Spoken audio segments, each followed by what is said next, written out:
grants you profound power, which can fully transform your life and perspective on reality. Today, I'm going to reveal this one secret, which you probably already know, but never realized how deep it truly is. This has the power to change your life. It is the key to your potential. And if you stay with me, this power may be yours, and you could transform your life with this hidden secret that is guarded within secret societies and esoteric orders. And this secret is not really a secret, but something people overlook, that the universe is mental. Everything we experience and interact with and perceive originates within the mind. The universe is a boundless field of consciousness, a mental construct molded and shaped by thought. We do not just live in a physical world, as they want you to believe. There are hidden forces that mold the material world. They want you to believe that you are only a physical being inside of a physical universe. But this is completely wrong. You are the architecture of the universe. Your consciousness is the very fabric of reality, and you create your own universe. The universe is an infinite field of consciousness, a vast and limitless mental construct, intricately woven and shaped by the power of thought. It is a dynamic and ever evolving field where the interplay of awareness and attention gives form to existence. Within the boundless realm, every idea, perception, and belief contributes to the creation and transformation of reality itself. Each thought holds the power to transform reality. Your consciousness is the very fabric of reality. And this is shown in the symbol of the flower of life. The flower of life is a symbol.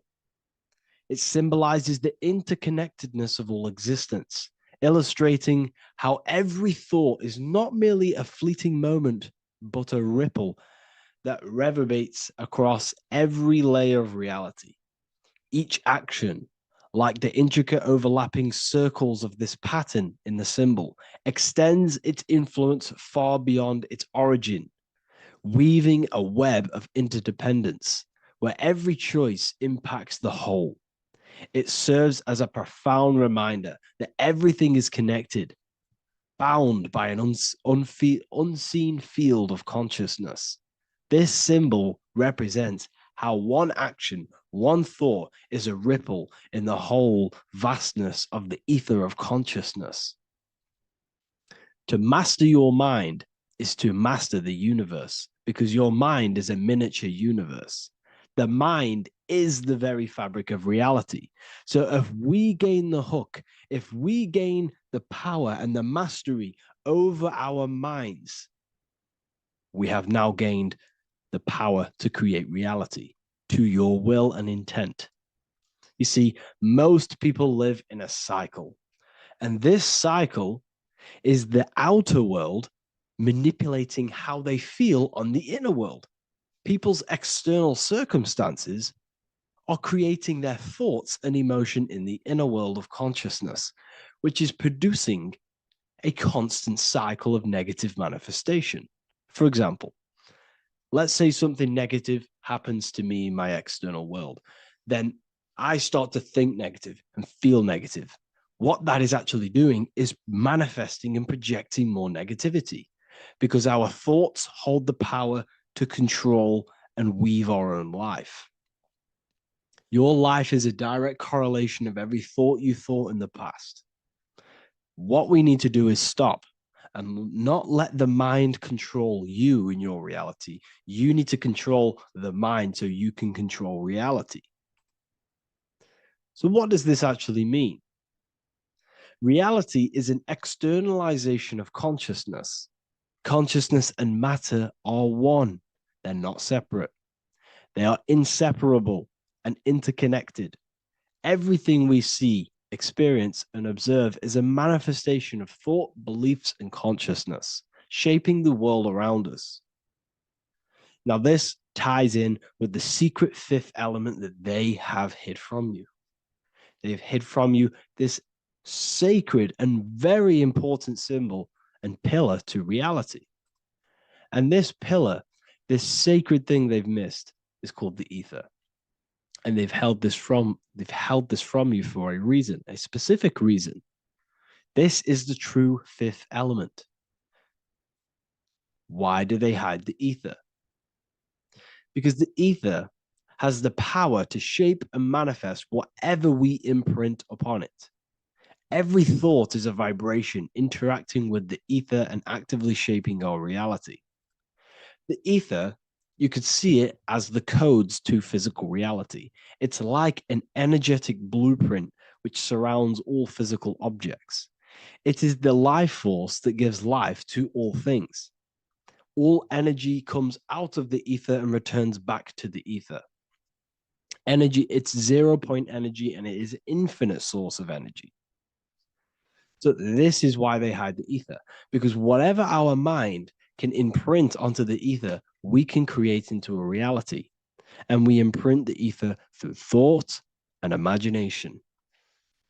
The mind holds the power. The mind is the very source of reality. The material realm is not separate from the mental realm. Rather, it is intricately shaped and influenced by it through the ether. This subtle, all-pervasive medium bridges thought and matter, allowing consciousness to mold and manifest the physical reality.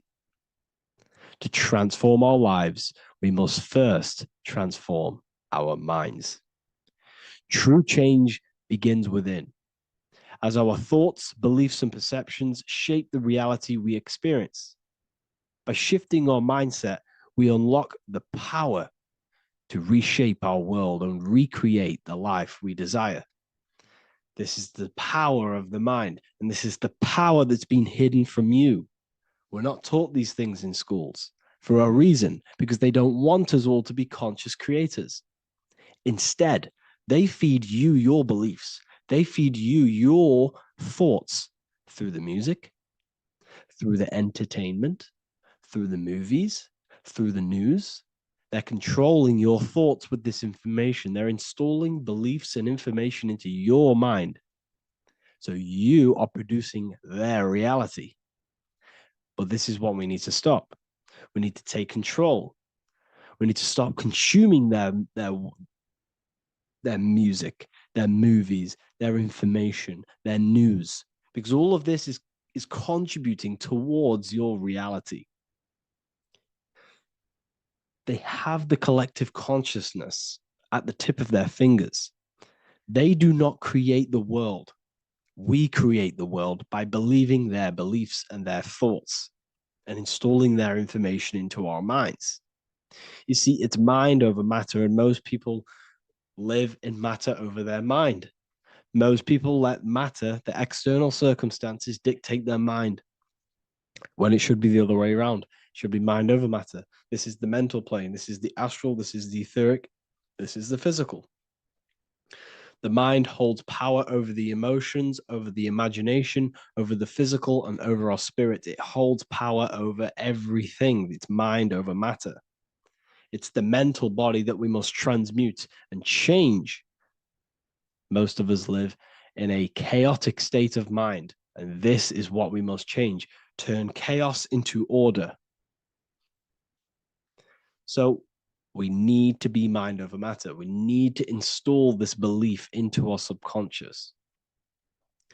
I, Harry B. Joseph, have created the ultimate esoteric school on the earth. As a member, you'll gain access to live mentoring calls twice a week, along with new lectures, books, and exclusive content released every week. Additionally, you'll have a full access to all my life-changing programs. If you're ready to transform your life and start your journey today with me, join Ethereal University. These are the campuses. We have the real lecture sections filled with lectures that you can watch. Manifestation mastery, which teaches you exactly how to reprogram your subconscious mind so you can live that reality. Sexual alchemy, the path to empowerment of how you can transmute your sexual energy. The real library, where you gain access to powerful esoteric books, PDFs. Symbols of Secrets, an amazing course. The course that allows you to see beyond the veil that has been pulled over your eyes, the language of symbolism that secretly rules the world. I teach you how to read symbolism. Esoteric Exchange, live calls. You get to rewatch all of the old live calls. Mindwave Hub, this is a place of binaural beats where you can listen to infinite amounts of binaural beats. So you can meditate to them. Meditation section, numerology, health section, and electromagnetism.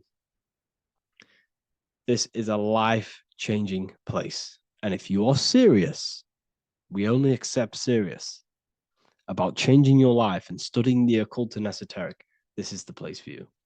I've been there. I've been on YouTube looking around for valuable information, trying to find good accounts, good channels. It's very hard. I had to go through years of trying to find good information on YouTube. But what I've done is, instead of you searching around everywhere for bits of information and connecting the dots, I've put it all into one big place. You get your binaural beats, you get all the programs you need to walk the path of enlightenment to transform your life. I will connect with you on the inside, and I hope this lesson, this lecture, you gained some information, you gained some power from it. Please like and comment, or don't. It's up to you. If you have any reviews, if you have any ideas of lectures that you know, if you don't understand certain things, make sure to leave a comment and I can make a lecture about it. I can make a video about it for sure. I don't mind taking recommendations for videos. So I thank you all, people. Have an amazing day.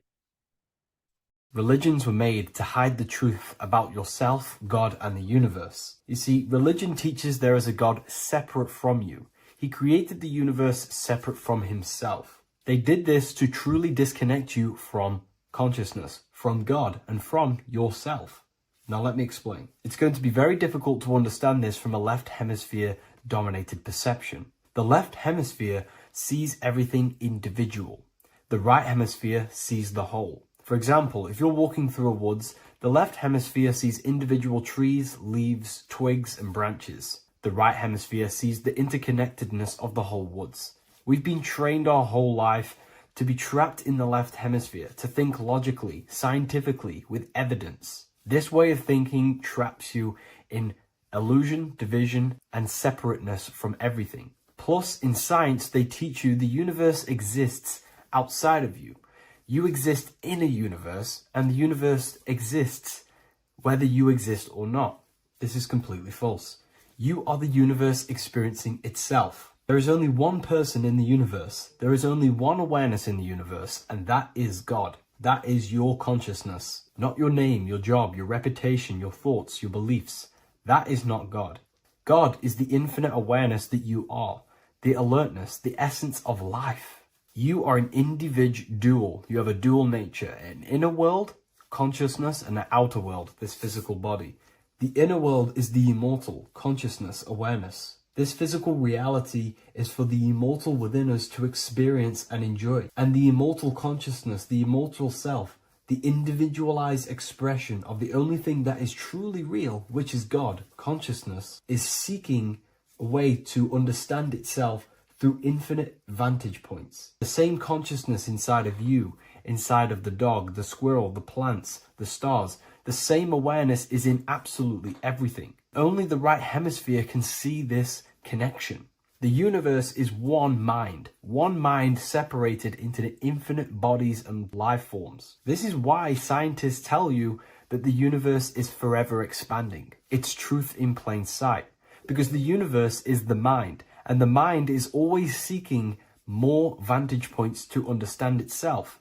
And the mind is always expanding into new realms of thought. The mind cannot be filled up. It does not exist in space. However, human awareness, human consciousness is very sacred. And the reason why I say that is because humans possess a two-way consciousness, unlike a dog, an animal, or a squirrel, for example. The dog looks in the mirror It is not aware of itself. It doesn't look in the mirror and see that it needs to improve something. However, humans, we can look in the mirror and say, who am I? Where do I come from? And I need to change this aspect of me. I'm lacking in this area. Dogs do not have this awareness. They function only on their immediate surroundings, on survival and instinct. Human awareness is special because we have the ability to reflect on the self. We can question our consciousness. We can question, who am I? Where do I come from? And where am I going after this? The human mind has no limitation. We can surpass our animal nature and rise to a godly nature. This is the whole purpose of reaching Christ consciousness, which is just an ideal consciousness where we have control over self and we know who we truly are. Humans have been given the tools to awaken. Our five senses are locked only to perceive the physical world, but the mind holds the gateway to understand the unseen aspects of reality. The mind holds the secrets to the universe and consciousness. We just have to study ourselves to understand God. We are all individualized aspects of consciousness. There is only one pure consciousness in the universe, but we're fractaled into infinite life forms, experiencing this consciousness in a different form, molding this consciousness into individual egos and individualized consciousness. Me and you are made of the same fabric. However, I have thought different things, believed different things, experienced different things, which has conditioned my consciousness to be my own individualized aspect of God. And that's what makes me, me, and you, you. God is the creative power within us to turn thoughts into physical reality, to create things. We are a creator. Each one of us is a miniature earth, creating and building in this physical 3D reality. Our consciousness holds power over the 3D reality. We can mold it and create anything we wish. However, we have been conditioned to live like an animal, living in our animal nature, eating, surviving, lusting, and these low-level desires keep us trapped from figuring out our creative power. This is why the ancients always depicted God inside of the brain. Even in ancient Christian artwork, William Blake, Anton Raphael, all depict God inside of the brain. Why is this? Because God is our creative power. The spinal column acts as a type of ladder of consciousness. If you just think about sex and act on sex, eating, consuming, and living in a survival animalistic state, then your consciousness is functioning on the lower end of the spinal column, where your reproductive organs are and your gut organs are to consume food. In order to activate the God within us and to us to truly know God, we have to be aligned with the God consciousness. We have to unlock the God within us so we can truly actually experience God and understand it. However, God exists beyond our personal consciousness, beyond our human identity. In secret societies, satanic rituals and satanic societies, they are seeking a way to escape the human identity through ritual work, meditation, and trance-like states. A trance-like state is like the state that you enter just before you fall asleep, where there is no thought present in your mind, because you are not the mind, you are the observer, you experience the thoughts. And when we escape the human identity through rituals, meditation, or trance-like states, we can actually experience beyond the veil of this material world. However, satanic rituals do this in a negative way. Satanic rituals include ways to make the human mind tap out by pushing the human minds to the limit through pain, suffering, and even torture, to allow the mind to pass out so you can temporarily pass on the veil of the physical world and escape the limitations of the human identity and the human thinking mind. Now, you do not have to do it this way. You can experience the divine and beyond your human identity through many different ways, such as deep, deep meditation, rising above your thoughts, and setting 3 alarms, one for 6 a.m., one for 6:30, and one for 7:30. And when you wake up at these times, what you need to do each time you wake up is allow your mind to stay awake but your body to fall asleep. And you will enter this trance-like state. And you can gain ideas, experience lucid dreams, and maybe even astral project. All of these rituals in secret societies and satanic societies is all about escaping the human identity and experiencing the divine planes beyond the physical. To wrap all of this up, this is all about consciousness. Consciousness is the infinite awareness of the universe, just fractaled into separate bodies. And this consciousness is seeking a way to understand itself in infinite angles and vantage points. And religion was made to cut off your connection to the divine planes beyond this world and beyond your self-identity. Therefore, if you want to know God, you have to study the attributes and qualities of God, such as geometry, numbers, consciousness, the mind, the subconscious, human anatomy. All of these things are aspects of God. We have to study ourselves and study nature so we can see God. God is the infinite awareness of the universe. If you love this video, please leave a like and share it with a friend. I'll leave a link in the description for the Book of Wisdom, Volume 2.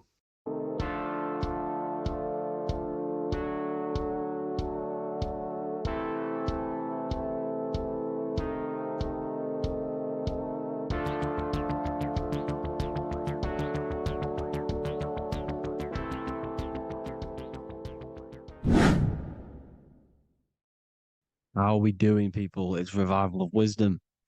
We're back today talking about sun worship. Okay? And please enjoy, sit back and enjoy the video.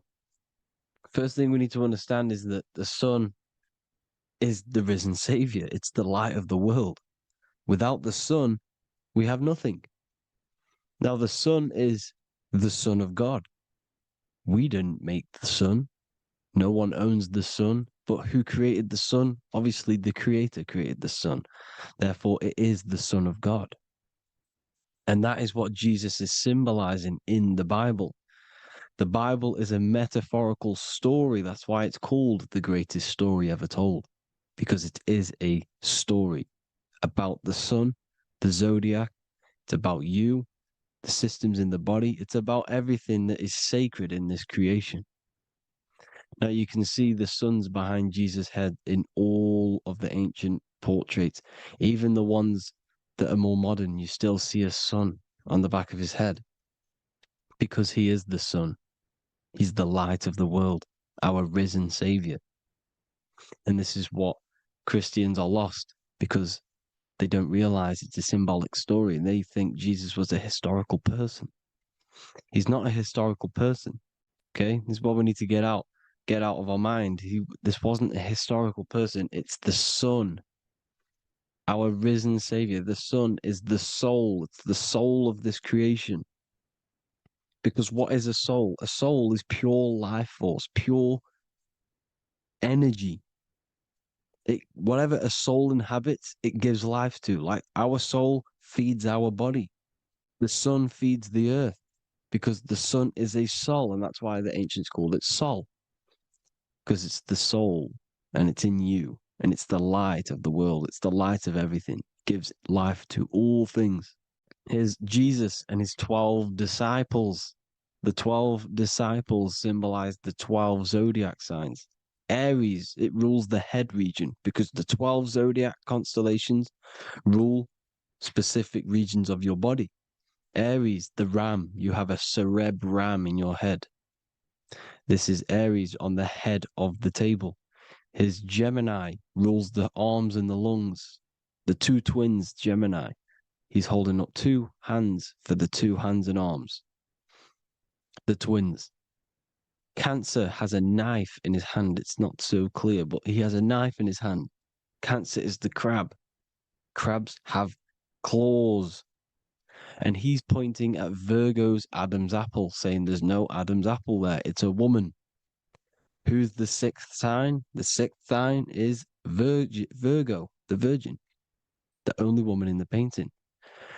Now, notice how there are 3 people in 4 groups for the 4 seasons and for the 3 months and 3 zodiac signs in each season: spring, summer, fall, winter. Matthew, Mark, Luke, and John with the suns on the back of their heads because it's the 4 states of the sun. The 4 states of the sun. Now, 6th sign, Virgo, the Virgin, the only woman in the painting with no Adam's apple. Then we have the sun, Jesus, red and blue, red shift, blue shift, electromagnetism. The ancients knew this. He's got one hand open, one hand down, because the sun gives and retrieves. The sun rises and it falls. It gives, then pulls away. That's what the sun does, and that's what he's doing. His arms are out, symbolizing the rays of the sun, casting down onto the earth, giving and then receiving. Libra, his two hands are equal, he's holding his arms out equally, because Libra is the two balanced scales. Libra is when the sun is balanced between the summer and the winter. It's being judged. The sun isn't balanced. That's what Libra is, the two scales. Capricorn is the goat. Goats have two horns, and you can see the two horns on his head here. See? So this is astrology. This what Leonardo da Vinci is depicting here. It's astrology. He knew the story of the Bible is all astrology. It's all based on astrology. The Son of God, the real Son. Now here are some Bible verses. I am the light of the world. Obviously, that's the sun. What other light is there that lights up the world? The moon can't do it. It's the sun, the one and only Son, our risen Savior. Because if the sun didn't rise, we'd all be dead. So it's our risen Savior. And it dies for our sins every night and then gets reborn every day. Now, Jesus calms the storm. Mark 4:35-41. The disciples are all on a boat and there's a heavy storm. But Jesus is asleep. The disciple says, Jesus is asleep. We need to awake him. They wake up Jesus, and Jesus got up and rebuked the wind and said to the waves, quiet, be still. Then the wind died down and it was completely calm. Well, when Jesus was asleep, this is the sun not being risen. It's not risen yet. Because in the night times, that's when the storms happen on the sea, in the ocean. And when they awake Jesus, Jesus rises because he's the sun. He rises and everything calms. Because when the sun comes, the storms go. You see? So it's the sun. It's all about the sun. Here's another, Luke 22:10. A disciple asked Jesus, when will we know it's the end times? And Jesus says, as you enter the city, a man carrying a jar of water will meet you. Follow him to the house that he enters. Well, this is clearly talking about astrology, the topic that Christians think is satanic, when they don't realize the whole thing's based on astrology. Because the end times is the end of Pisces, which is the two fish, which is the age we've just gone out of. And you can see all these ancient churches here with two fishes, because they knew it was the age of Pisces. There's an ancient photo, ancient artwork with the two fish, Pisces. And the end times, as it talks about in the Bible, when Christians think the world's going to end or something. But no, it's just the end of Pisces. As you enter the city, a man carrying a jar will meet you. Follow him to the house. The house is the zodiac sign that he enters. And the zodiac sign is Aquarius, because that's what it is, a man carrying the water. We know this is astrology because a woman, that is a woman's job in the ancient times. In the ancient times, the woman used to get the water. You would never see a man collecting water back then. That was the woman's job, whilst the man builds the houses, for example. You see, so we know it's talking about astrology because astrology is the man holding the bucket of water. It's the end of Pisces. Now we are in Aquarius. And of course, Luke 24:36, the risen Savior, the Son. Now, the Son is also born on the 25th of December, a virgin, just like Horus, Mithra, Buddha, Krishna, Hermes, and thousands of other gods, all born on the 25th of December. Well, it's because the sun moves 1 degree northward on the 25th of December. And on the 22nd to the 24th, it stays in the same degree because it's moving south. But then on the 22nd, it stays in the same degree on the Southern Crux constellation. And the ancients called this the sun dies on a cross, because the cross is the Crux constellation, the Southern Cross. And it stays on that same degree for 3 days on the cross. The sun dies on a cross, and then on the 25th, moves 1 degree northward, bringing back the summer, the light, the warmth, the growth of crops. And this is the sun being reborn again, a virgin, because it's pure. And here's Mithra, another sun god before Jesus was around, before Christianity. It was Mithraism, and Mithra, Ra is Ra, the sun god, Egypt. It's all about Ra, the sun. You can see the crown of thorns on Jesus' head, symbolizing the rays of the sun. And here are the rays of the sun on the back of Mithra's head.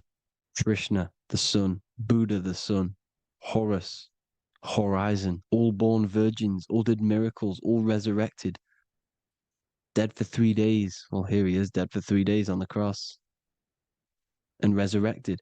Because it's the most ancient religion ever been on the face of the earth. The worship of the sun. And we should worship the sun, because without the sun we are nothing. The sun feeds us, feeds the earth, feeds everything. Without the sun we are nothing. It's been reversed, and now we're worshipping man. When we're worshipping a man called Jesus, was never real. It's all about the sun, the most high, the most powerful, potent, celestial body in the sky, the orb that feeds us every day. It dies for our sins and rises every day. It's the sun. Now on the Holy Communion Day, it's the worship of the sun. They give out mini suns. It's Jesus holding a sun. And they raise the sun on Sunday, because they go to worship their sun god on Sunday. Not Saturn Day, not Moon Day, Monday, but on Sunday when the sun is exalting. And they hold suns up above their heads because the sun rises. They're symbolizing the sun rising above their heads as savior. It's the sun. It's the Holy Communion Day. And here's Jesus giving a piece of himself to the children. It's the sun, the light. Judas was known as a backbiter, a backstabber, because he stabbed Jesus in the back. He betrayed Jesus. Well, this is just another astrological story about the constellation Scorpio, because the Scorpio is the J, looks like a J.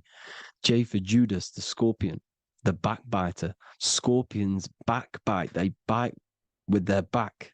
And what does Judas do? He betrays Jesus by kissing him to let the warriors know who they need to get. So he kisses Jesus, and Jesus gets stabbed in the back. Well, when you get stung or bit by a scorpion, they leave like a kiss. So Judas kisses him and gets betrayed. Well, this is because the sun, when it hits Libra, it's balanced. The sun is balanced because it comes through summer. Now the sun's starting to die. The sun's starting to die. It hits Libra. And then as soon as it hits the Scorpio, it gets betrayed, because now the sun has to fall to winter, and Saturn is there waiting to take over the darkness of the winter. So he gets stabbed in the back by Scorpio, Judas, the scorpion, the backstabber. You see, it's an astrological story. Here's Mary. Mary means marry, which means pure. The sun is pure. No one gave birth to the sun but the God. And it's born every day. It's born every day on every year. It's born pure. There was no controversy. There was no, activity for the sun to be born. It's pure. Now, the 7 metals come from the 7 planets. The sun gives you gold, and this is why the sun is golden. It looks gold. And this is why the banks are backed by gold, because gold is the most valuable metal, because it's the sun, the most valuable celestial orb in the sky, in the heavens. Well, here's Jesus, another ancient symbol of him being crucified on the cross with the big sun, the Southern Crux constellation. The sun dies on the cross constellation. And if you go to the old etymology dictionaries, you will see sun and son is the same word. They come from the same etymology roots. You can use them for no matter what, but they've been confused today. But if you go back to the old dictionaries of etymology, they are interchangeable. You can use them. Son, sun, sol, it's all the same thing. The 12 disciples, 12 brothers of Joseph, 12 tribes of Israel, 12 breastplates on the stones, because it's all the 12 astrological signs. They could have used any other number, but there's 12. Because 12 is the mind, which is God. 7 is the number of matter, which is man. 7 energy centers in the body. 12 cranial nerves in the brain, because it's the mind. 12 is the 12ness. The zodiac is literally the mind of God, the signs of God. Now here we see here, Job 38, 31 to 33. Can you lead forth a constellation in the season?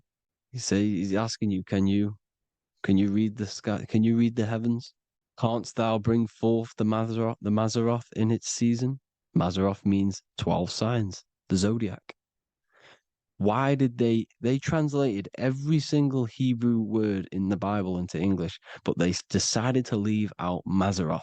Why? It's because if that said zodiac, Christians would have a different view on the Bible, but they leave that out. But Mazzaroth actually means the 12 signs, the zodiac, and the stars means sign. The word stars means sign because the stars are signs, things to come, which is off in Hebrew, which means sign, things to come. You see a sign on the road, it's something coming. But God is saying, no, what does he say? To qualify as a director, a judge of man's life on earth, one must be able to govern the heavenly bodies that rule the earth. It's telling you to read the heavens. We need to read the heavens. Astrology, the 12 zodiac signs, the mind of God. It's telling you, read the Mazzaroth, read the zodiac, because they are things to come in your life. They are signs. It's not satanic, it's made by God.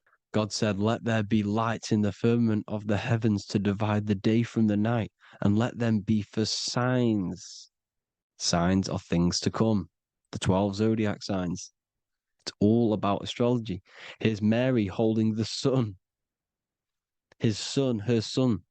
It's the sun in the sky, the one and only, the most high, the soul, the solo because it's on its own, the most powerful, Ra, radiance.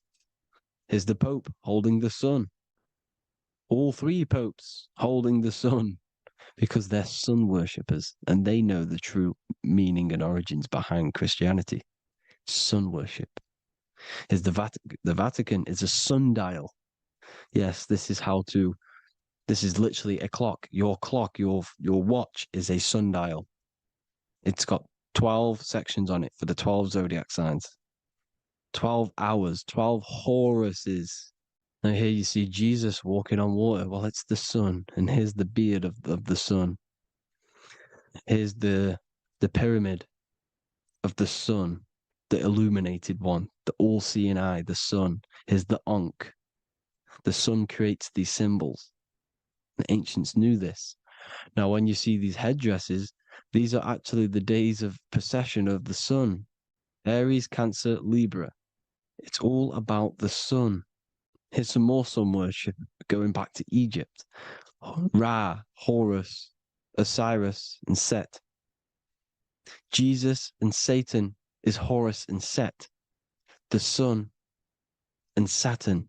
Saturn rules the winter, Satan.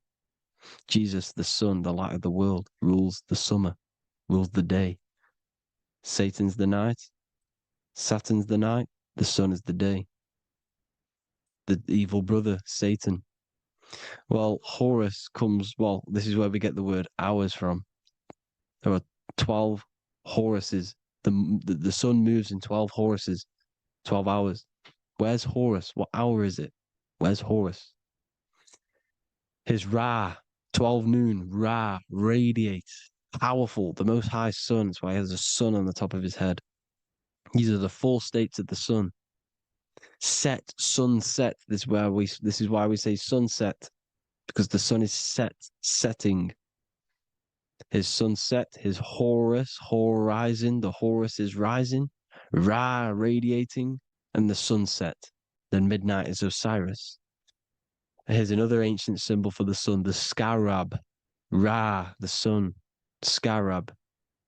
It's got the word Ra in it because it's the sun. And here's the sun on top of the scarab with the wings. Because scarabs roll dung up hills and then they'll let it fall down the hill to gain more matter. To gain more bigger, like a snowball effect. And this is the ancients saw this as a process of the sun, because the sun climbs up the hill and then it falls. So they used the scarab to symbolize the process of the sun. The sun climbs and falls. Here's an ancient Egyptian cat cutting off the head of the serpent. Well, the cat is cutting off the head of the serpent, symbolizes the sun cutting off the nighttime. When the sun rises, it cuts off the nighttime. It cuts off the serpent. The serpents represent darkness or evil. There's some more symbology of the sun and the heavens, the arch, the royal arch, the firmament, the sun inside the firmament. These are all ancient churches, and they all depict the firmament with the sun inside. Is the ancient cosmology, you see, because it's all about the sun. Everything's about the sun, because the sun is our orb made for us to sustain life. And this inside of this creation, inside of this firmament, the royal arch of heaven. Here's the Freemasons depicting it. Here's the Masonic royal arch. You can even see the zodiac signs. Here's Cancer, the checkered board. It's the royal arch of the firmament. Obviously, they don't want to tell you that. You live in space, apparently. Some more sun worship. Here's the beard of the sun on the water. They all have this long beard. And why do they say amen? Amen at the end of every prayer. Amen is a sun god, a creator god. It's all about the sun. So thank you all, people. Hope you all enjoyed. Hope you all gained some knowledge and insight. Please give me a follow, drop a comment, drop a like. Have a good day. Love you all.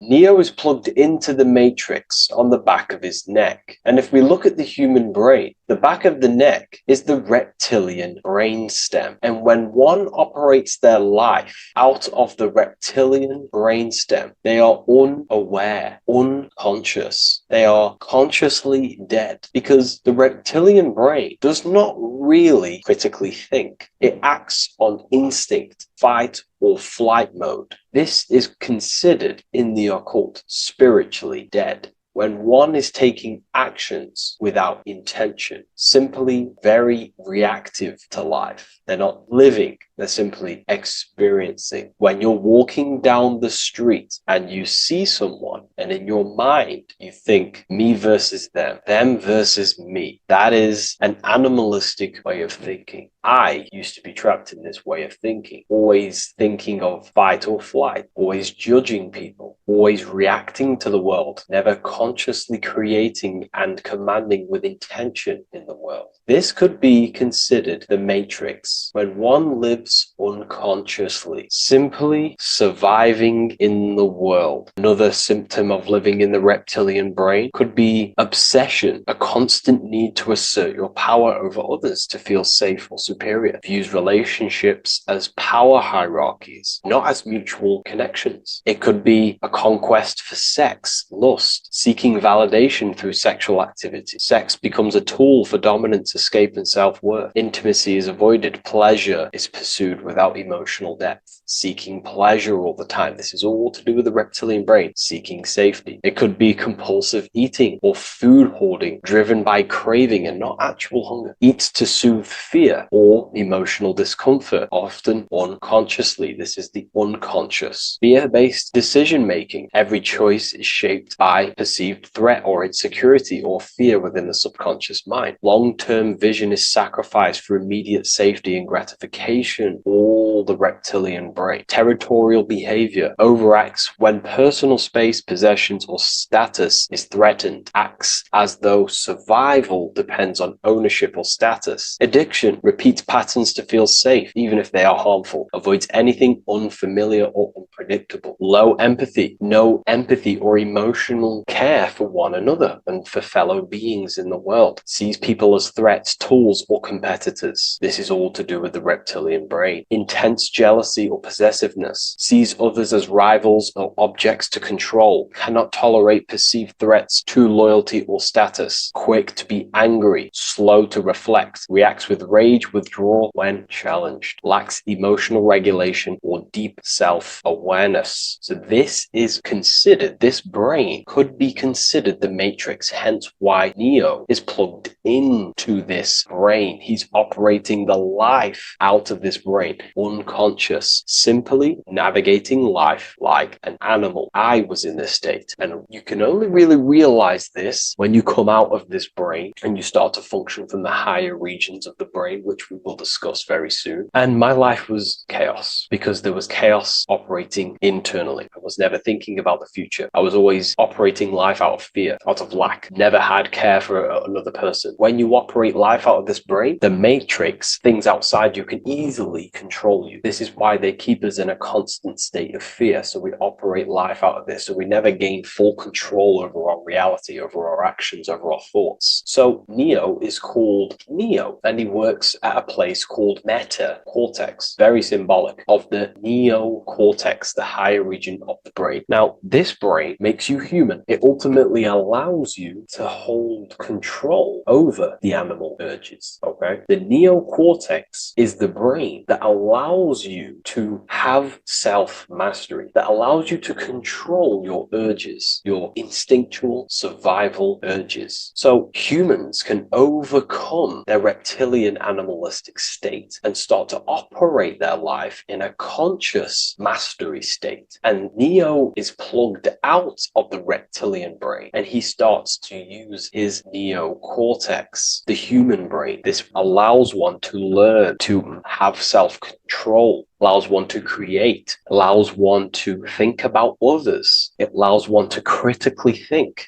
deeply. It allows one to be self-aware. Who am I? Where did I come from? And where am I going? This is ultimately the brain that has shaped the world. We look at humans. We built technology. We built all of these amazing things. They all come from the neocortex. This is the higher region of the brain that allows consciousness to function on a higher degree. It allows you to truly become a creator and have self-control instead of living in a reactive animal state. You see, animals are only aware of their five senses. They're only aware of surviving. If you notice, look at animals, they're always looking around. Even in their home, they're always looking around, sniffing around. That's because they operate in an animalistic brain. Humans have the neocortex. This is a higher region of the brain, which if you wish to master yourself, this is the brain that you will be using. This allows you to operate life on a higher degree. We see this reptilian brain symbolized everywhere. See it as reptiles. Reptiles are symbols of this brain. We see the Egyptian god Osiris with the green skin representing a reptile, a crocodile. Sometimes we see Osiris depicted in Egyptian artwork with crocodiles or reptiles, if you do a little bit of research on that. And also, if we look at the overall symbolism of Osiris and his story, we notice that he is the god of the dead or the underworld. This is not literal, but the dead or the god of the death,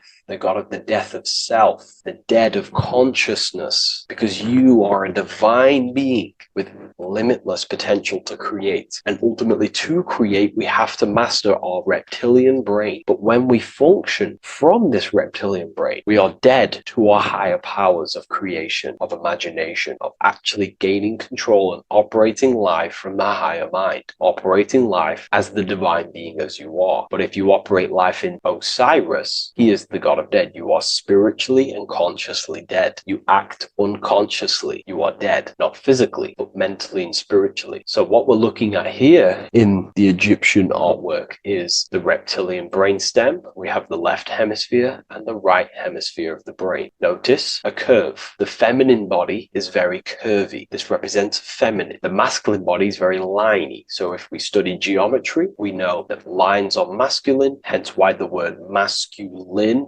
line, and the feminine body is, in geometry, feminine is represented as curves. So this is the left masculine brain on the left side, and this is the right feminine brain on the right side, with Osiris, the reptilian brainstem, in the middle. So we're going to go deeper into some Mesopotamian artwork now. Now let's have a look at this. We're looking at the reptile on the very bottom. We see the left brain and the right brain, the Eye of Ra and the Eye of Horus on the left and right. In Freemasonry, we still see the symbolism of the two pillars, Yakin and Boaz in Freemasonry, with the two pillars symbolizing masculine, feminine forces of consciousness, also representing the masculine left brain and the feminine right brain, with the reptile down here. But if we have a little look here, right, we have a little look at these reptiles. This person is standing on top of the reptiles. When you are on top of something, you have power over the below. You are standing atop of something. You have mastery over it. You have control over it, symbolizing gaining control over the reptilian brain, the reactive actions, the sexual urges, the addictions, the territorial behavior, the fear-based decisions, constant internal tension, never being able to focus. It's symbolizing gaining control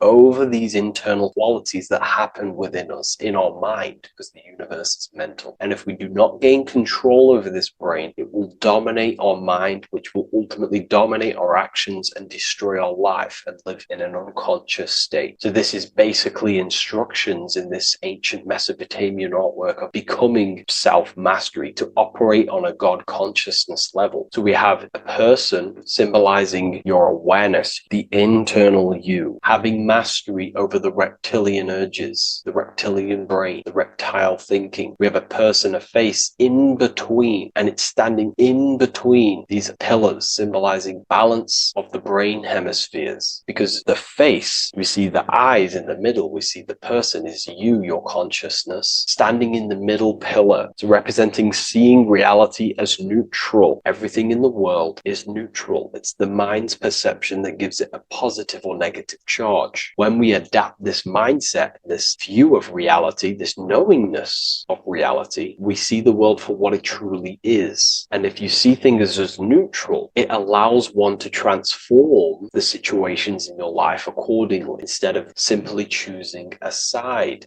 This is a major problem in society, and this was a problem within myself also. We like to choose sides, and choosing sides can keep your consciousness locked in a certain mindset, in a certain belief. And belief is what is ultimately destroying humanity. It's about knowingness, and knowingness is in the middle. We want to seek to know things. Knowing things allows you to go out there, directly experience it, and know it for yourself. For example, I know I'm not on a spinning global ball flying through space. Why? Because my senses tell me I'm not doing that. My senses tell me I'm not going 1,000 miles per hour and 360,000 miles per hour through space while spinning around the sun. I know that because I know myself. I know I'm not my body because I've had direct mystical experiences beyond the physical body. So we should seek to know things, and that's what we call gnosis, direct knowledge obtained through direct experience, knowingness. And that is a middle pillar quality. So in Freemasonry, we see the middle pillar. The matrix is designed to give you two wings all the time: Democrats, Republicans, feminism, and then there's another side. There's always two sides that they're giving you because they want you locked in either way, which is seek the middle pillar, seeing things as neutral, seeing things as the middle pillar, seeking direct experience, gnosis. And this aligns with the brain because the brain gives us these two perceptions also. The right brain sees the woods, the whole woods, but the left brain sees the individual trees and branches and leaves. If we're too left hemisphered, we're going to see everything as divided. If you're too left hemisphered, you're only going to see yourself. You're only going to think about me, myself, my ego, my consciousness, my life. And I'm only going to operate in the world, take actions only towards me without considering the collective, which is the right hemisphere quality. The right hemisphere allows you to see the bigger picture, how we're all connected. We're all one family of consciousness. We're all one being separated in different bodies, one consciousness operating in different bodies. So it's about aligning these perceptions of the brain and standing in the middle, and also conquering the reptilian reptilian brain. This allows us to operate in the world and see the world for what it truly is and operate from a place of balance. We also see some more symbolism in Egypt of the ram sphinx in Egypt. Ram sphinx. Please leave a comment and please leave a like and a subscribe onto the YouTube if you like my content. Smash that like button and we'll get straight to this. So this is the ram sphinx in Egypt, also symbolizing the brain. This is my research.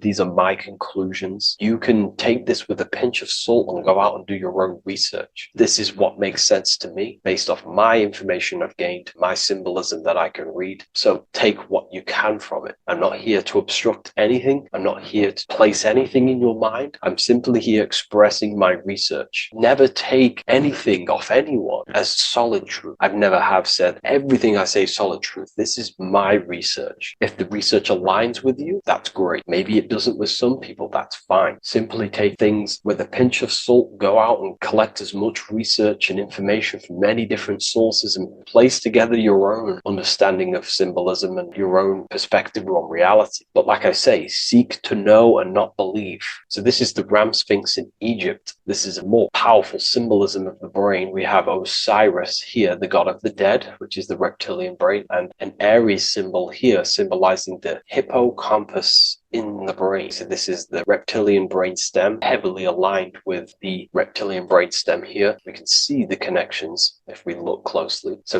this represents the dead of consciousness. This is the dead of self, living in impulsive animalistic state, the symptoms that I listed earlier. I'm not going to go over the symptoms again. And Aries symbolizes the hippocampus in the middle of the brain. It's the hippocampus. And Aries is a symbol of a state of being. Why? You see, ancients and the ancient Egyptians, according to my research, Freemasons still use this symbolism today. So what they do is they use the path of the sun to symbolize a state of consciousness or a journey in consciousness. So what do I mean? So Aries here is the transition from the winter arc. So this is the winter arc from Libra, Scorpio, Sagittarius, Capricorn, Aquarius, Pisces. This is when the sun is dead. This is when the electromagnetic waves of the sun are not very present. This is the winter. This is when there's more darkness in the world. However, from Aries, Taurus, Gemini, Cancer, Leo, Virgo, and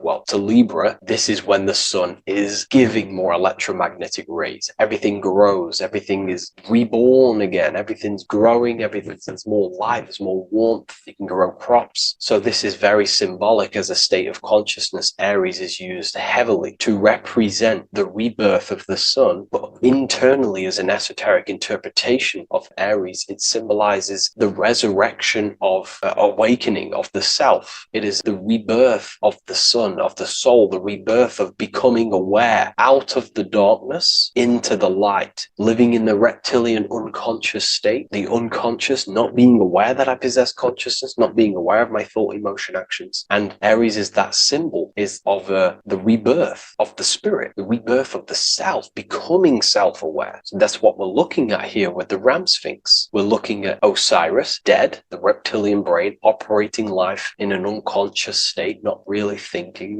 not self-aware of thought, emotion, actions, not aware of the soul, not aware of good and evil, not aware of the laws that are in the heart of love, not aware that there's always an intelligence in the heart telling us what's the right thing to do at all times, not aware of anything, just simply reacting to the world. But then we have a symbol of Aries above, which is the resurrection of self. So again, this is symbolizing by the Egyptians to me and my research going from darkness to light. This is the resurrection of consciousness when we start to deepen our self-awareness, which is ultimately what I'm doing to you in these videos. Hopefully I can awaken some people's minds and make people think deeper. And that process of internally what's happening within you that's what Aries represents when you're starting to say, wow, my mind's going deeper and deeper into the self and I'm realizing more. That is what Aries symbolizes. When the sun returns, it's also a symbol of a sacrifice, because obviously when the sun returns back to Aries, we're sacrificing the winter, when we're transitioning, and all transitions require sacrifice. So in Aries, the Jews celebrate the Passover. It's the Passover of the sun. And what do? They eat lambs in the Passover Aries, because it's all symbolic of this internal process. In Aries, Christians celebrate with the Easter, which is the resurrection resurrection of Jesus, the resurrection of the Son. Remember, it goes deeper. There's deeper layers to this. It's the resurrection of the self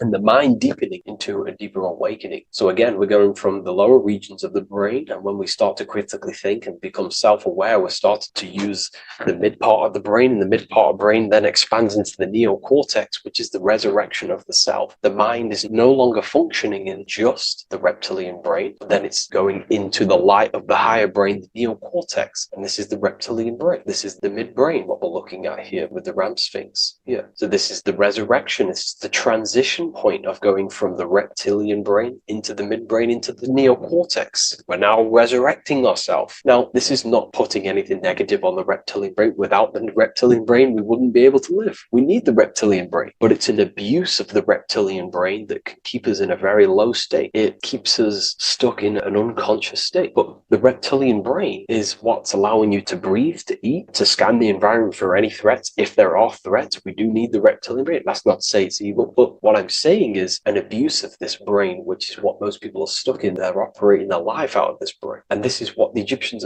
I think, are symbolizing, trying to tell us to resurrect ourselves, to become self-mastered, to become the highest version of yourself, to actively create in the world. Because when we are only operating from this brain, we're unconscious, well, then other people can use you as a vessel to create their reality. This is how the world is at the moment. The ones who know how to use the mind are controlling the other ones who do not know how to control the mind. So I hope this makes sense to you. Let me know if you have any video recommendations, and I'll see you inside Ethereum University. If you wish to take your research to the next level, I have things inside of there that are very powerful. We happily invite you. I'll see you inside of Join. If not, I'll see you in the next YouTube video.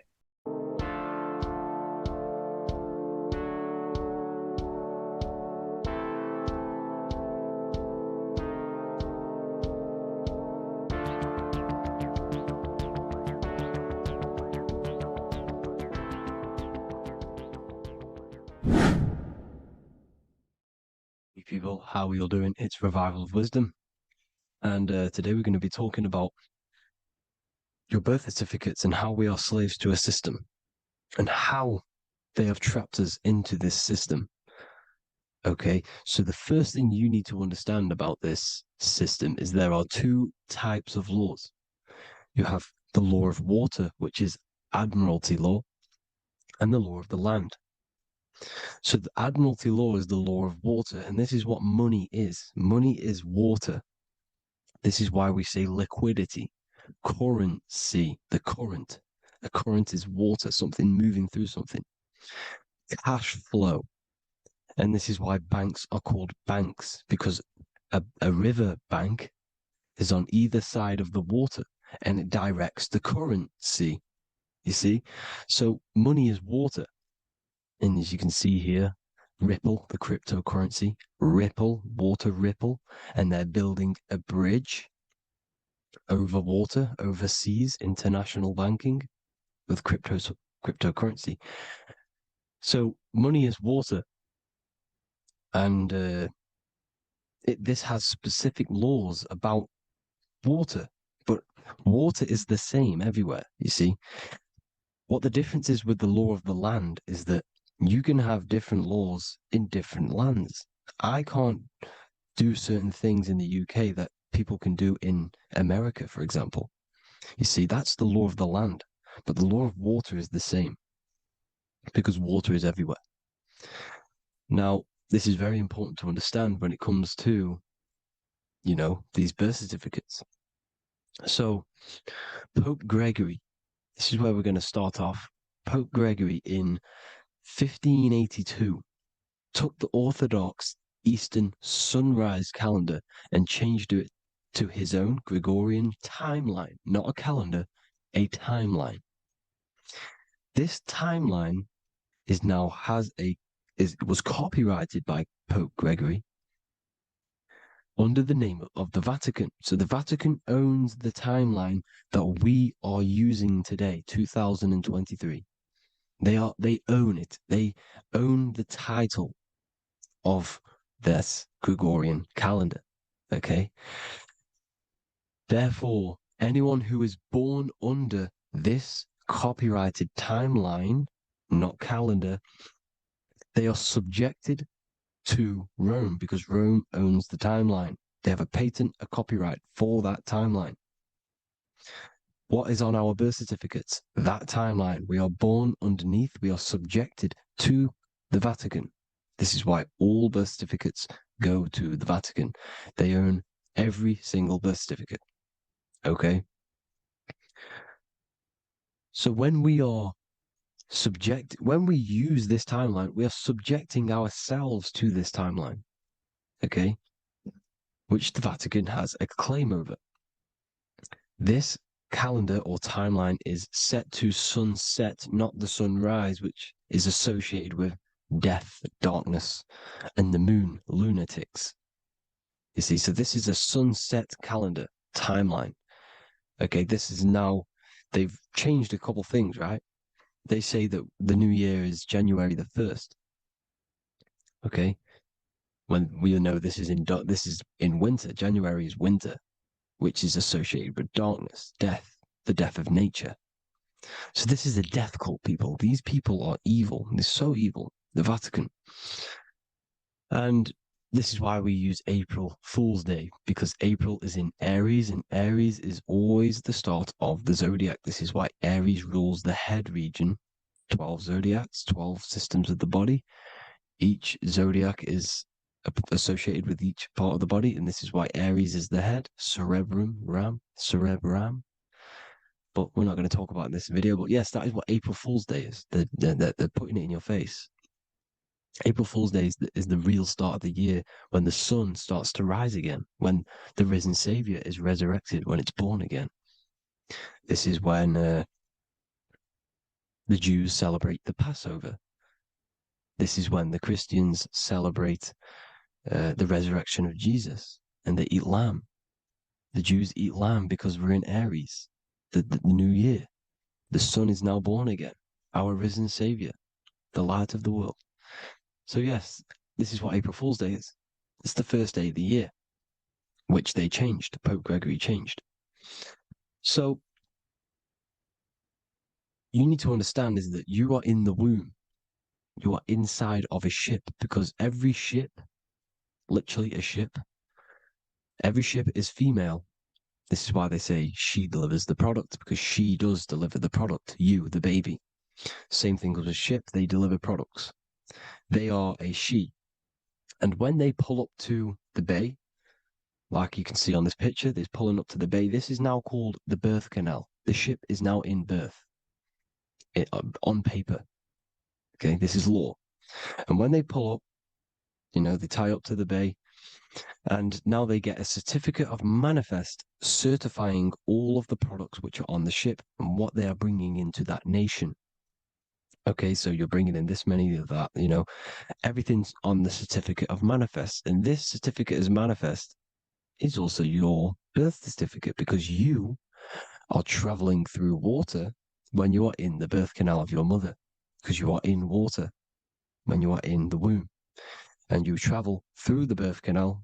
And when you arrive, you get a certificate of manifest with the name, how many, the quantity, that's your birth certificate. Okay. And this is what it is. We are a we're not a corporation, but we represent a corporation, which is your name in full capital letters. That is your corporation. You cannot physically tax a body, but you can tax a corporation. This is why we get charged. This is why we get taxed, because it all goes down to the corporation which our name represents, which we are subjecting ourselves to. We are my name. I am subjecting myself to this name, and that name has a corporation which I represent, which I subject myself to. You see, this is how we are attached to this straw man, this character that they have built on paper. So it's a character which is on paper. This is what we represent. So when the woman gives birth, she delivers the baby, and then she has another substance. Now I'm going to break down how they attach this name to us, how they do it. Okay. Our mother is carrying us the product in the womb, the water. And it goes, for example, it goes from the United Kingdom into a state-owned, corporate, federal-owned hospital, which is government-owned. She does not declare the package when she enters the building. Aha, so keep that in mind. When she delivers the package in the federal territory, she does not declare the package either when she leaves. Therefore, there is no evidence that we exist when we arrive on paper. On paper, there is no evidence that we came into the building or left the building. We have not been declared. So we do not exist on paper at this point. When the woman gives birth, she delivers the baby, and then she has another substance, which is called the afterbirth material. Okay? This afterbirth material has the same DNA as our physical body with the body, mind, and spirit. Okay? This is how they get this cooperation. Hold on. The afterbirth material does not get claimed by the mother nor anyone. Therefore, they salvage that substance because we are under the Vatican. Every state is all Catholic. Your birth certificate is Catholic. No matter what religion you think you are, every single birth certificate is Catholic because we are subjected to Rome. All roads lead to Rome. Rome runs all of this. Okay, we're still under the Roman Empire. Okay, so Rome are Catholic and they believe in salvation. This is how religion comes into this. This is how they use religion to get this. So they salvage the afterbirth material and they claim it and they salvage it and give it and charge it to Rome. And they give it a name. Here's the legal term born alive. Here's what it says. Each product of such birth is considered live, born, and fully recognized as a human person. So each product of such birth, so that could be anything, the afterbirth, the person who actually comes out, the baby. So your afterbirth, which we do not take with us, we take the baby with us. They keep that in the hospital. They collect the afterbirth, and they salvage it, and they give it the name. Which it is us. We are a representative to that afterbirth material, which they put the name on. They claimed, which is subject to Rome. So we are walking around our whole lives as a representative to that claimed salvaged afterbirth material, which the federal state have. Okay.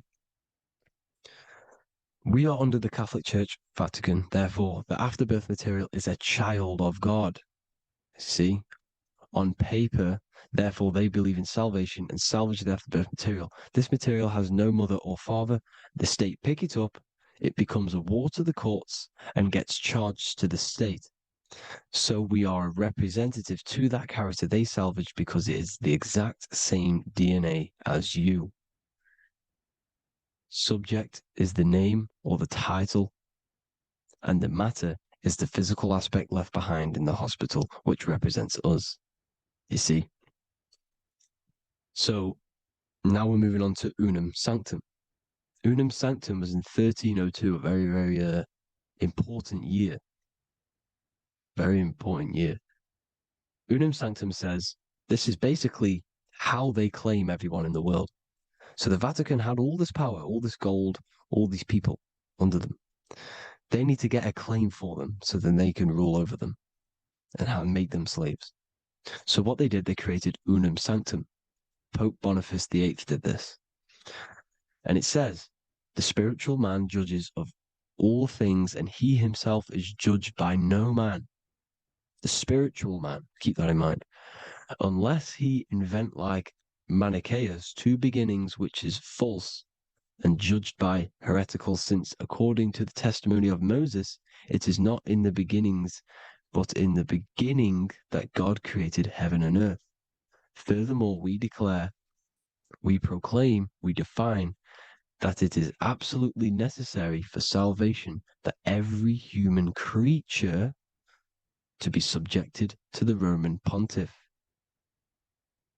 So they are claiming us in unum sanctum, and it's in the vaults in the Vatican.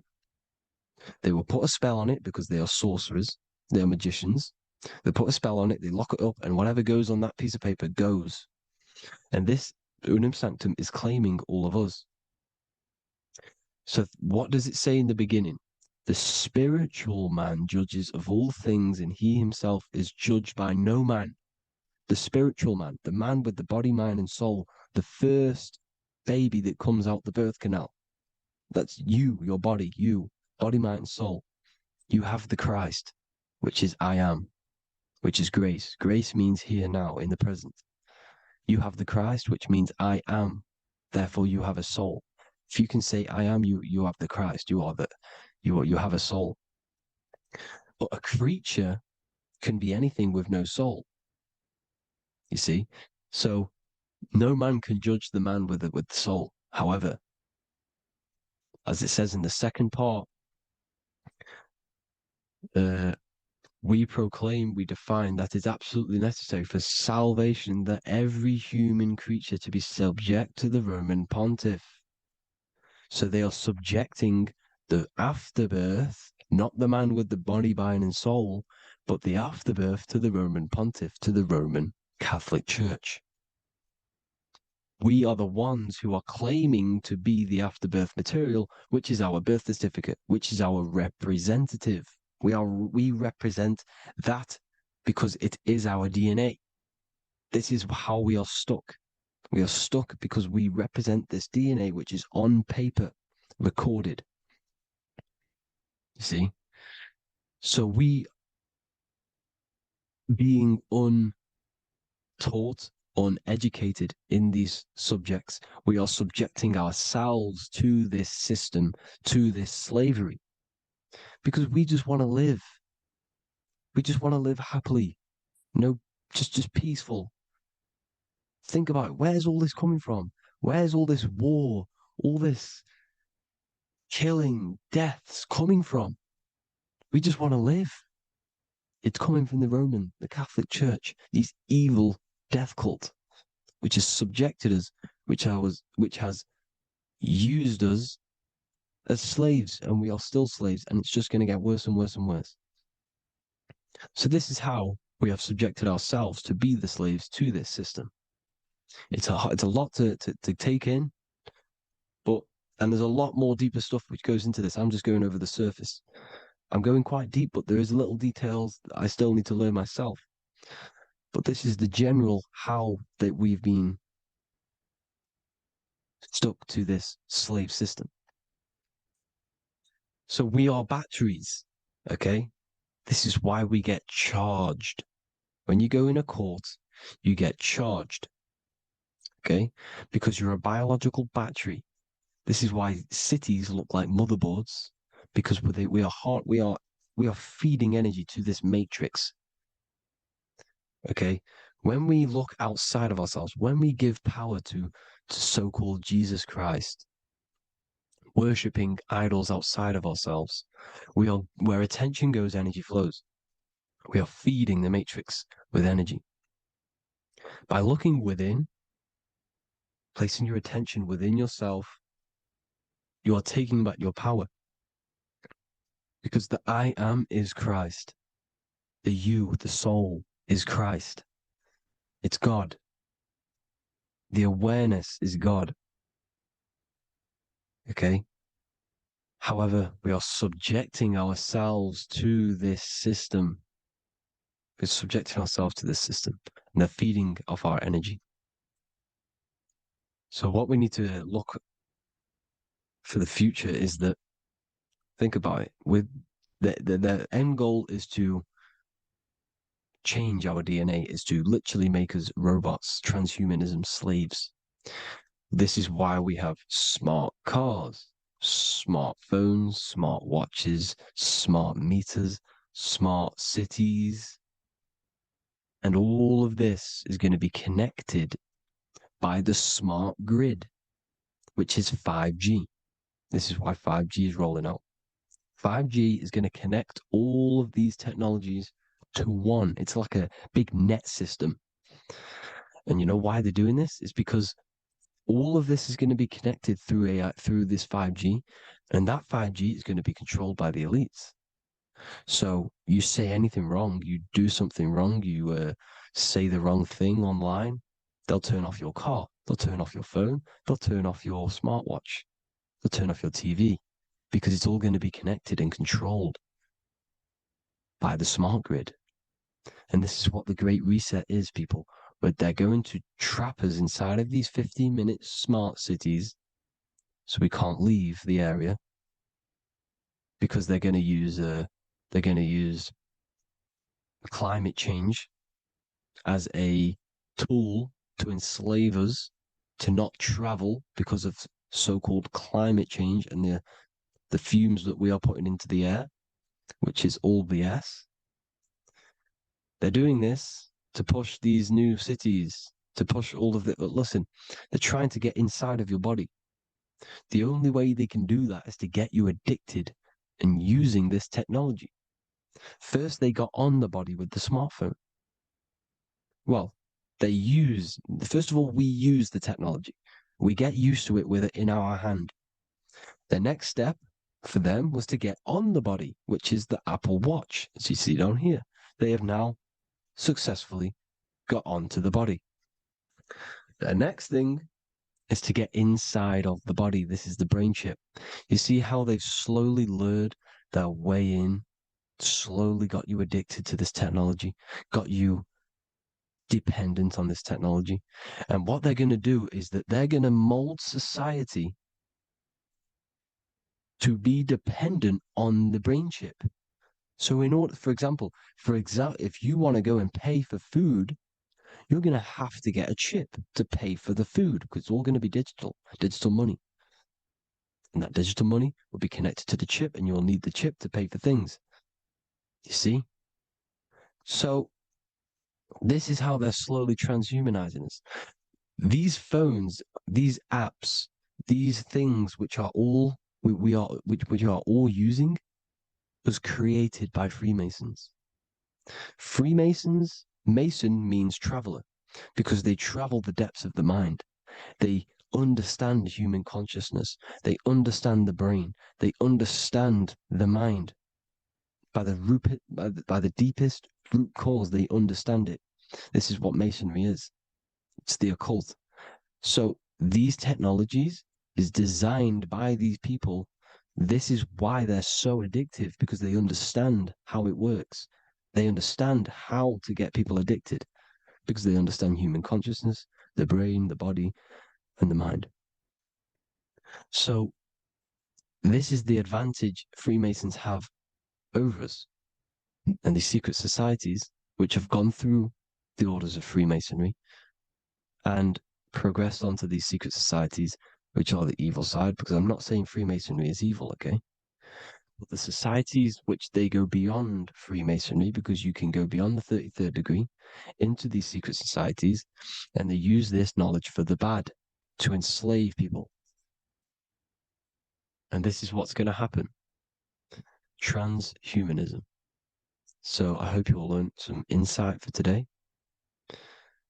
Please do a bit more research on, the birth certificate and stuff like that, the straw man. And have an amazing day, people. Please like, comment, and subscribe. Peace.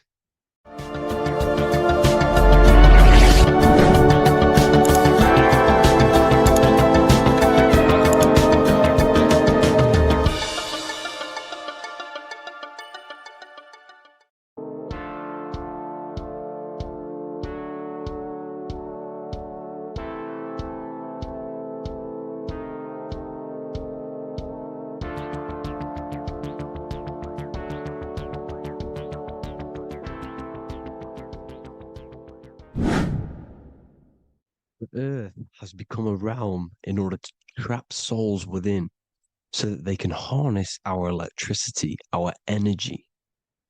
Even the Bible is talking about how this realm is controlled by the wicked one in John 5:19.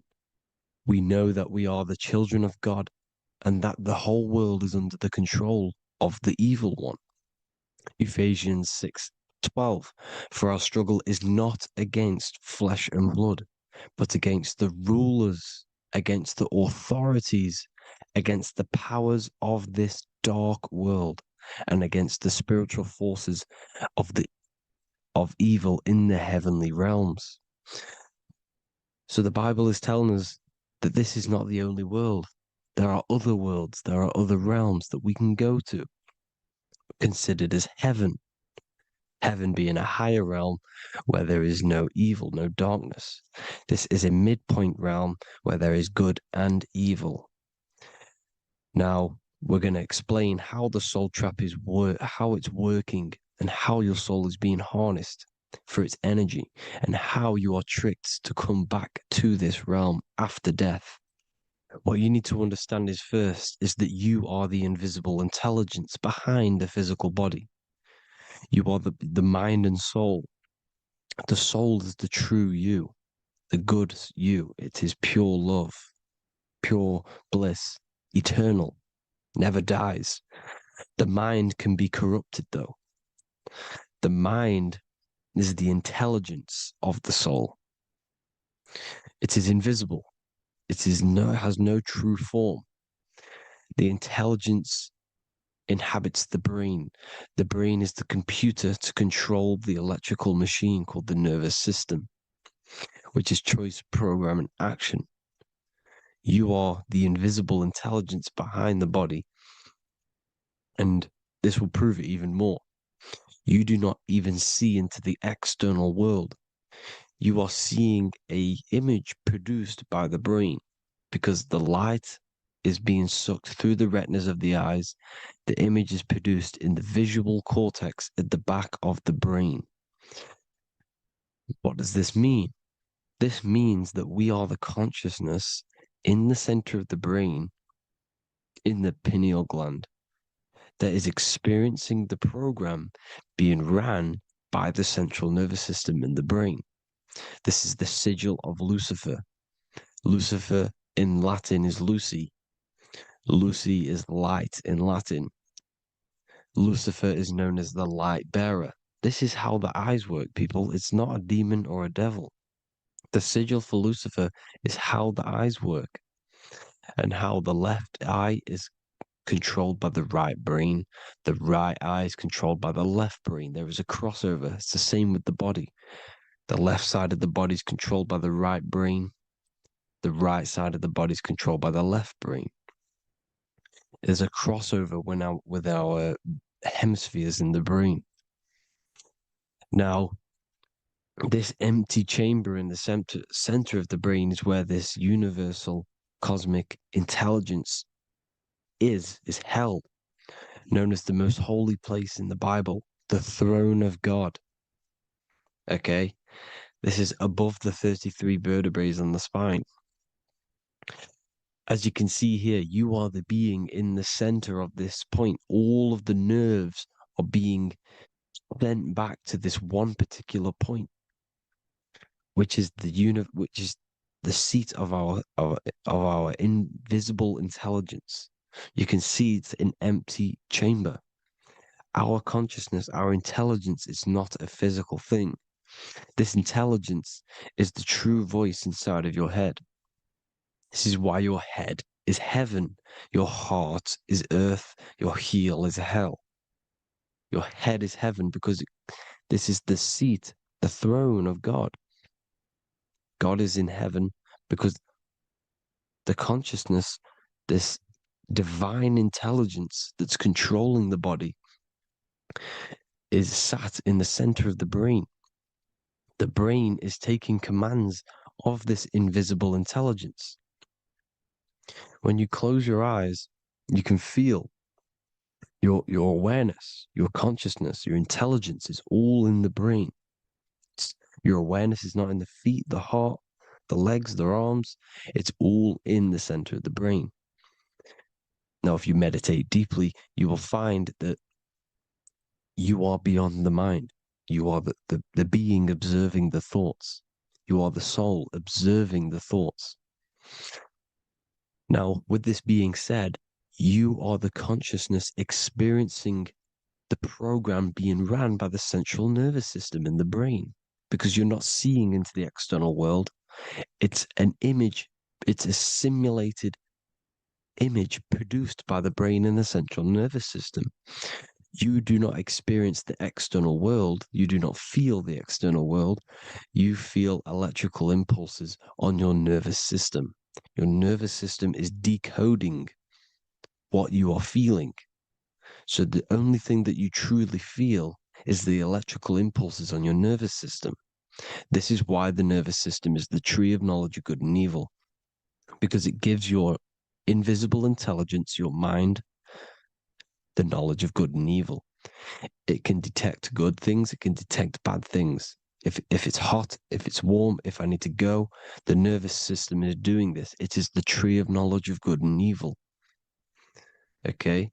Now this universal intelligence is symbolized as the single eye. Okay?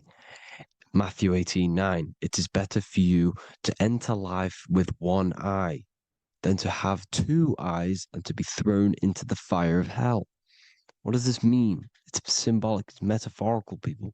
It is metaphoric. Your universal intelligence is the single eye, the one eye.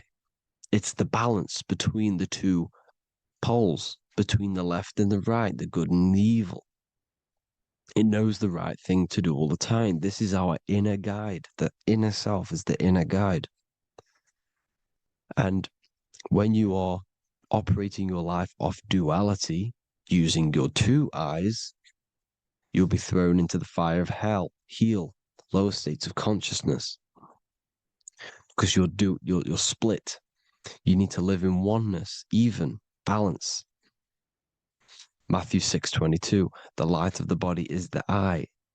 The light of the whole body is the eye. You are a light being. Human. Hue means an attribute of a color. Man is the word manifested. We are light manifested into physical form. Depending on your vibration is depending on what color that you are vibrating on, which is a hue, a human.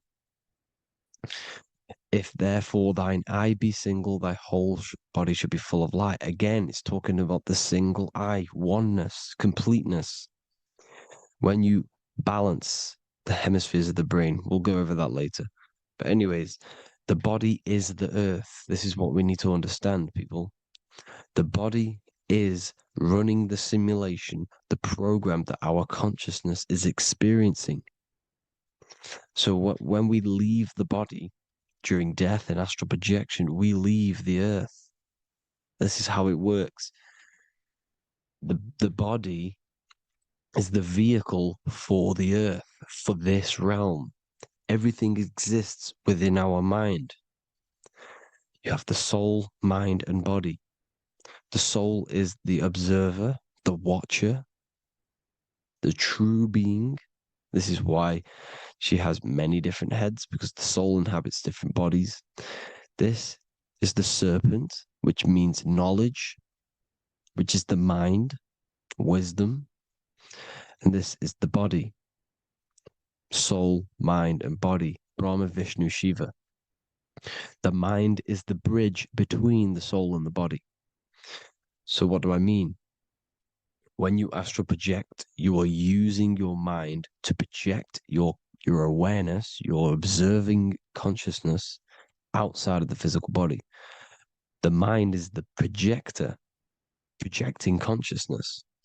By using your mind, you can project your consciousness outside of the body, which is known as the astral realms, which is known as walking on water. Jesus was never walking on physical water, people. It's metaphorical. Believing the physical body. The water is the ether, which is the veil between the physical and the astral realm. It's a fluid substance. It's on either side. It's physical and astral. The ether is the fifth element that they hide from us. Why? Because they're trapping you in the physical. They are hiding all of these realms. Etheric, astral, and mental. People think their mind is their brain. It's two separate dimensions. These are completely different dimensions. The mind is way more intelligent. The mind is formless. There is no form to the mind. You can think anything you want. You can manifest anything you want within your mind. It is not a physical object. The physical realm is being controlled by the mind. Everything's being controlled by the mind. Everything exists within the mind. This is why the Egyptian says the universe is mental. So when we project our consciousness outside of the physical, we go to the astral. The ether is the water that Jesus is walking on. This is the veil between the physical and the astral world. The word together has ether within it because it joins the two worlds together, together, the astral and the physical. The word either is ether because the ether is on either side, physical and astral, physical and spiritual, physical and non-physical. In the astral realm, the mind can manifest anything we want. We incarnate to restrict our minds. This is why Saturn, if you go and watch my video on Saturn, how Saturn is this simulation, okay, our minds can manifest anything we want in the astral plane in the click of a finger. However, when we incarnate in matter, we now have to labor for our manifestations. This is why Saturn's known as the great teacher in astrology, because he teaches you a lesson. When your mind incarnates into matter, it's teaching your mind a lesson, the knowledge of good and evil. This is why the Bible says, you shall be gods and know the knowledge of good and evil. When you incarnate here, you have to know the knowledge, you need to know the knowledge of good and evil to become a god. Okay? Now, the square is the physical plane, the triangle's the ethereal plane, the circle's the eternal plane. The circle has no beginning, no end, it's eternal. The physical plane is the square, it's limited. The square is limited. The cube is the geometric shape which gives rise to matter. Now, the term think outside the box has truth in plain sight. You have to think outside the box to project your consciousness, use your mind to project your consciousness outside of the box, the physical plane, into the astrals. The astral realm is the realm of the stars. Above us is the stars. Through the stars is the astral plane. This is why astral has the word star within it. The devil is the de-veil. When you sell your soul to the devil, quote unquote, it's metaphorical. The devil exists in the physical plane. It's the lowest state of consciousness. The de-veil, you de-veil yourself into the physical when you are the devil. The de-veil. The ethereal plane. Now, we all know what the famous symbol of the all-seeing eye, right? The all-seeing eye with the eye in the triangle. Look at the Masonic artwork showing you the triangle above in the sky. This is symbolizing the ethereal planes. The eye in the triangle symbolizes your invisible intelligence, your mind, which has the ability to see on either side. Because the triangle's the ethereal plane. The eye is your consciousness, your intelligence. And this intelligence has the ability to see in the physical plane and to see in the ethereal planes, in the astral planes. This is why it's above the earth. It's above the ground. Because it can see here, it can see in the heavenly realms. Now, the stars are, well, this is known as heaven, the realms of the astral planes. This is some quotes from the Emerald Tablets of Thoth. Out of the darkness ye must rise upwards, one with the light and one with the stars. Man is in process of changing to forms that are not of this world. Grows he in time to the formless, a plane on the cycle above. So there's other worlds. The Bible's telling you there's other worlds, there's other realms. Know ye, ye must become formless before ye are one with the light, the astral light above, which shining through the stars. Not of the earth are ye, earthy, but a child of the infinite cosmic light. You are the invisible intelligence controlling the physical body. The body's not you. It's the vehicle that your soul lands in when your mind projects your consciousness into that realm. Free from the body, I flashed through the night. Unlocked at last for me was the star space. Wow, that's powerful. The star space, the astral planes. This is what it's talking about. We are all a star. We descended from the astrals, which is the star. We are all a star. Look at the ancient paintings of Jesus' birth. It's the star beaming his consciousness down into the physical plane. Here's another one. Here's some Freemasonic artwork showing you, again, the ether, that invisible intelligence, the I, manifesting itself inside of here, in the physical realm, where the people are. You see?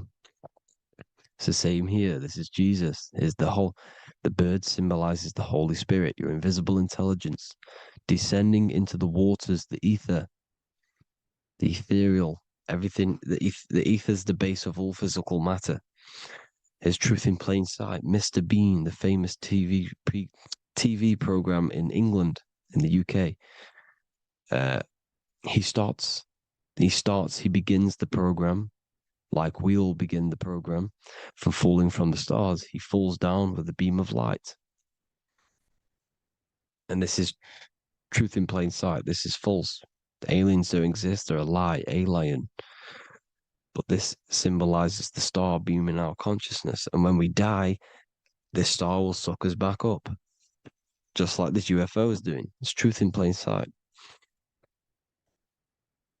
So, this is some more Freemasonic artwork going from duality to singularity. Sun, moon, masculine, feminine. Right hemisphere, feminine, left hemisphere, masculine. The consciousness in the center, the balance point. Here's another more Freemasonic artwork.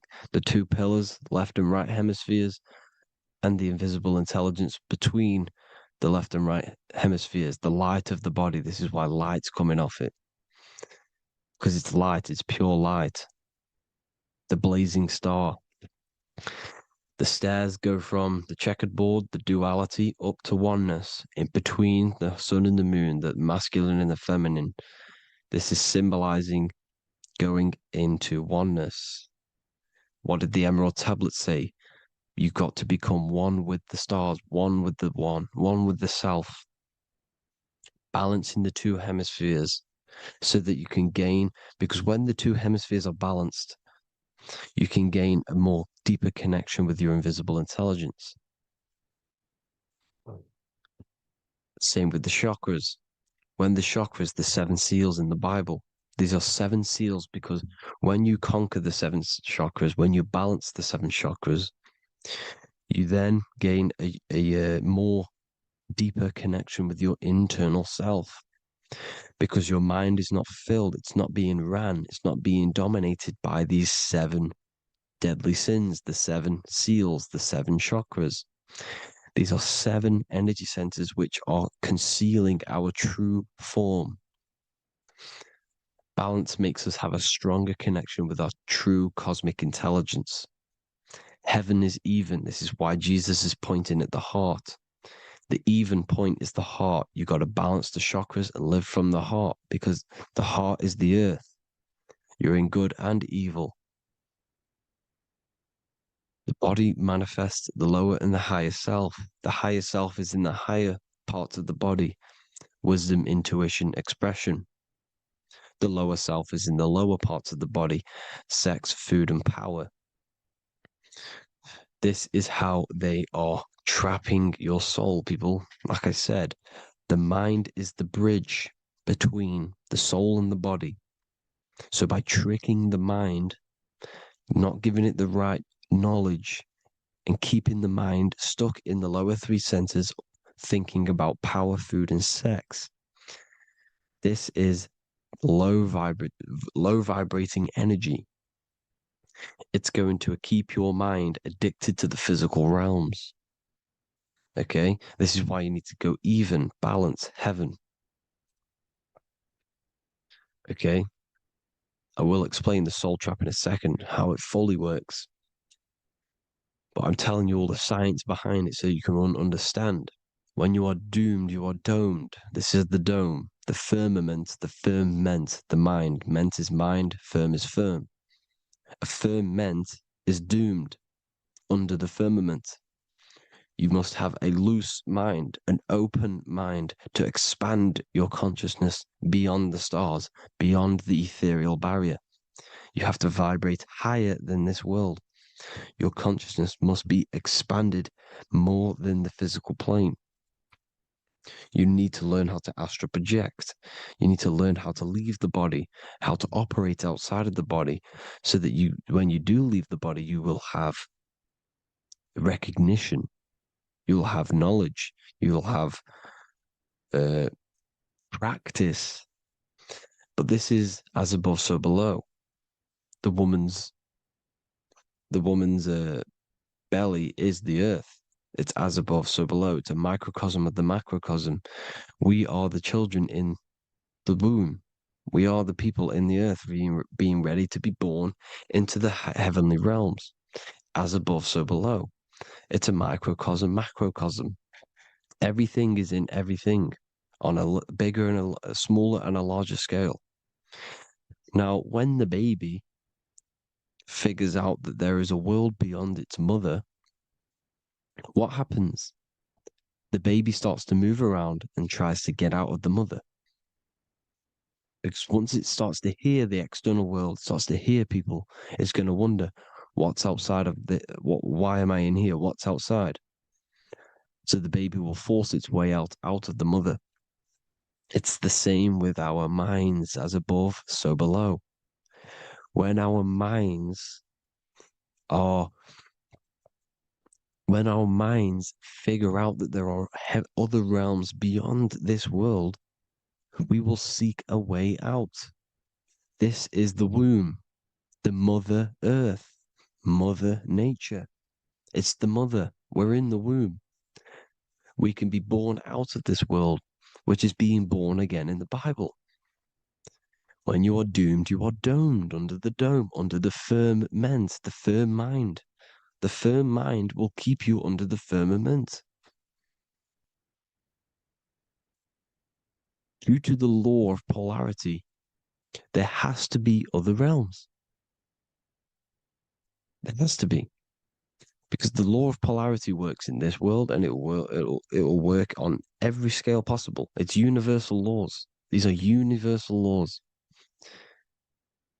The law of polarity means that there are other realms polarizing this realm.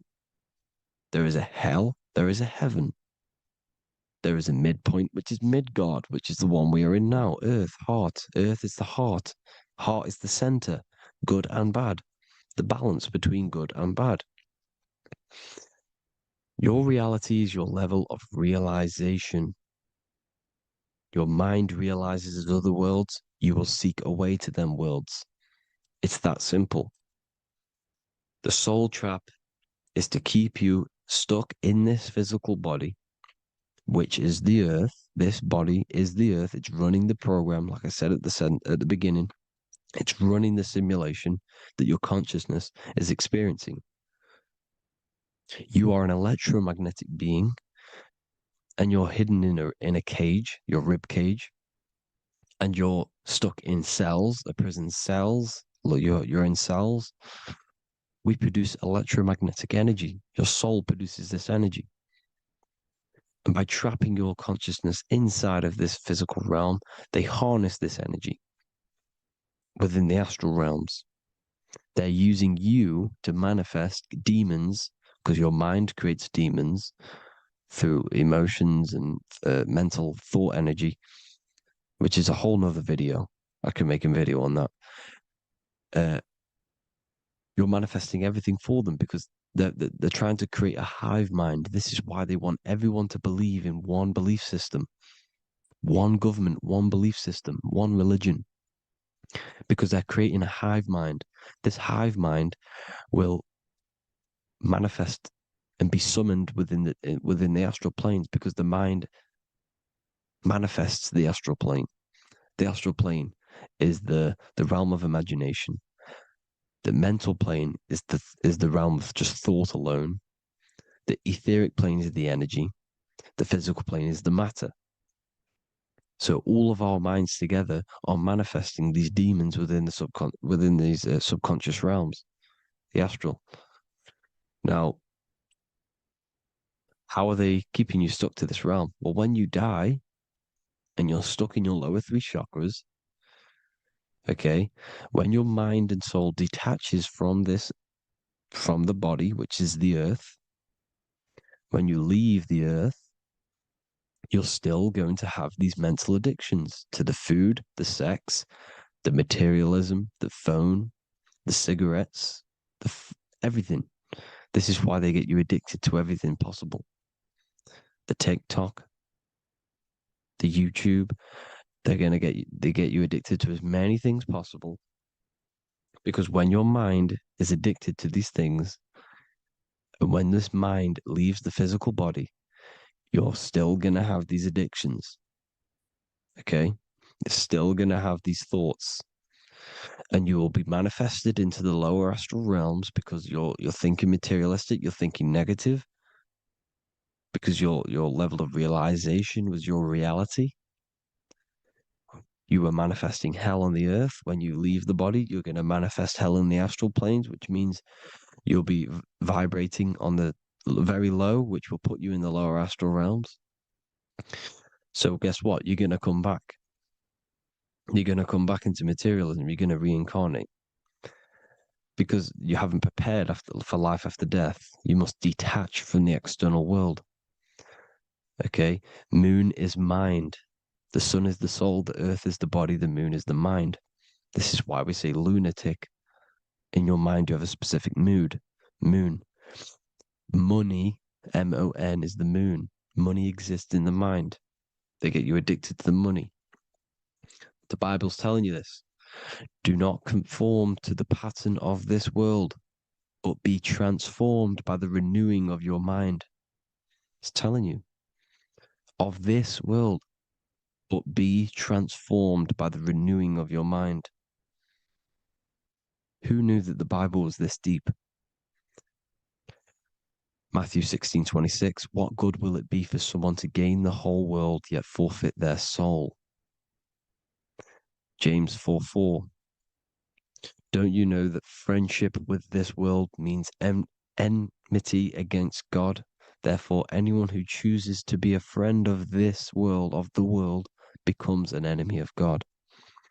John 4:4, dear children, are from God and have overcome them, because the one who is in you is greater than the one who is in the world. It's talking about the invisible intelligence. It's greater than the physical world. John 2:15, do not love this world, nor the things it offers you. Because this world will create you to, if your mind has attachments to what this world offers, sex, money, and power, pretty much, you will reincarnate here. You will come back here. Because when you leave the body, your mind will still have these addictions. Do not love the world, nor the things it has to offer you. All of this is in my newly published book. The paperback versions are now available. Finally, for all the people who have been waiting, the Book of Wisdom. All of this knowledge is inside of the Book of Wisdom. The paperbacks are available. There's worldwide shipping. You can get it anywhere, pretty much, any country. My new website, it's amazing. There's going to be some amazing products coming on the new website. But I thank you all for the support. Before I leave, I need to explain what is going on with the soul trap. Like I said at the beginning, the mind's the bridge between the soul and the body. The body's the realm. By tricking your mind with false knowledge, they are keeping your soul stuck to this realm. They get you addicted to all the physical things. And that is it. As soon as you're addicted and you die, you're going to come back. So by tricking your mind, which is the bridge between the realms, they keep your mind stuck within this body. They keep you in physicality. They deveil you, the devil, the deveil. Thank you all for the support, people. If you do want to join the Academy, all the links will be posted below this video for the book, The Academy. Thank you all for the support and have an amazing day.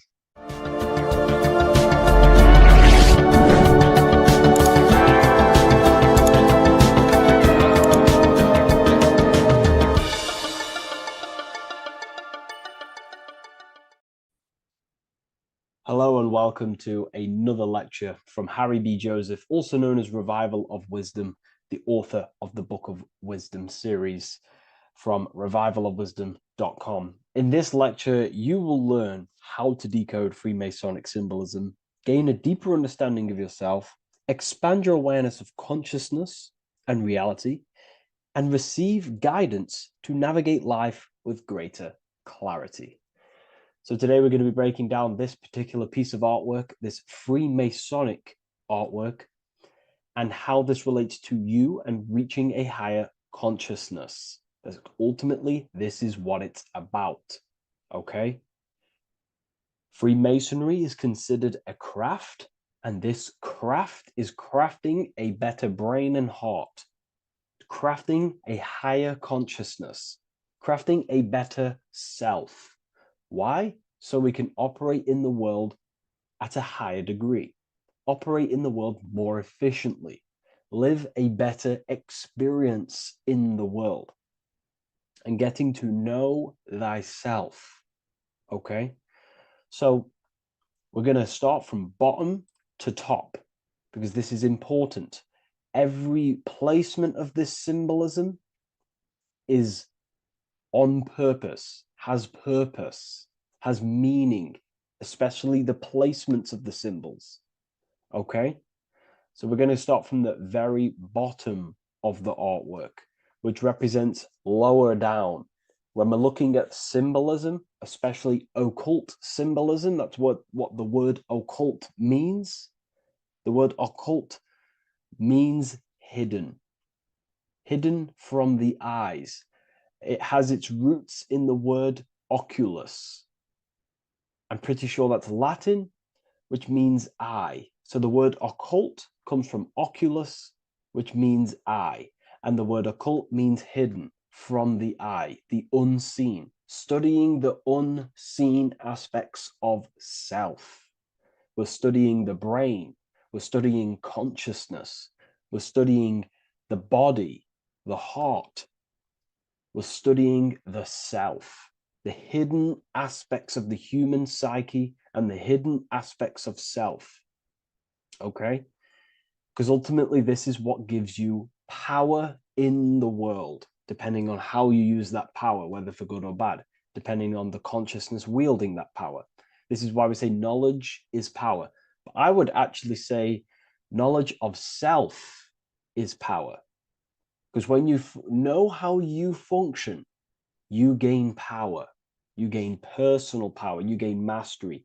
Ultimately, this is what Masonry is about. Self-mastery.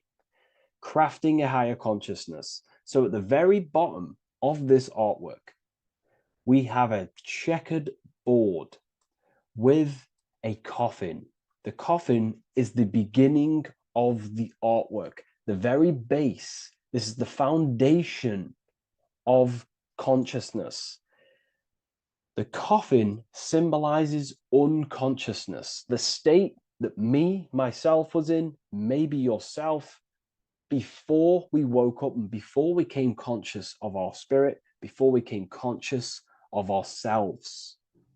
That ignorant state of acting without purpose, acting unconsciously, experiencing the world and not actively living in the world, simply reacting to external circumstances. This is an unconscious state where one is ignorant. 80% of the world is in this unconscious state. And this is symbolized as the darkness, the tomb, look at how the tomb is fully blacked out, representing dull, no emotion, it's dark. This represents the darkness of self. The spirit is buried. The spirit is in the tomb. They're not even aware that they possess consciousness. They think they're the material body flying on a ball millions of miles per hour through space, and the sun is, they think they're a monkey evoluted. They've never questioned themselves. They stay in ignorance. They're in the spiritual darkness, okay? And they're furthest away from the light. Look at the top. This is the light sources. They're in the darkness, okay? They're in spiritual darkness. They're in ignorance. And they're in division. Their mind has no power. Their thoughts contradict themselves. They say they're going to do something, but then their mind tells them, oh, I'm going to fail. Or I want to do this, but my mind says this, and I believe this about myself. They want to, I don't know, they want to write a book, but their actions are scrolling on TikTok, and their emotions about, feeling about their past person in their life. That's division between the self. That's divided consciousness. They also have a divided brain hemisphere. They do not see reality through a true lens, because the brain acts as like a lens on how we perceive things. And if the brain hemispheres are not aligned, then we cannot see reality the way it actually is and truly presents itself, neutral. If we're left hemisphere dominated, we see everything as divided. Nothing's interconnected, nothing's a whole. But if they're, right hemisphere dominated, they see everything as a whole. We need to look in the middle of that, okay? So we'll go into that a bit later. But ultimately, they're in a divided state of consciousness. They're in ignorance. But the tomb is symbolic of that. The tomb is, you're not even aware they are divided. They think everything's right in that state. I was like that. My family is like that.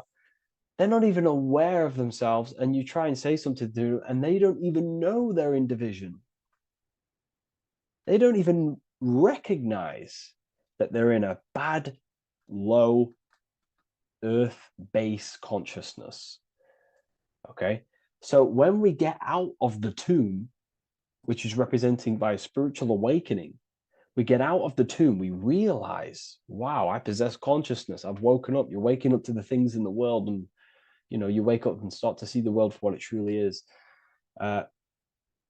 When you become aware and you rise out the tomb, you're born again. You start to actually start looking within. You start to become conscious of your thoughts. You start to become conscious of your actions. You start to become conscious of the evil in the world. You start to become conscious of the things. You rise out the tomb. You start to become conscious of your intuition. You then step on the checkered board. The checkered board is now you realizing you're in a divided state.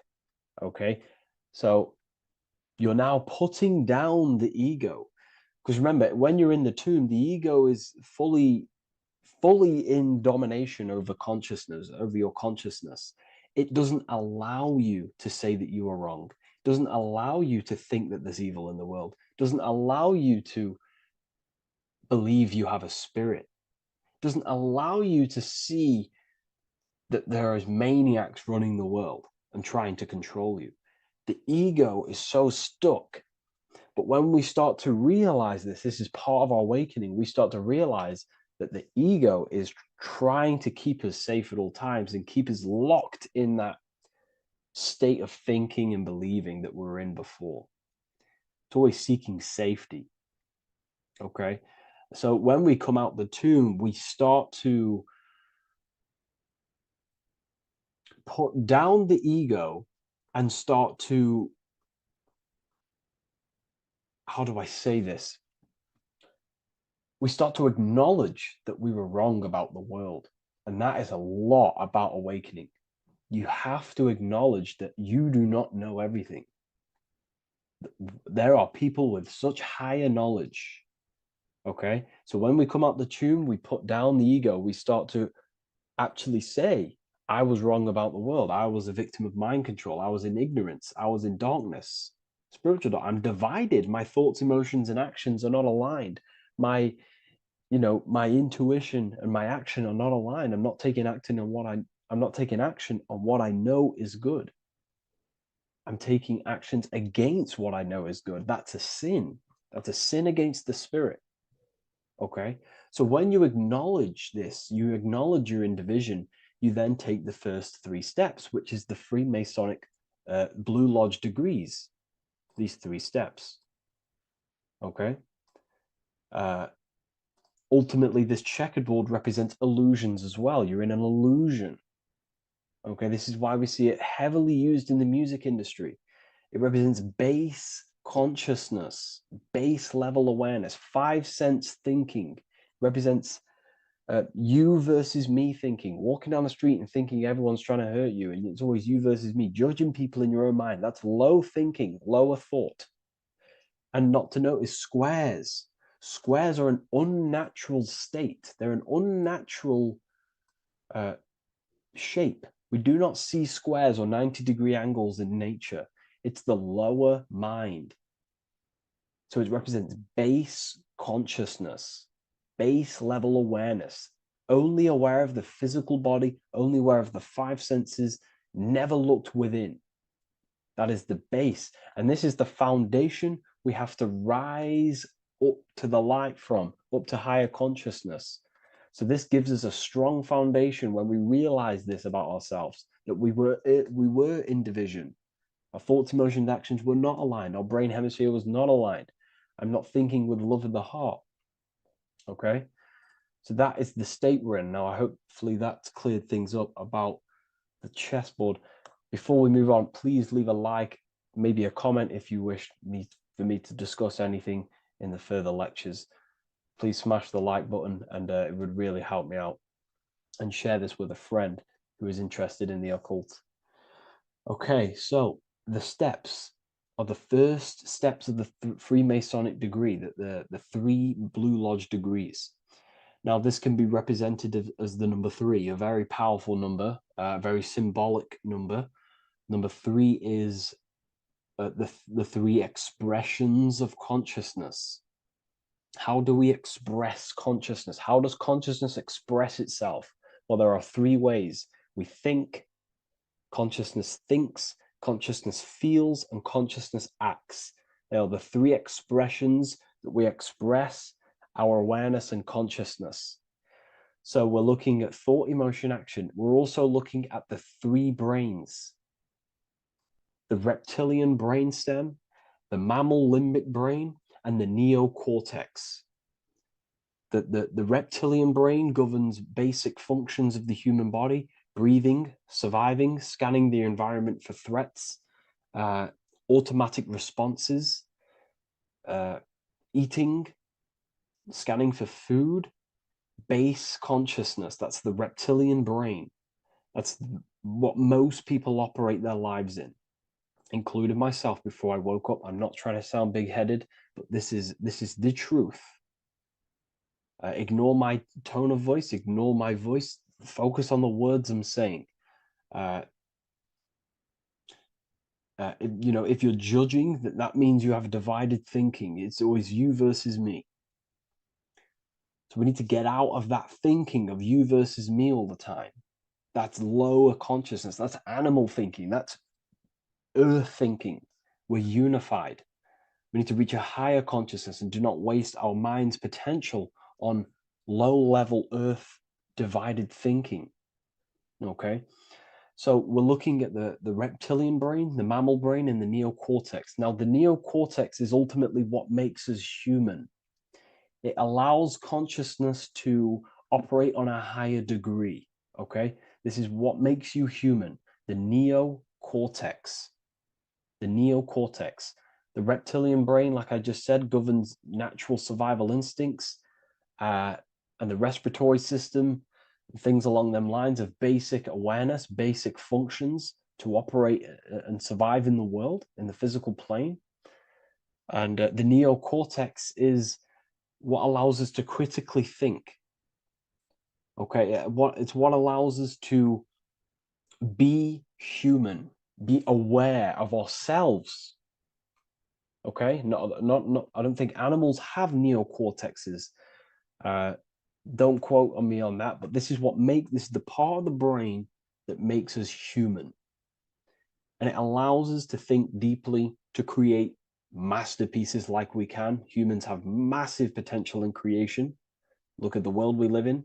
This is because of the neocortex. It allows us to critically think and self-reflect. Now, when we start to operate from higher thought, we start to think with higher thoughts, the higher parts of the mental dimension, we ultimately start using this brain more. We start functioning from the higher brain. Now, this is why Neo from the Matrix is called Neo, because he uses he was in the reptilian brain. If you watch the film The Matrix, if you notice, he gets plugged out of the Matrix and he's plugged in on the back of his neck into the brainstem. And when he's plugged out, his name's Neo, which is neocortex, using the higher brain. It's what awakens the self. It allows consciousness to function on a higher degree compared to animals. Okay, so we're looking at thought, emotion, action. We're becoming conscious of thought, emotion, action. Becoming conscious, what am I thinking, what am I feeling, and what am I acting in the world? And what can I do to master these, to operate more efficiently in the world? How can I use these towards higher consciousness and use these actions, these thoughts, emotions, actions to reach a higher state of awareness of self? So when you go through the first 3 degrees, you enter the doorway. Now, this is symbolic of a doorway.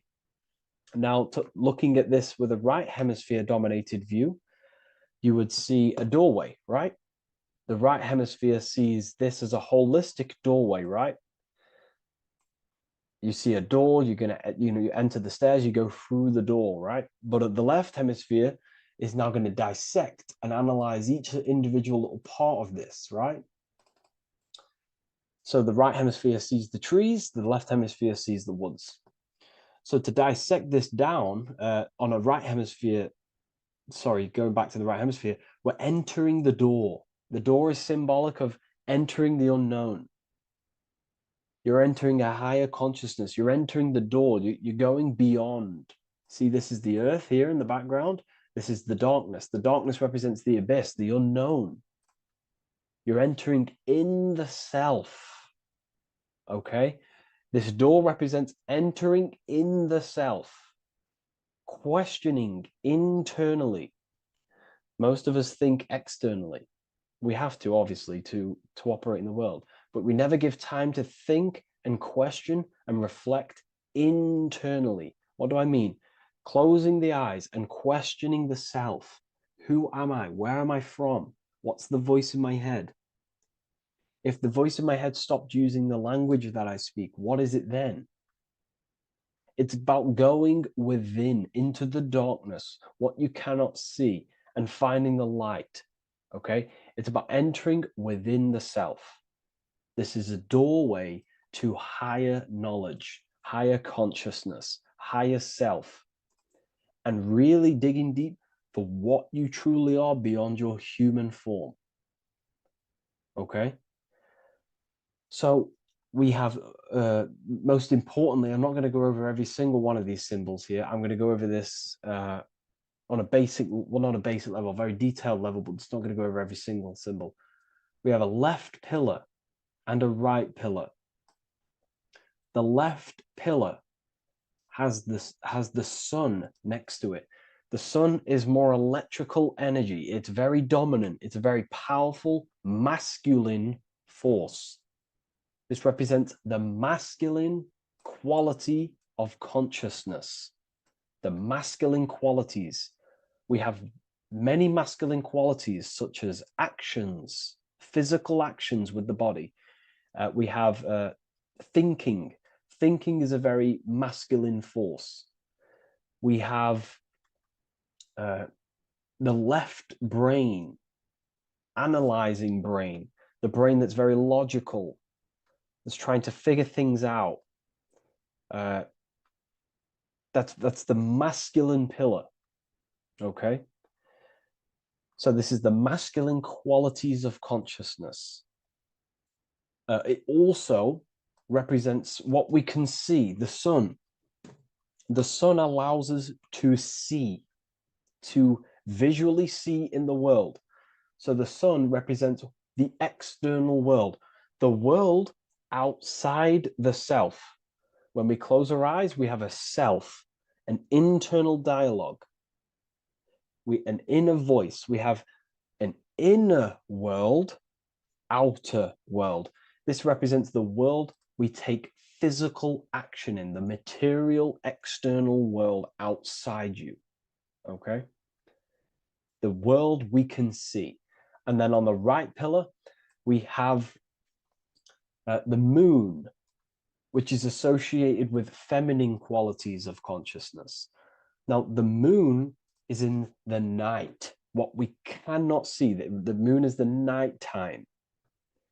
The darkness symbolizes what we can't see. So it's representing the internal world, the world of the self, the immortal world. Okay? The self in the mind is immortal. When you close your mind, you go in the mind, that self inside you is immortal. In the mind, you are immortal. Outside the mind, you are mortal. You will die. This body will die. Okay?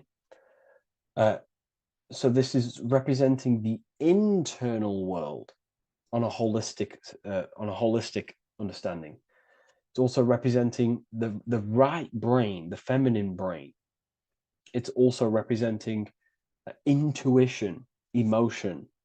They're linked. Intuition and emotion. They're a feminine force. Also, we're looking at the heart, the right pillar. So everything that is feminine falls under this right pillar.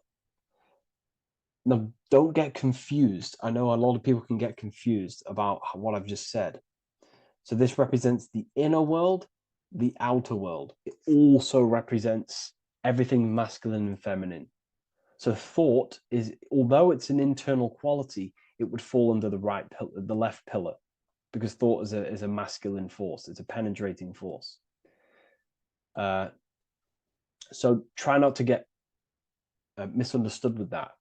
On a holistic scale, it's also represented inner world, outer world, and how they are reflections of each other. Now, these pillars, they're the same height, they're the same structure, but just different in sun and moon, which represents their reflections of each other. Their reflections, the inner world reflects in my outer world. My external world, what I see outside of me, is a reflection of my thoughts and my internal world. So the inner reflects the outer. The inner reflects the outer. As within, so without. So we're also looking at the right and left brain. I've already gone over that. So what we need to do is build the bridge between the two to reach higher awareness of self. Because ultimately, remember, we're still divided. We came from the checkerboard, we entered up here, we've just entered within the self, started questioning the self. We're still divided. We need to build the bridge. And this is what they're crafting in Freemasonry. The bridge, the arc, the agreement, the great work. This is the crafting of aligning the left and right brain. We're also aligning intuition, feminine, with the actions. Because ultimately, the higher self is always guiding us. That's our true spirit guide. Our true spirit guide is our higher self.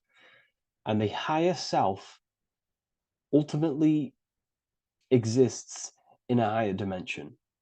This is going to sound crazy to some people, okay? But who you are is not your human body. And your higher self does not communicate through the language of the human material world. It doesn't communicate through English, doesn't communicate through thoughts. It communicates through intuition and communicates through dreams and symbolism. So it's all associated with the right pillar. This is the things we can't see. The higher self is always guiding us to awakening and to our purpose on the earth. Okay, so this left pillar also can symbolize what we're born into the world with, our circumstances, our external world. What are we born into? You know, our family, our current financial situation, where you're located in the world. So it's also symbolizing this. It's also symbolizing the qualities you bring here, the natural abilities you have when you're born, and what we need to do with our environment to ultimately reach a higher consciousness and reach our and transmute our environment we're born into to realize who we were and why we came here. Okay, so we need to build the bridge between intuition and action, and always take action on what we know and feeling is right at all times. That's unity consciousness. And when we do this, we gain the light. We gain more light, symbolic of more information of the self. Because the higher self is always guiding. It's always watching over.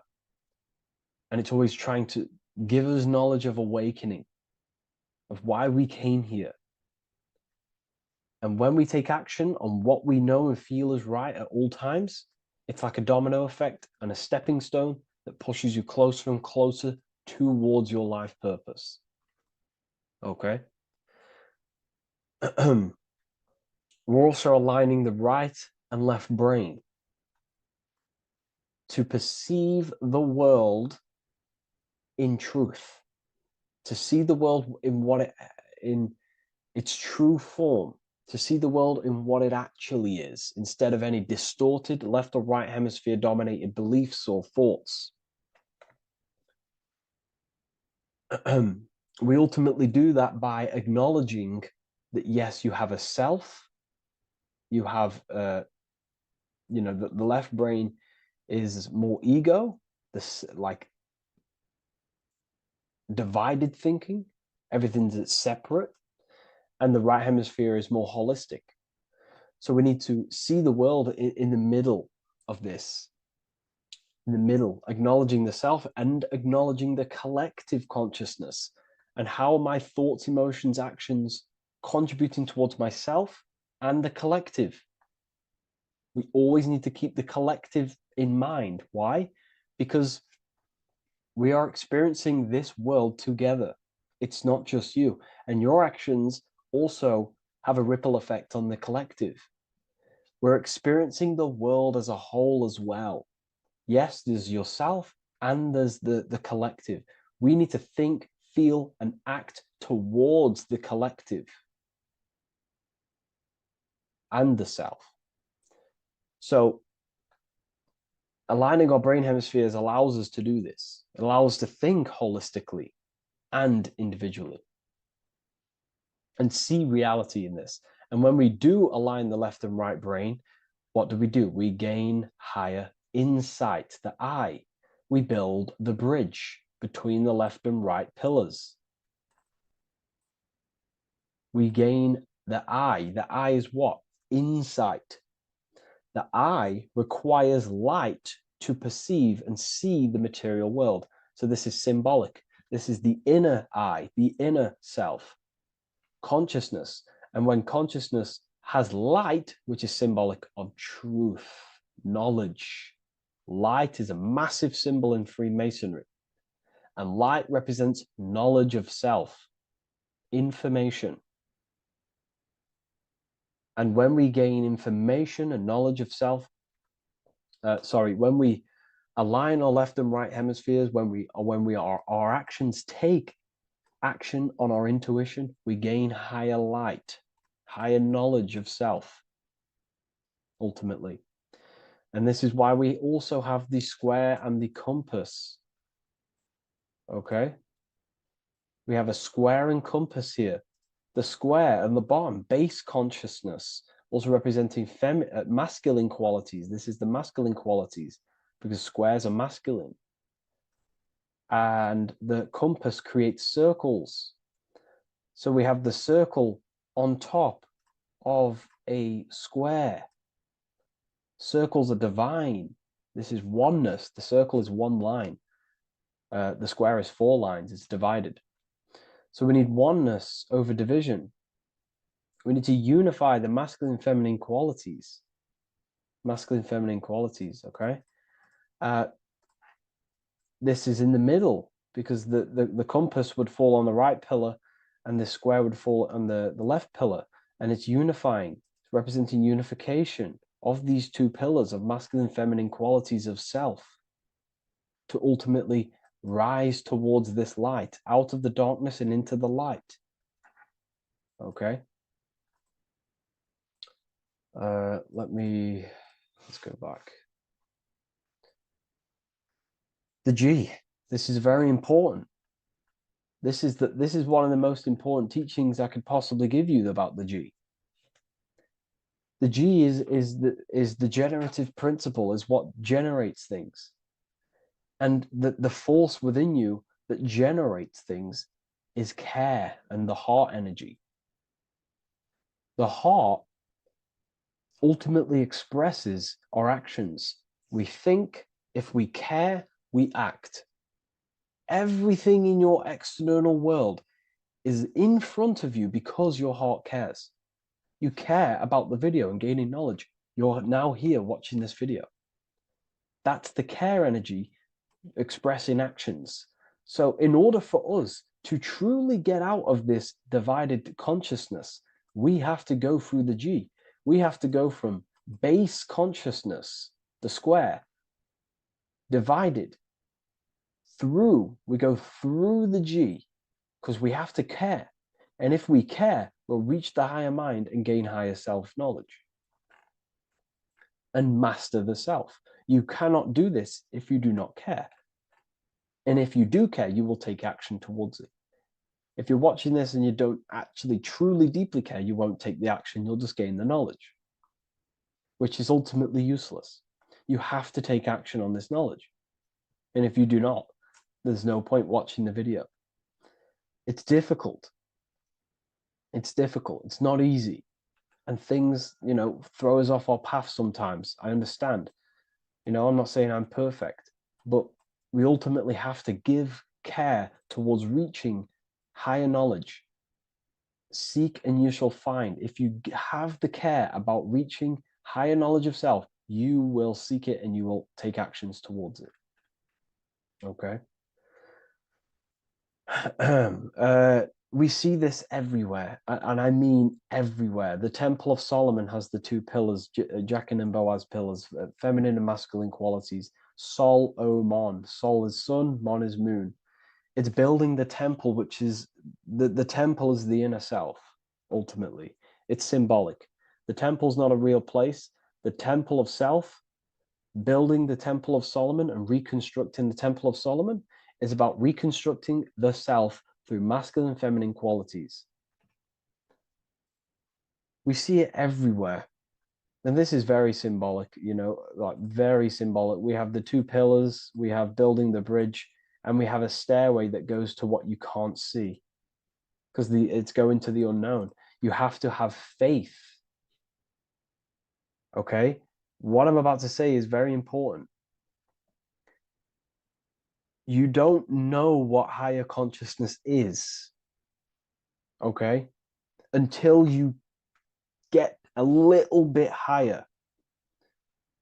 This is hard to explain, but I didn't know what everyone talks about, what higher consciousness is. I can't give you my higher consciousness. It doesn't work like that. You have to enter in and go within and have faith, going into the unknown, because you're ultimately going into something you do not understand. Higher consciousness, I cannot give it you. You have to enter the door and take action and think, feel, and act towards it, and you will go to the place, and then you will understand what higher consciousness is. Ultimately, what higher consciousness is higher knowledge and understanding of self, what you actually are.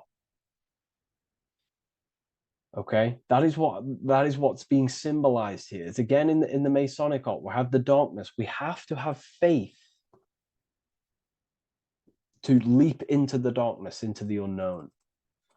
We see this everywhere. Like, you'll see, when I say this everywhere, and I mean everywhere, you'll see this. Every doorway has this symbolism in the ancient world, because ultimately this is what it's about, people. The door represents going within, into a new light, a new room, a new level of understanding of self. Okay. Here we have Astro World. Now, this is obviously a darker aspect of this. But again, we have the two pillars. See you on the other side. That's the doorway. The other side. And I'm not going to break down, this ritual, but you can guess what I'm on about here. That's for the university, of course. I can't break that down on YouTube. It's way too deep. But there's knowledge out there that is so deep you couldn't even comprehend it with the current mind, even for myself. And this is the power of symbolism. The more you learn about yourself, the more these symbols reveal to you. It is a journey of self.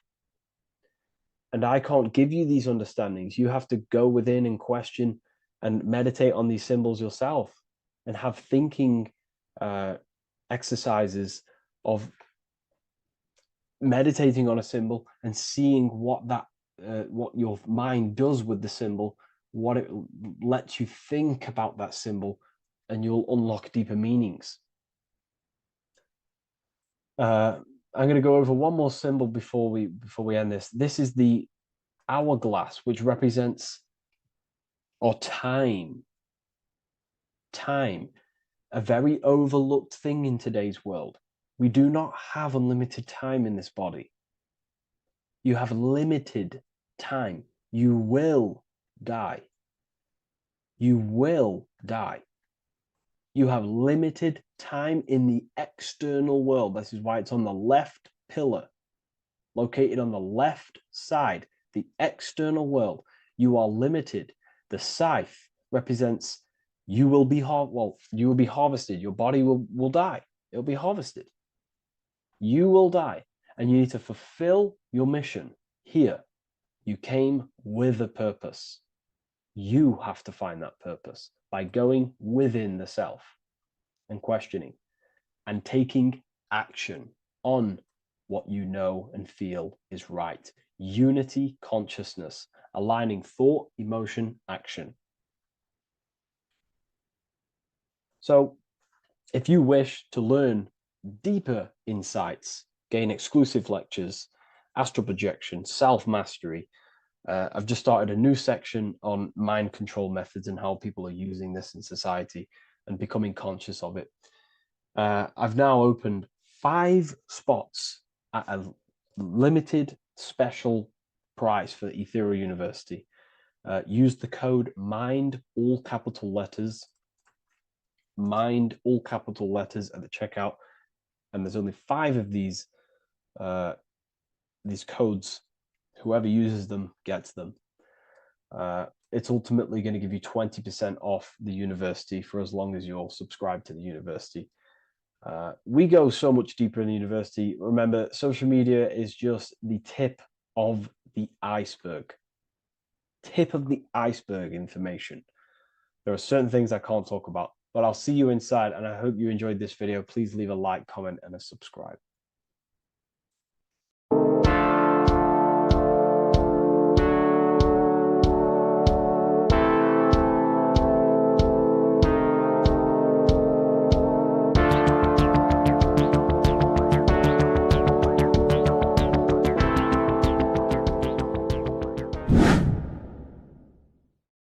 What is good, people? We're back with another video, and this is going to be talking about the connection between the micro and the macro.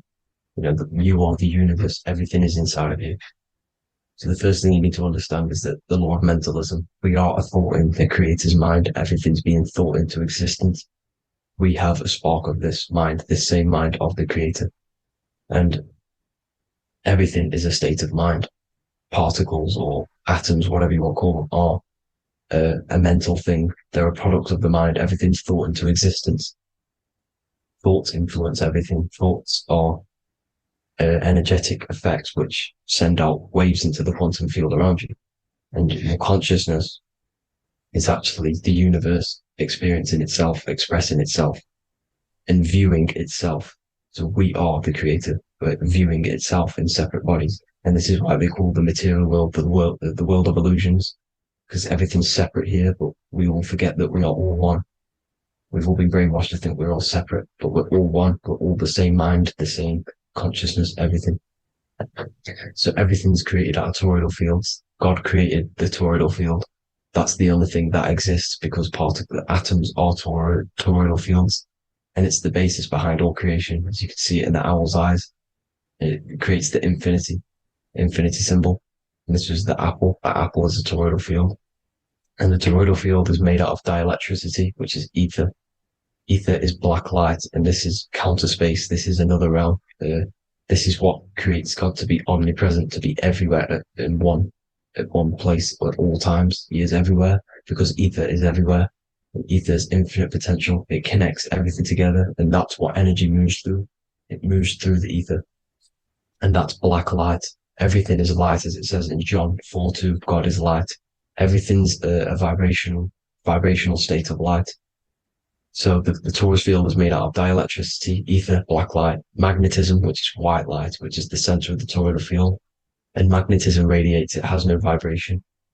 And then when white light splits, it turns into electricity, which is physical material, and that has a vibration. This is the Holy Trinity, the sun, the moon, and Saturn. Saturn, the god of materialism. If you've watched my videos on Saturn, you know that Saturn is crystallizing everything into physical matter. And that's why his old name was El. The ancients called him El.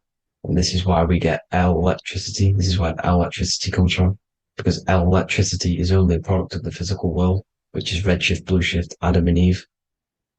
And this is what creates the redshift, blueshift is what is a product of magnetism. When magnetism, white light splits.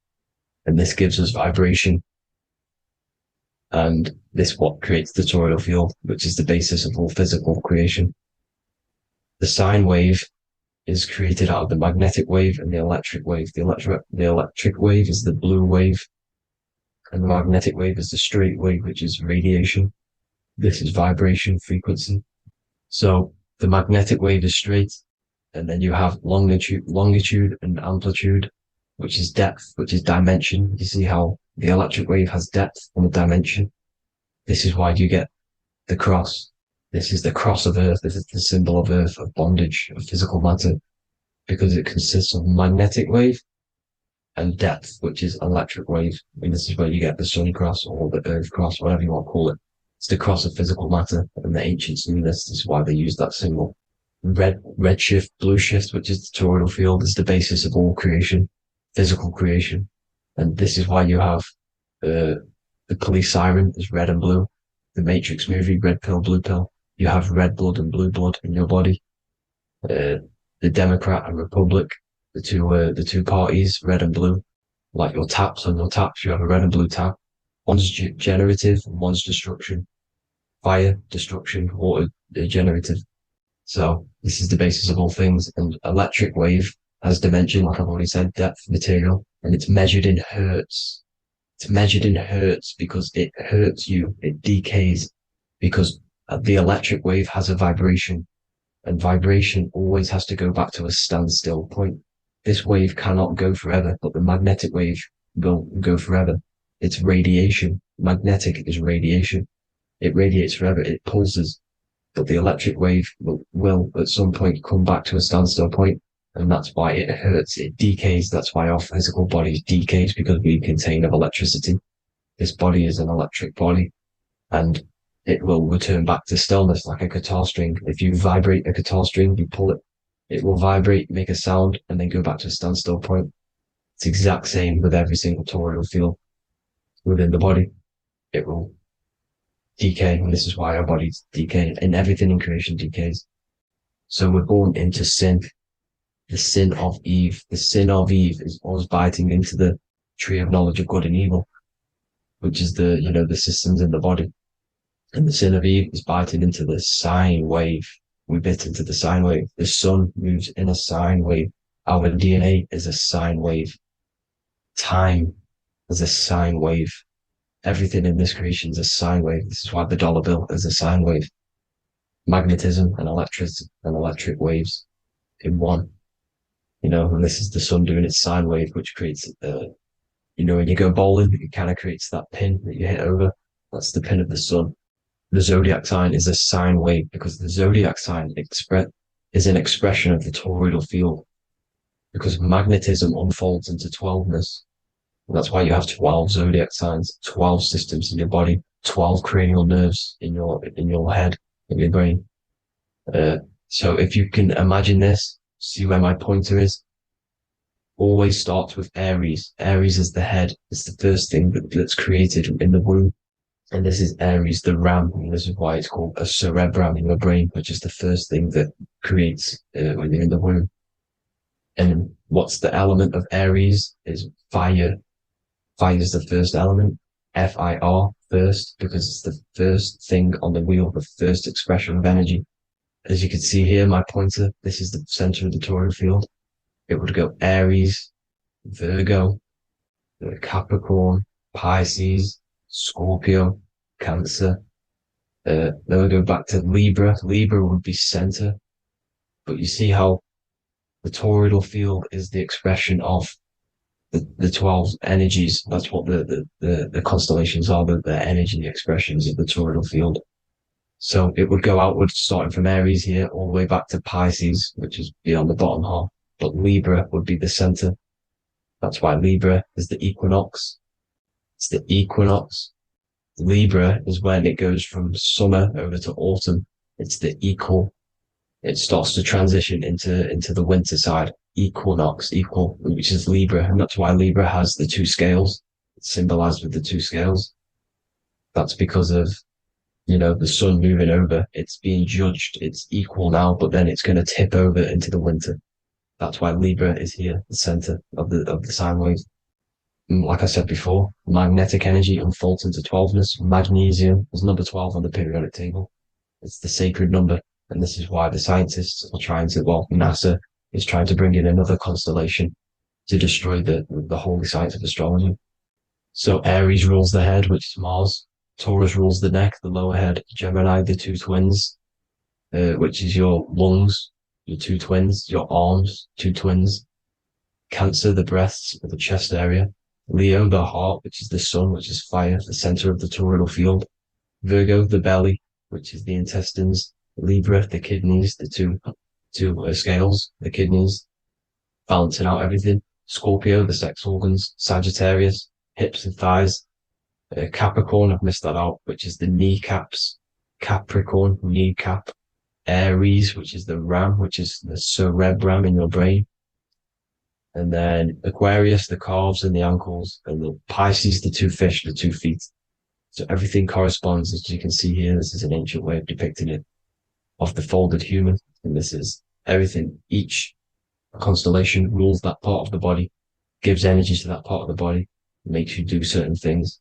So magnetic energy unfolds into 12ness, electricity unfolds into 7s. That's why when you get electric, the light spectrum that we see, it consists of 7 colors. Why we have 7 planets. The 7 planets give us our 7 metals and the 7 solfeggio scale frequencies. So the rotor, this is the rotor. And rotor is an anagram for Torah, the Torah, which is I think it's the Hebrew Bible. Don't quote me on that, but it's one of the holy books, which is the Torah, the Taurus. Everything goes back to the Taurus field because it's the basis of all creation. So the chief cornerstone, it says in the Bible that the builders rejected the chief cornerstone. The chief cornerstone, you are the builder. You decided to incarnate into the physical world, into the electric world, the world of Saturn. When you are created in the womb, it takes you 9 months for you to be created. So for example, if your parents, if you went into the womb here, it'd take you 9 months. So let's say you're born in Scorpio.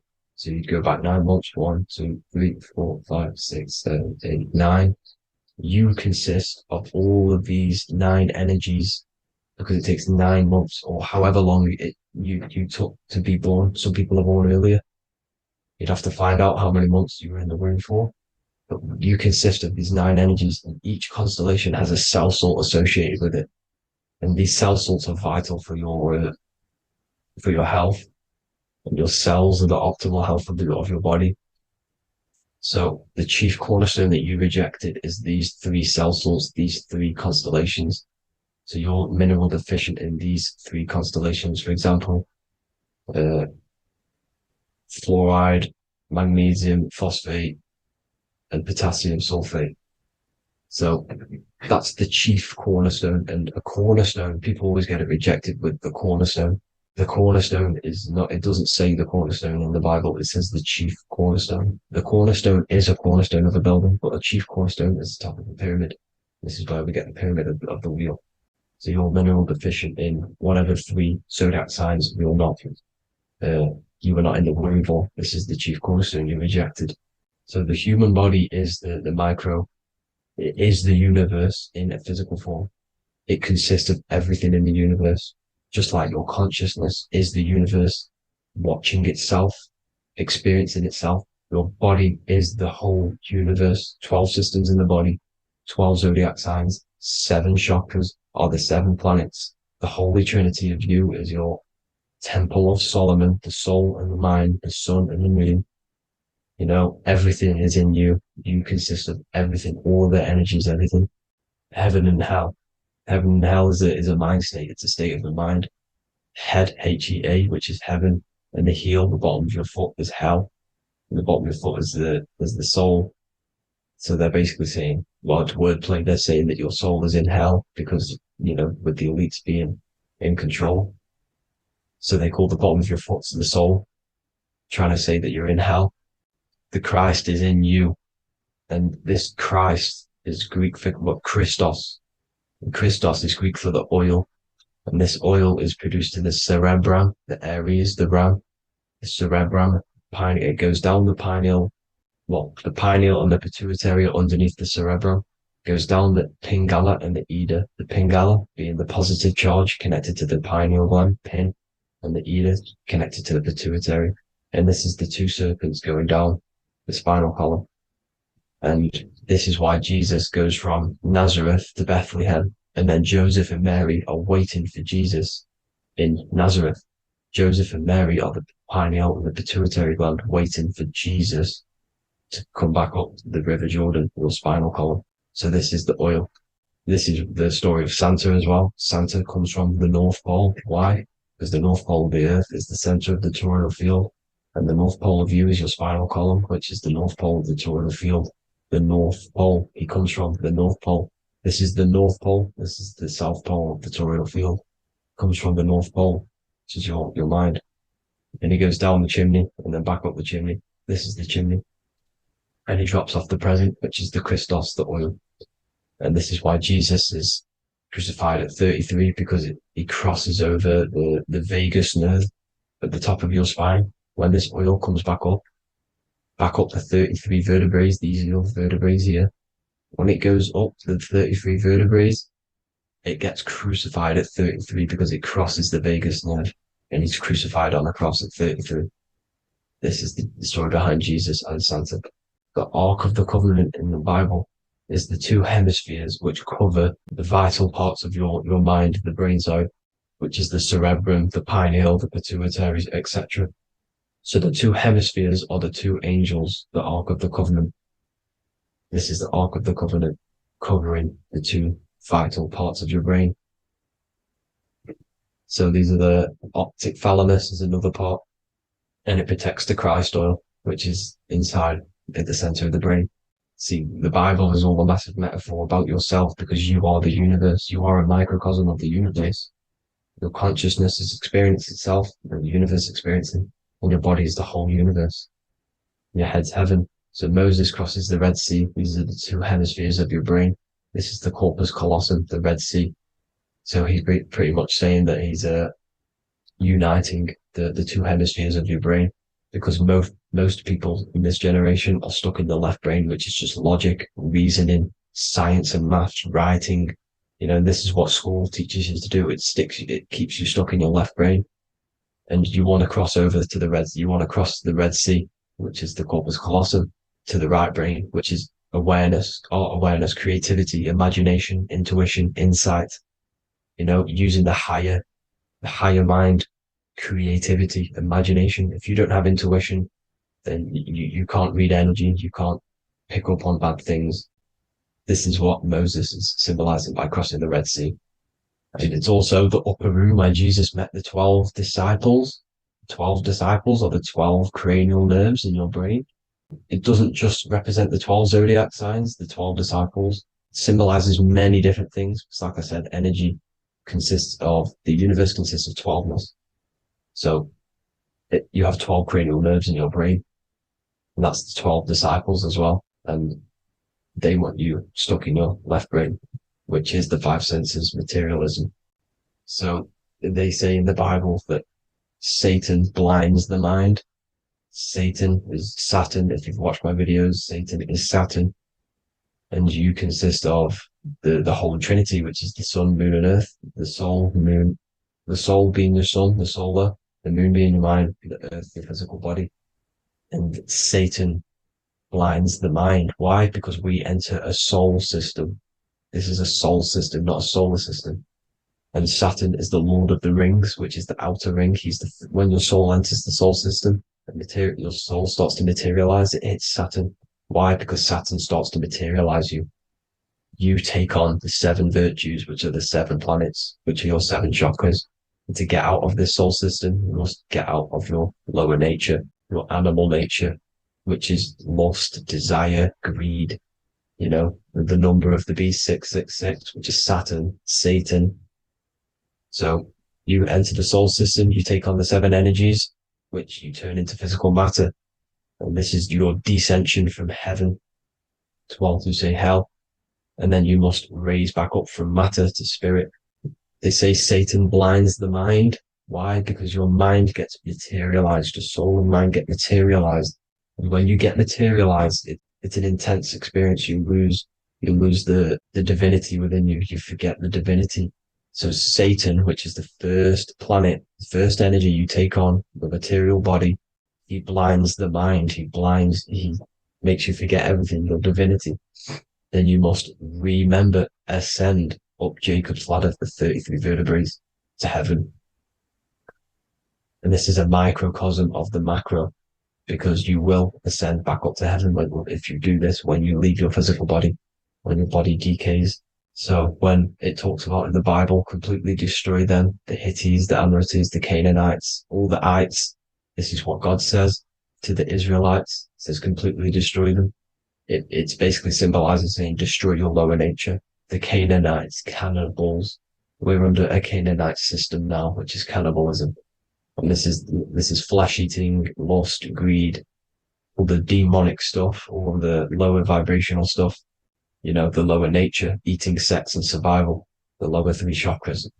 You must get out of these lower 3 chakras and return back to spirit, which is heaven, which is spirit, love, being holy, being truthful, being passionate.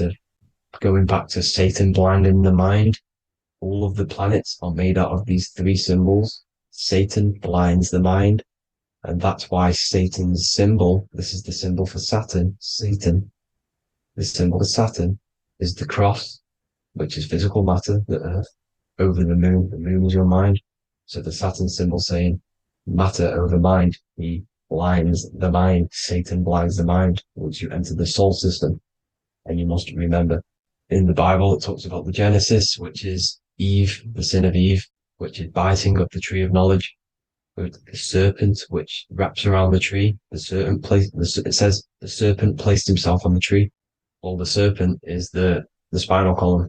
It's the serpent telling you eat from the tree of knowledge of good and evil, which is your nervous system. And eating from the tree of knowledge of good and evil is doing bad things. For example, over-sexualized, overeating, eating the wrong food, that's eating from your nervous system. It's decaying you, and it's preventing you from achieving the God self, the God consciousness. This is the symbolism of, the tree on the serpent, telling you to eat from the left brain, with the left brain being the sinister. Sinister is Latin for left. That's sin. Sin is left. And left is lefty Lucy, Lucifer, right, righteousness, right, God, godly. The tree of knowledge of good and evil, which is your nervous system, because it determines good or bad. That's the only thing you experience in this world is your nervous system. And then the tree of life is the cardiovascular system, and the Garden of Eden is your body. So that's it for this video, people. I hope you've got a greater understanding of how you are the universe and everything is inside of you. Just keep in mind you are the universe experience in itself, and your body is a reflection of everything. The 12 constellations, the 7 planets, everything's inside of you. This world is an expression from the inside outwards. You can't affect the outside world to manipulate reality. Everything's inside of you. I hope you got a greater understanding of this. God bless.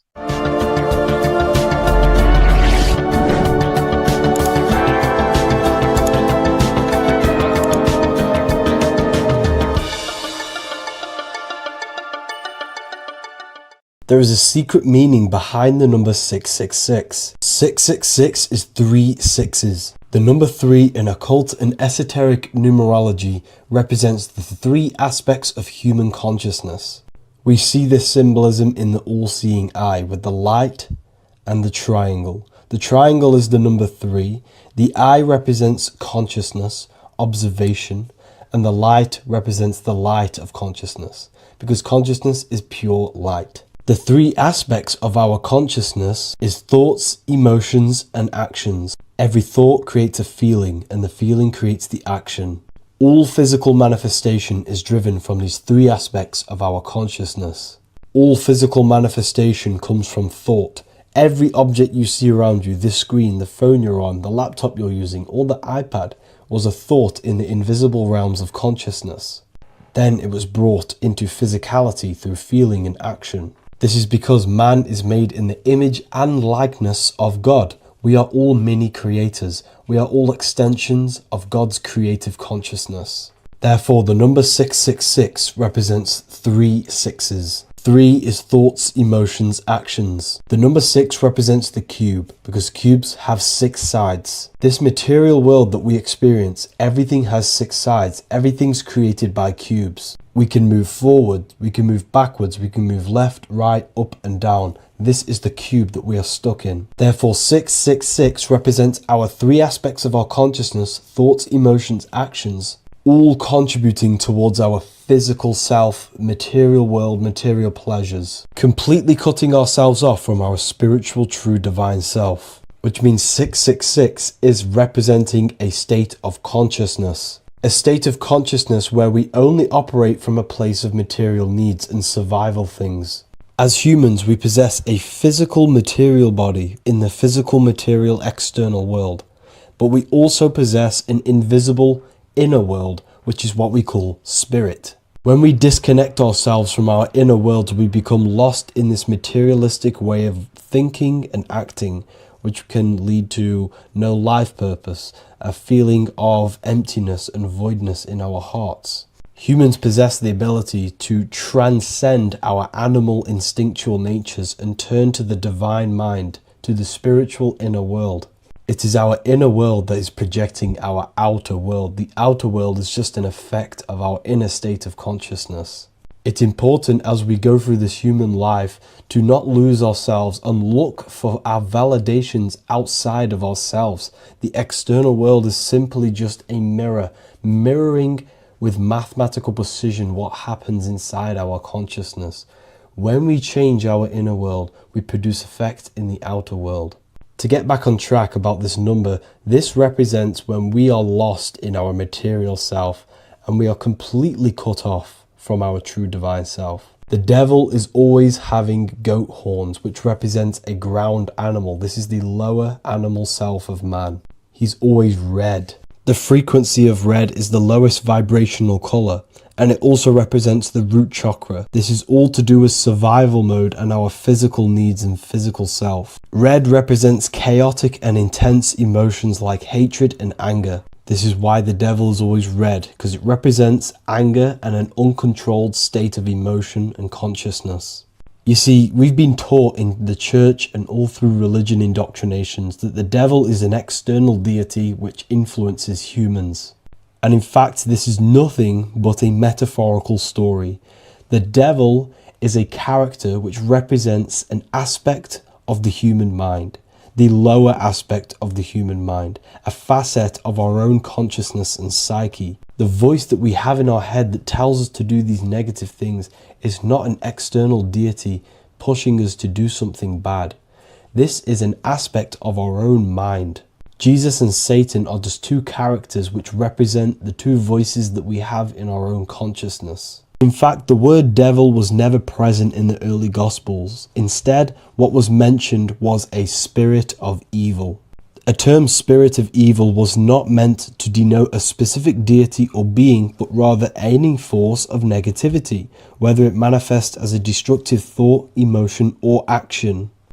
The spirit of evil represents the darker sides of our mind, the part that leads us astray and brings forth negativity in our lives. The reason why they want you to believe in a devil is because they don't want you taking responsibility for your creations. They don't want you to realize that the external world is truly a mirror of your inner state of consciousness. Instead, when something bad happens in your life, you blame it on some external devil or Satan who tempted you. Everything is your creation in your life. When you realize this, you take full control and you begin to reshape your external world by changing your inner state of consciousness. The Freemasonic square and compass is not just a symbol that represents Freemasonry, a lodge, or a secret society. It is a symbol of gaining your own personal power. Now in this video, I'm going to be breaking down this symbol in the most detail I can possibly go into. Most people live in a state of illusion. They live their life impulsively, acting based on their five senses, tasting, they want to feel a certain thing like an orgasm, or they're basically just slaves to external things and their five senses, which leads to a very dark path where you'll never actually become a conscious creator and you'll never actually be internally happy. The Freemasonic square and compass reveals some deep wisdom about this. Now let me break this down. If you want to gain your personal power, listen up. The Freemasonic square and compass is a compass which is used to create circles. Now if you notice something about the circle, they have no beginning, no end. You can't tell where it begins and ends. It's eternal, which means this represents consciousness. Now, if you don't know what consciousness is, if you close your eyes, you have an internal world.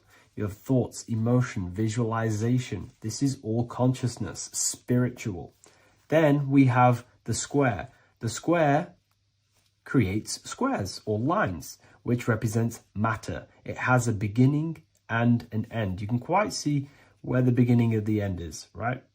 So we can even link this to Leonardo da Vinci, the Vitruvian Man. We see the man in the square with the circle. The circle is the eternal consciousness and the man is the square, limited to the physical world. But consciousness is not limited, that's why it's outside the square.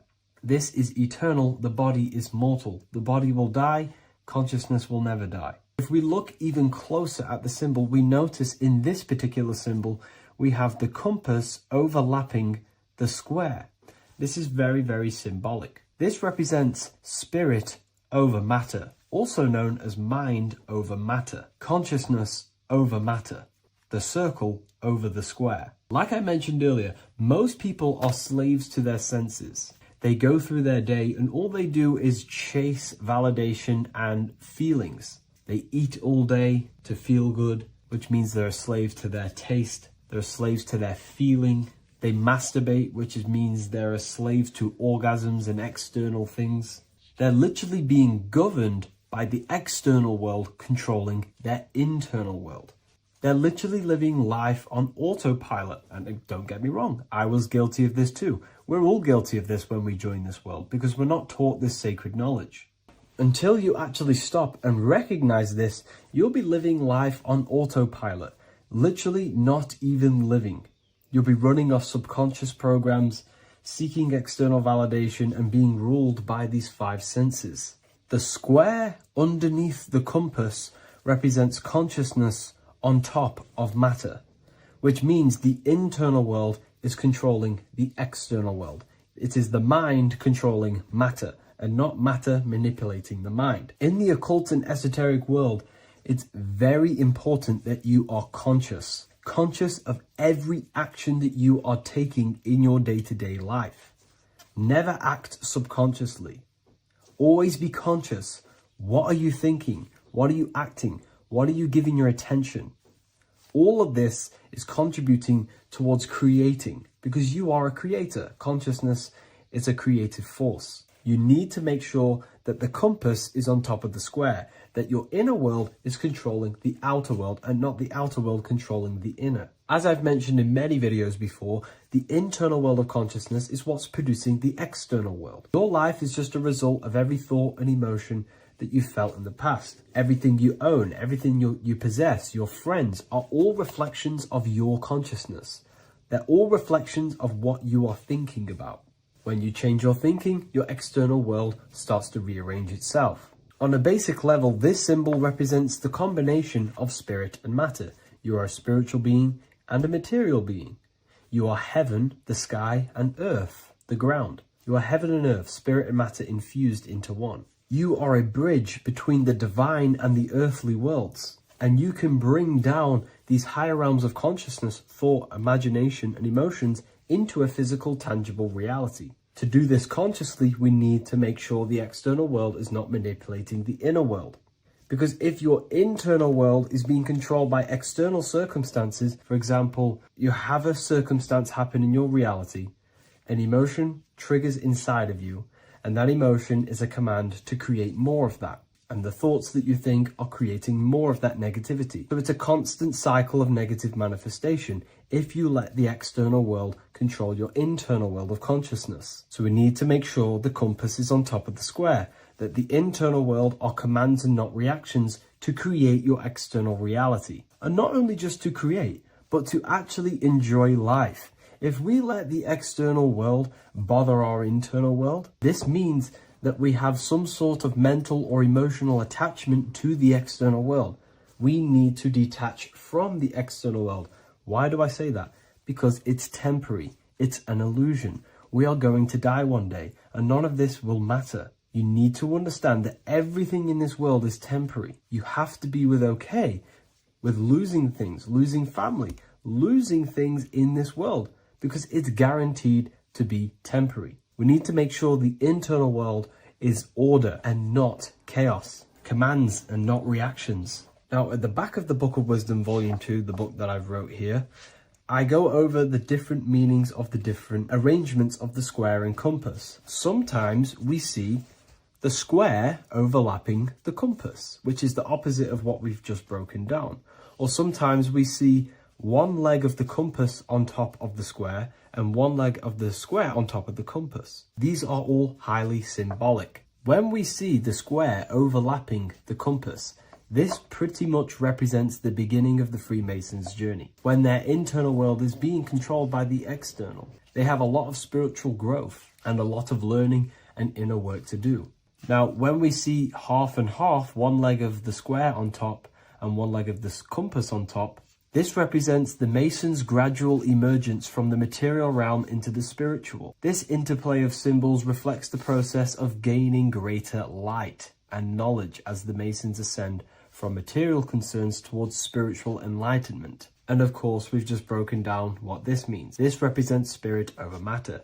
They're not chasing external physical things anymore. They're actually chasing and gaining validation and happiness from spiritual growth, more knowledge and deeper understanding of consciousness and themselves. Most people chase external material things, which actually don't make you happy in the long run. You could be given £1 million today. In a week's time, you would be back to the same original state of consciousness and actually chasing more and more millions of pounds. It's because nothing physical in this tangible world will ever satisfy your internal world of consciousness. So through spiritual growth, we can actually become happy and seek higher understanding, higher consciousness, which actually satisfies us eternally. So when we see the compass on top of the square, it symbolizes the triumph of spirit over matter. This arrangement not only signifies the mastery of spirit over the material realm, but also represents the resurrection, ascent, and dominion of spiritual principles over all earthly conditions. It's all about gaining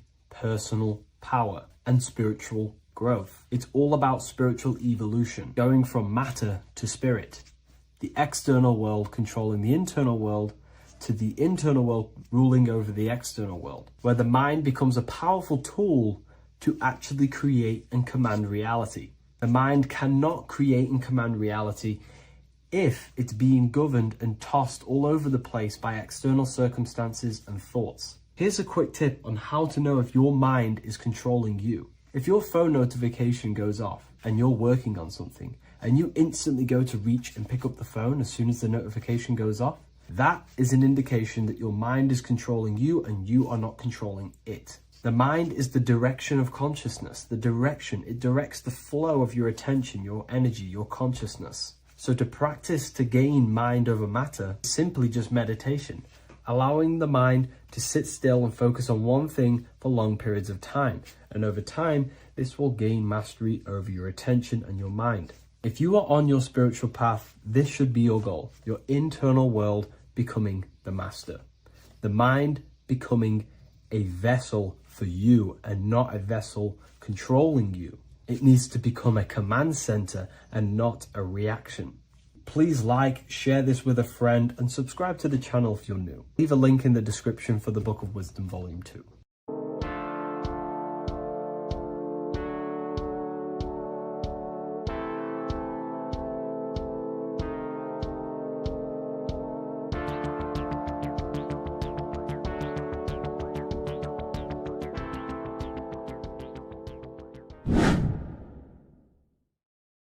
What are we all doing, people?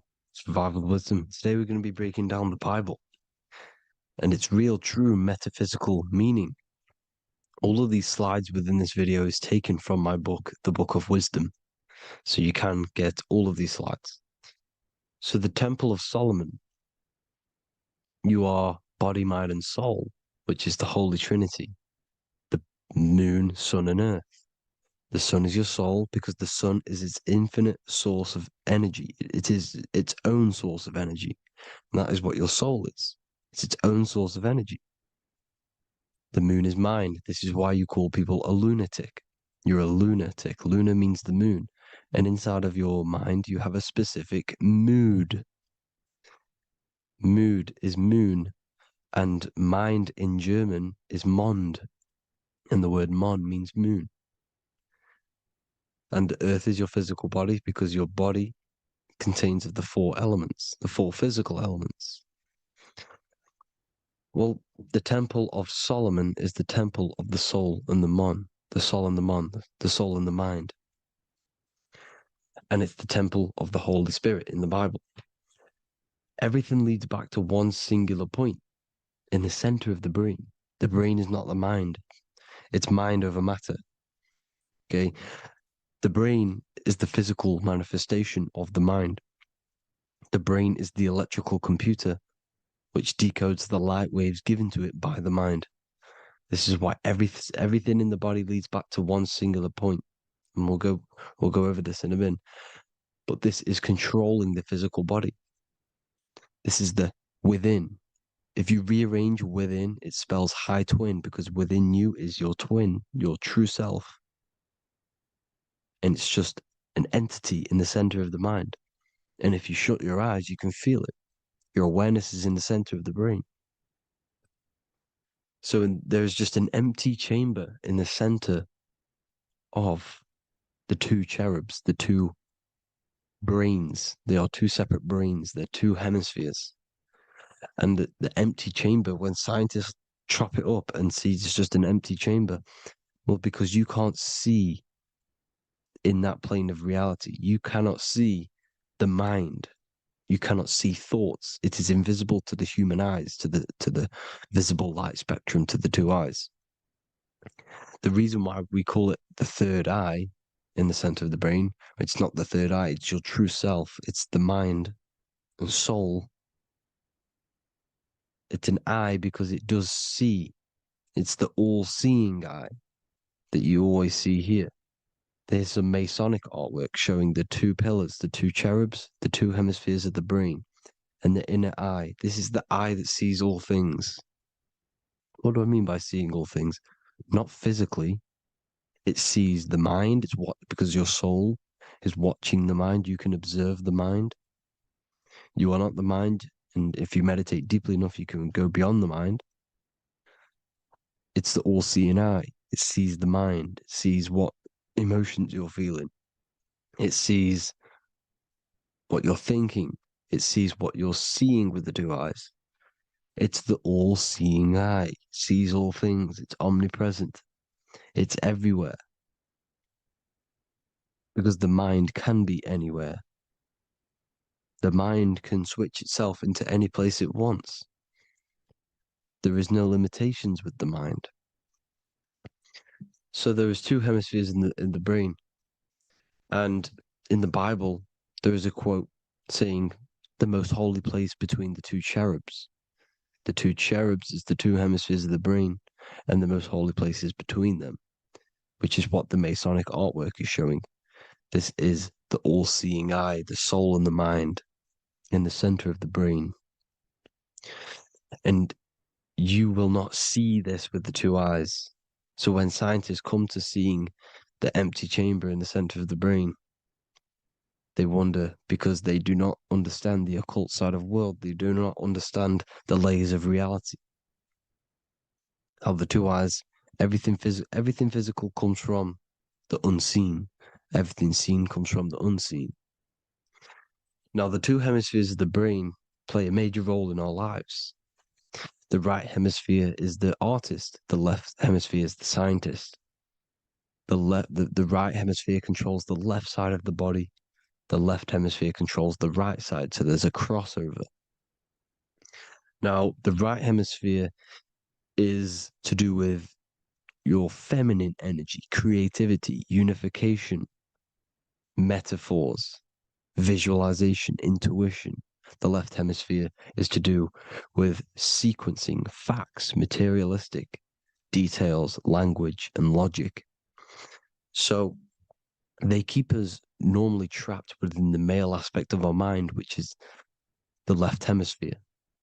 You know, if you listen to Spotify, Apple Music, and radio, they're all tuned to 440 hertz, which shuts down the right side of the brain, makes you left brain dominant. And we learn, well, 90% of people learn to write with their right hand. They're taught to learn with their right hand, which is to do with the left brain.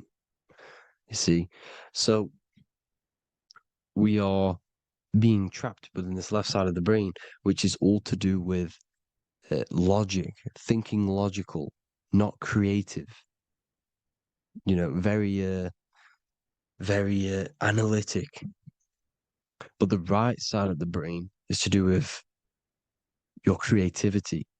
So the right side of the brain is perceiving reality as a holistic perception. Now, what do I mean? If you're riding through a woods, for example, if you're riding through a woods, your right hemisphere is seeing the whole woods as one unified woods. The left hemisphere's job is to break down the perception given to it by the right hemisphere and break it down into individual trees. So what am I saying? The right hemisphere is seeing humans and everything in creation as one unified consciousness.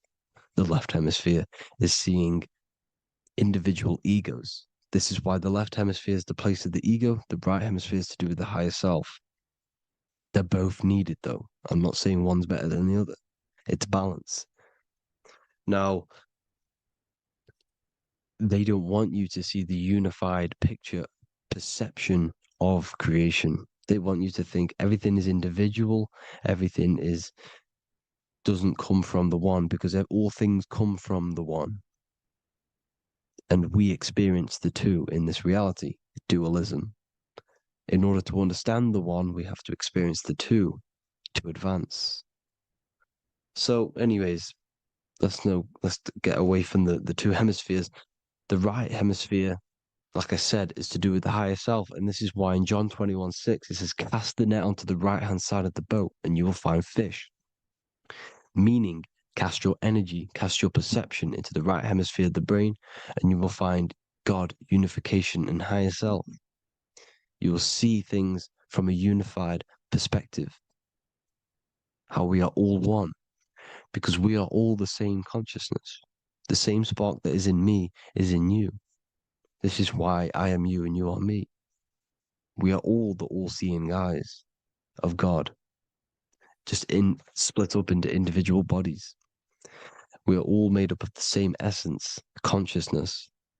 And that consciousness, that mind and soul, is in the center of the brain. You are just in different avatars. And until we see this, we'll forever be divided and conquered. Until we figure this out as a collective consciousness, we will forever be divided and conquered and ruled over. This is why the Bible says, ye are gods. You are the sons of the Most High, because we are.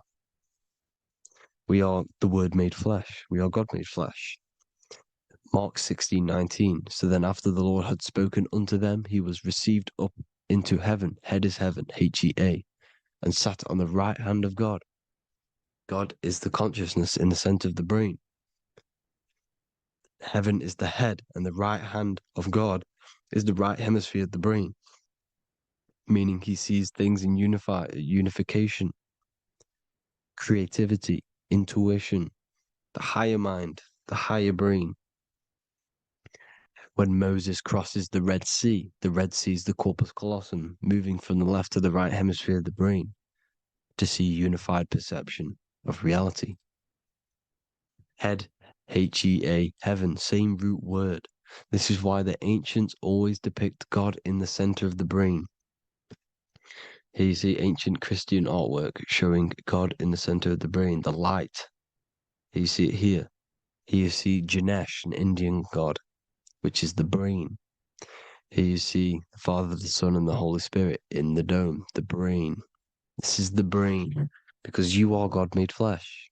That's what consciousness is. The upper room where Jesus meets the 12 disciples. It's the upper brain on the upper room. The upper room is the chamber, the empty chamber in the center of the brain. That's the room. And the 12 disciples are the 12 cranial nerves in the brain, which pretty much rule the body, all the cranial nerves. The tree of life, the cardiovascular system. This is why in Genesis it says the tree of life was in the midst of the garden. Midst meaning middle, because the middle of the body is the cardiovascular system, which is controlling all of the systems in the body. The tree of knowledge of good and evil is the nervous system. It's the spine and brain. This is what's detecting good and evil. The brain is the electrical computer with the left and the right hemisphere, decoding the dualistic world, decoding the light waves given to it by the external world. It is an electromagnetic computer. It is artificial intelligence. It is very intelligent, the brain and the nervous system, the human body as a whole. But the tree of knowledge of good and evil is the nervous system, because it is the tree that detects good and evil, makes you learn good and evil in this dualistic reality. Here you see Adam and Eve around the tree of knowledge of good and evil. Adam and Eve, male and female energies, with the serpent in the tree, and the tree of knowledge of good and evil. Well, this is the spine, the brain, and the serpent is the kundalini up the spine. The serpent is the S. That's why S, serpent, S, the letter S is the serpent. Sex and serpents make an S noise. You know, the Bible cursed the serpent. So we don't figure out the true religion. The true religion is raising the Kundalini and becoming God-man and reaching our higher states, our true God self.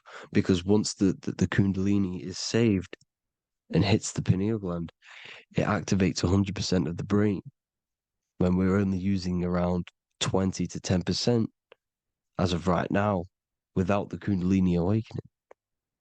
So when you use it, you're activating 100% of the brain. You're activating all the dormant brain cells. You're regenerating the body. And this is the serpent in the tree of knowledge of good and evil. This is the spine, brain. This is Adam, Eve, the male and female energies. The light of the body is the eye. Therefore, if thine eye be single, thy whole body should be full of light. Matthew 6:22. This is the single eye in the center of the brain. It is not the pineal gland. It is what's inside the pineal gland. You have to go beyond the physical world, and there are no words to describe things that are not physical, metaphysics. And the whole body should be full of light. Well, this light is the same pyramid that you see. You are the pyramid with the all-seeing eye on top.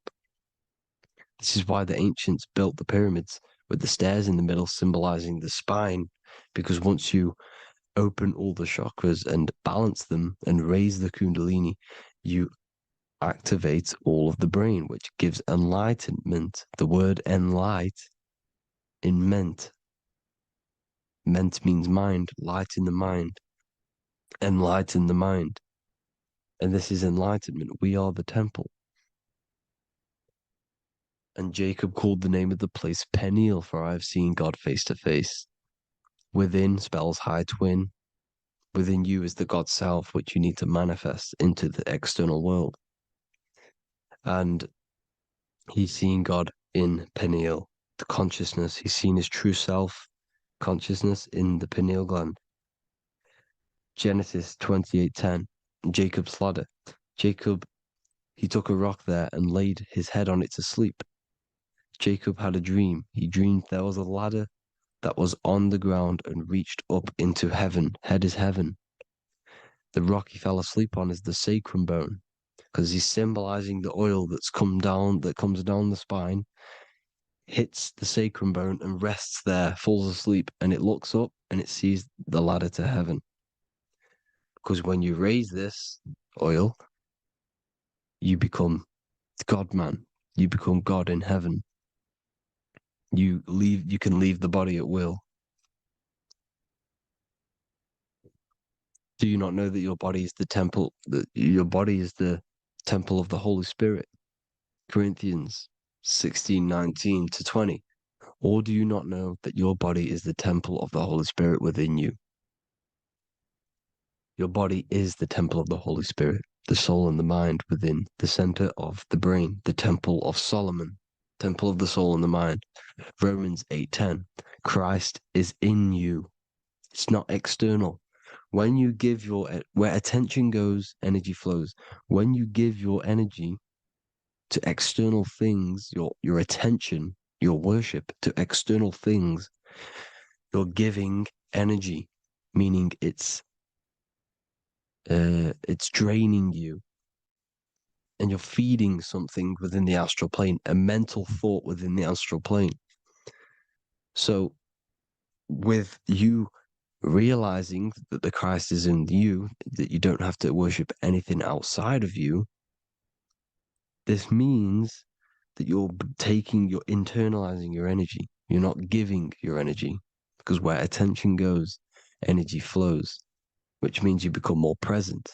You become healthier because you're not giving off all of your special electromagnetic energy that's charging you.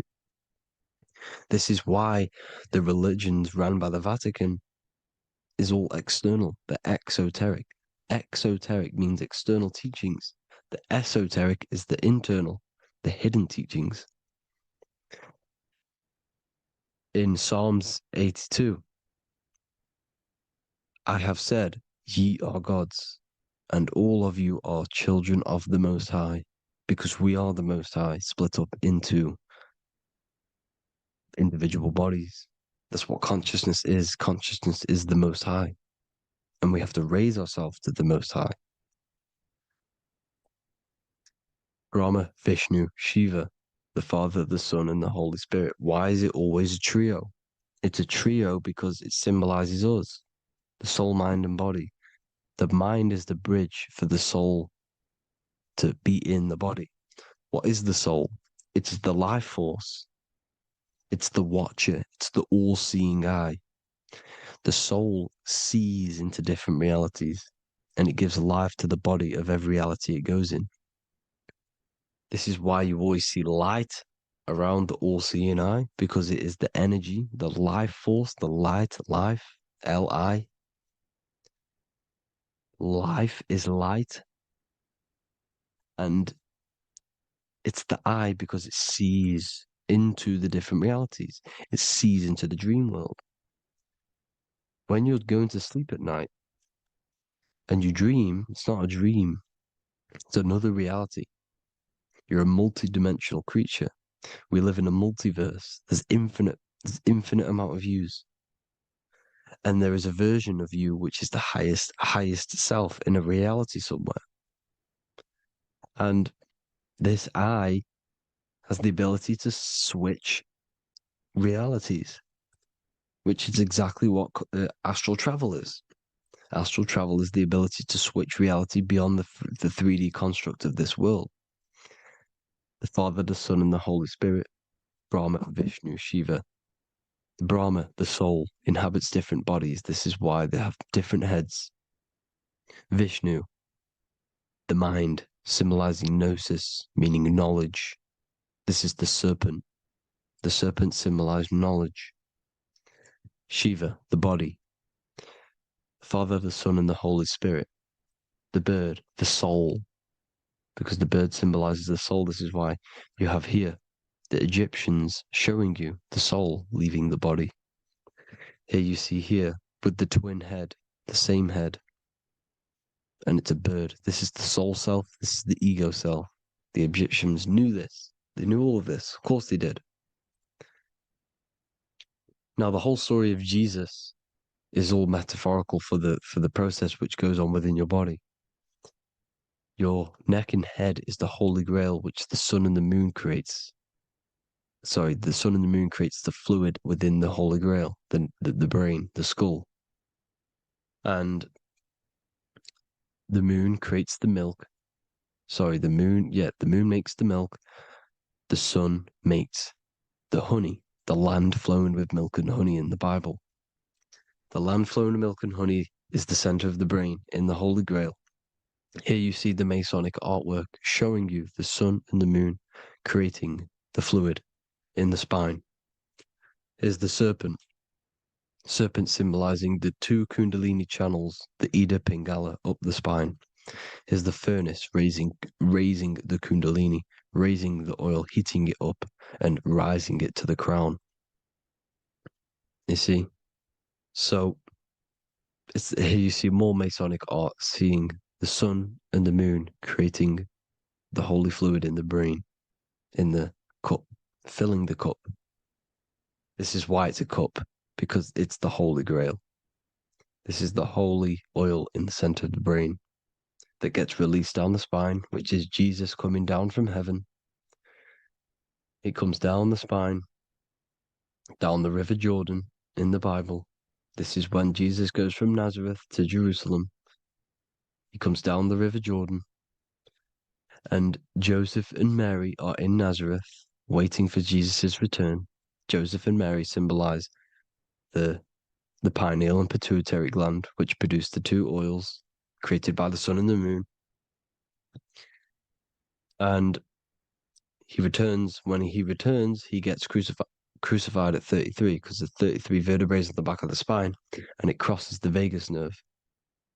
The crucifixion of the oil past 33 vertebrae creates God-man, and it creates your higher self, and it activates 100% of the brain. And you turn into spirit, you turn to your spirit self. This is why Jesus dies. He didn't physically die. metaphorically dies and becomes his higher self. The ego self is left behind. It's the same with the whole story of Jesus. Jesus comes down from heaven, which is the oil. He dies in a cave for 3 days, which is the oil hitting the cave. Here's the cave. And resurrects after 3 days. If you resurrect the oil, comes up and gets crucified at 33 in Golgotha. Golgotha translates to a place in the skull. The 3 wise men from the east.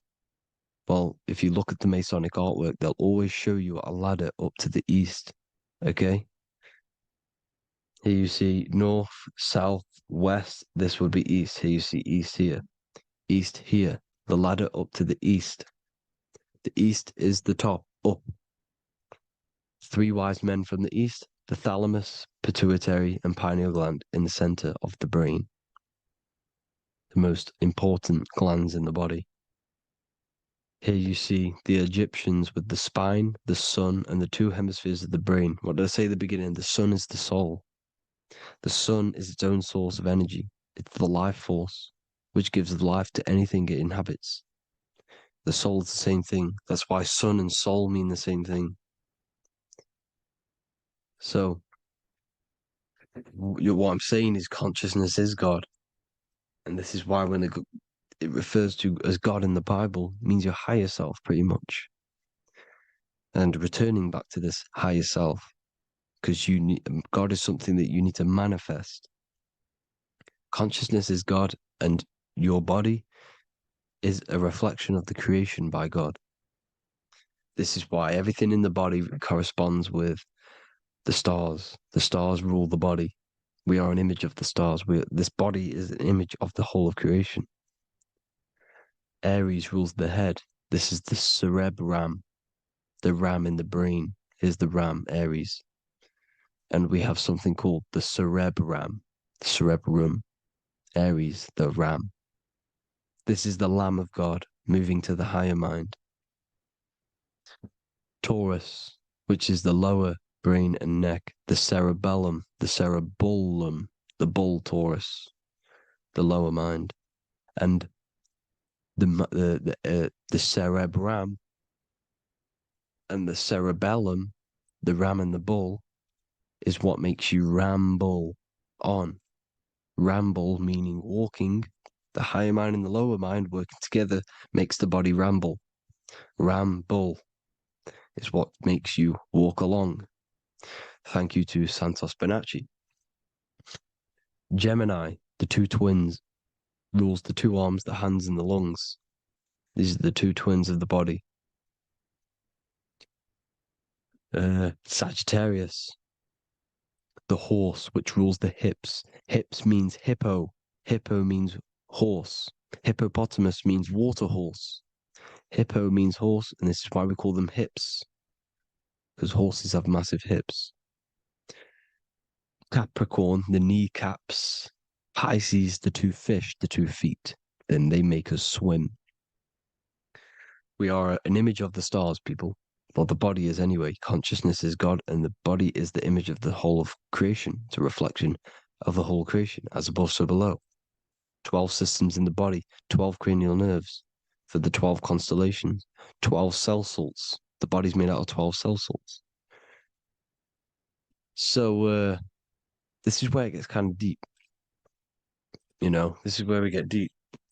And he said Jesus was known as the fisher of man. And fisher of man, meaning man does not mean man as in the male. Man means mind. He's the fisher of minds. So the Bible is not patriarchal. It's not patriarchal. Man just means mind, pretty much. So the fisher of mind, man, because he was fishing minds out of this reality into the higher realities. He was teaching people how to leave the body when he walks on water. Walking on water is the physical, etheric, astral, and mental. These are the different planes of reality. The ether is the either because the ether is the substance that's on either side, astral and physical. It's the fifth element is ether. And the fifth element is the water, the same water at the beginning of the Bible when it says, let the firmament divide from the waters above from below. The water symbolizes the ether. It's the base of all physical matter. And the ether symbolized is known as the water. So when you're walking on water, you're walking on the ether, meaning you're leaving the physical body. So when Jesus walks on water and he's teaching Paul to walk on water, Paul becomes scared and falls back into the water. Well, when you astral travel and you become scared when you're projecting, you'll fall back into your body. So he's pretty much saying walking on water is leaving the body, and walking on the ether, because the ether is the veil between the astral, and that's what devil means. Devil has the word veil in it, because the devil is trapping you between one veil, which is this world. They're trapping you in this world, this thin layer of reality. Your dreams are different veils. The ether, the astral, the mental are different veils. Devil is the veil. The veil. You need to escape being stuck in one reality and live in between realities. And this is when you truly become a multi-dimensional being, because your soul is just the eye. That's what you are. You're just an eye, and you see into different worlds. And it also, when Jesus means the fisher of man, the fisher of minds, he is I truly believe, because of my research, that there is other worlds. It's not just this one. There's higher worlds. There's an infinite amount of you, and you've been in them dreams you call dreams. Them dreams are other realities that you are in. That's why when you're there, you don't feel like you're in a dream. You feel like it's 100% real, because it is real. So this is why the ancients always depicted the many different heads, because there's many different versions of you. And this I, the soul, the watcher, is switching itself into different bodies at all times. Well, when you sleep, when you astral project. And this is what the ancients were doing. They understood the multiverse, and they could switch bodies at will. And this is what the 7 seals are in the Bible, also known as the 7 chakras. These are literally portals within us to these different worlds. We're in the heart at the moment. Earth, rearranged spells heart, meaning middle. This is where good and evil exist. It's the middle point, the midpoint of realities. So I hope you all enjoyed the video. All of this knowledge that I've give you in this video is inside of my book, the Book of Wisdom. The Book of Wisdom gets updated every single month with new pages. It's a one-time payment for a lifetime worth of research and knowledge by me. So if you do want to get it, the link will be in the description. But I hope you will gain some amazing insight. Please like, comment, and share to help the algorithm, and drop a subscription. And for more lectures, every 2 days, I drop lectures and knowledge within the Patreon. If you want to support the channel, join the Patreon. Everything's in the description, because we are not monetized on YouTube. Thank you all. Have an amazing day.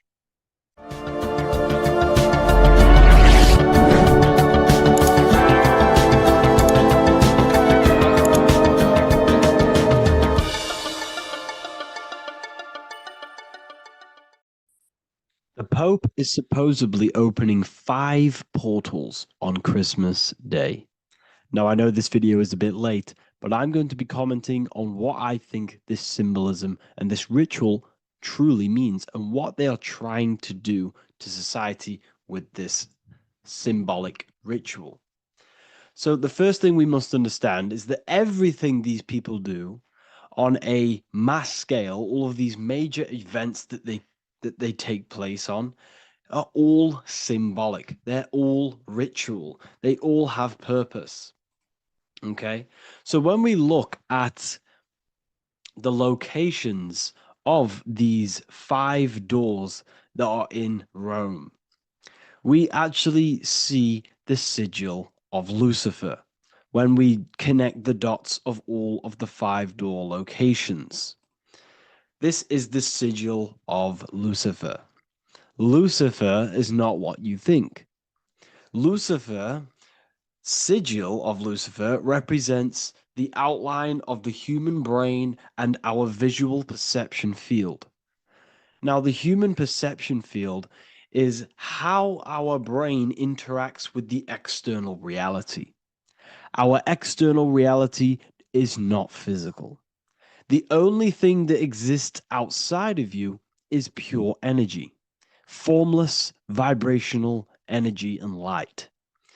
Your brain is an energy decelerator. Your brain decelerates this light, this energy, into a material reality or perception that you can interact with. You don't look into the external world.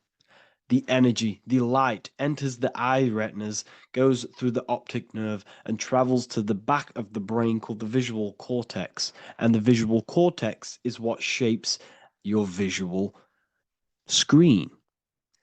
Now, if you are seeing the screen, this means that you are not the body, you are not the brain, you are the perception observing the screen that you are seeing. You are the eye behind that, you are the person behind that. So, what this is actually symbolizing is perception. This is a symbol of perception, of perceiving the material plane, of how spirit interacts with matter. Now, what's Lucifer? Now, the word Lucifer means the light bearer. He's known as the light bearer. The word Lucifer originates in Latin. Luci means light, and fer means to bring. It's the light bringer. The eyes, the visual perception of the light bringer to your reality. You see, everything outside of you is light. You are made of light. The word hue man means light. Hue means color, which is a form of light. And man means manifest. We're light manifested into material form. Every single one of us is Lucifer. When we fall for the material world, the external world, is an illusion. It is the false world. It can elude you. It can make you fall in love with the material things, material pleasures, lust, money, fame. These things make you fall. This is the fall of Lucifer. This is the mythological story. This is the symbolism behind Lucifer. It's you. Are you falling for material pleasure because you are a divine spiritual being from the higher planes, not from this plane? Now, if you let your divine being fall for this material plane and fall for the evil that can take place in this plane, then you are Lucifer. It represents the false light, the false reality. This symbol, the sigil of Lucifer, it symbolizes the interplay between light, consciousness, and the perceptual experience of the physical reality. The external world is truly internal. What we visually perceive is essentially light waves carrying information, which then gets processed by our brain, the central computer of our nervous system. Okay? So, how many doors are open? 5 doors. So 5 is the number of perception as well. 5 fingers on each hand, 5 points on the human body, 5 toes on each foot. We have 5 senses. 1, 2, 3, and 4, they're spiritual numbers. 6, 7, 8, and 9, they're material numbers. 5's the gateway. 5 is the middle bridge of how our spiritual self interacts with the physical self, how spirit interacts with matter. So this ritual is symbolic of perception. This is maybe bringing in a new perception. A new event will happen after this, a new perception of the world. Or personally, I think this ritual was to obviously shape the collective consciousness, because your reality is an externalization of your inner consciousness. It's simply just a mirror. Your material life, your material world outside of you is simply a mirror reflecting with mathematical and geometric precision of your internal consciousness. Your consciousness is creating and causing the effect called reality, physical reality. Your life is a result of every thought you thought in the past. Therefore, with that being said, everyone who perceives this ritual of, the Pope's opening 5 spiritual portals, who's letting in demonic energy into the world, they're going to let demonic energies and demonic spirits all in the world. Well, what if I told you the only portal they're opening is a portal in your own mind for negativity? By you believing in negative forces coming into the world and going to possess everyone, that's opening up your own mind. The collective spiritual community has been brainwashed in thinking there's going to be demonic energy. Therefore, what will happen? There will be demonic energy. Not because the Pope opened up a portal to the demonic energy, it's because everyone opened up their own minds to the demonic energy. Therefore, we as a collective consciousness shape the external world on a macrocosm scale. For example, the microcosm is your personal life. Your personal life. You have created it through consciousness. Your belief system is just externalized in your world. But on a collective scale, we all believe in money, for example. And because we all believe in money and we believe that this piece of paper holds value in our minds, okay, in the mental plane, this has an effect on the physical plane by shaping the physical plane by being ruled by this belief as on a macrocosm scale. Yes, I know that money doesn't exist. It's just a belief in my mind. But that doesn't have an effect because the collective consciousness believes that money has effect, has power. When it doesn't, it's just a piece of paper with the belief behind it. If the collective consciousness stopped stopped believing in money, then the collective consciousness would have broke the spell and we would have no longer had a material plane ruled by money. You see, our beliefs is ruling and shaping our physical plane. This physical world outside of you is truly just an effect of the mind, an effect of our consciousness, our inner world. So I believe this ritual was done to change our perception, to make us think the Pope is bringing this spiritual energy and negative forces into the world.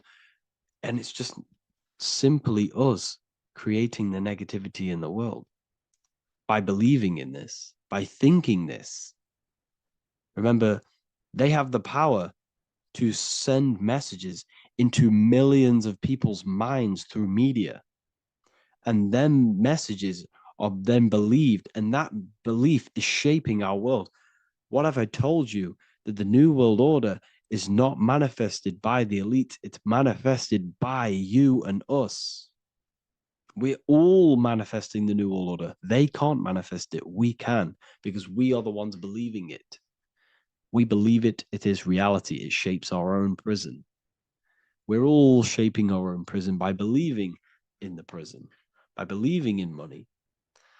So this ritual was all to do with perception, creating a new perception, creating fear in our minds to, of course, distract us from what's really going on. This is all a ritual to implant messages in your own mind. So I hope you all understand this video and I hope you all gain some insight, and I'll see you inside the university. Today's topic is the binary code behind the universe. You will learn the fundamentals of the binary code. deeper understanding of reality, which will give you more of a connection to the universe, evidence supporting the existence of this code, and how to use the binary code to shape your reality. And this is an important one. We have 0 and 1. This is the binary code of the universe. It underlies everything. It is the source of all creation. The universe is binary in nature, meaning it exists as both something and nothing, on and off, male and female, light and dark. Everything has its polar opposite. At its core, all that exists is 0, representing nothingness, infinite potential, and 1, representing something, order. 0 represents the feminine, vast, formless, and infinite potential. It is the space from which all things emerge, the womb of creation, the receptive and expansive force.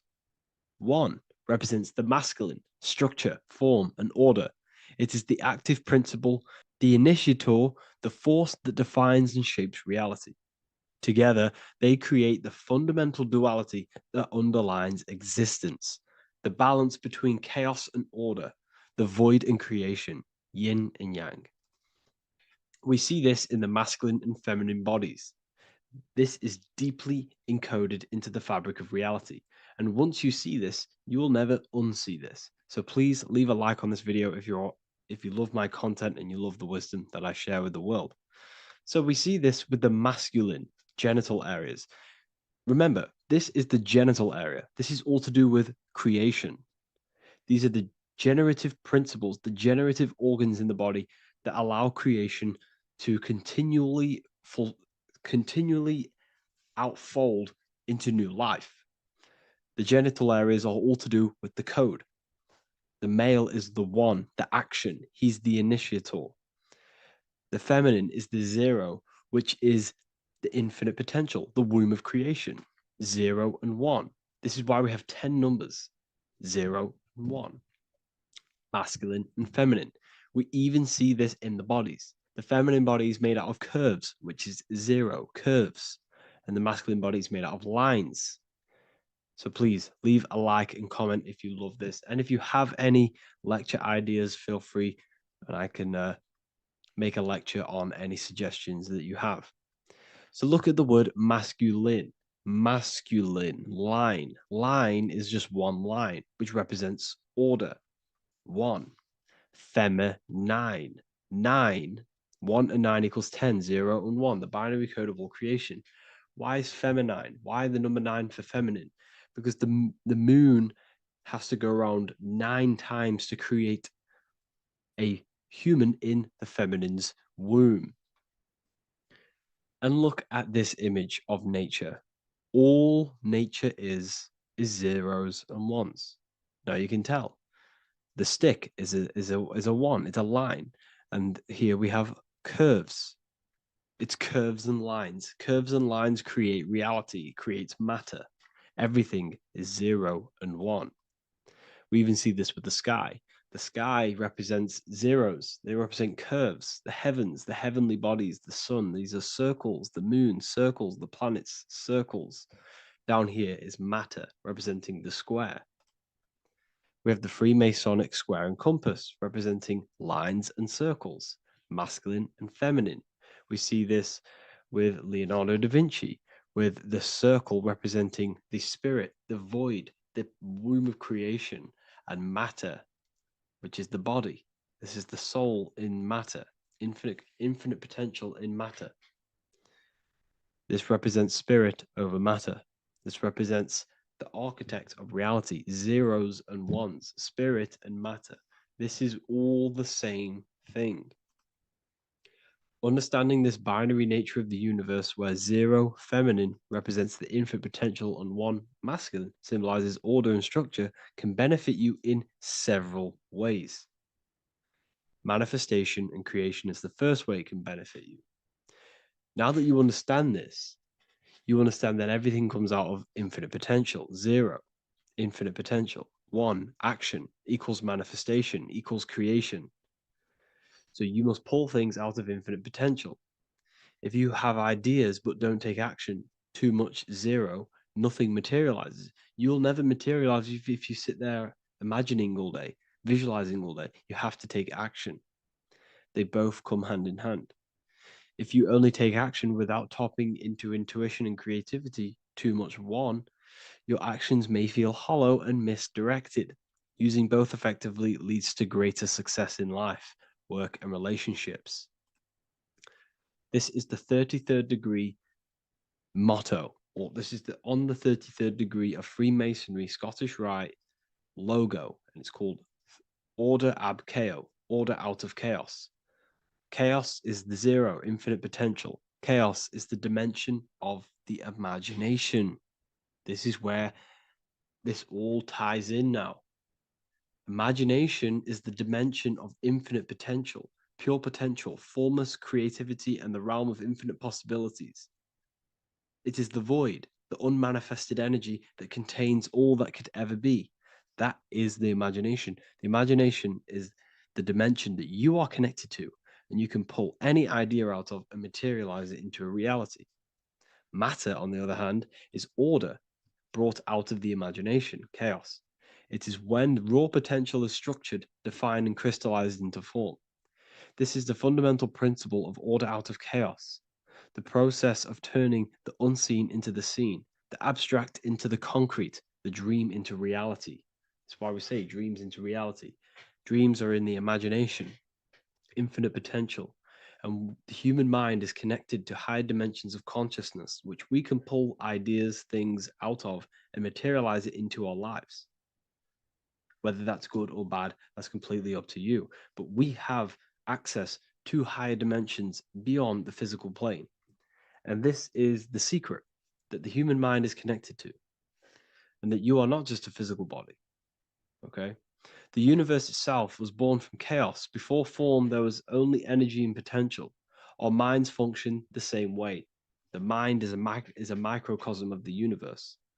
Our thoughts exist in an infinite field of possibility, but they only become real when we take action and give them form. If your inner world is filled with chaotic thoughts and impulsive emotions and negativity, then creating order within is essential for balance, clarity, and growth.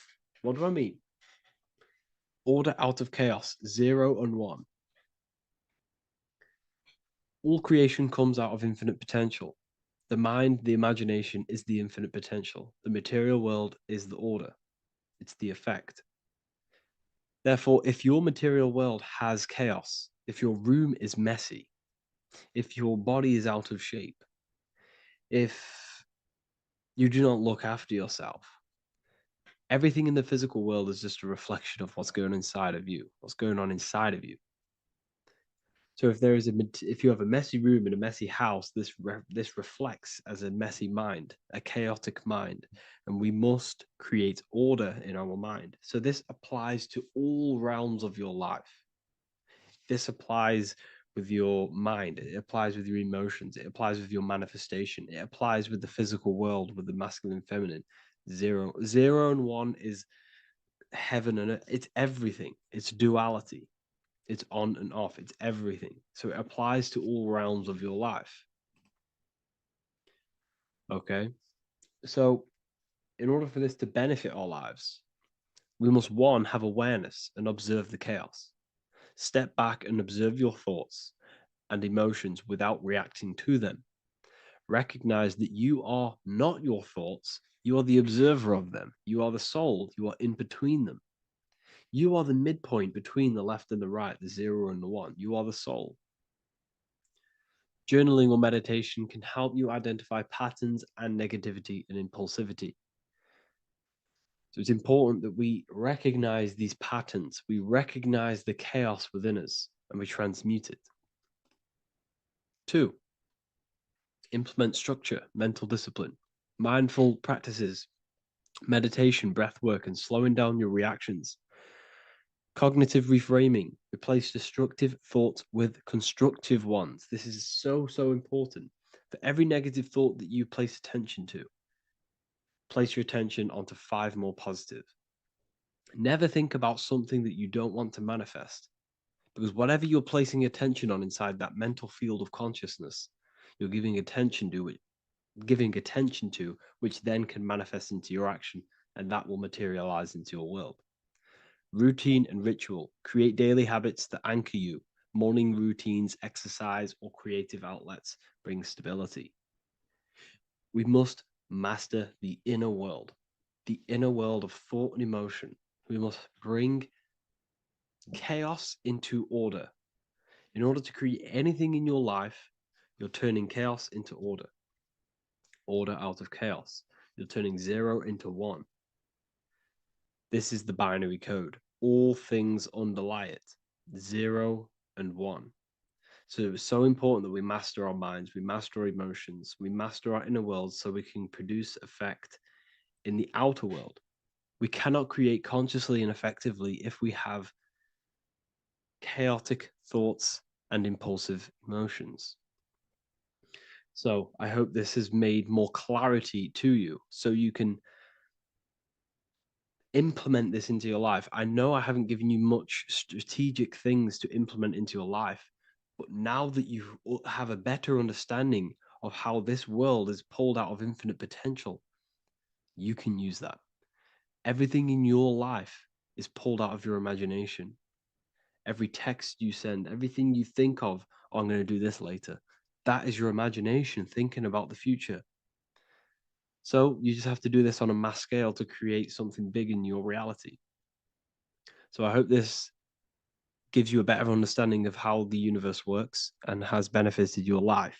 If you have any comments or any suggestions or how this video made you feel, let me know in the comment section. I would really appreciate it. And I'll see you all inside of the Symbolism Masterclass on March the 8th.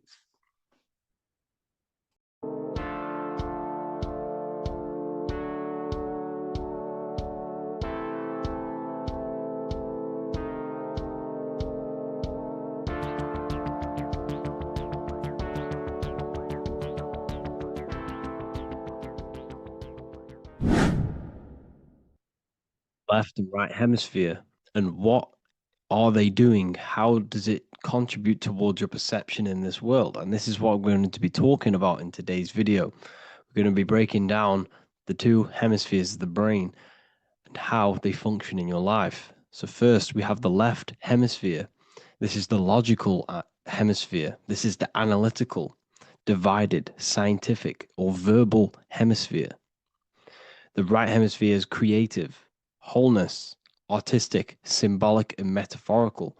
The right hemisphere does with non-verbal things. It produces a holistic perception. It is more to do with creativity. Because what you must understand is that we are not in the external world. The world is produced by our brain. We see with our brain. Our eyes are a part of the brain. What we touch is the brain's interpretation of electrical signals on the nervous system. What we smell is the brain's interpretation of smell through the nose. What you taste is your brain's interpretation of chemical reactions on your taste buds. So what you are experiencing is the brain. The brain is a computer creating a simulation. And you have two hemispheres which breaks down this reality. So essentially, the brain is the perception creator. It creates perception. So if the brain is creating this, who is the one experiencing the brain? Well, that is you, the consciousness, the mind, the all-seeing eye. You are the all-seeing eye experiencing the brain, the observer behind the brain, behind reality, behind the emotions. So if you're walking through a woods, this left brain sees individual trees. The right brain sees the whole woods. It sees the biome. It sees the bigger picture. So when you are walking through this woods, the right brain picks up a holistic perception of reality. It creates the woods as one unified woods. The left brain's job is to break this down and analyze it so that we can see individual things. And this is also necessary for humans to have the ability to break things down and manipulate things in this world. So without this left hemisphere, we could not manipulate things and break things down. So this right hemisphere is important because it sees the whole The whole woods, it sees humanity as one unified consciousness. However, the left hemisphere sees individual egos. So the left hemisphere is the place of the ego because it only understands it sees the world very divided. Okay. So for example, here's another example of the left and right hemisphere. If someone pulls out in front of you in traffic, your left brain's going to start going crazy and analyzing them, calling them names. The right hemisphere, however, sees the bigger picture. Maybe he didn't see you. Maybe it's just a mistake. Maybe he's in a rush. You see how the two brains are very different. They do the same thing, but they function in different ways. The right hemisphere is feminine, the left hemisphere is masculine. So, like I said, this person pulls out in front of you, you start to think with the left. If you start to perceive that in the left brain, you're going to start analyzing them, you're going to start going crazy and calling them names because you're analyzing it. You're not seeing the bigger picture behind it, you're not seeing it from his perspective. So, there is a crossover. So, the left hemisphere of the brain controls the right side of the body, the right ear, the right eye. Everything to do with the right side of the body is connected to the left hemisphere, and the right hemisphere controls everything on the left side of the body, including your eyes, your arms, your legs. So everything is crossed over, and even your visual field is crossed over. So this is your visual field, as you can see here, and even the left side of your visual field goes to the right brain. There's a crossover. No one really knows. There's not really a reason for this. However, this is how the human body is designed. As we all know, the human body is the most advanced piece of technology on the face of the earth. They cannot replicate the human body. And they tell you it has no creator. This is crazy. People are that brainwashed, they can't even understand that their body is the most advanced piece of technology. Your body is so advanced, the computers that you use are mimicked of the body. Everything they create is mimicking nature, but they don't show you how intelligent nature is because they don't want you to understand you're in an intelligent design. So, anyways, let's get back on track. There is a crossover in the brain, and this is why they teach you to write with your right hand. And I was speaking to someone who's in a nunnery, or whatever you want to call it. They were a nun, or they knew someone who was who was a nun, and they forced these people, these nuns, to write with their right hand. You had to write with your right hand. This is why, I'd say at least 70% of the world, or 80%, is right-handed and right-legged, because they taught us this to activate the left hemisphere more because of this crossover that happens in the body. So when we are using this right side more, we are using that left hemisphere more. Why? Why are they doing this? Well, they also called it writing. Writing is a spell, to cast a spell on you to use that right side of the body so that you use this left hemisphere, because they want you to see the world as a divided perception. They don't want you using the right hemisphere, using that left side of the body to activate the right hemisphere to see the bigger picture and see how everything is all one and everything is created. This left hemisphere domination keeps you from seeing the connections between everything, because that left hemisphere analyzes, it breaks things down. So when we are left hemisphere dominated by using the right side of the body, we are essentially seeing everything as divided. And this is why so many people will not understand my work, because my work connects dots and connects fields of knowledge, and makes you see the bigger picture. So people who are left hemisphere dominated will see my work and think this guy's crazy. But everything, it's all about activating that right hemisphere. So they called it writing because every word you say is molding your mind in some sort of way. The things you see is molding your mind. Everything you take in through the five senses is molding your mind. And language is a massive spell, especially the English language. They called it writing so that you use that right side. It's a spell because your subconscious mind picks up everything you say. And 90% of your daily basis behavior and thought patterns is produced by these subconscious programs within the subconscious mind. essentially your conscious mind is only the 10% of you. The conscious mind is just what you're aware of, what you're wearing, how you're feeling, what you're thinking. That's your conscious mind. The subconscious mind is controlling every system in your body. It's telling your heart to beat without you being conscious of it.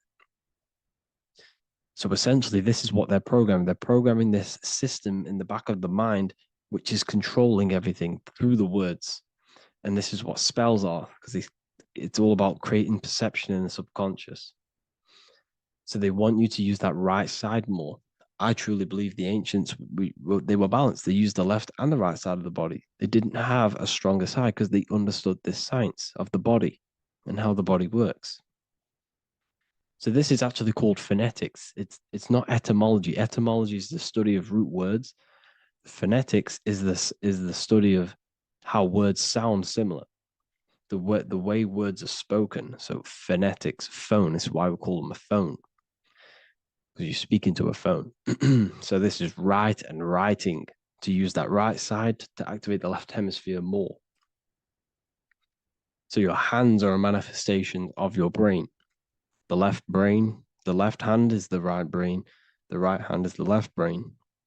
And as a child, we were always taught that when you place your hands together like this is the size of your brain, which is true because your hands are a part of your brain. They're an extension of your brain. Every part of your body other than your brain is an extension of the brain.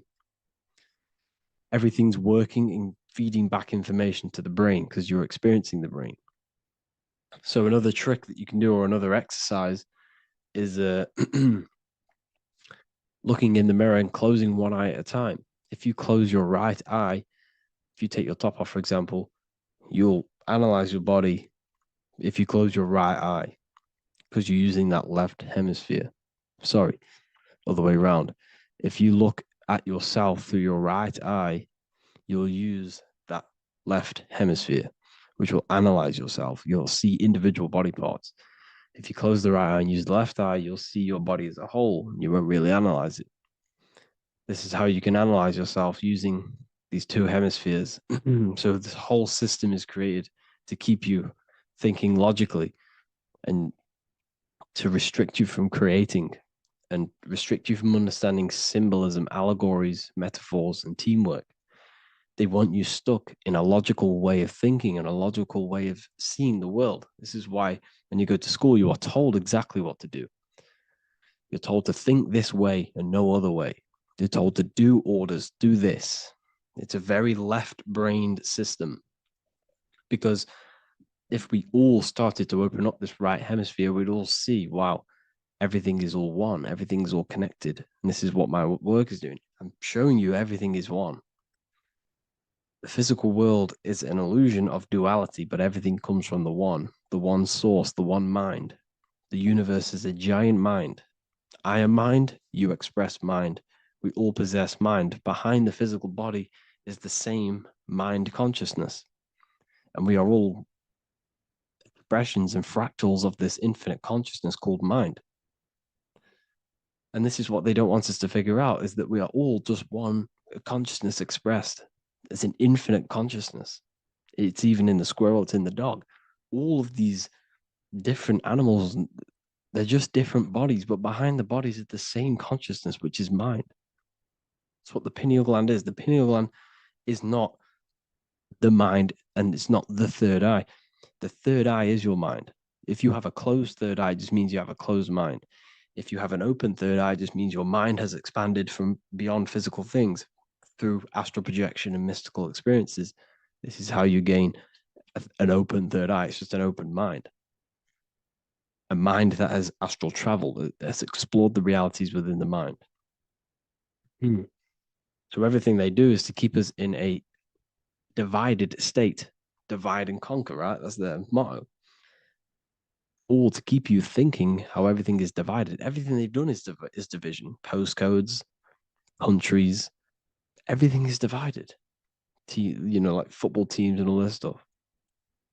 It's also a natural process when you grow up, because as you grow up, your brain is constantly analyzing the world. So this is sort of a natural process of how you become more left hemisphere dominated, because your brain is always analyzing.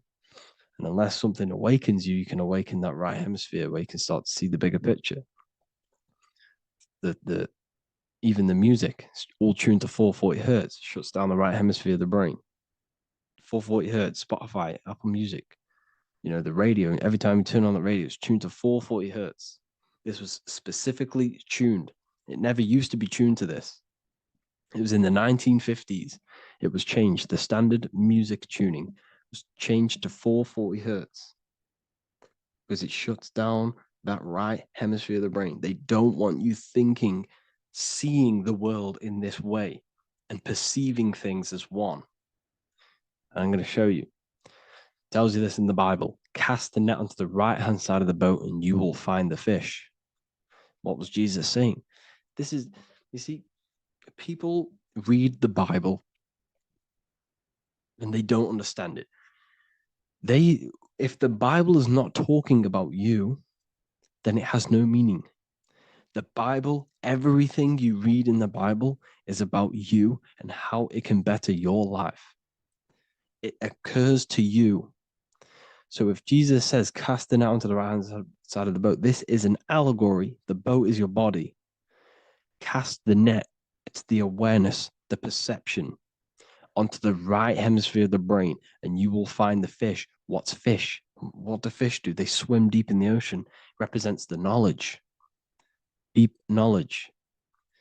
Cast the net onto the right-hand side of the boat and you will find fish. You will find the wisdom. You will gain understanding when you cast that your awareness into that right hemisphere. You will see that I am you and you are me. We are all one consciousness. You will see everything. You'll see that the trees are the same patterns as the nerves in your body. You'll see everything is connected. Everything is a fractal of the one infinite consciousness. And how many fish did they catch? 153. That adds up to 9. This is now numerology. The Bible's filled with numerology. Adds up to 9. What's 9? Human consciousness. It represents consciousness. You're in the womb for 9 months. Feminine. It's all about consciousness. And then Revelation 14. And I looked, and behold, the Lamb standing on Mount Zion. That's the spines, the mountain. With him, 144,000. 144 adds up to 9. It represents consciousness on top of the spine. You see? And he had his name the name of his Father written on the forehead. What's the Father? The higher mind, the higher consciousness within you. Where is that? In the forehead, the pineal gland. The pineal gland is the radio receiver for the higher consciousness. Because every body part of the body has consciousness. Your heart has consciousness. Your gut has consciousness. You are thinking with these different consciousnesses. You think with the gut. You think with your penis. You are thinking with all these consciousness. And it's about raising your consciousness to the higher consciousness, which is the Father, the mind in the head. Don't think with the lower parts of the body because that is your animal nature. Think with the higher parts of the body. It's all representing consciousness. How to activate the right hemisphere of the brain? Well, it's all to do with non-verbal things. So music will activate the right hemisphere. Make sure it's tuned to the right frequency though. 432 hertz, 528 hertz. Any frequency that adds up to 3, 6, or 9 is good for you. Meditation, turning off the thoughts, and you raise yourself to the higher brain. Symbolism. Symbolism is all right hemisphered. Reading between lines, metaphors, determining the Bible, it's all right hemisphered. Seeing the bigger picture, it's reading between the lines. So tithing in the Bible. These people in the churches are giving 10% of their money to the church. It's nothing but a scam. What these people have done is they have externalized the Bible. They have taken the Bible and literalized it so that they can make a business out of it. So what they're doing is 1/10 of the produce of what it says in the Bible, 1/10 of the produce of the land, whether grain or fruit, is the Lord's and is holy. So what's that saying? The 10th of it's basically saying give the 10% to the Lord, to God. What does that mean? Well, what's the land and the fruit? This represents physical things, the physical things that you have. The 10th of the physical things that you have. What's that? That's your ego. All the physical things that you have is all to do with your ego. That's the lower self. The ego, what is the ego? It's the mind's perception of the physical self. You had no ego when you were a child. Okay, when you were a child, you had no ego. As you grew older, you created the ego. But the ego is the full self. It's the echo. Ego, echo. It's the echo of the full self. So it's saying, give the ego over. Take away the animal self. In that left hemisphere, that's all to do with the left hemisphere. That left hemisphere sees the ego. It sees individuality. It's divided. So it's saying, give that 10%, give that 10% of you over to the right hemisphere, the 90%. The 90% of you is in that right hemisphere, the higher self. Now, I'm not saying the left hemisphere is bad. Okay, I'm not saying that at all, but it sees where it sees things divided. It's like I said, the left, the hands are manifestations of the brain. So when these Christians are praying, they're putting their hands together. What are they doing? They're syncing the brain hemispheres. What you're doing, because everything's an extension of your brain. So if you put your hands together, you're putting the two hemispheres together. And what's happening when you place the hands together? All the electricity in the body is now running in a circuit. So once you connect these two hands, the electrical energy is now running in a circuit, and energy can move around the body quicker and more efficiently. So when you pray, when these people are praying, they don't realize that they're engaging in ancient forms of meditation, of balancing the two hemispheres.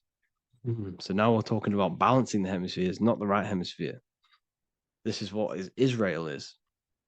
Look at the symbol for Israel, the up triangle and the downward triangle. What's that? The up triangle represents male. The downward triangle represents female. Okay? So this is talking about the brains. Israel is Ra. Isis, which is female, the Egyptian god. Ra, El. El means God. Electricity. That's the force of the physical world. It's the force that runs this world, electricity. It's the force of God.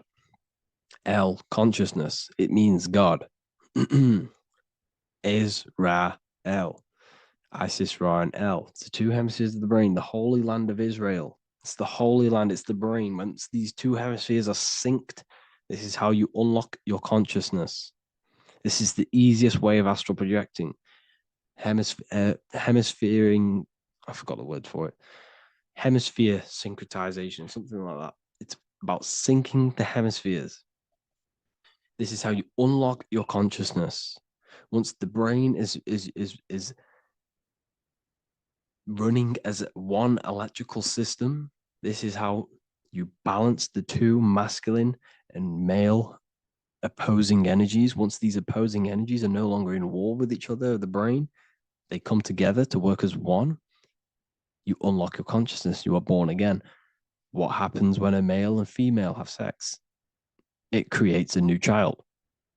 It becomes one. You are born again. Once the two hemispheres of the brain, you are born again. You can then have an out-of-body experiences.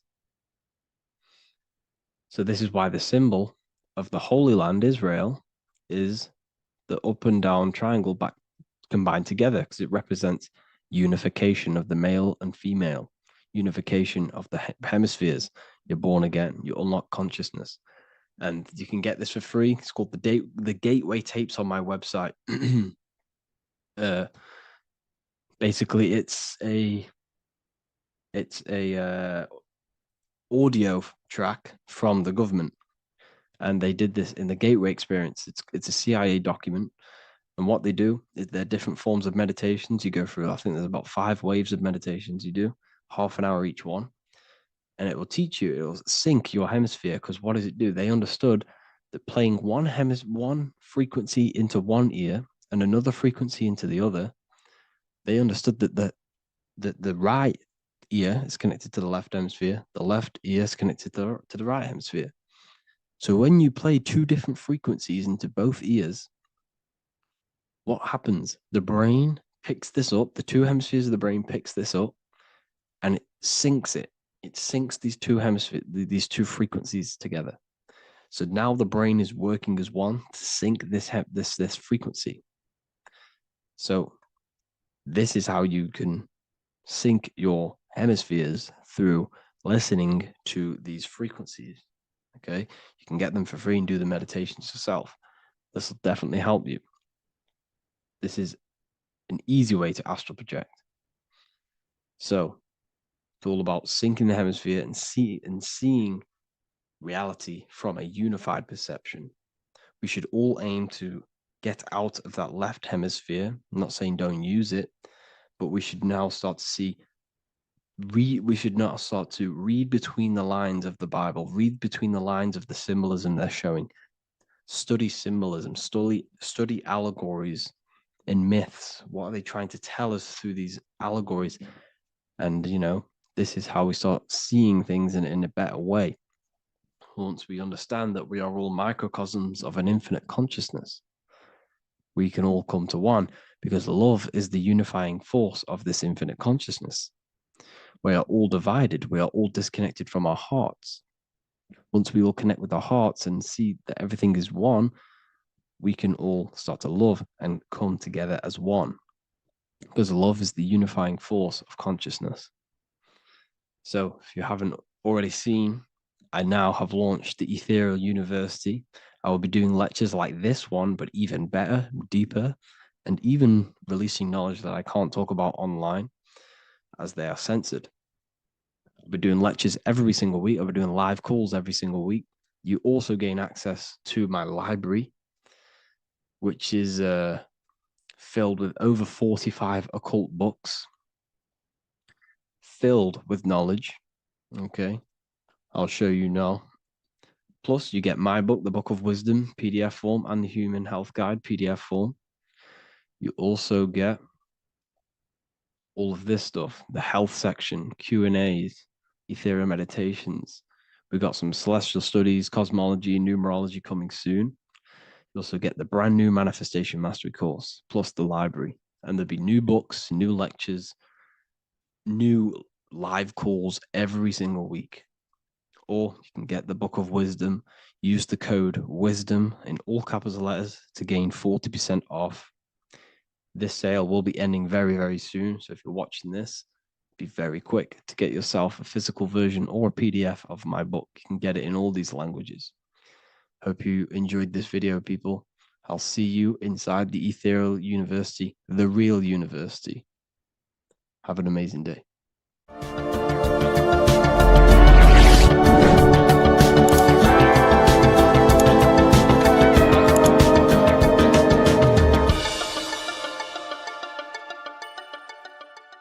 Orderly universe, that nothing happens accidentally, everything happens on purpose and intentionally, right? Then you can start guide the manifestation power to what you want, right? Versus just accepting whatever life is giving you, if that makes sense. Okay. Now let's get into it.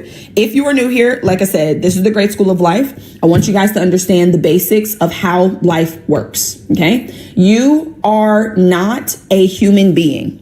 Okay. You are not a human being. You are a spiritual being. So you live on 3 planes of understanding. We live on the spiritual plane, we live on the mental plane, and we live on the physical plane simultaneously. We live on 3 planes of understanding all at once. You are a spiritual being. At your core, you are God, you are source, you are power, you are energy, you are the universe, you are infinite intelligence, whatever word you want to use. You are the all. You are spirit. You and God are one. You guys cannot be separated. Just like the sun cannot be separated from the sunbeam, you cannot be separated from your source. You are spirit. You are God in human form. God is not a bigger version of humans. We are smaller versions of God. Okay. God is not a greater version of humans. We are smaller versions of God. Okay. You are God in human form. You are not your body. You are the spirit that lives in the body. You're not a human being. You are a spiritual being, and you're having a human experience. You are God in costume. I always tell you guys that. You are not a black woman. You're God cosplaying as a black woman. Hello, Mike. How are you, love? I am not M. Simone. I'm God cosplaying as M. Simone, right? Melanie is not Melanie. She's God cosplaying as Melanie. You are God in costume. Whatever your outer appearance is a costume. It's not who you are, right? So I want you guys to understand that the world has given us these labels: black, white, woman, man, mom, father, entrepreneur, business owner, worker, whatever it is. They've given us these labels to group or distinguish us. Walking the trail and watching. Yes, walking the trail. I need to be outside too. Let me pin this. Hold on.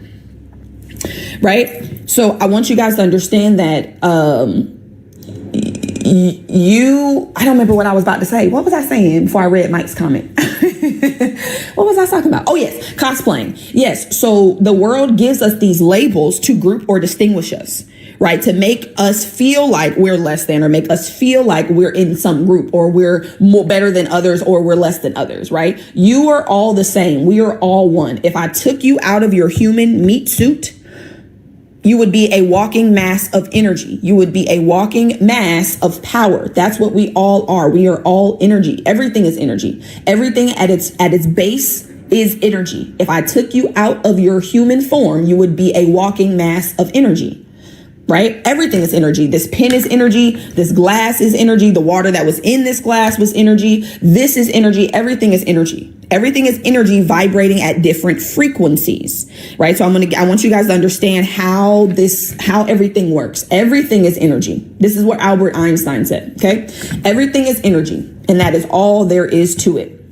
Match the frequency of the reality you want, and you cannot help but get that reality. It can be no other way. This is not philosophy. This is physics.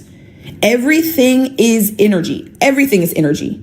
Everything is energy, the same energy vibrating at different speeds, right? Water and ice are the same energy vibrating at different speeds. The rate at which it vibrates gives it its name. So we call it ice because of the speed that the energy is vibrating at. We call it water because of the speed that the energy is vibrating at. We call ourselves humans because of the speed we vibrate at. We look like we're still, but if you took your skin cells and you put them under a microscope, they would be dancing. They would be moving. Everything is energy and everything moves. So I'm going to give you guys, before we get back into this, I'm going to give you guys a couple laws real quick, right? I love these teaching sessions. I wish they were recorded and uploaded so I can share with others. You know what?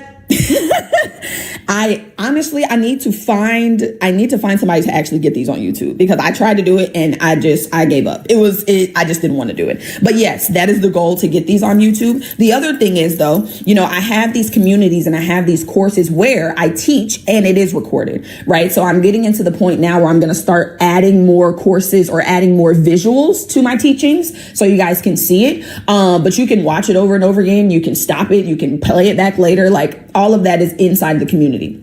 But when it comes to energy, right, I want you guys to understand there's two laws that you want to understand when it comes to energy. Okay.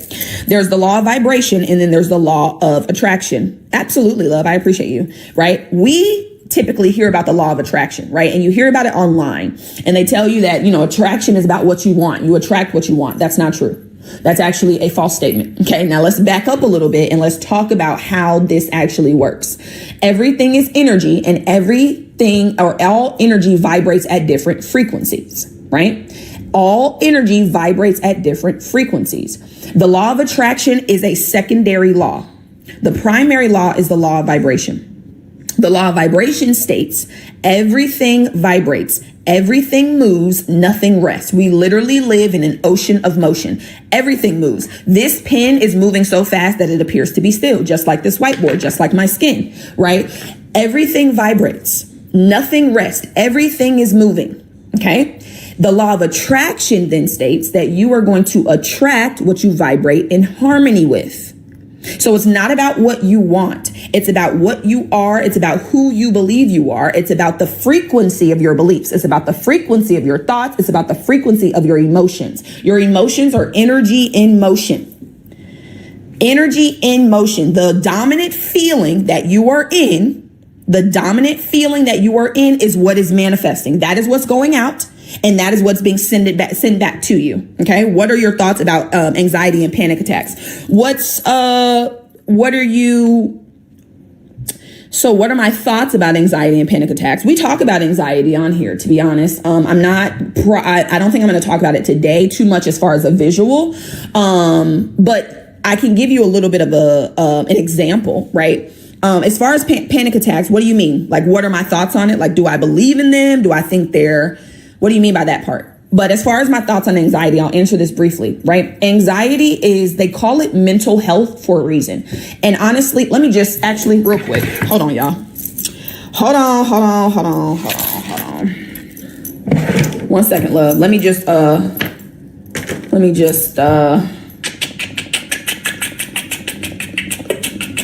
okay, hold on. Let me redo this. Bear with me. Bear with me. Let me redo this, because clearly we're supposed to be talking about it today. So give me 1 moment. Let me reconfigure my board and give you guys what you need. Okay. And yes, we'll talk about anxiety. We'll talk about depression. We'll talk about that so that you guys can get what you need to heal yourself from these so-called things that you have. Because there's nothing that's incurable. Okay. I don't care what they told you. They lied.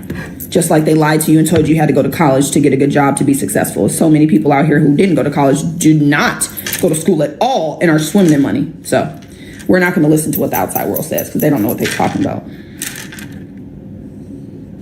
I mean, you can do it if you like. I'm not going to listen to the outside world because they don't know what they're talking about. Okay, let me redraw this real quick, y'all. Give me 1 second. I'm doing a little bit of artistic work. Bear with me. What y'all talking about in the comments? Oh, shoot. I don't know what that is. Where do you think they come from mentally? I'm about to show you, love. I'm going to show you exactly where it comes from. I'm going to give you a beautiful visual so you know exactly what's going on with you, right? And that's what my job is. I want you guys to know what's happening, okay? The world wants to keep you in the dark, okay? Not on my watch. Not on my watch. Okay. Give me 1 second, y'all. We're going to do... You know what? Let me, while I'm doing this, I'm gonna get some music. Hold on, let me play y'all some music. Because I don't want people to walk by the live and be like, there's nothing going on in there. Hold on, y'all. Hold on. Let me see what we gonna listen to. Let's listen to, oh, this is a good one. No. Let's listen to, what we gonna listen to? What we gonna listen to? Oh, let's listen to this one. Hold on.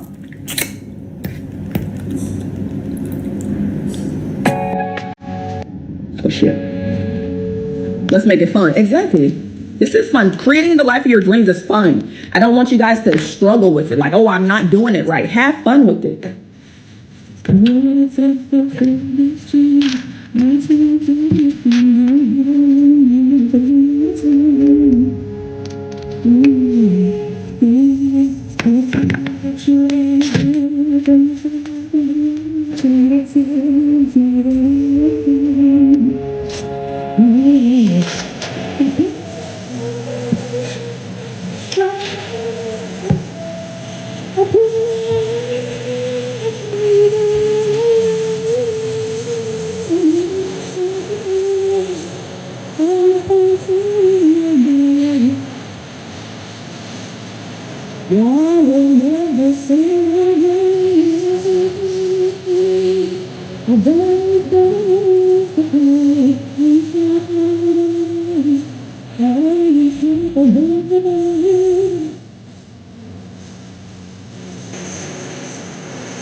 Almost done.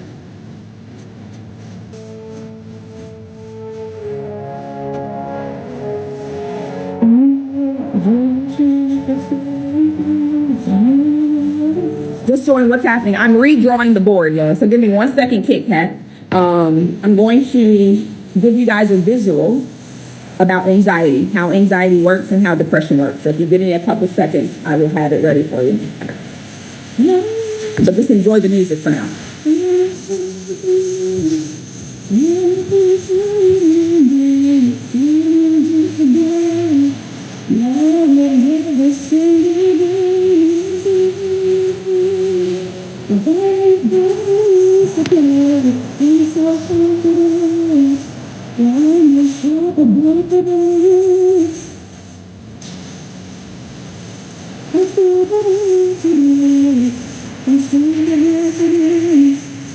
Yes, ma'am. Get some pen and paper, honey. My girl is on.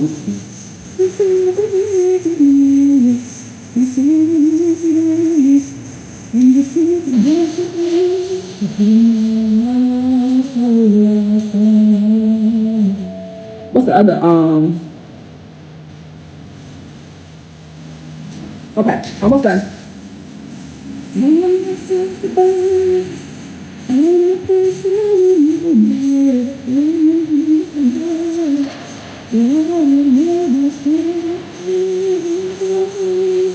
This is what I'm talking about. When I say get in spirit, this right here. This is what you need to listen to. Okay? Unstoppable.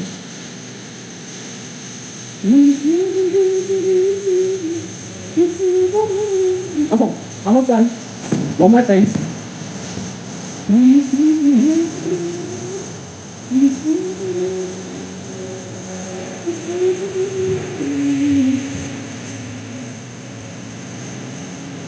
All right. Look at that. Perfect timing. All right. And it stopped on 333. Love that. I love this. This is cute. Okay. So let's talk about it, love. Oh, let me put this back up here. Uh-oh. Hold on. I got my signs wrong. 1 second.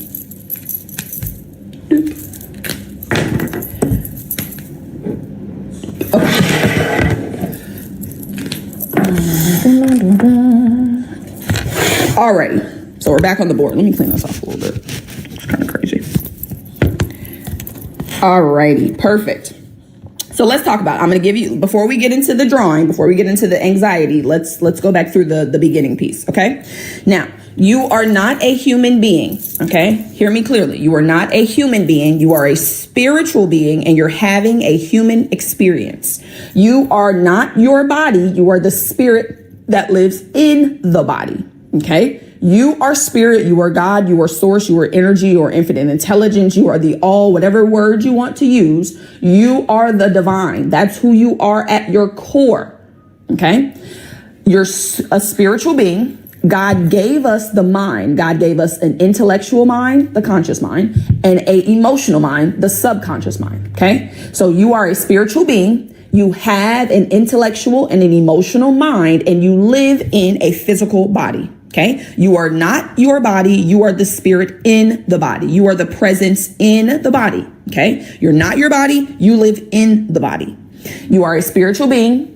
You have an intellectual and an emotional mind, and you live in a physical body. Okay. So what I want you guys to understand when it comes to anxiety, right, and when it comes to depression, they call these mental health issues for a reason, because everything starts mentally. Everything starts in the mind. There is nothing in your physical world right now that is not in harmony with an idea that's in your mind. Everything that you're experiencing in your physical reality is in harmony with an idea that is in the mind. So when it comes to anxiety, what I want you guys to understand about how this works, and I'm going to bring it a little bit closer. What's the difference between spirit and soul? So this is how I see it. And it's, of course, if this doesn't serve you, then you can believe, something different. But I see spirit as the whole. And then I see the soul as a piece of the spirit, the individualized piece of spirit, right? So we're all spirit, right? But our individual souls, come from the all, come from the big spirit, if that makes sense. That's how I look at it. Now, if that doesn't serve you, then I would encourage you to, do some research and see what works for you. But that's how I look at it. Spirit and soul are the same. Spirit is just the whole, and then soul is a individualized piece of spirit, right? Because if you think about it like this, right, spirit is God, right? And then we are individualized versions of God. We're all individual. We have like an individual personality, quote unquote, but we're all God. We're all spirit.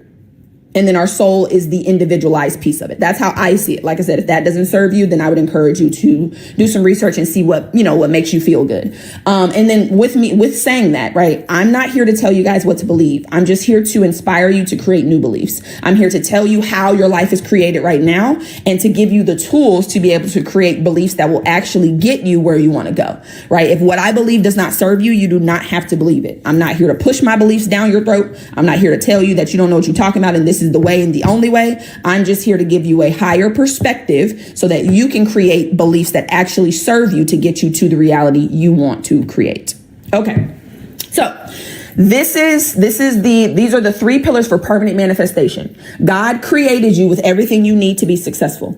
A lot of you guys have trouble with your experiences, with your life, with your reality, because you believe you're missing something. You believe you have to go get something to be successful. You believe you need more education. You need more skills. You need to know more. You have everything right now you need to create the life of your dreams. You are spirit. That is the all. There is nothing outside of spirit. There is nothing outside of God. Everything you need, you are right now. You have the mind. The mind actually directs spirit. So spirit is formless. God is formless. God has no form. I want you guys to think about water. Water is formless. Water has no form until you put it in a vessel. If I put water in this cup, it will take the shape of this cup. Same thing with spirit. Spirit is infinite, unlimited. And then by the limitations that are in your mind, you are going to put a limit on this unlimited power.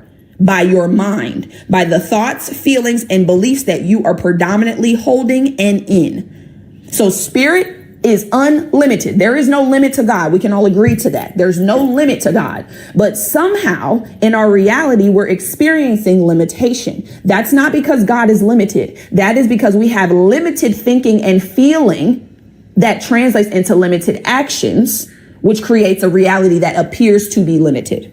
Okay? All right. Now let's talk about this drawing right here. If you guys are new, right, this is well, let me ask you first. So a couple of you guys in the comments, I want you to tell me what your mind looks like, right? So if I say, hey, what does your mind look like? What comes up? When I say the word mind, what picture comes up for you? I want somebody to put something in the chat. We'll see. We'll see how many answers we get. We got a lot of different answers yesterday. I liked it. It was very fun. A mountain peak. Okay. Brain. Yep. That's what most people think. Most people think about the brain. I'm going to let some more of y'all come through. The brain. Okay. Yep. Most people think about the brain. That's what most people tell me. Most people are like, oh, it's, the brain. A beach. I like that. Music notes. Okay. Okay. Music notes. Beautiful. An antenna. Okay. Okay. Pictures and noise. A whole bunch of chaos. Okay. So we got the brain, we got busy, pictures and noise, we got a beach, we have a mountain peak. Okay. So what I want you guys to understand is that your mind is not a thing, right? It's not a physical thing. Your mind is actually an activity. It's a movement.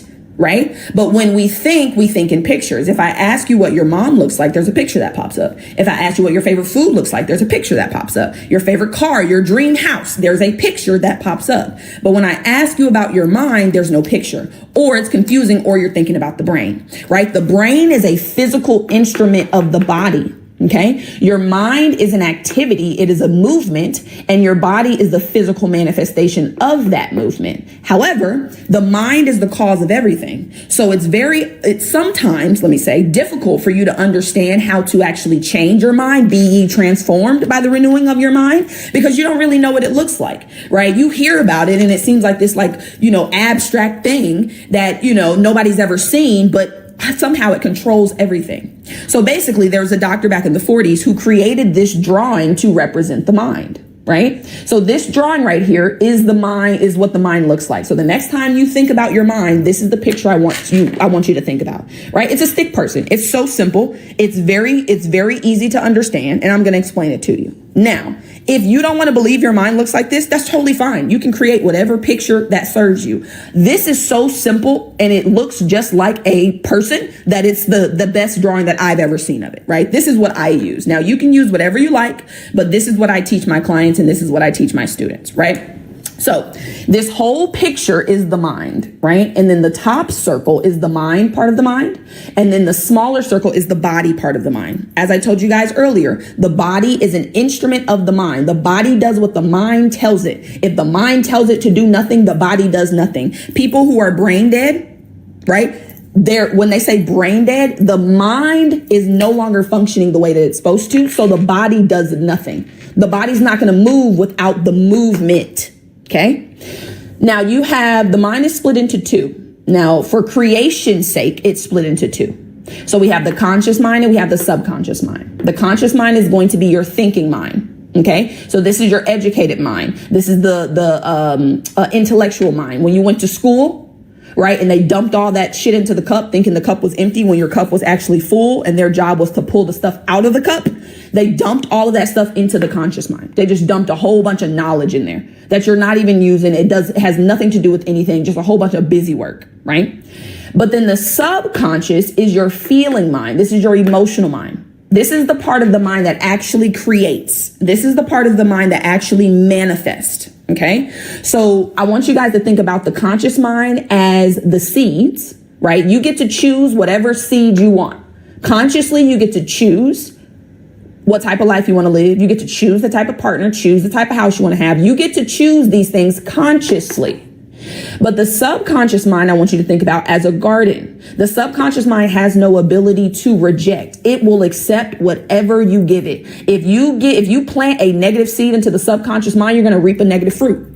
If you plant a poisonous seed into the subconscious mind, you're going to reap a poisonous fruit. It's just like the garden outside. The earth doesn't argue with you.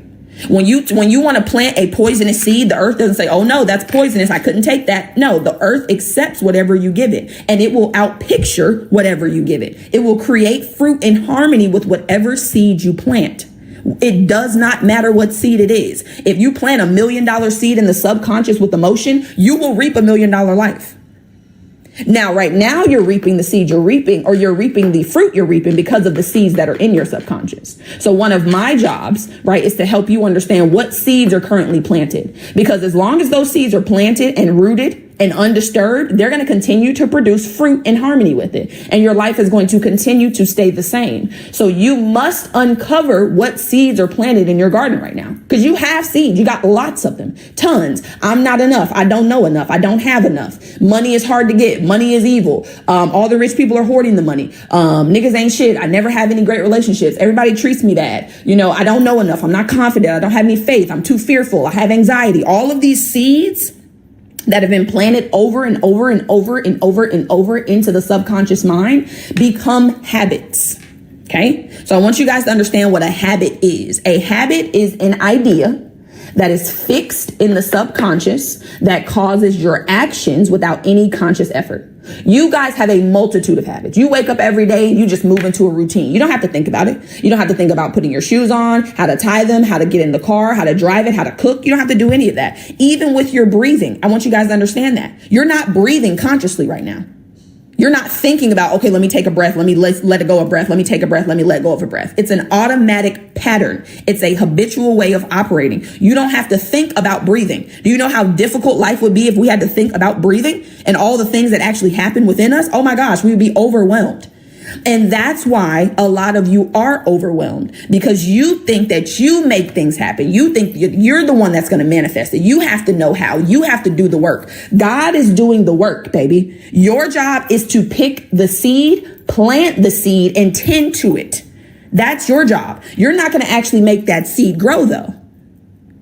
You guys understand? When you plant a seed into the ground, you don't make it grow. The farmer doesn't make the seed grow, right? The farmer plants the seed, tends to it, waters it, pulls the weeds. And then the earth, the God, the actual power makes that seed grow, right? The farmer has an assumption that they've planted the right seed. They've done what they need to do. And God, the earth, is doing the rest. That is the same way that your life operates. But if you're trying to do the work of God, if you're trying to step into the big God's role, that's why you're struggling. That's why you're confused, you're overwhelmed, you're frustrated, and you're discouraged, because you're not supposed to be trying to make the seed grow. It's going to grow automatically. Your job is to pick the seed, plant it, and to tend to it. Now, somebody asked me if I studied psychology. I didn't. I actually wanted to, though. So I actually wanted to way back when. I wanted to be a forensic psychologist. Way back in the day. I took a psychology class in high school, though. It was pretty dope. But then no, I went to school and got a math degree. I got a math degree because I'm just good at numbers. But yes, psychology is like one of my favorite things. That's like one of the things that I would have done had I went down a traditional path. But this is what I study. Actually, yes, I do study psychology 100%, because that's exactly what this is. Now, do I study it in a traditional sense? No.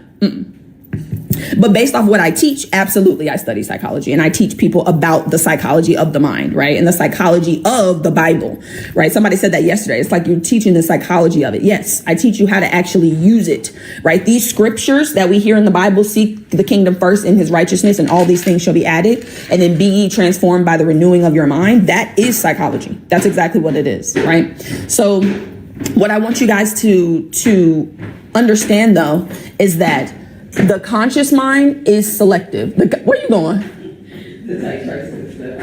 Oh, okay. The conscious mind is selective. Okay. Your conscious mind chooses. You get to choose what type of life you want to live. You get to choose the money, the partner, the relationship, the physical health, the mental health, the spirituality, how much faith you're going to have, how much love you're going to have, how much travel you're going to do. You get to choose it. Nobody else chooses it. I love the energy of numbers too. Like, I'm actually starting to get into numbers and things like that, like deeply. Love it. Right. But you get to choose. You have the choice to create the life of your dreams. Whatever you want, you can choose to have. However, I want you guys to see that your choice is only 2%. Okay. When you choose the seed that you want to plant, that's only 2% of your results. 97% of your results, the reality is going to come from those seeds being planted into the subconscious. This is an automatic process. Hold on. Let me draw one more thing on here. And I am going to go over the actual anxiety and things like that. Just give me 1 second, y'all. Let's just color this in. Okay. I want you to understand that there's a quote in the Bible, it's a scripture. There's also a book too. It's called As a Man Thinketh. The Bible says, as a man thinketh in his heart, so is he. What I want you to understand is the Bible is not talking about the physical pump in your body when it says, as a man thinketh in his heart. They're talking about the subconscious mind, because the subconscious mind is the heart of your life. That's where everything comes from. The subconscious mind is the womb of creation. Okay. I want you to think about the conscious mind as the male and the subconscious as the female. The conscious mind gives the woman a seed, sperm. She takes that seed with an egg and plants it into her womb. And then automatically that baby is created. You don't have to make the baby. Okay. You're not consciously deciding to make the ears and the eyes and the legs every day. It's an automatic process. You have accepted the idea that you are carrying life, and you are automatically operating every single day to create the reality of a baby.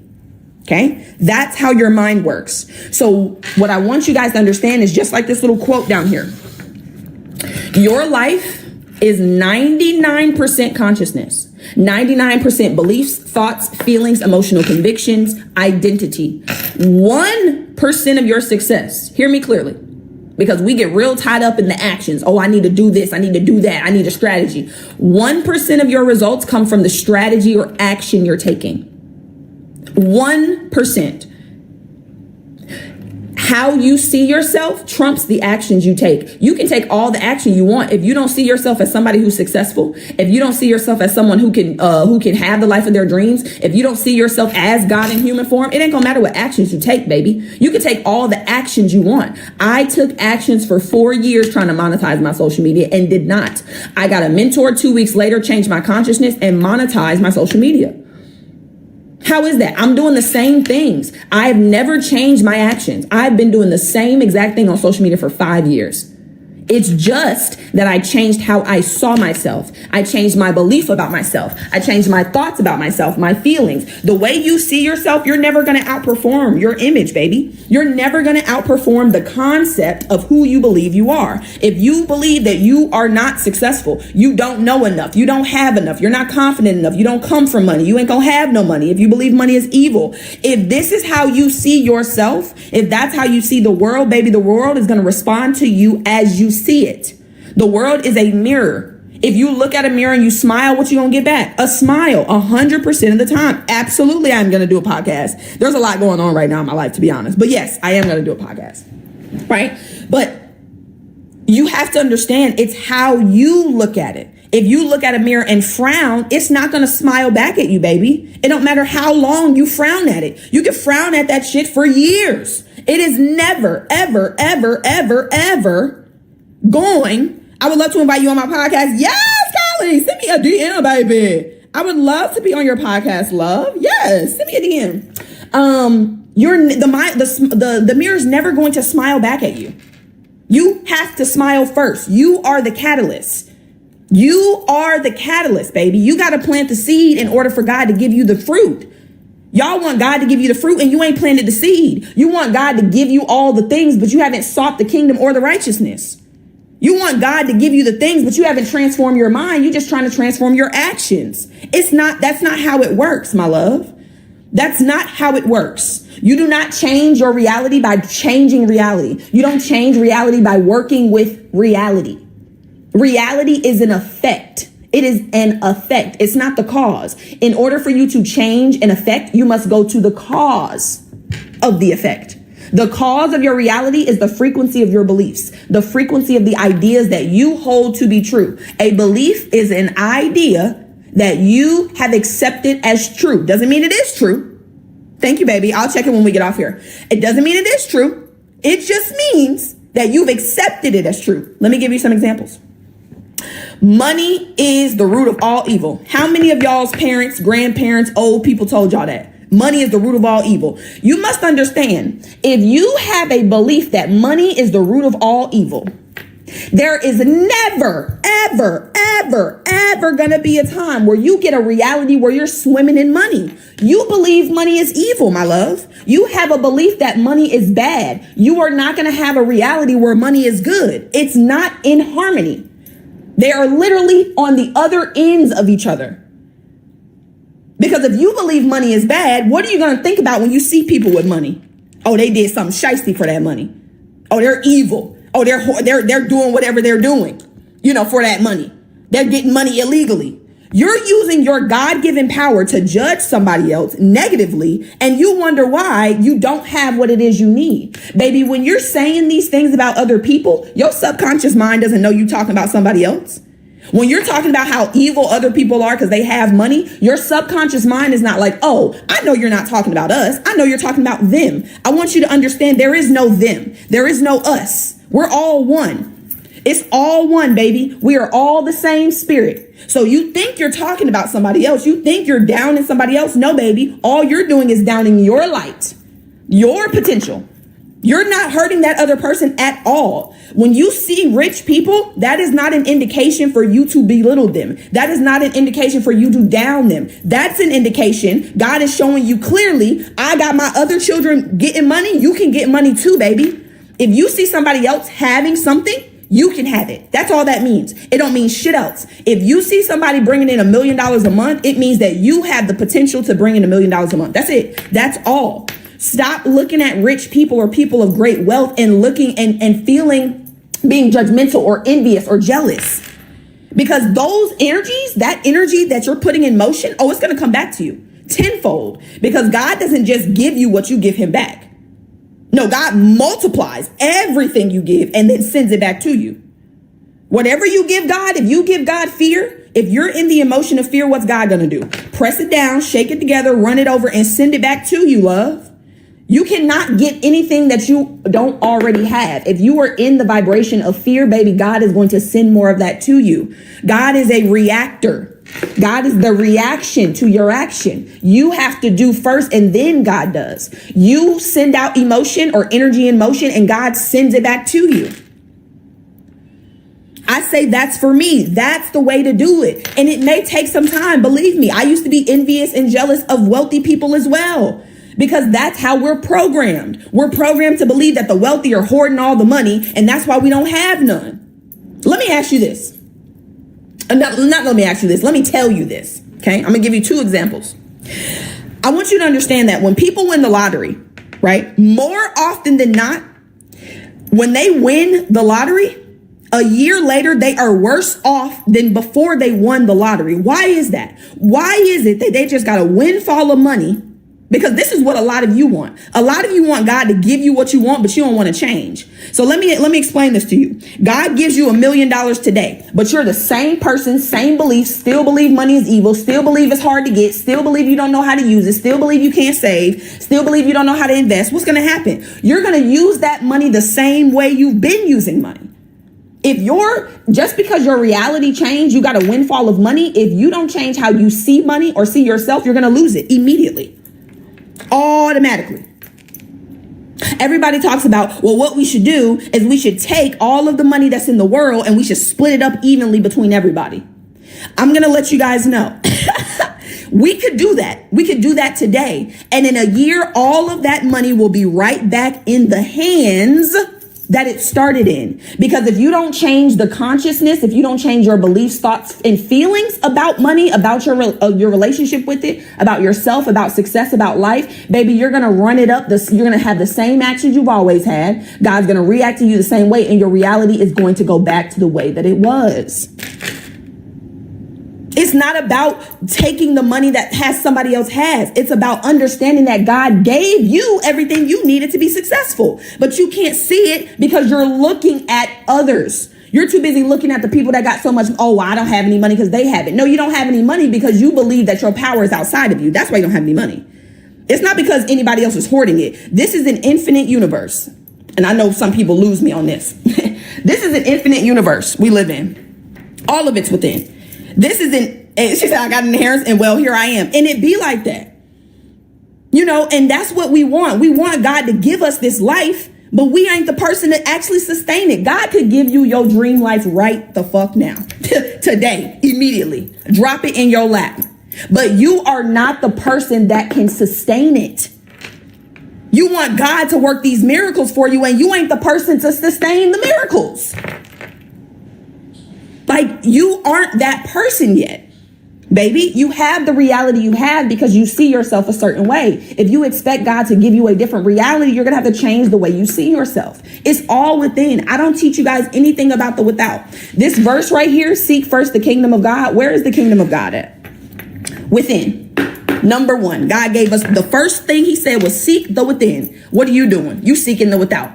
You seeking some actions. You're seeking another course. You're seeking another degree because you feel like if you get more knowledge, then you'll be more successful. Baby, it's not about the knowledge. You can know everything under the sun. If you do not apply it, if you do not implement it, if you do not accept it, if you do not reprogram how you see the world, how you see yourself, that knowledge is not going to do anything for you, love. Knowledge is cool, yeah. That's what they tell you. Knowledge is power. That's what they say. That's not true. That's a lie. You can have all the knowledge in the world and have nothing to show for it. When you apply that knowledge, when you apply it, that's when it becomes powerful. It's the application. Knowledge by itself will do nothing for you. You must apply the knowledge. You must get it into the part of your mind that actually controls the reality. Now, let's talk about this drawing here, because that's what we thank you, love. That's what we was here for. And I don't know if was it Kit Kat that said it? I don't think it was Kit Kat. It was who was it?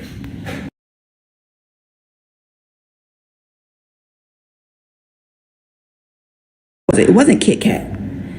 I think it was Midwest Girl. I think that's who asked. Okay, so let's talk about this, right? Because somebody asked me about anxiety and panic attacks and things like that. So I want to give you guys the knowledge you need to heal yourself, because there is no such thing as an incurable disease. That mental health issue that you have, you don't have to have it. Okay, you can actually release it and stop claiming it as yours. It's not yours, baby. Let me say this before I go into this. Stop claiming diseases. Stop claiming anxiety. Stop saying you suffer from it. Stop saying that. Because the more you suffer from it, the more you're going to suffer from it. Stop suffering from it. It's something you experience. It's something that happens to you. It's not yours. Oh, my anxiety. No, it's not yours. Stop claiming it. It's not yours. It doesn't belong to you. Now, if you want it, go ahead. If you want to keep the anxiety and the feelings that come with that, keep calling it yours. But you're here on this live because you want to change your life. You're here because you're struggling to create what it is you want. So you have to take your power back. It's not yours. You're welcome, Celeste. It's not your anxiety. It's not your depression. It's something you experience. It's an experience that you're having. It's not yours. It doesn't belong to you. Okay? Now, I want you guys to understand that we live in this 3D plane, right? And we have the illusion of duality. Okay. I want you guys to understand, like when I said earlier, when you're talking down on people who have a lot of money, you think you're talking down on them, but there is no them. There is no us. There's no separation. We're all one. So when you're talking down on somebody else, you're talking down on yourself. Okay. There is no separation. We are all one. However, on this 3D plane, we have what's called duality. Because in order for us to experience one thing, we must be able to experience the opposite. God is one. God cannot experience anything outside of itself. That would mean God is changing. God is changeless. Okay. So what God did after he created the heavens and the earth was like, bro, I can't even enjoy this shit. This is what he said. This is verbatim. He said, I can't even enjoy it. Like, what was the point of this? And he was like, you know what? I'm going to create some smaller versions of me. Because remember, God is not a bigger version of humans. We are smaller versions of God. I'm going to create some smaller versions of me, and I'm going to give them the ability to experience all of it. Okay. So up, down, hot, cold, in, out. You can't tell me what sadness is unless you can explain to me what happiness is. You have to have both to have anything on this 3D plane. So we have duality. We have what's called ignorance and we have what's called knowledge. Ignorance is just the lack of knowledge. It's just the opposite, right? It's called polarity or duality. Up, down, hot, cold, yin, yang, left, right. Okay. Now, what I want you guys to understand is when you got here, when you were born, what side do you think you were on? If you think about a baby, I want you guys to answer me. When you think about a baby, what side do babies come on? When you come through your mama, which side are you on? Just based off what you see. Which side do you start on? Okay, so true, but knowledge or ignorance, which side? Which side do we start on when we get here as babies? Shanna, you are right though. We only have the subconscious, but as far as knowledge and ignorance, which side do we start on? Ignorance. See, I love this. Jupiter, thank you for the goats, baby. Knowledge, ignorance, not see. I love it. Oh, I love it. Okay. And this is why I get up here. This is why I teach. This is why I do this. Okay. This is why I do this. I want you to understand when you get here as a baby, fresh from God, this is the side you start on. Do they call us bundles of fear, bundles of anger? No, we're bundles of joy. Babies are faithful. Babies actually have no fear when they get here. None. They will jump off of anything. They will walk off of, they do not have any knowledge of fear when they first get here. None. They're happy, joyful, loving. Just wake up. They know mom is going to be there with food. They don't worry. They don't doubt none of that. They know when they wake up, there's going to be food. They know that. They're called bundles of joy for a reason. They just straight, just love, joy, faith, and gratitude. But then what happens, right? They then become conditioned on this side. You start to hear your parents talk about all the worries they have, how much money they don't have. It's 111, right? How the economy is going down, how we don't have McDonald's money. Don't go when you go in the store, don't ask for nothing, don't touch nothing because you ain't getting nothing. I can't afford that. We don't have that. We're black. Nobody in our family's ever done that. You can't do that. I don't know about y'all, but parents get so twisted when it comes to these 4-letter words, these curse words that they don't want babies to say and kids to say. But can't, C-A-N-T. I know, Lisa, and it is like that. And that's why I want you guys to understand what's happening. Can't is the one word that is more destructive than any other 4-letter word you could ever think about telling your child.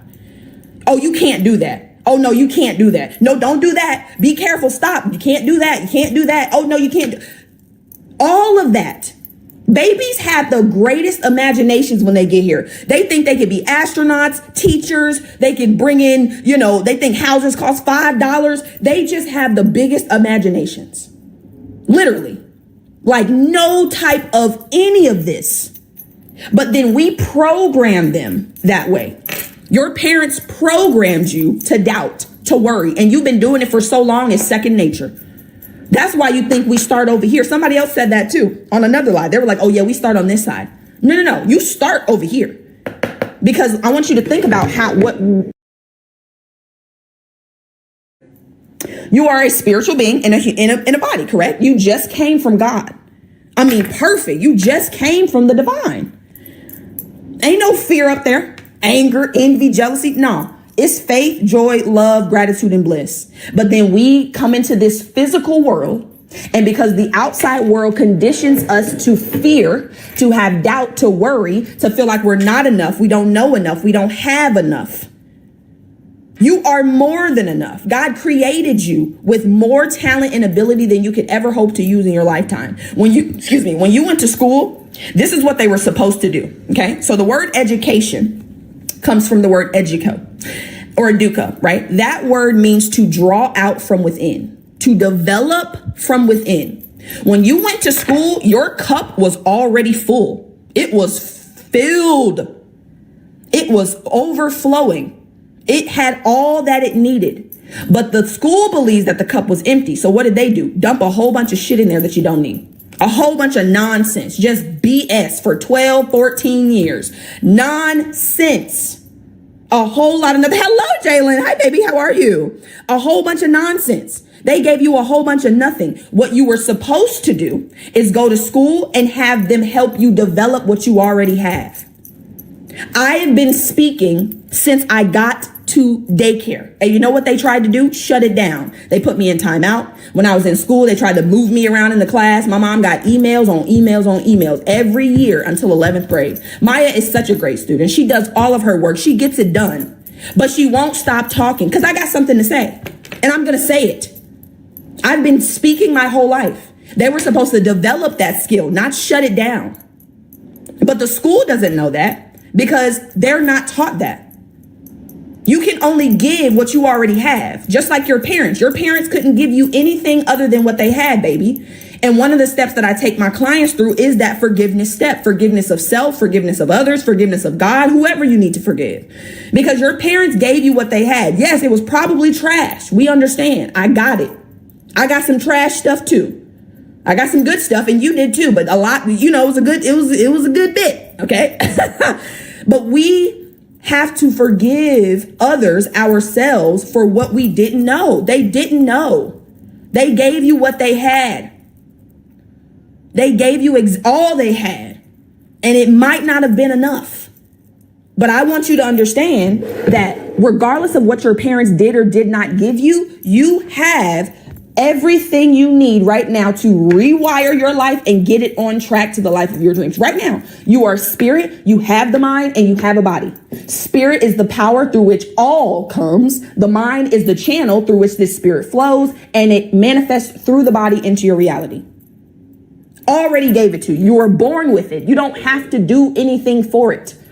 When I talk about the 3 pillars for permanent manifestation, do not ever be confused.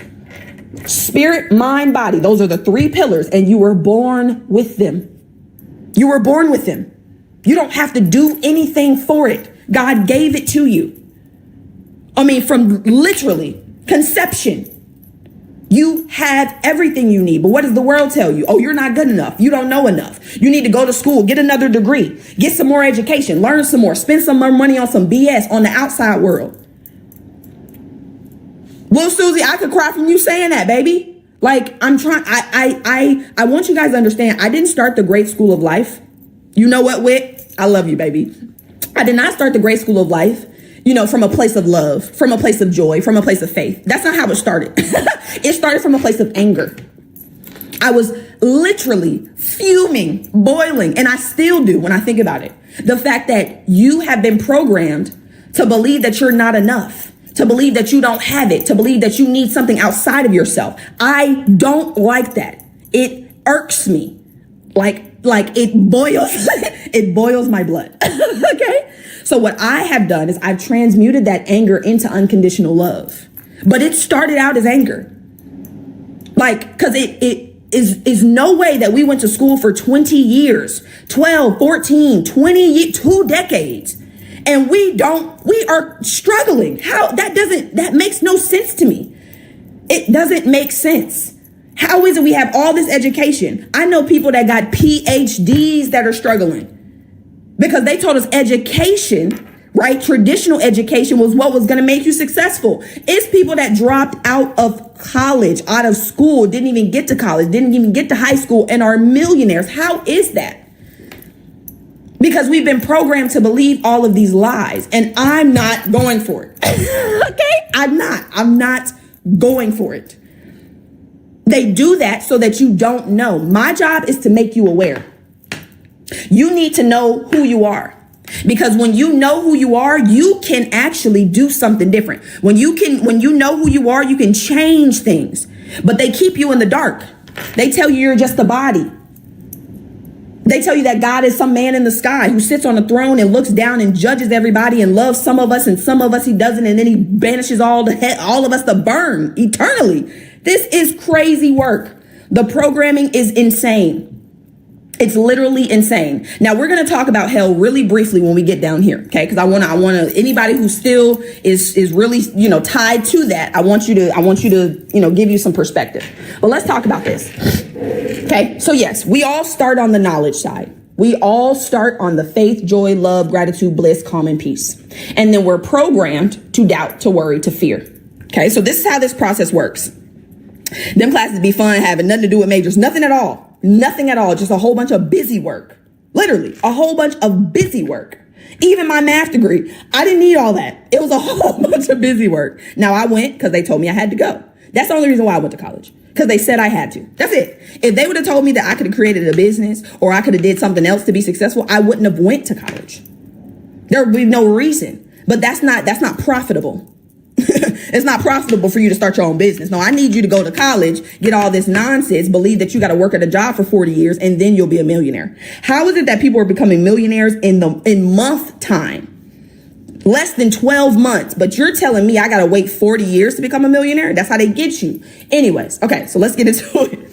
So I want you to understand that ignorance is the lack of knowledge. Okay, I'm going to give you an example. Later on in this live, I'm going to give you guys an opportunity to actually move forward, to actually take this information that you just learned and actually implement it, right? So whether that's investing in a course, whether that's investing in mentorship, monthly, whatever it is, right? I'm going to give you that option. But what's going to happen is you're going to get some doubts. The doubts and the worry are going to pop up. Well, how am I going to make it happen? What if it doesn't work? Remember the last time you invested in yourself and nothing happened? What's going to be different with this mentorship program? What's going to be different with this? Oh, she's saying that she could do this. Well, you need proof. Well, has anybody else done it? Well, remember the last time, you're going to start to doubt and worry. You're going to start to doubt what I'm telling you and worry. And that doubt and those worries, that thinking is going to translate into fear. You're scared. That's what's happening. You're doubting and you're worried because you're scared of something. You doubt that it's going to work for you because you're scared you're going to fail. You're worried you're not going to have the money because you're scared you're not going to have it. You are in a perpetual state of doubt, worry, and fear. I want you guys to understand that doubt and that worry, that thinking causes you to feel certain emotions. Maybe you're fearful that you're not going to be successful. Maybe you're angry because you don't have the money to invest. Maybe you're envious of somebody else because they're talking about how they're creating the life of their dreams. Maybe you're jealous of them because they're talking about it. Maybe you're blaming yourself because you don't have the money. Maybe you feel guilty because you spent the money on something else. Whatever it is. There's a host of negative emotions that are going on in the subconscious mind. Okay. And as I told you guys earlier, the mind and the body are not separate. They are one, two ends of the same string. They cannot be separated. These emotions, if you don't release them, where do they go? They go into the body. So I want you guys to understand what anxiety is. And I'm going to give you two ways to look at this. The first way is that anxiety is you worrying about the future. When you're anxious, it's because you're worrying about something you think may or may not happen in the future. Some shit that hasn't even occurred yet, you're worrying about. You're using your God-given ability. You're using your God-given power to create whatever you want to worry. Worrying is like praying for what you don't want. Worrying is like praying for what you do not want. It's like you're asking God to bring you what you don't want. Please, Lord, bring me this thing that I fear. I fear that I'm not going to have enough. Please bring that to me. That's what happens when you're worrying. You're using your power for what you do not want. And God doesn't argue with you. God doesn't reason with you. He's not like, oh, well, I know you're in fear, but I know you really want faith. So let me give. No, if you're in fear, that's what you are going to get back. Of course, if I ask you right now, I already know what your answer is going to be. But if I ask you guys which one is more powerful, fear or love, 90% of you, 99 maybe, will tell me fear. Because that's how they programmed you. They programmed you to believe that it's easier to control people with fear than it is love. That's not true. It is so much easier to control people with love. And that's what I do. You can get so many more people on the road to where they want to go with love. But fear, what do they say? What are all the things that they talk about? Right? When it comes to religion, right? They always talk about the scared piece of it. You know, that God is someone to fear. That if you don't do X, Y, and Z, this is what's going to happen to you. That he's judgmental, that he's what's the other word? That he loves you conditionally. They program you from the jump to believe in fear. Love casts out fear more than anything else. Self-love is the cure for everything you want. Everything. Everything. But what happens is these emotions, they cause you to be anxious. I want you guys to think about. Absolutely. I'm going to have you on the team with me. Thank you for the roses, baby. I want you guys to see this visual too. A lot of people like this visual when I show it. So when you're anxious, right? A lot of people who experience anxiety, they tap, right? Or they have some type of shaking, right? Like they tap, either their foot or they tap. Okay. So this is what you're doing. This is how your cells, this is what your body is in. Hold on. Let me take this bracelet off because that's a little loud. This is the vibration that your body is in. Hold on 1 second, y'all. 1 second. Bear with me. Hold on. Let me take these bracelets off. Because I don't want to hear it. Hold on. Okay. Right? This is how it is. This is what your body is physically doing when you're anxious. Now, you may not be shaking physically, but some people actually do. But this is exactly the vibration that you're in. I want you to see this. Okay, so this is you, anxious, worried, doubtful, scared. This is God.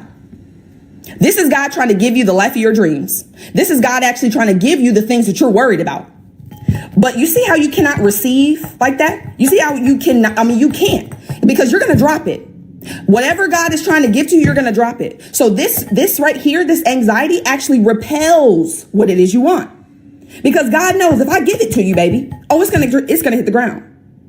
Okay? Now, anxiety is not something people like come out and just express. They're not like, you know what? I'm anxious today. I'm waking up. I'm anxious. I'm anxiety. This is going to be no. People suppress their anxiety. It's suppressed. They don't express it. They suppress it. Now let's back up. Anxiety, again, is these negative emotions about the future. So you're suppressing these negative emotions. You're going to get to this point of depression. Okay. Now there's two ways I want you guys to think about depression. Depression is like a hole. It's like a dip. That's what it is. It's like a dip. It's like a whoop, right? So in your body, there is a hole. And those negative emotions that you have not felt, understood, and released are suppressed into that hole. And it creates like a literal ball inside of your body. On the other side, though, depression is you worrying about the past. Now you're stuck in the past because what happened was you used your God-given power for the now to worry about the future. The future then became the reality that you were worrying about. And now you're so focused on the fact that your life used to be so great because of the process of you using your God-given power to doubt and worry, be anxious about the future. Now the future has become the present where it's actually manifested. And now you're depressed because of what you believe you should be living right now. Now you're focused on how the past was so much better. Now you're outside again. You're either in the future or you're in the past. I need you guys in the now. There is no past. There is no future. Everything is happening right now. We live in an eternal now.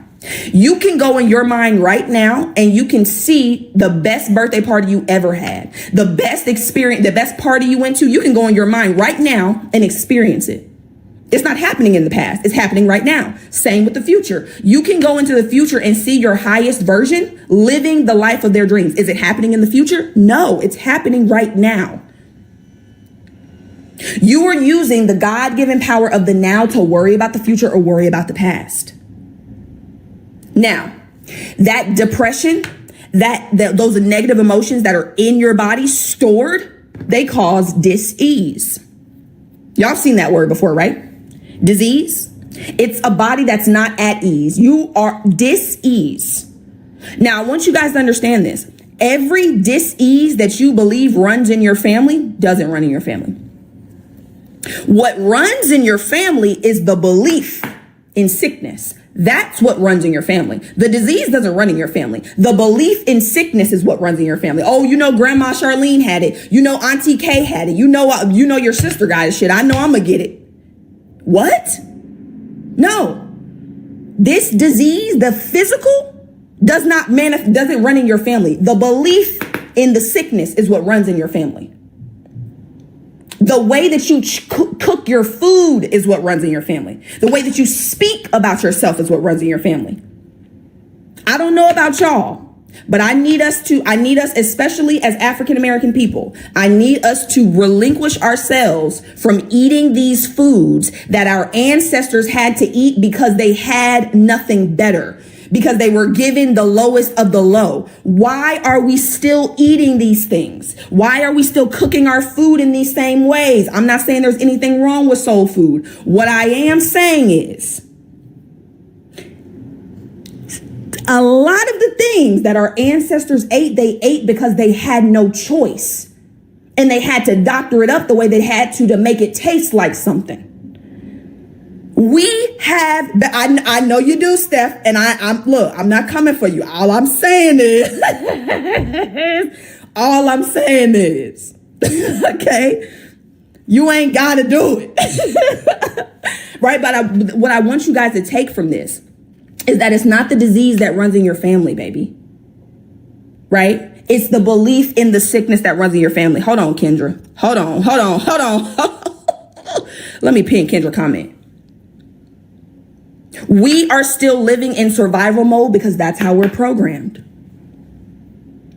You must understand that everything your ancestors gave your parents their beliefs, your parents gave you their beliefs, and you're going to pass those beliefs down to your children automatically. It's not something you consciously think about. It's an automatic pattern. You want to know why you look just like your parents? Genetic paradigms. And then you come out and they environmentally program you, and you have environmental programs. Girl, no, I love me a seafood boil. Nah. No, and that's the thing. I'm not judging the foods that you're eating. I'm not telling you not to eat what you want to eat. I'm just saying you ain't got to. Okay, we got better options. Right? But that's how they operated. Out of survival. And not just African Americans, Latinas. There's a lot of white people that have the same type of struggles, living out of survival. But because we are programmed unconsciously, they just pass down all that survival to us. Your job, though, because you're hearing me now, is to chill out with that. Understand that if you don't do something, if you don't change what you believe, you're going to give it to your kids. Your kids are a direct image and reflection of you. Those things that your kids do that you don't like, where do they come from? They're a direct reflection of you, baby. They are a direct reflection of you. Right? So everything that you are passing down right now, you're passing down unconsciously. And I love that Wit said should. Because like I told you guys earlier, knowledge alone ain't gonna do nothing. Just because you know better don't mean you're going to do better. I knew how to stop talking in school. I didn't do it. It wasn't because I was being spiteful. It wasn't because I didn't want to. I didn't know that I had a program in the background that was causing me to operate the way that I was.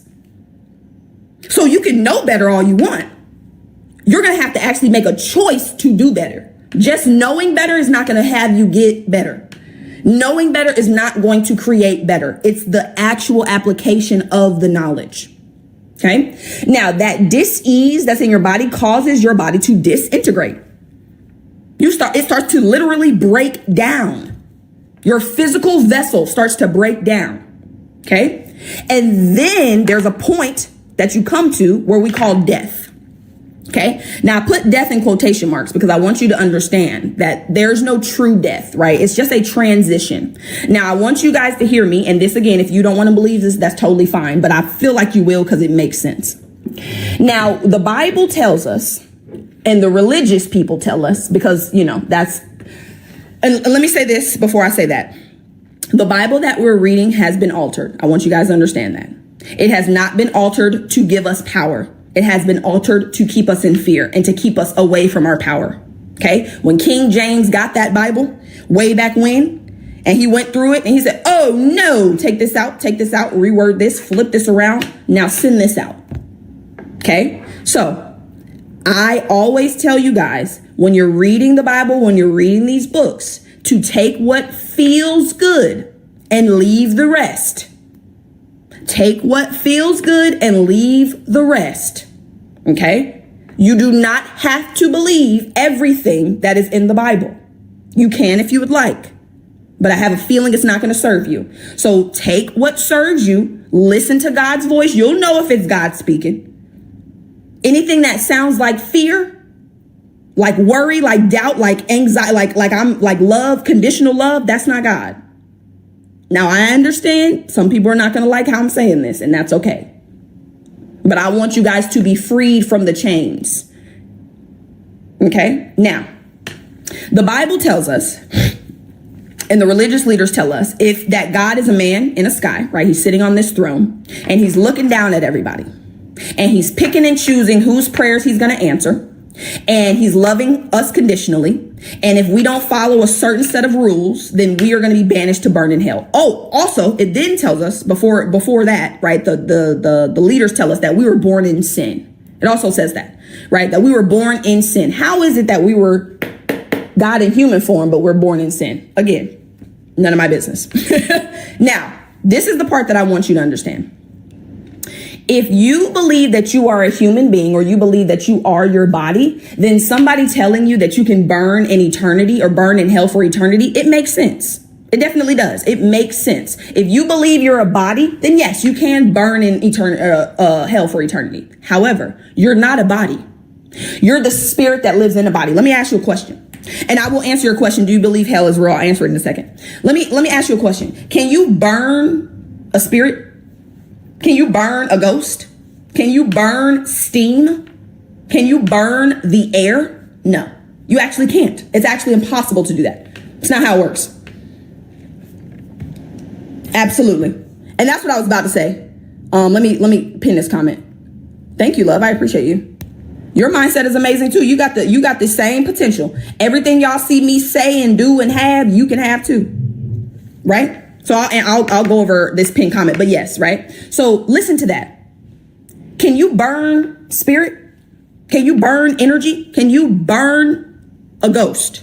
You can't. You cannot burn a ghost. You cannot. It will decompose. Your body is going to stay on this physical plane, and your spirit is going to go back to its heavenly resting place. It's going to go back to where it came from, the all, one with God. Now, answer the question. As far as hell and heaven, I believe hell and heaven are states of mind. Because a lot of us are living in hell right now. You ain't got to go burn in eternity to live in hell. You could be living in hell right now. So what is hell? What consciousness is hell in? Doubt, worry, fear, anger, grief, sorrow, what other, envy, jealousy, blame, shame. When you're living in a perpetual state of these emotions on this side, that is absolutely hell. 100%. You ain't got to die to do that, baby. You can do that right here on earth. Now, on the flip side, heaven, same exact thing. Heaven is a state of mind. Faith, joy, bliss, ease, love, freedom, contentment, confidence, self-love, self-esteem, worth, opulence, luxury. That is heaven. And that is a mindset you can appropriate right now. You don't have to die to go to heaven either. You can experience heaven on earth. That's what I am here to teach you how to do, because that's what God created us to do. When God created the heavens and the earth, he then created us to experience the heaven on earth, because he wouldn't be able to do it. Because again, in order for God to experience something, it would have to experience the opposite of that something. God is one.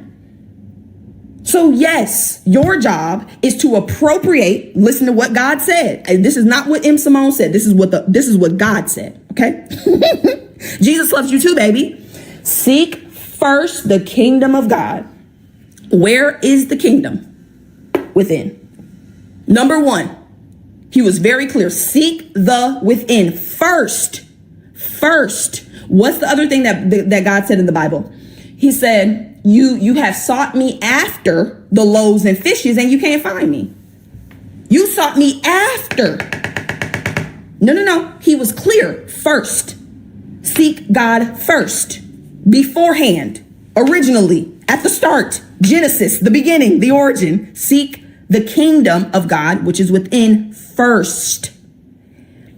And his righteousness. Okay. I want you to think about righteousness. When you hear the word righteousness, it's about standing upright. What does standing upright mean? Having the right mind. Having the right consciousness. So righteousness, you can think about right-mindedness, which is what we're talking about, or right consciousness, which is also what we're talking about. So God says, seek within and the right consciousness first, before you do anything else. Seek within and the right consciousness. And then all these things, all of them, everything. People get on my lives all the time. God doesn't want us to be rich. I'm not sure where he said that in that statement. He didn't say all the things except money. He didn't say all the things except a big house. He didn't say all the things except the nicest car you could ever think of. He didn't say that. He was very clear and definite. All the things. Because when you know that everything you want comes from God and you seek him first, he's going to give you everything you need and want. What does the Bible say? What does it say? Now unto him who provides what? Hold on. I wrote it down. I don't even have my, I know where it is in the Bible. Hold on. Ephesians. Hold on. Cause I want y'all to hear what God said, talking about he don't want us to have. What in the world? How am I supposed to do God's work if I can't pay my bills? Do y'all understand how difficult it would be for me to get up here and give y'all this knowledge and I am struggling? Literally, like I can't do what I need to do. That would be crazy. Insane. We are God's servants and we not gonna have what we need to actually serve? Come on now. That don't make any sense. It don't. I just flipped to 11:11. I saw that. Okay, where is it? 3:20. Here we go. Now I don't like how they wrote it.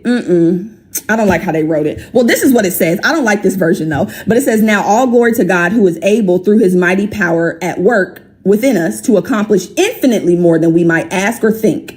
Right. So that's what it says in this version. But the other version is like, now unto him who is able to provide, who gives us more.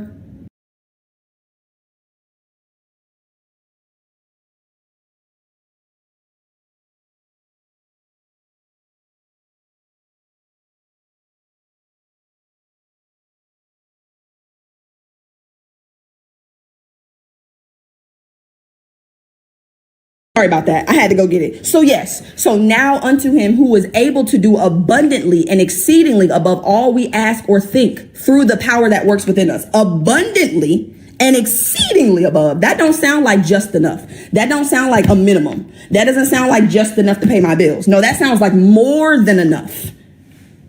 More than enough. Insanity.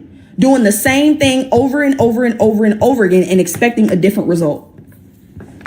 Guys, we're going to have to do something different. You're going to have to do something different, love. You have to do something different.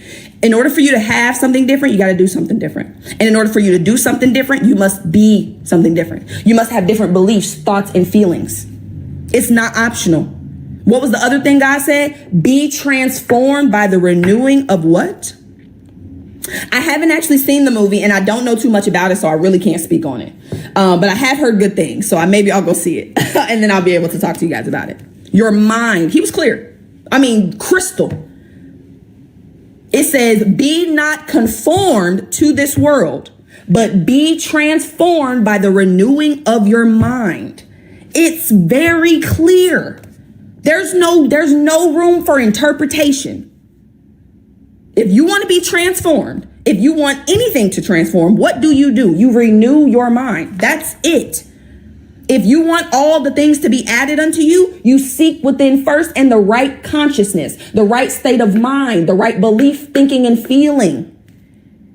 Thank you for the heart puffs, baby. It's clear, crystal. You don't have to think about what God is telling you.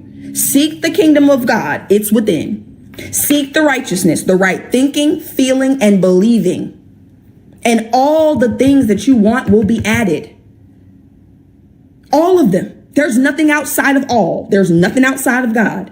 Everything you want, God wants to give to you. But you're in the way, baby. Your beliefs, your thoughts, and your feelings are in the way.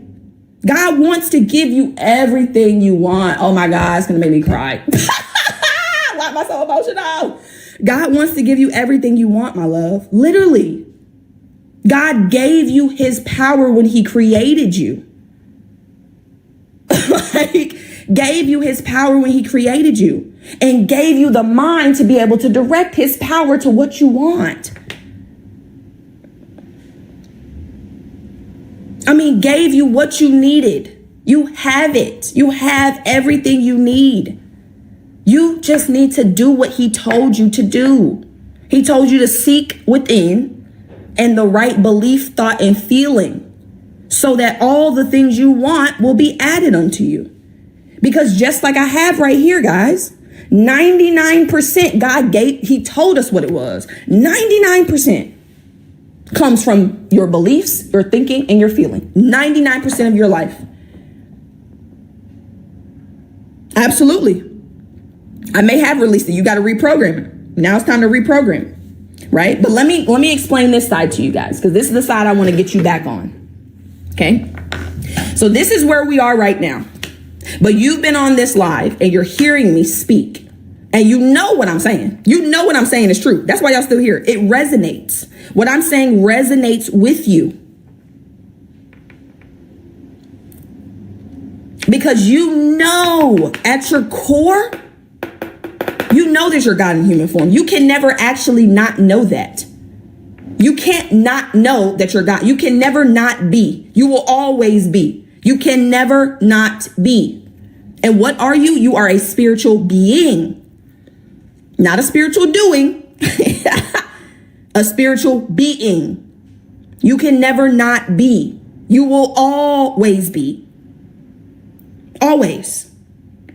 So what you want to do is you want to get on this side of knowledge. How are you going to get on this side? Understanding. Understanding comes from study. You must study. And I ain't talking about the study they had us do in school, because I ain't never did that type of study. Honestly, I excelled in school doing the bare minimum. And that's actually how life works. But it's another conversation, right? You want to develop the understanding. You want to understand who you are. Now, I've told you, and you know, but you're still going to operate as if you're just the body. You're still going to operate as if the world's in control. No, I got to get you to the point where you have faith based on understanding. A lot of us have faith based or blind faith. You have faith when things are going well. Thank you for raising Christ conscious. You are welcome, my baby. You have faith when things are going well. When you can see things going well, oh, you got all the faith in the world. Oh, I believe in God. Yeah, absolutely. As soon as there's a bump in the road, as soon as something goes left, the faith is gone. That's not true faith. Everybody that follows me, everybody that follows what I teach and is mentored by me, we have faith based on understanding. There's nothing that could waver that faith. When you understand how life works, when you understand that you are God in human form, when you understand that God is doing the work for you, through you, and you're just the vessel through which that power is working, there's nothing to doubt. There's nothing to worry about. God has always taken care of you. Today ain't no different. The next 10 years of your life ain't gonna be no different. Until you leave here, God has always and will always take care of you. Always. There is never a time where God is going to leave you or forsake you. Ever. Ever. It doesn't matter what you do. I know what they told you. They told you if you don't do X, Y, and Z that God may or may not love you. That's not true. God loves you unconditionally. There's nothing you could do to deny his love. You are one with him. You are always always going to be taken care of, always going to be loved unconditionally. There is no condition for God's love at all. It's unconditional. Everything God gives you is unconditional. The love is unconditional. He does not care how many times you have strayed from your path. He is still here waiting for you to tap him in.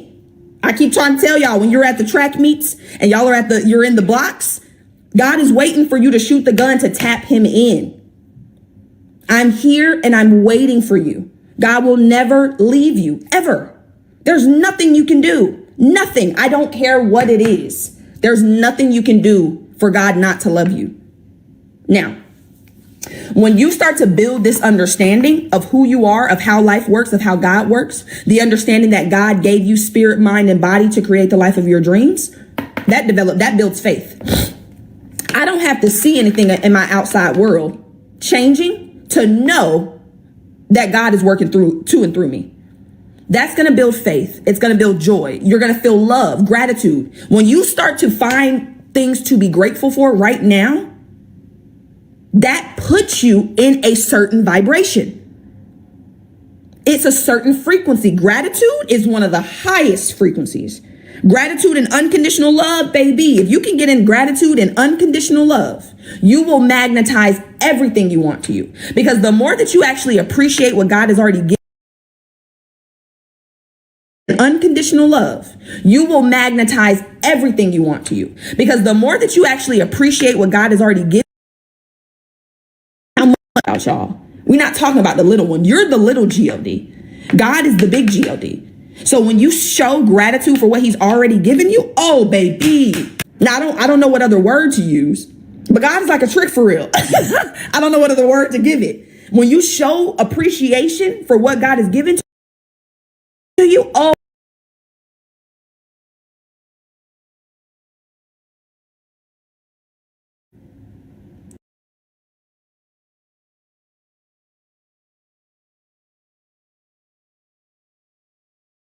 it just gives more. I don't know. I'll find another word. I'll find another word. But I want you guys to understand, the more that you show appreciation and love for what you already have, it opens it takes out all of this and opens a clear channel for him to give you more. Because again, listen to me.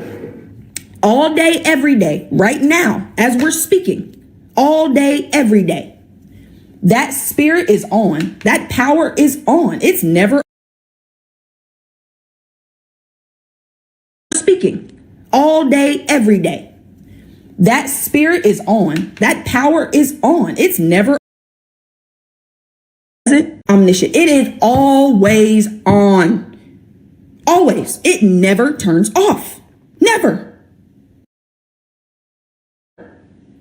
Love, faith, and joy, the channel that you're giving God to work through expands. There's no obstruction. This right here is the obstruction in your path. You think it's something outside of you. You think it's something in the world. You think it's because you don't know enough. No, the obstruction in your path is this right here.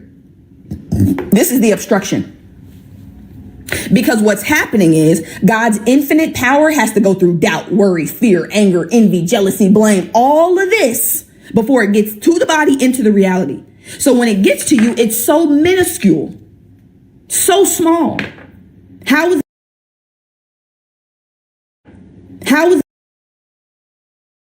changeless?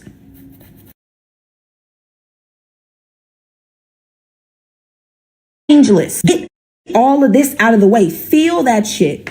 Why are you feeling these emotions? Where are they coming from? What ideas are you holding that cause you to feel this way? Because it's the ideas that are causing the emotions. If you don't think that you're good enough because your parents told you weren't,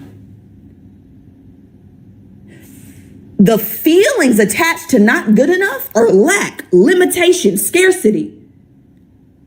So if you have an unlimited power flowing through a limited channel, you're going to get limitations.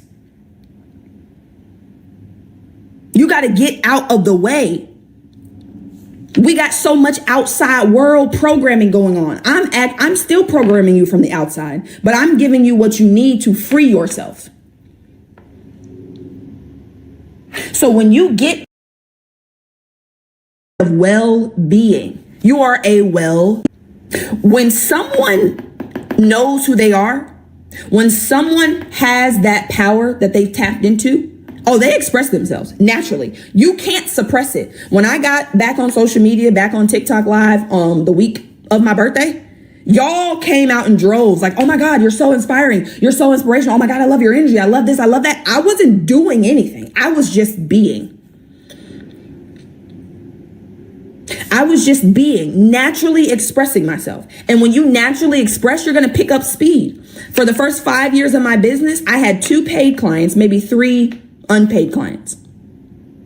2 weeks after I got on, the 2 weeks from getting on social media again this year, I brought in 20 clients. That's acceleration. Why? Because I'm at ease. I'm calm. I know that God is doing the work. I know God is taking care of me. And look at this. You see how calm this is? Look at this. Look at this. Look at this. Look at this.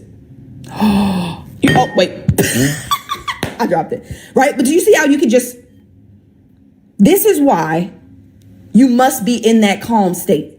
You must be in the state of certainty. You know God is doing the work. You see how God can just give you what you want? Because you're not anxious. You're not worried. You're not looking for it. You just know it's coming. You're open to receive. When you're anxious, you're not open to receive. You're not open to receive when you're in anxiety. When you're at ease, when you're calm, when you understand that everything you see is a reflection, everything you see is delayed. Everything in the outside world is delayed. When you decide who you're going to be and you start to visualize it in your mind, it takes some time to get into the physical. But when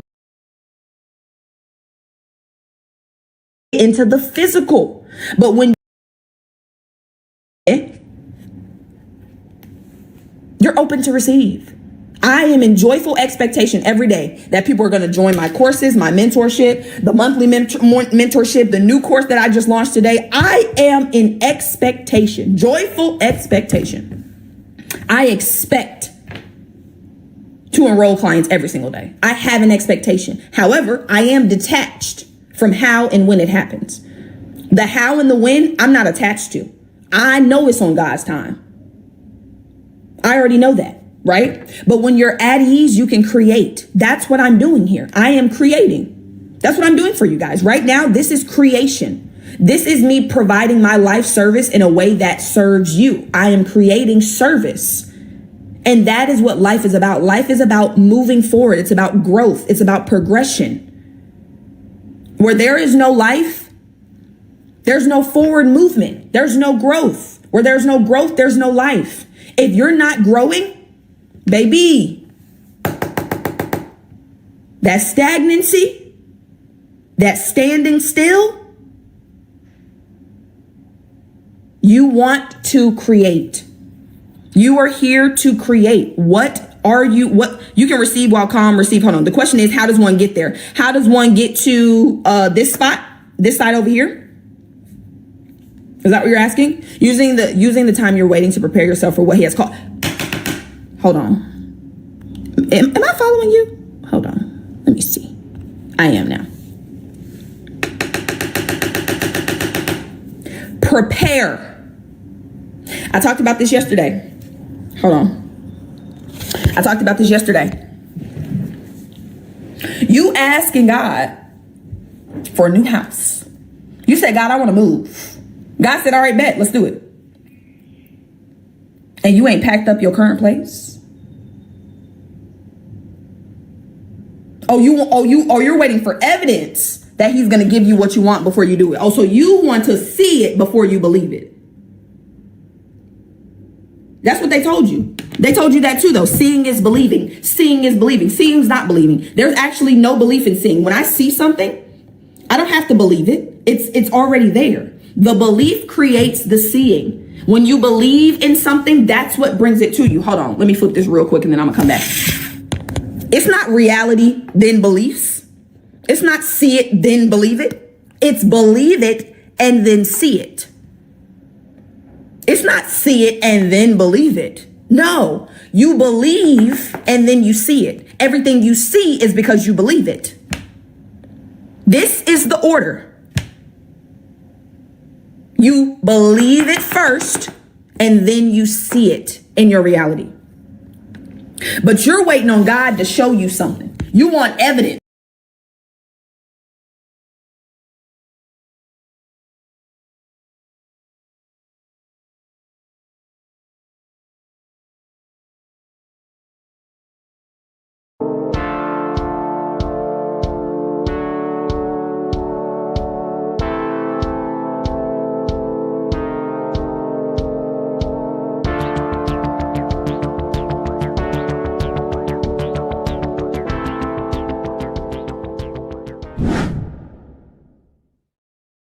What's good, people? We're back with another video.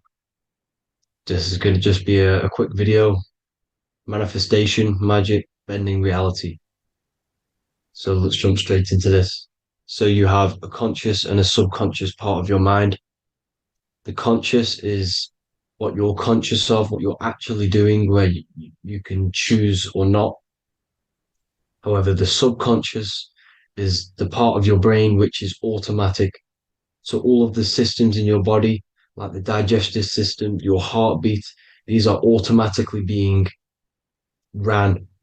And you do not have to tell these systems to do anything. You do not have to consciously tell your heart to beat. It's automatically doing it. And this is what the subconscious mind is controlling. It's like the dark aspect of your brain or your mind.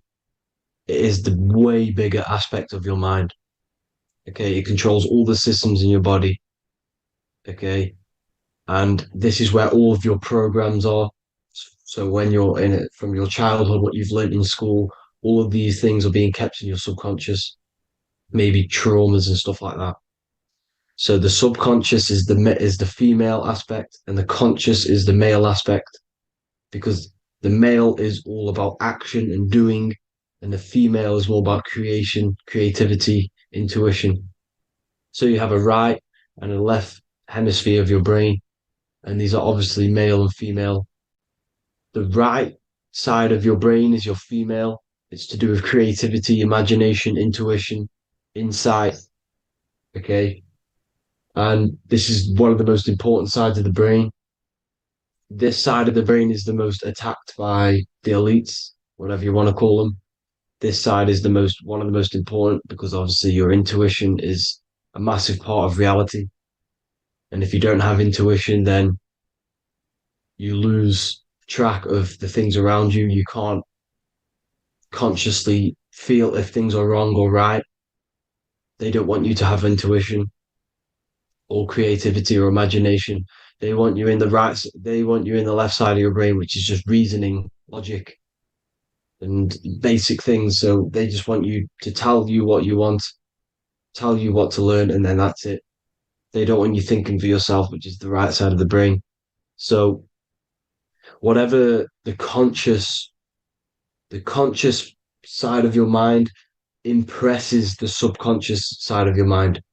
So if you do affirmations, for example, if you consciously do affirmations every day, you're reprogramming your subconscious mind. You're impressing a vibration and a word into your subconscious mind, and therefore it will reprogram it. So the male and female aspect are symbolized by the Star of David as well. The male being the upside triangle, the female being the downside, connected all in one, because we both have male and female energy. So every thoughts are electric, which is the male aspect. Emotions are magnetic, which is the female. Each thought creates a wave of vibration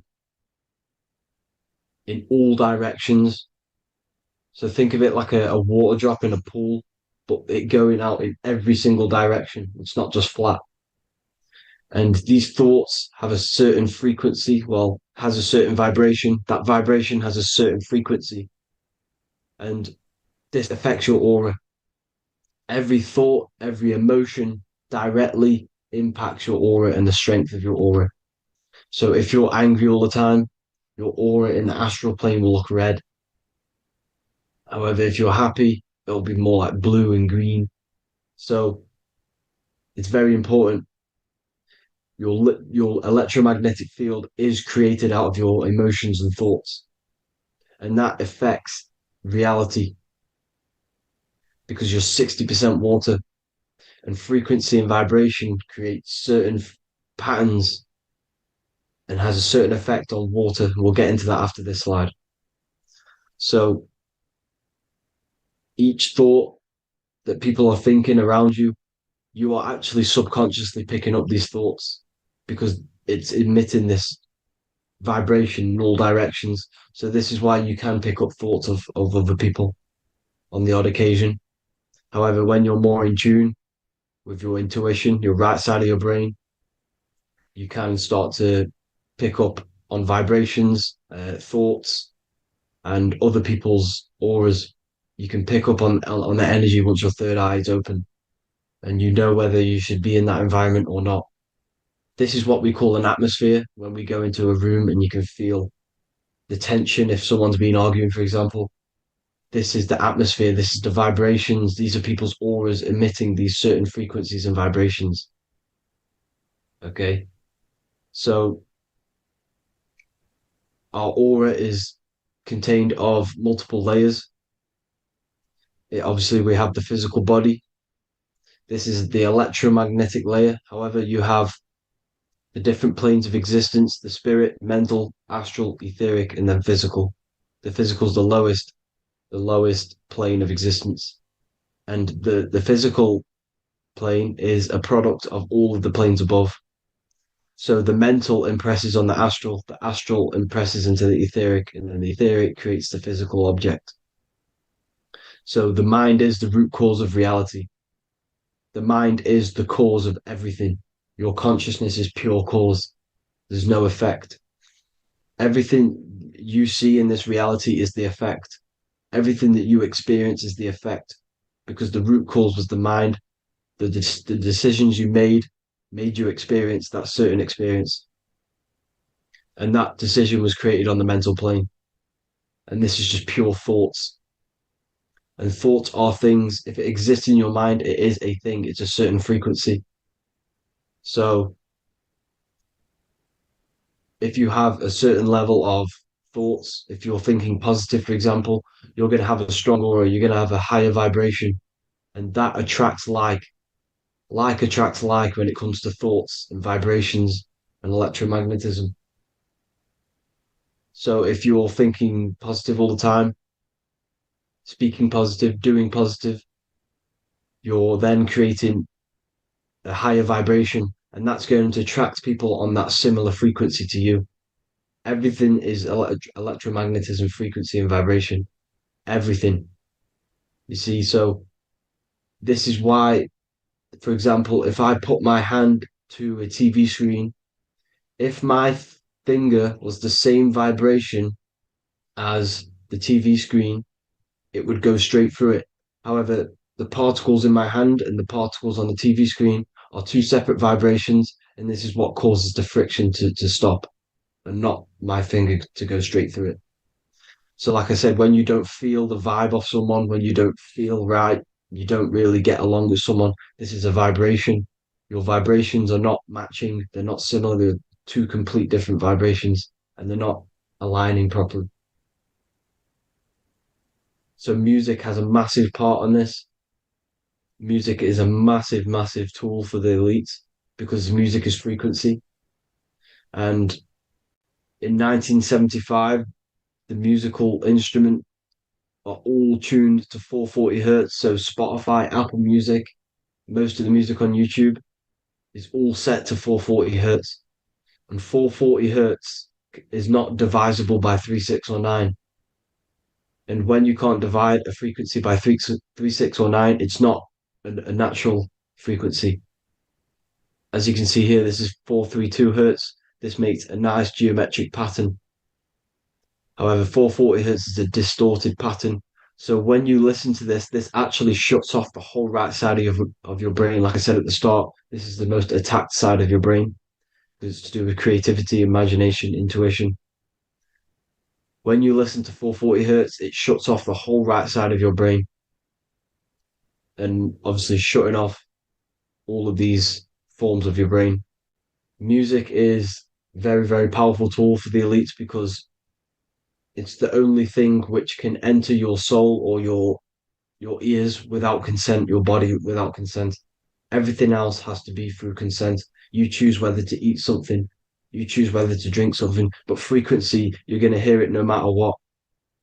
This is why it's so powerful. And music influences the body in many different ways. It's the most powerful imitator of everything. It directly affects all listeners.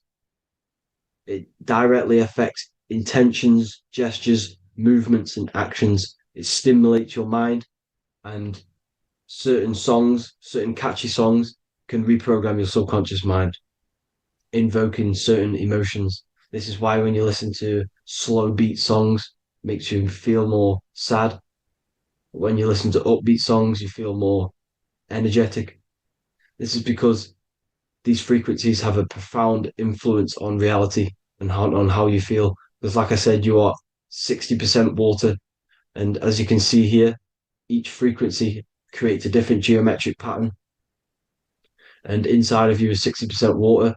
So, like I said, 440 hertz is going to make a distorted pattern in your water. And this is going to have a profound effect on your emotions and your reality. So, like I said, health is not just the body. It's you are made of body, mind, and spirit. You need to look after what you put in your body. You need to look after your spirit and look after your mind. It's very important to keep all these in balance because once one of these are unbalanced, it affects the other two. So if you're eating wrong, it's going to affect your spirit and mind. If you're thinking wrong, it's going to affect your body and spirit. These are all interlocked. Uh, you have to look after them all. So it's very important you understand music. Stop listening to low vibrational music. To be honest, you want to listen to music without any sort of speaking inside of it. You just want pure uh, frequencies, which are the solfeggio scale, like one of these, for example, 432, 528 hertz. These are all good frequencies. It's called the solfeggio scale. And these frequencies make you more in tune with nature. 528 hertz is what the earth vibrates at. So it's very important. And the Rockefellers are the one who changed this to 440 hertz. The Rockefellers, one of the elite families. So if you want to manipulate reality, it's very important to have your chakras aligned and having a high vibration because the higher your vibration, the more powerful your words and your intentions are on reality.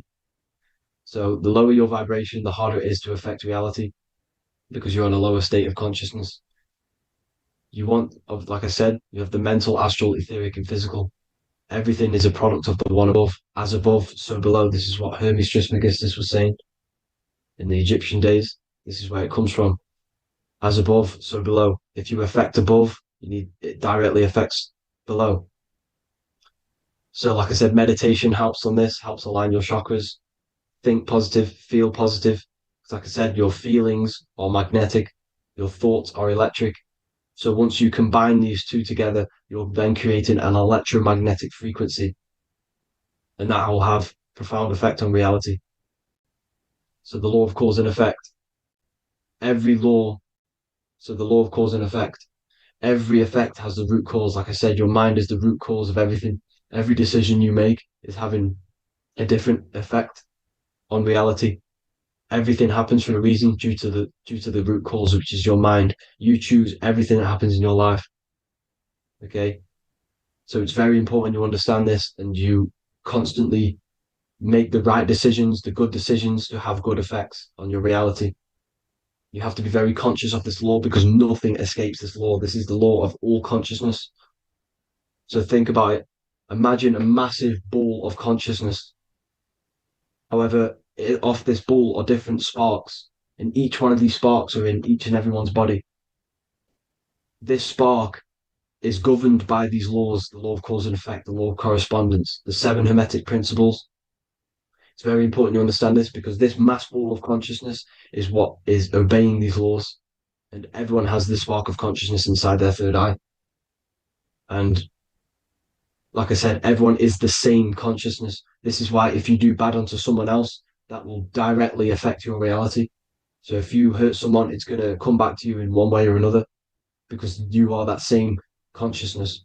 This is like a mirror reality, as within, so without. Whatever you feel on the inside, you're gonna see that on the outside. You're gonna experience that reality, whatever you've impressed. So there's different ways to bend reality to your will. This is kind of a sort of magic. So obviously you have black magic, which is manipulating reality to harm and influence others, or to be very selfish. And yeah, then you have white magic, which is manipulating reality for the good of humanity. So you do have to be very careful with your intentions, people, when you're trying to manipulate reality, because this is nothing to be played with. If you are manipulating reality for the wrong reason, it's going to come and bite you in the ass in some way or another. Because everything is balanced. Everything balances out in this reality. Nothing escapes the laws. Not one thing escapes the laws. So if you're stealing from yourself because it's just going to come back in one way or another. Inside of everyone's heart, you know whether you're doing good or wrong. You know, you can feel it when you do something wrong. You can feel it when you do something good. The heart is the center of the torus field. It's balance. And this is why you say follow your heart, because it's the center of the torus field.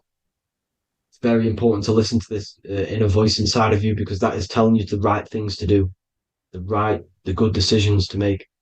And when you keep following that voice, that good voice inside of you, it takes you to your life path. Very important to follow that voice. However, don't let the ego get in the way of it. Don't care what your friends are going to say. It's very important to understand this. So you have different ways of manipulating reality. You have sigil magic. This is where you create your own sigil or symbol. You create your own sigil and symbol, and then you charge it. You behind that symbol, you have an intention. So, for example, if you want to manifest wealth, you create a sigil which represents what you want. You create that sigil, you draw it out, you charge it, because wherever your attention goes, energy flows. So whatever your attention is, you're sending energy that way. So what you do with your eyes and your hands, you place attention on the sigil. Imagine that it's glowing. Imagine that you're sending energy to the sigil, and then you burn the piece of paper once you've done this. And then after this, you meditate on that symbol. You constantly think about that symbol, because that symbol is the frequency, is the thing that you want to manifest. So that's one way. Or you can just meditate on your reality. So imagine yourself having already what you have. This is what they call a mindset. You must set your mind to the frequency what you want to manifest. Okay. So if you want to manifest wealth, for example, imagine yourself being wealthy. What would it feel like? What would you be doing? Imagine a scene in your mind. Constantly do this, and you're putting out that frequency. Like I said, you must think, because the thoughts are electric, and then you must feel, which is magnetic. Together, this creates an electromagnetic frequency, and this is how you attract things to you. You will attract the certain people to come in your life to bend reality to your will. Okay. Or you've got mirror magic. Stare yourself in the mirror, because a mirror reflects light. It also reflects energy. So you've got to be very careful with what you say to a mirror. You've got to be very, very, very careful, because whatever you send into that mirror is directly sent straight back to you. So if you're thinking negative, you're sending negative energy back straight to you, and that's going to have an effect on your reality. Affirmations are very important, because your words are frequency, your words are vibrations, and each word you say has a certain frequency. If it's positively charged, it's going to affect you positively. If it's negatively charged, because like I say, your brain and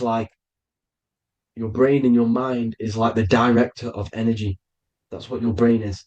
and it directs energy into certain things. You can either positively charge it or negatively charge it. And this brain is creating your reality constantly. It's manifesting your reality constantly in the present moment. So this is what the government knows. The government know your mind is the root cause of reality. This is why they call themselves a government. Government. The New World Order is not being manifested by them. They are controlling the information. They are controlling your perception of this reality. And they know the mind is the root cause of reality. Therefore, if they control your perception of reality and your information, what you believe, you're going to manifest that information, that perception. So we, the people as a collective consciousness, are the ones manifesting this new world order. You see, so this isn't black magic. They're actually tricking us into manifesting their own their plans, this new world order. You see, this is how smart these people are. They know how to get around the laws of reality. They know how to bend reality to their will without facing the consequences. They're getting humanity to do it. You see, there is a collective consciousness. As like I said, we all have that same spark of consciousness, right? So as a collective consciousness, we are on a very low vibration at the moment. However, we are waking up rapidly. There are more and more people waking up at the moment, and light always chases away the shadow. Light is a lot more powerful than darkness, you see. So one person waking up has a massive effect than one person being asleep. It has a profound effect. Because like I say, the light always chases away the darkness. It's more powerful. The light is always more powerful. High vibrations are more powerful than lower. So that's it for this, people. I hope you all enjoyed. This is a short, quick video. God bless you all.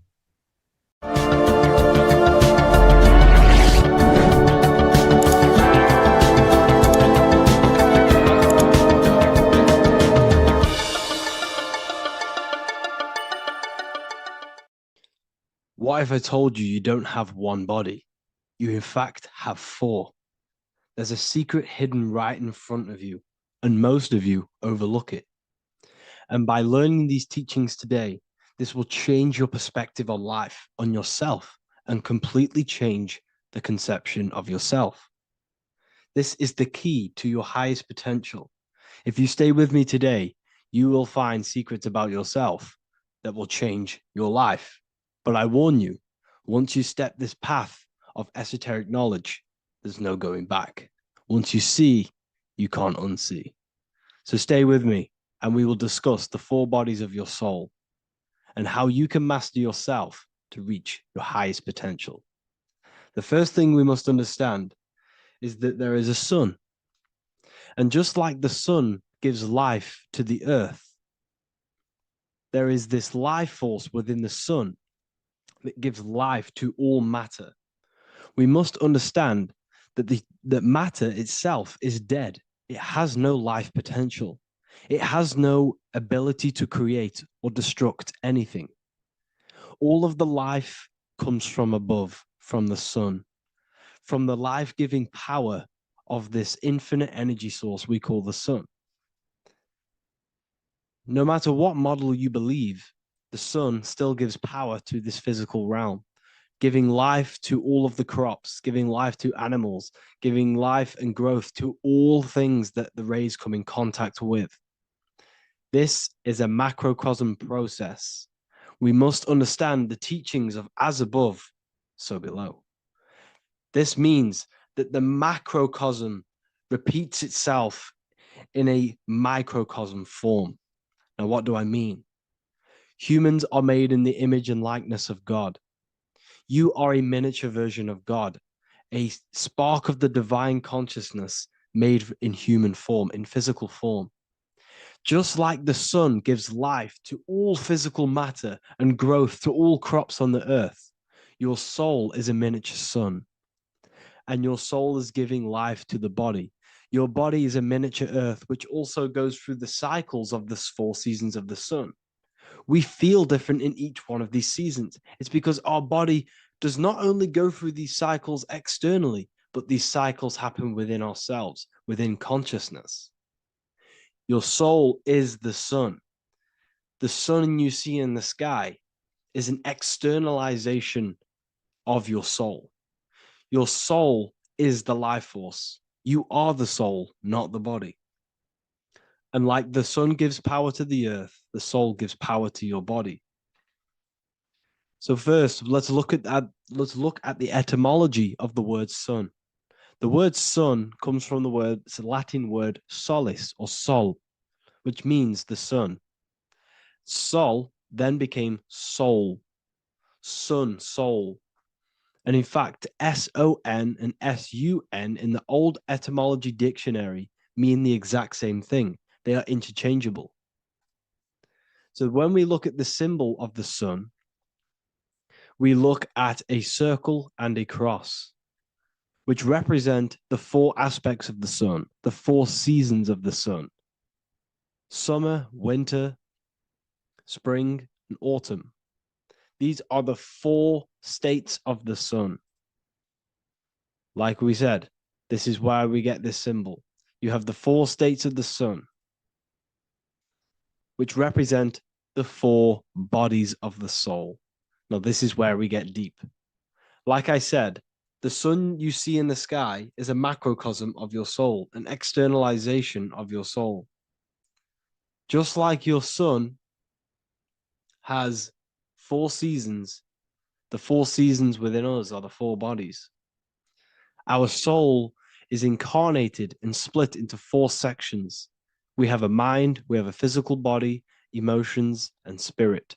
These are all interchangeable and they are all linked. In ancient alchemy, we have the exact same symbolism of the four stages of alchemy. But in this case, they're symbolized as the four elements: earth, water, air, fire. In this ancient alchemical symbol, we have the pentagram, with the top one representing the soul, ether. Our soul then has the four bodies, with the human here. We have the man, the eagle, the bull, and the lion. We see this on the tarot card, the Wheel of Fortune. The man, the eagle, the bull, the lion. We see this in Matthew, Mark, Luke, and John. The lion, the bull, the man, and the eagle. We see this with depictions of Jesus. Jesus, the man, the bull, the lion, and the eagle.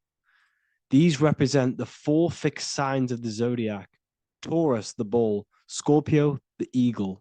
Scorpio was symbolized as an eagle. It's an ancient symbol. Now it's been changed to a scorpion, of course. Leo, the lion; Aquarius, the man. These represent the four fixed signs, which are four different elements. Taurus is an earth sign. Scorpio, a water sign. Leo, a fire sign. Aquarius, an air sign. Taurus is the earth. As above, so below. The earth is the physical body. Leo is fire. Fire is the spirit. Scorpio is water, which is the emotions. Aquarius is the mind, which is an air symbol. Air is the mind.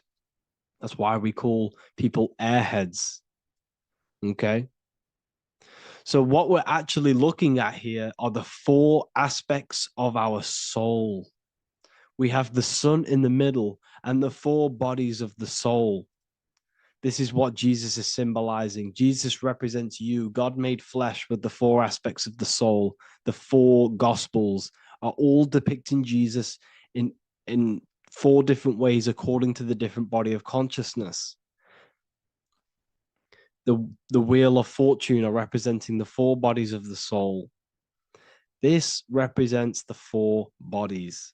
Now, how are they four bodies? They are four dimensions of consciousness. The mind is not made of the same substance of the emotion.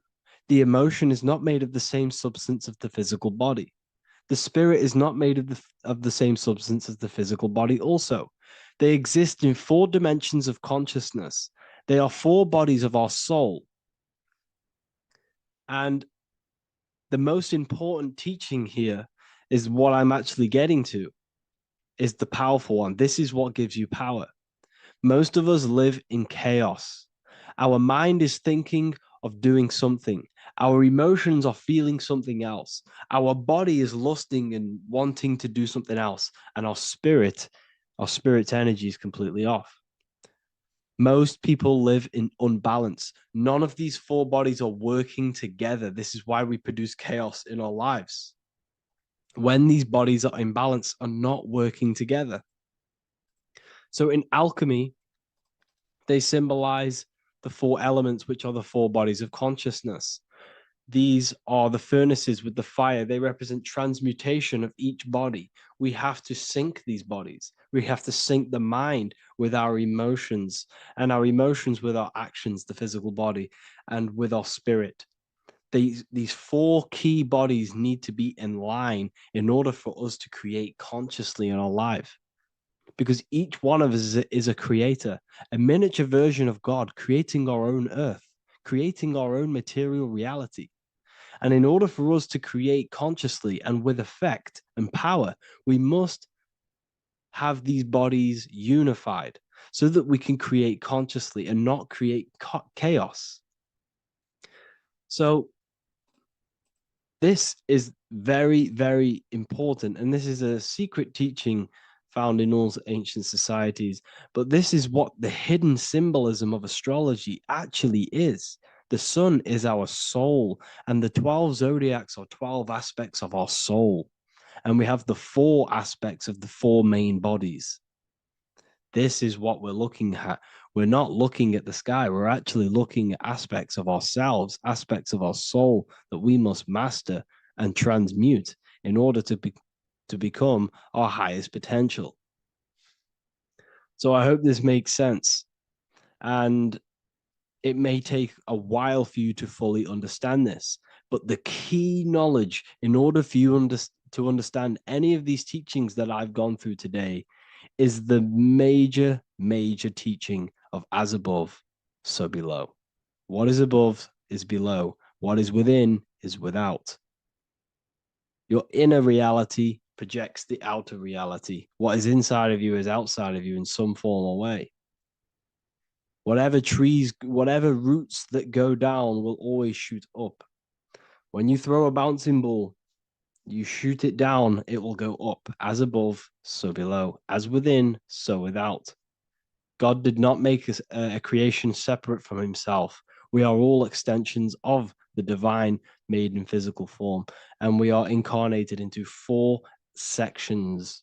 Our soul is separated into four sections. These are the four corners of reality. These are the four pillars of reality that we must control. So in order to access our soul in meditation, we must turn off these four things. Turn off the mind, the emotion, the spirit, and the body. And then we access the soul. So I hope this video helps today. And you can learn all about this in the Book of Wisdom, Volume 2. This book is a revolution in consciousness.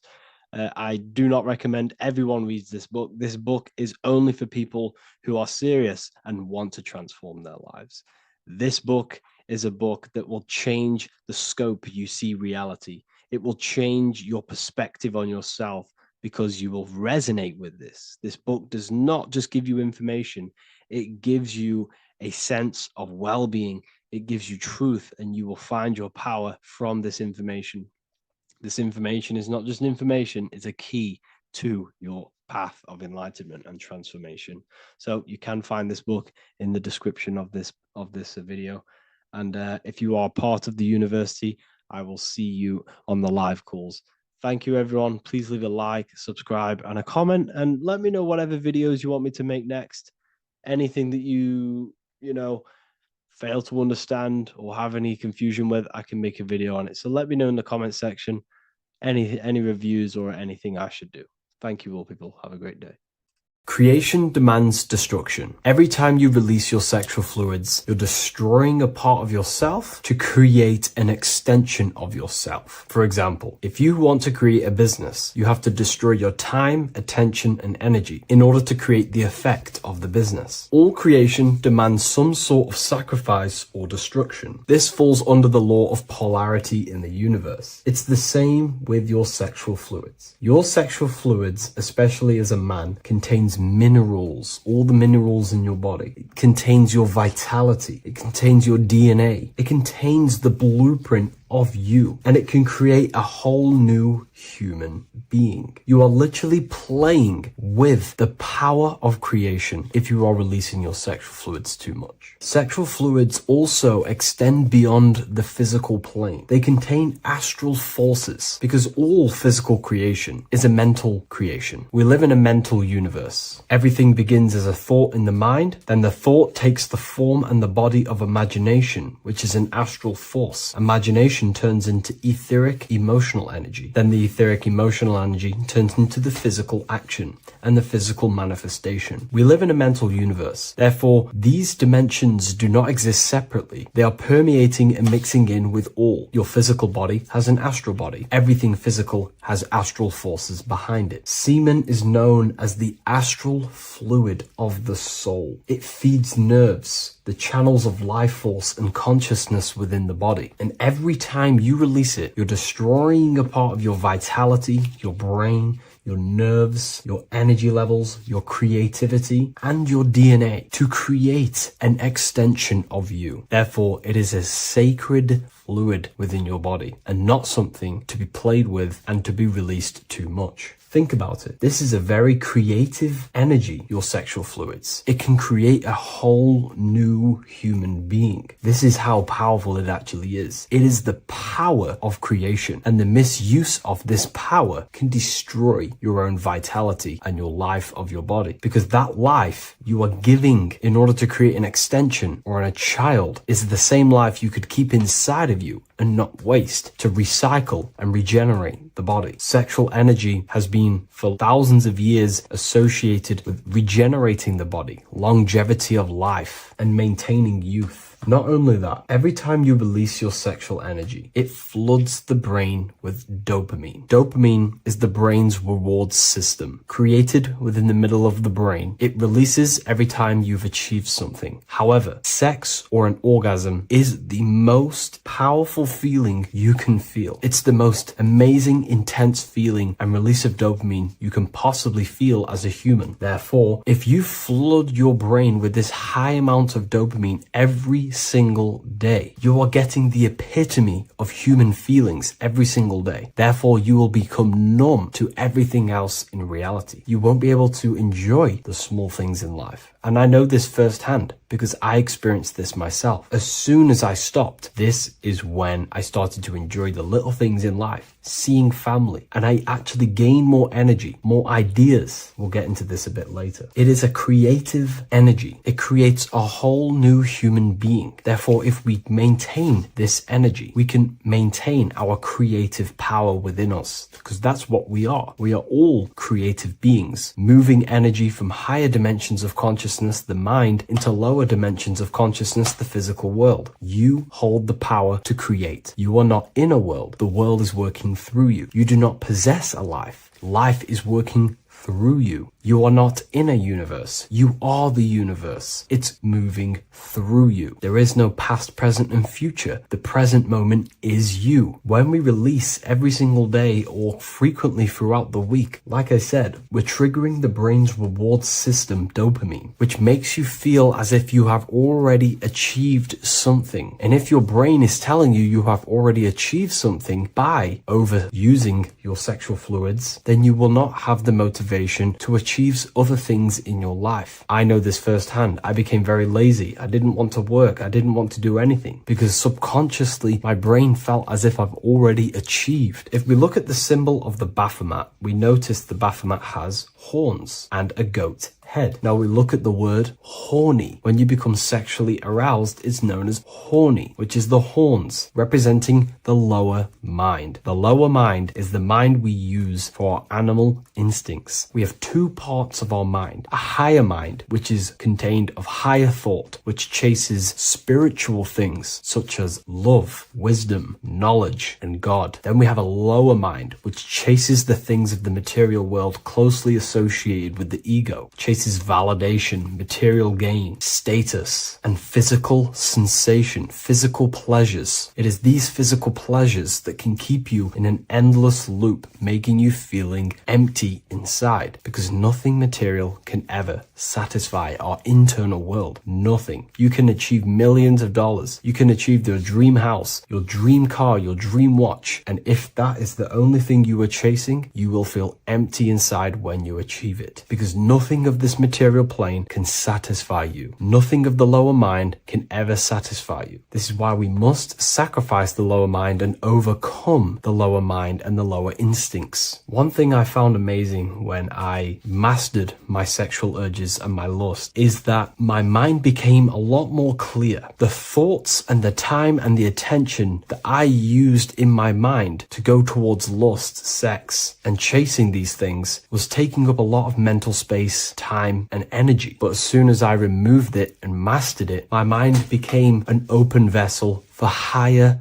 thoughts to be received from the higher mind. The mind is like a radio antenna. Whatever we attune it with, that's what we receive. If we're constantly thinking about lust and low-level pleasures, we're going to just receive low-level thoughts. But once we remove all of the lower mind and we conquer our physical body and physical urges, our mind becomes an open channel for divine thoughts and spiritual thoughts. This is what most people call today as downloads. You receive wisdom from your higher self. Not only do you receive more wisdom, you just receive more power to create. The male and the female come together to create a child. That's how you were created. Now, the law of correspondence teaches as above, so below. It refers to everything in the universe. Therefore, in order for you to create a reality, to give birth to something, you have to bring together the masculine and the feminine. Your masculine forces are willpower and actions. Your feminine forces are emotions and imagination. When you combine the willpower, action, emotions, and imagination and combine them together, you can give birth to reality. But it's important to only give birth to things that are spiritual, that are good,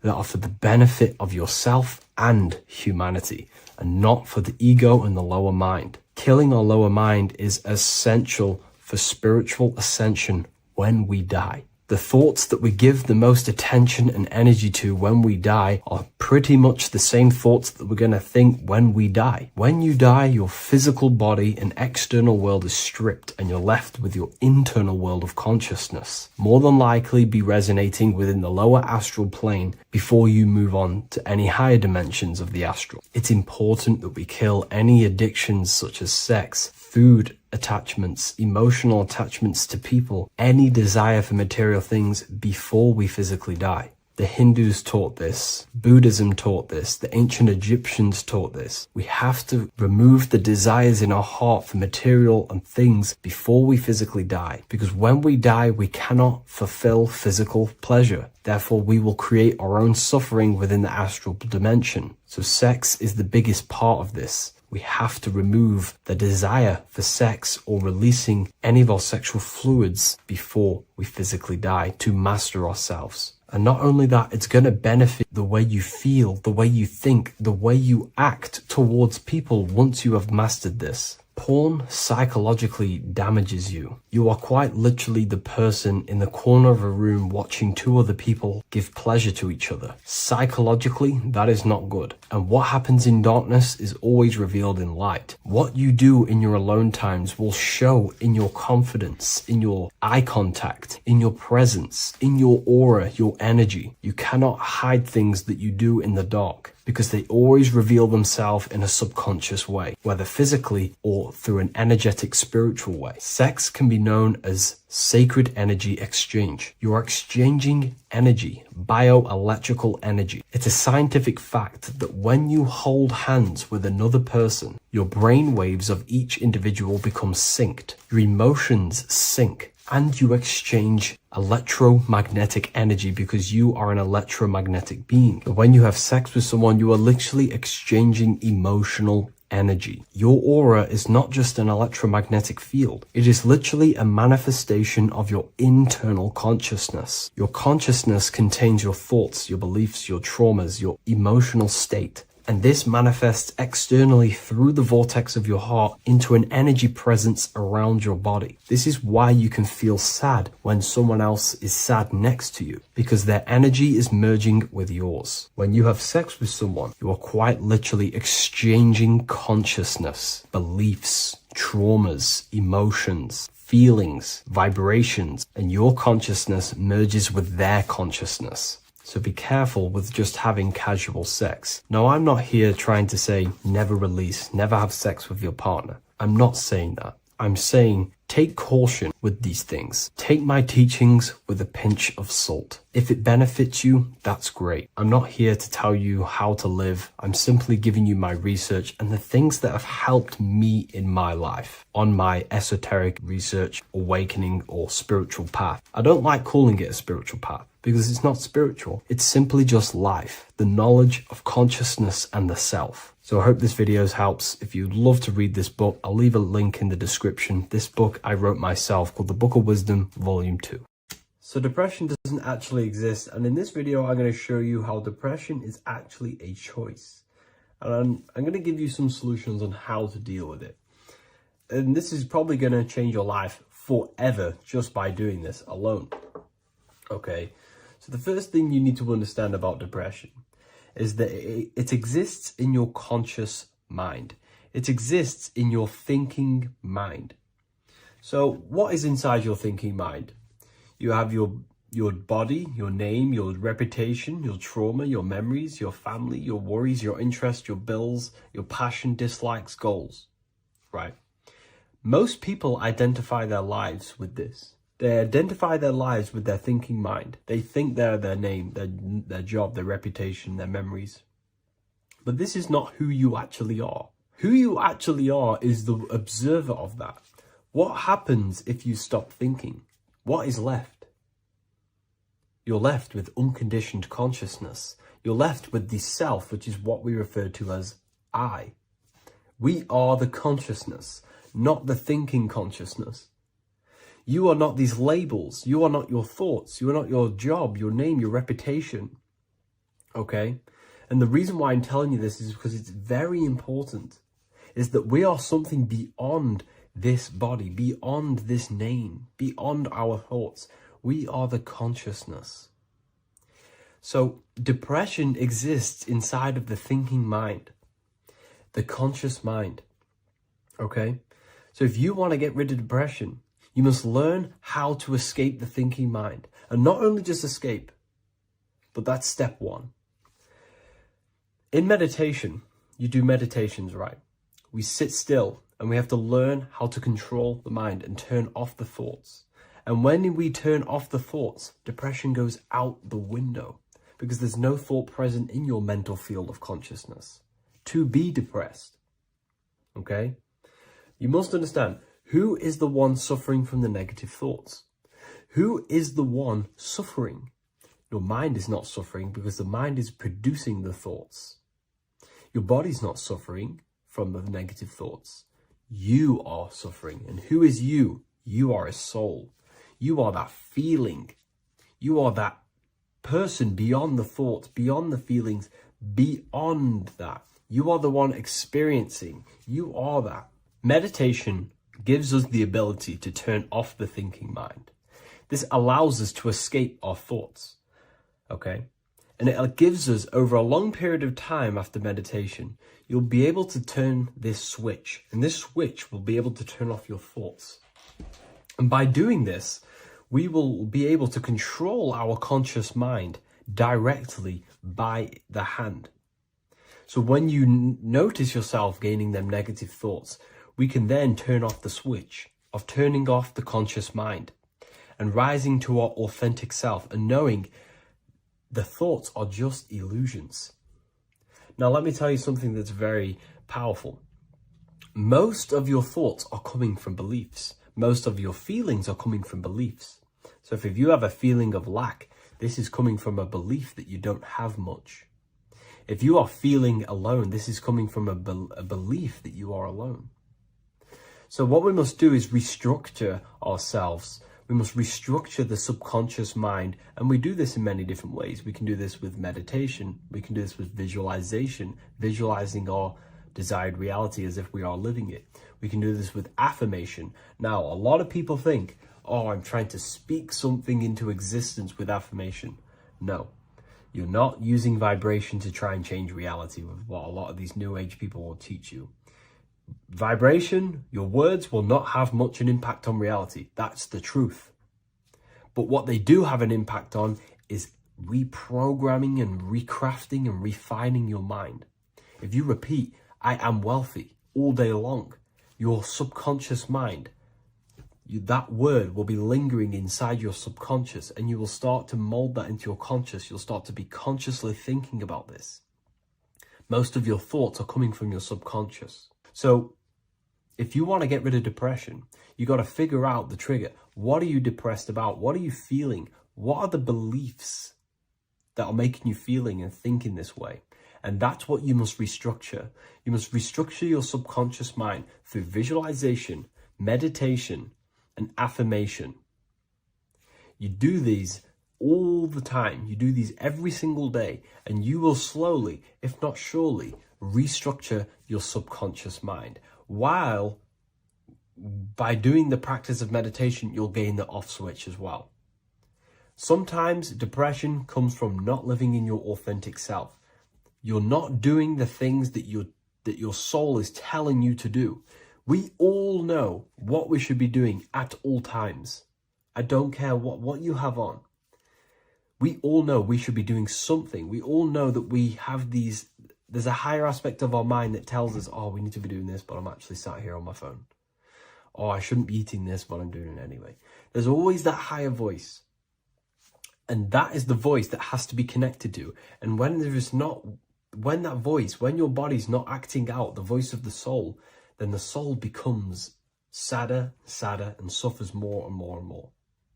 There has to be a connection between the soul, the mind, and the body. They have to work in unison. Okay? So I hope this video helps with depression, with whatever you're going through mentally.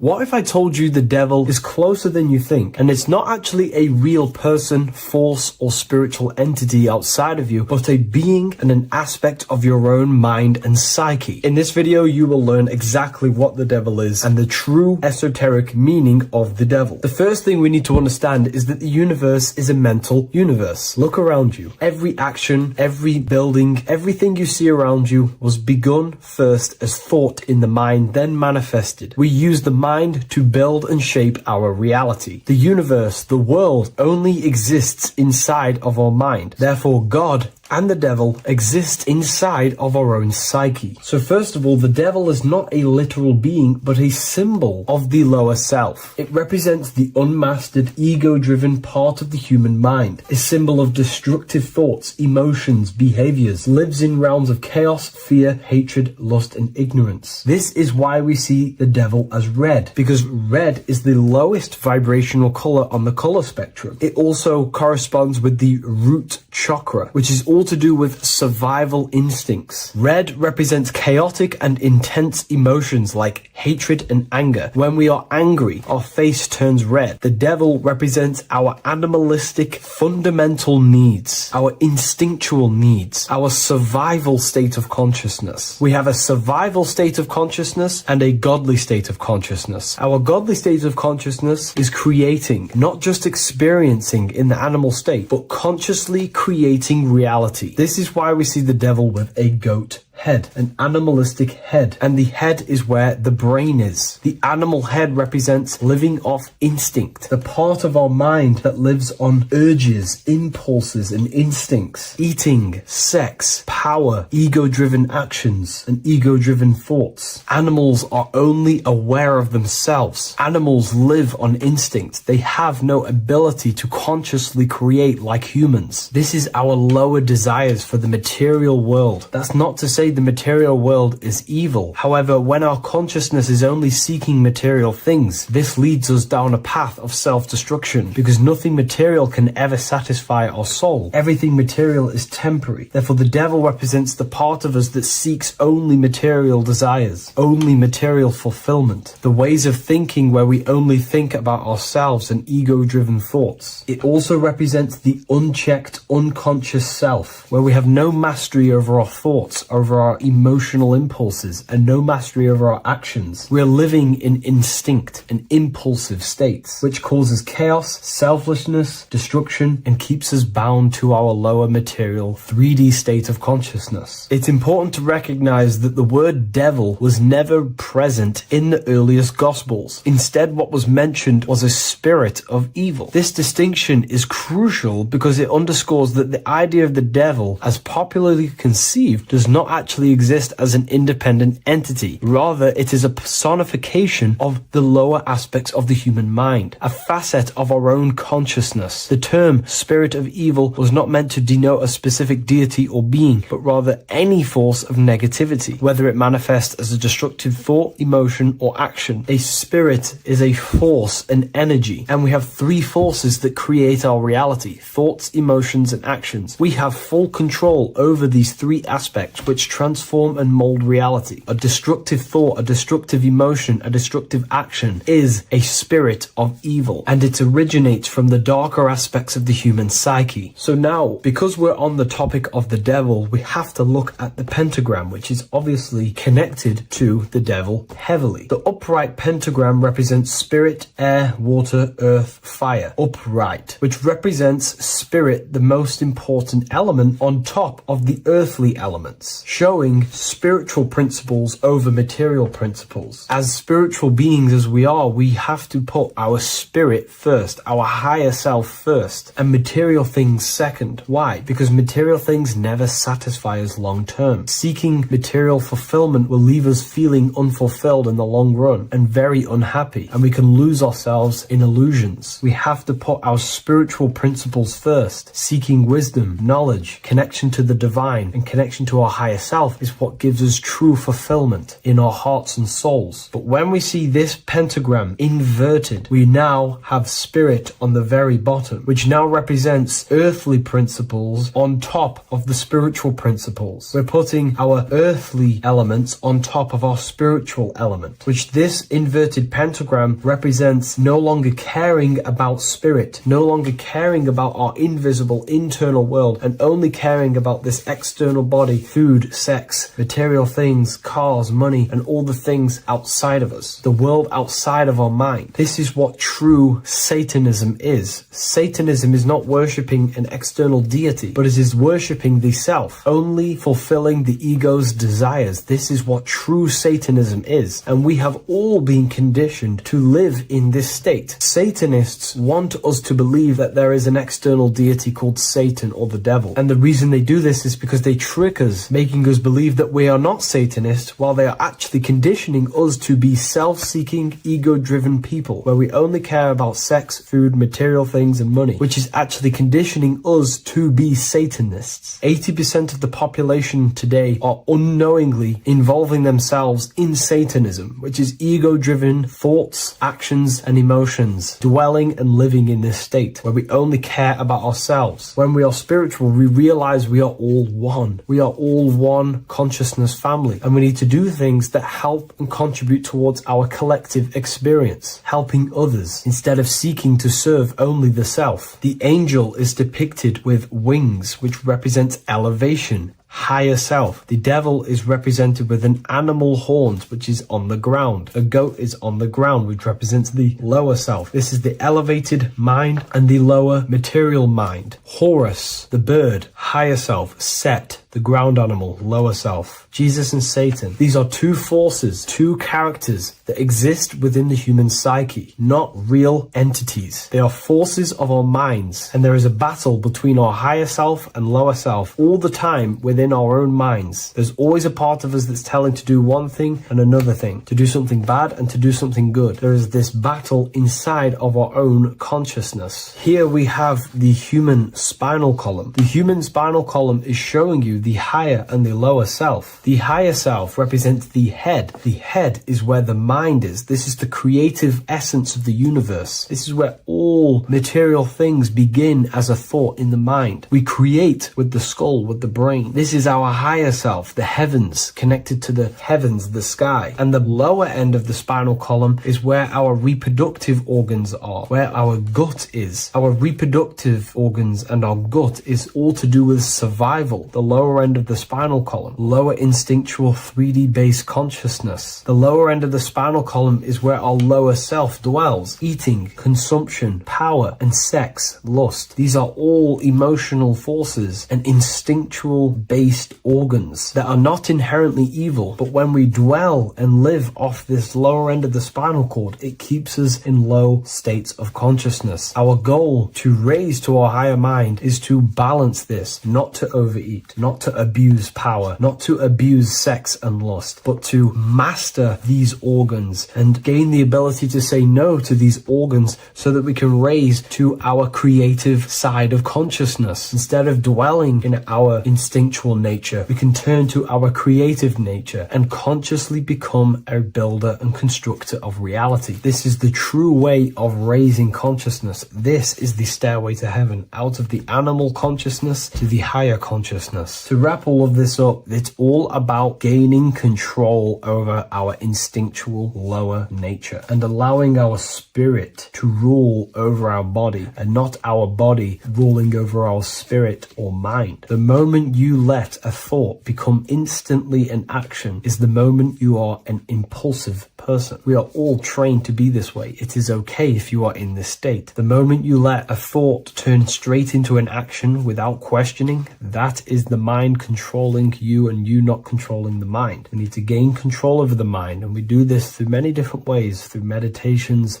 affirmations, and discipline. We slowly gain control over our minds, and once we gain control over our minds, we gain control over our thoughts, and we gain control over the attention that we give certain thoughts. We can then start to uplift our mind, our thoughts, out of our instinctual state to the higher mind. If you wish to learn more about consciousness, I'll leave a link in the description for the Book of Wisdom Volume 2. In this video, we're going to be talking about the evolution of consciousness. You are born human, however, you possess consciousness, which is the awareness behind your being, the awareness behind your thoughts, the experiencer behind your five senses, the experiencer, the observer behind your thought, emotions, and senses. You are an eye, an invisible consciousness looking through a lens, which is your body. Your body produces this physical world that you experience. Your brain produces this world. Your brain and body is a technological computer. However, you are an infinite, ever-expanding consciousness behind this physical body. And there is an evolution of consciousness, a cosmic journey of expansion. And this is why we see so much pyramid symbolism in the occult and esoteric world, and especially within Freemasonry. Because the pyramid represents climbing, an evolution, a raising state of consciousness, a journey. Steps symbolize a journey upwards. This is the raising and the evolution of consciousness, our inner world. The transmutation of our inner selves, of our souls and consciousness and our minds. So when we see this pyramid, we're seeing a evolution, a way up to source consciousness. And the eye in the pyramid represents your source consciousness. It represents illumination. It represents divine guidance through this evolution of consciousness. This is why we see the ladder. Consciousness is ever expanding on an infinite journey of evolution. Each individual is a part of this cosmic process, contributing towards the ongoing expansion of both mind and awareness. As we evolve, we collectively explore deeper levels of existence, expanding the boundaries of thought and consciousness. The mind has the ability to expand infinitely into new realms of thought, into new dimensions of mind. The mind cannot be filled up. It is not a physical substance. The body can be filled up because it is a physical thing, but you cannot fill the mind. Therefore, the mind is constantly expanding, ever expanding into new fields of thought. So what we see in Freemasonry, the ladder, is again a journey, an elevation of consciousness. When we are born with an infant consciousness, and as we gain older, we gain an adult consciousness. Our inner world, our inner mind, and our emotional intellect changes and evolves. We are significantly different from when we were very young as an infant. It's because our consciousness evolutes, it changes, it alters like water. So, just like this evolution of your own consciousness as growing up, there is consciousness of beings existing in cycles beyond our own. And their consciousness is unimaginably different from ours. They operate on a higher level of understanding and knowing, experiencing reality in ways that transcend our current comprehension.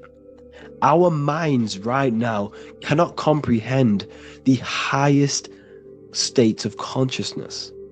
There are entities, there are beings beyond our own, existing in higher dimensions of consciousness that we cannot comprehend because they have expanded. They are on a further way up the ladder of consciousness.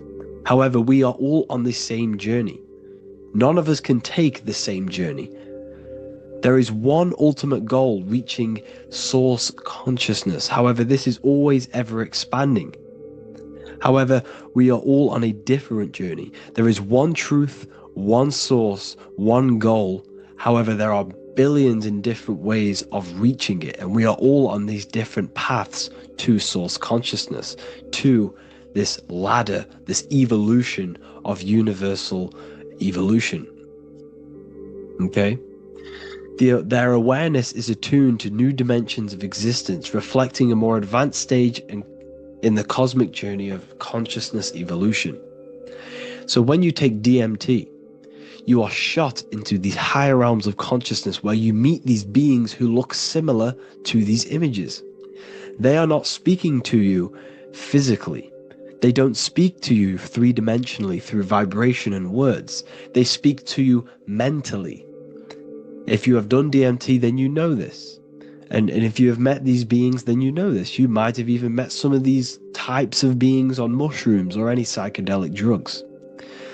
Because ultimately, when you take these mind-altering substances, it's altering your consciousness. It's merging your consciousness with the spirit of that substance. And you are essentially attuning your mind to higher dimensions of consciousness. That's why we say we're getting high when we take these substances. Therefore, when you meet these beings on DMT, you are essentially meeting beings who are attuned to higher dimensions of consciousness, and they speak to you mentally. They speak to you telepathically through thought, because the universe is mental. Everything exists within the mind. The way you are now, your physical existence, is a state of mind. Mind, thought creates matter. Spirit and matter are two opposing ways of thinking. If we have a very spiritual mind, we have an expanded mind, we are a spiritual person through the mind. However, if we have a very low state of consciousness where we think about food, sex, lust, and all physical things, then we have a physical consciousness. Matter and spirit are two opposing forces, two ways of thinking. The mind attunes itself to different levels of understanding in different dimensions. So, essentially, this is what we're looking at. The body is a vessel for the fluidic, formless consciousness, a temple that houses the essence of our awareness. While the five senses are limited to perceiving only the physical plane, the mind transcends these limitations, capable of perceiving the full scope of reality. It is through the mind that we access deeper truths beyond the material, tapping into boundless nature of existence. Physical existence is a thin band, a thin layer of reality. It's like 0.001% of reality. And your five senses are only tuned into this layer of reality. But the five senses are, by design, only allowed to perceive physicality. But the mind has the power to expand beyond this physical five sense state. The mind has the power to expand and evolute. It is a conscious decision whether you want to take this path or not. You can stay in a three-dimensional way of thinking, or you can expand your consciousness from within. It's not an external journey. There is no God going to save you. You must save yourself. Therefore, behind every single one of these eyes is the same source consciousness. However, we are all different cells in a different journey. The organs in your body, the cells in your body are all alive. They all possess same consciousness, universal consciousness. However, we are all on a different journey of evolution. As above, so below. As the baby is in the mother's womb, when the baby becomes conscious, there is a world outside of its mother. What does it do? It presses and seeks a way out to be born in the other world outside of its mother. It is the same with your consciousness, your mind. When your mind becomes aware that there is realities beyond the immediate surroundings, it seeks a way out. And this is exactly what I'm doing to you now. I am now expanding your mind and telling you there is other ways of reality. There is other dimensions of consciousness which you can access through inner transmutation, through different ways of thinking, spiritualism, and meditating and connecting with yourself and detaching from external things. We can upgrade our consciousness. Your body is a womb. Why Jesus says you must be born again to see the kingdom of God, because you are born physically and then you must be born again spiritually, awakening your inner consciousness. So like I said, as the baby is in the womb, it's the same principle. As above, so below.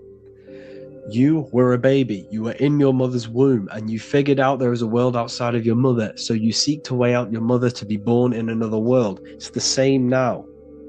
You must do this now. This is your spiritual evolution. This is the evolution of consciousness. It's ever expanding. When you die, this is a transition. You must learn to not fear death. This is another part of your spiritual journey. You must master death. Therefore, like I said before, the mind has limitless capacity to expand into new realms of thought, continuously exploring uncharted ideas and concepts without boundaries. The mind can ever expand. It can never be filled. It can never ever know everything. There is infinite fields of knowledge, infinite fields of thought. Your current state is just one stage on an infinite pathway. You won't remain human forever. The human experience is a crucial phase where we learn to balance polarities, master the fundamental laws of the cosmos. It is a period of growth and transformation, preparing us for the next stages in our cosmic evolution. The goal is to strive for perfection, yet the true perfection is unattainable. It's like a tunnel, and there is a light at the end of the tunnel. And as you walk through this tunnel, the light is ever moving backwards. You should forever seek to meet that light, but you will never meet that light because consciousness is ever expanding. You should strive for perfection, yet knowing that perfection is forever unattainable. The journey is endless. with each step revealing deeper layers of understanding and experience. The pursuit of growth and expansion is itself the essence of our evolution. You can find all of this knowledge in the amazing book that I have read for years. I have read this book, The Emerald Tablets of Thoth, the Atlantean, by M. Dorial, translated by M. Dorial. I'm telling you now, this book, now that I've told you this, you have some context on the book. The whole book is about evolution of consciousness. He's talking about higher dimensions beings. He's talking about how you can transcend this physical plane. It is truly the most amazing book you will probably read. One of the best spiritual texts you'll see. It's hard to understand, so you must read it over and over again. And the more your mind progresses, like for me, I read this every couple months. And the more I learn about consciousness, the more I expand my own consciousness. And every time I read this book, I pick out something new that just completely blows my mind, because you can only understand this book to your level of consciousness, to your level of understanding. So now that I've told you all this information, go and read this book and it will absolutely blow your mind. And so will the Book of Wisdom Volume 2, which is now available. I released it the other day. I'm just going to read a page out now. This page is called Spirit and Matter. The Earth is not merely a dense, lifeless rock drifting through space. It possesses spirit, a living essence that animates its form. But what do we mean by spirit? Spirit in esoteric terms refers to the energy, the life force, animating the principles infused in matter. So essentially, what this page is talking about is how everything has spirit, consciousness within it.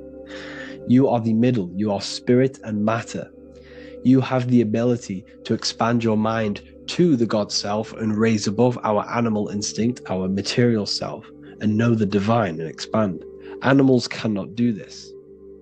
Animals are not self-aware. Humans possess self-awareness. We can observe our consciousness. We can say, why do I exist? We can look in the mirror and know that we need growth. And this is what Anunnaki means. Anu means above. Anu was the supreme god of the sky, which is a metaphor. He represents spirit above, heaven. Anu came down to earth and married Ki, the goddess of the earth, which represents matter. It's a myth, it's an allegory. Anu married Ki and gave birth to the Anunnaki. Spirit came down and infused with matter and gave birth to the human, which is you. You are spirit infused in matter, Anu and Ki, Anunnaki. You are the Anunnaki. And this is just one of the teachings in my book. Honestly, this book is absolutely amazing. If you truly, truly want to expand your consciousness, give this book a read. And obviously, if you're inside the university, I give you this book for free. A paperback version. If you join the university, follow the steps inside of the general chat, you'll be able to download this book. Sorry, not download it. Order a paperback for free. All you have to do is pay for the shipping. You'll also gain amazing knowledge inside of my library, where your mind will just be overblown with the amount of esoteric books. There's over 45 rare occult books, plus you get a PDF of the Volume 1 and Human Health Guide. You get reoccurring updates where I expand on symbolism, occultism, where you will just feel absolutely amazing once you understand esotericism in yourself. You'll also learn how to create the dream reality that you want with the Manifestation Mastery course, where I teach you how your consciousness creates reality. You'll have a real lectures where I post lectures on symbolism, occultism, esotericism. There's a conscious community and live calls and Q&A where you can ask me questions and I'll answer your questions. I just want to say thank you to everyone who has joined the university. Thank you for even liking and watching this video. Any support I just appreciate every single one of you. Please, if you can, leave a comment and a like on this video and let me know any videos you want me to make in the future. And I will start uploading a lot more to the YouTube. So yeah, thank you all for tuning in today. Have an amazing day. What if I told you that the seasons don't just change the external world, they also change your internal world. They have a psychological and a spiritual effect on your consciousness. If you're new to esotericism, you may not really understand this. But if you have some deep understanding of as above, so below, you already know this. But today we're going to be explaining it in great detail. So tune in, take a pen and paper, maybe make some notes. So we have 4 seasons. The sun is the main source of life on the earth, and it changes the circumstances on the earth in 4 different ways. Of course, we have spring, summer, winter, and autumn. These are the 4 states of the earth due to the sun's cycle. Not only do they take place on the earth, they also take place on you, your body, your mind, your spirit, your consciousness. They change things internally and externally. The first thing we need to understand is that we have a dual nature. We have a mind, and in that mind, we have an internal self. That's what we call the spiritual self. It is the individual that exists within their own mind, within their own consciousness. It is the self that imagines, thinks, feels. That's the spiritual self. And internally, that self is the true self. When it's detached from the false identifications, of course, such as the ego. But the true self dwells within the mind, and that's the immortal self. That's the self that will never die, never perish, that will always be there, and it always has been there. The internal self. But on the other side of the mind, the outside of the mind, we have this, what we call our physical human body. This is our external physical body. So outside of us is a physical reality, but inside of us is a spiritual, non-physical reality.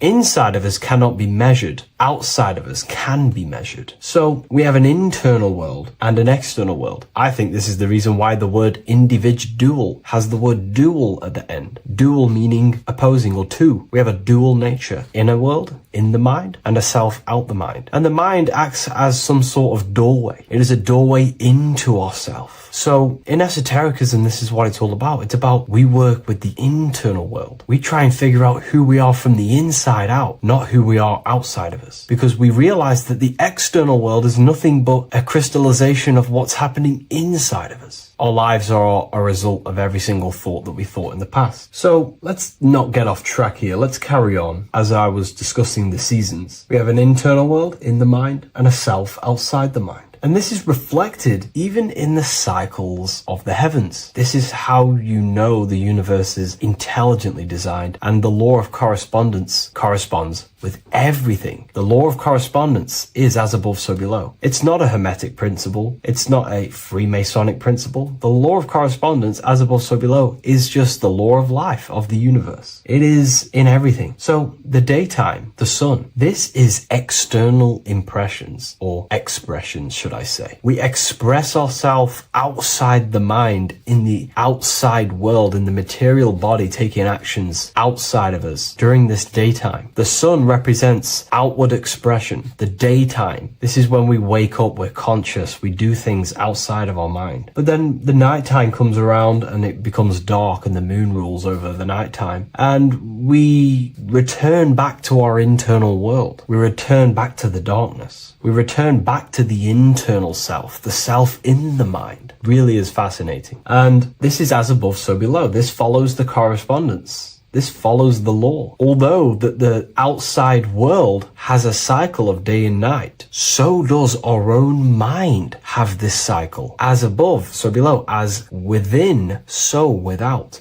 What's happening outside of us is also happening inside of us. The mind is also going in a cycle. Because in the daytime, the mind wakes up and we express things externally. But when the sun goes away and the electromagnetic rays of the sun are not very strong, our brainwaves decreases, our body activity decreases. It slows down and we return to the internal self. The body switches off and we return to the internal self in the mind. We enter in the doorway of the mind and return to the internal, the spiritual self. And when the body is less active, this is when we are more connected to the internal world, our spiritual true self. So as above, so below corresponds with the day and night, the sun and the moon. The moon represents our internal world, the world inside our mind, the self inside the mind. And the sun represents the external self. in the external world. So not only are these cycles happening in nature, the darkness outside of us when the sun goes away is the same darkness that we go within ourselves when we go to sleep. It's the same cycle. Our bodies are in the cycle of the external world also, as above, so below. But then we can even take this even further. This fractals down even further. If we look at the cycle of the yearly cycle of the sun, which is what we call the 12 zodiac signs, we notice that these 4 seasons also take place in every single cycle of the day. So a yearly cycle can be seen as a big version of a daily cycle, or a daily cycle can be seen as a smaller version of a yearly cycle. For example, we look at Aries, which is spring. This is when the sun springs everything back to life in the spring. This is when the crops start to spring up and start to grow again. But we could see that at 6 a.m. in the morning, when the sun rises and just cracks over the horizon and starts to bring light into our day. Aries is associated with the morning time also as spring. Morning time is a smaller version of spring. Then we look at the summertime. The summertime is midday, when the sun is at the top of the middle of the sky. This is when the sun is most powerful, most radiant in our day. This could be seen as the summertime. Then when the sun starts to set, this is associated with autumn. Autumn time is the sunset. Then the winter time is associated with the nighttime, the midnight, when everything's very dark. So a daily cycle is basically a smaller version of a yearly cycle. And just how I explained how the cycle of the sun outside of us also happens inside of us with our consciousness falling asleep when the sun goes away, is also happening to us on a yearly cycle also. So the daytime is associated with the summer and the nighttime is associated with the winter. The winter is like the inhale. The summer is like the exhale. It's the breath of the universe, just like how we breathe in and out of our lungs. Everything takes this rhythm and polarity, okay? So winter is associated with the self and the world inside of ourselves, inside of our mind, the spiritual self, the internal. Because the winter is when the sun's rays, electromagnetic rays, are not very powerful. And this decreases brainwave activity, making us more connected to our internal world, inside the mind. But the summer's the complete opposite. The summer is when the sun is very, very powerful.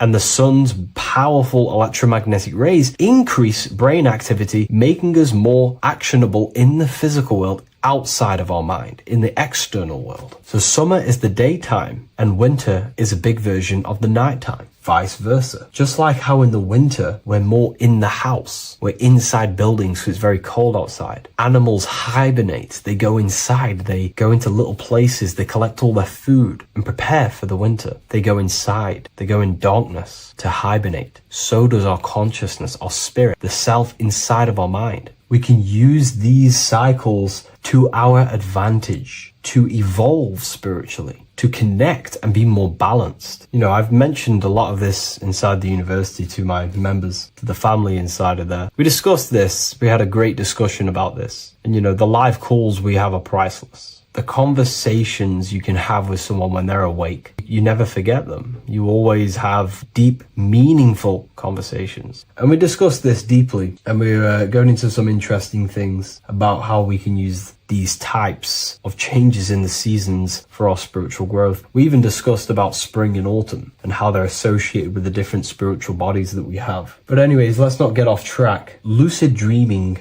dreaming itself, and astral projections, I find are more easily accessible during the winter and the night times. Like I said, because the brain activity is decreased due to the sun being not powerful, we are more reconnected with the self inside the mind, the spiritual self, the immortal self. Wintertime is a great time to work on yourself, to start to gaining discipline, to meditating, to really working on the subconscious. Because spiritual work is harder than any physical labor. You really got to dig deep within yourself and be honest and true with yourselves. I think this is the reason why, you know, a lot of people convert to spirituality from religion. They come into spirituality and then they go back to religion because they realize spirituality is it's difficult. You have to be honest with yourself. You have to really face the traumas, the negative aspects of yourself, the dark side of yourself, and bring it to light and transform it. And that sort of work is a lot more difficult to do than any physical labor. So the winter time is the time that we go inside ourselves. We reflect a lot more. We need to work on ourselves, on our mind, on our negative habits, on our dark traits, on our things that we have been pushing away and not controlling. The winter time is that time we can really start to connect with the internal self, work on our imagination, work on our mental willpower, work on all of these things like lucid dreaming, astral projections, and purifying ourselves, removing any mental barriers, any negative belief systems that may be subconsciously holding us back. It's easier to access the subconscious in the nighttime and in the winter, especially the winter. That's why I made this video, because we're in autumn now. We're transitioning into the winter. So I thought I'd share this with you all. And it's important to understand that you are a microcosm of God. Like I said, the law of correspondence associates with everything in the universe, people. Everything. And that's the best thing with the law of correspondence. And I've been using this for the past 3 to 4 years, right? The law of correspondence has determined and filtered out so many lies that was given to me, that's given to you, that's given to everyone in the world. The law of correspondence is like a filter. If someone gives you a piece of information, for example, gravity, and it does not apply with the law of correspondence, then you know it's a lie, because it's a universal thing. What happens inside of me also happens outside of me. What happens in my astral world happens in my material world, more than likely. As above, so below corresponds with everything. The same structure in my veins, in my nervous system, is the same structure in the trees, in galaxies, in everything. As above, so below, the universe is a fractal universe. Therefore, the point that I was getting at is that you are a microcosm of God. The same mind that God manifested things through thinking. He thought the stars, the earth, nature, the human body, designed everything with the God mind. He thought everything into existence. And that mind, them powers that God used to manifest everything into physical existence through the power of thought, is the same mind that you possess, but on a smaller scale. God manifested the macrocosm through thought, as the universe is a mental universe. Everything you see around you was thought, then manifested into physical reality. God manifested the macrocosm, the world, through thought, and that same force of thought you use to create the microcosm, to create your own world. You think your life into reality, your world into reality. Your body is a microcosm, a miniature universe. Every thought you think commands 50 trillion cells in your body, and your cells religiously execute on every command that you give it. You're in charge of 50 trillion cells. You're literally commanding a whole civilization inside your body.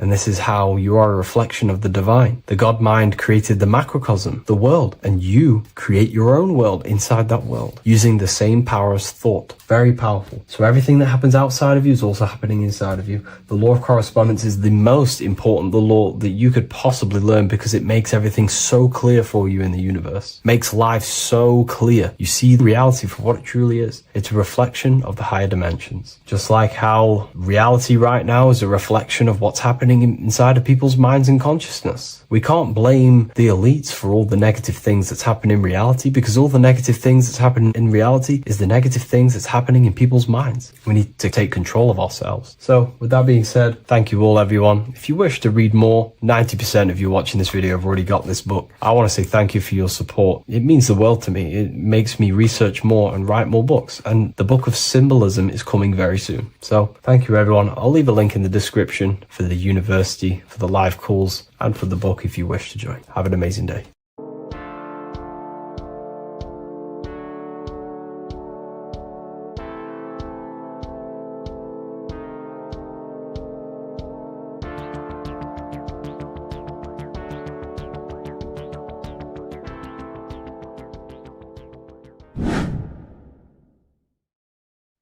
What is up, people? How are we all doing? Today, we're talking about the flat earth cosmology. So let's jump straight into this. Please drop a follow and leave a like to help the algorithm. So we live in a torus field. Everything's made out of torus fields. And every torus field has motion. It's what it is. It's the motion of energy. And every torus field has a center, which is the black hole. It's a womb of creation. It's counter space. Now, this is why the North Pole is magnetic. because the center of this torus field is the most magnetic part, the strongest part of the field. So this is why all compasses will point you to the center. And the Earth's magnetic field is spread across the whole of the Earth. And it's spinning, as you can see here, it's like a tornado at the center. And this tornado is the force which is spinning the sun and the moon around us. You got the sun, the moon, Polaris, just like in the Masonic cosmos here. The sun, the moon, Polaris, the all-seeing eye. Now we'll get into Polaris a bit later, but the sun is the magnetic force. Sorry, is the electric force, because every field is electromagnetic.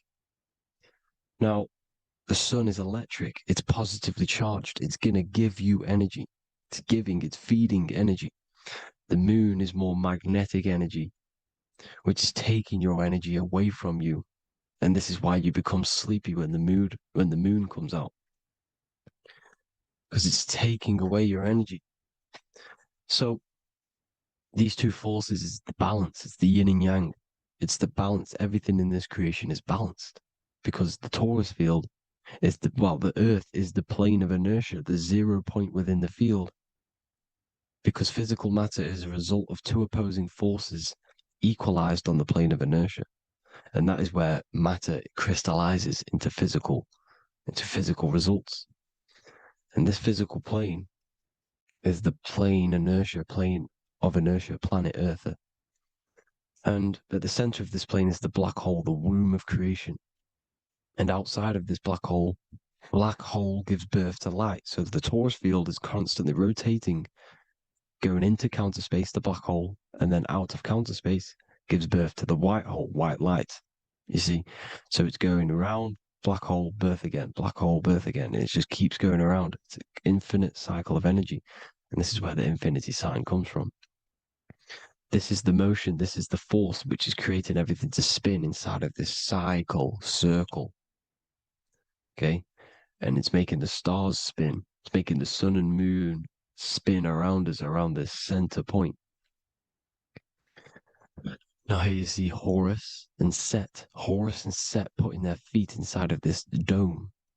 This is the royal arch, the arch of the dome above us. It's like you see in the Masonic cosmos, the royal arch of Freemasonry. This is the dome above us, the firmament that the Bible talks about. You see, they're putting their feet in because Set symbolizes the moon and Horus is the sun. Horizon, Horus. Horus is rising, the sun. So they're both putting their feet around this center magnetic pole, which is the pole, North Pole. And above the North Pole, you have Polaris, the pole of electromagnetic energy. You see? And this is how we get the sun and the seasons. Because the sun, for us, when it becomes summer, it's on the Tropic of Cancer. Then it spirals outwards, going out and out and out, then goes to the Tropic of Capricorn. That's winter for us. Then it comes back in and creates summer again. So it's constantly spiraling around this center magnetic North Pole. You see? So this roof above our heads is the firmament, and this is what they've taken off of us. They haven't physically taken it, but mentally they have taken this away from you. It's a female energy, and this is what the Egyptians called Nut, the sky god Nut. And this is the womb. We are inside God's creation, God's womb, and the woman's womb when she has a baby is a microcosm of this, because everything inside of this creation is macro. It's a reflection of the bigger things, as above, so below. So the dome above our heads is the dome we are in when we are a baby. And you can see the sacred geometry of it is the exact same. It's the dome. And when we are inside of the womb, the woman, the sacred maker, which is the M, the Masonic M, this is the G male symbol. The Masonic M is maker, mason, matter, male. She delivers the male, you see? She delivers the male because it's the maker, the female, the magnetic. The woman is magnetic in nature. The male is electric in nature. So when we are in this womb, the female, we are being fed by the center umbilical cord, by the center of the mother's stomach. We're connected to the center of the woman's stomach, just like we are when we are in the earth. The center is where the aurora borealis is being emitted from, the electromagnetic aurora borealis, the northern lights. This is our spiritual umbilical cord, connecting us to counter space, connecting us to the realms beyond this world. Because at the center of every torus field is counter space. And at the center of the earth is our spiritual umbilical cord. And this is the earth's belly button, as you see. As above, so below. We had a physical umbilical cord. We have a spiritual umbilical cord. And this gets cut when we die, when we're cut away from the physical reality.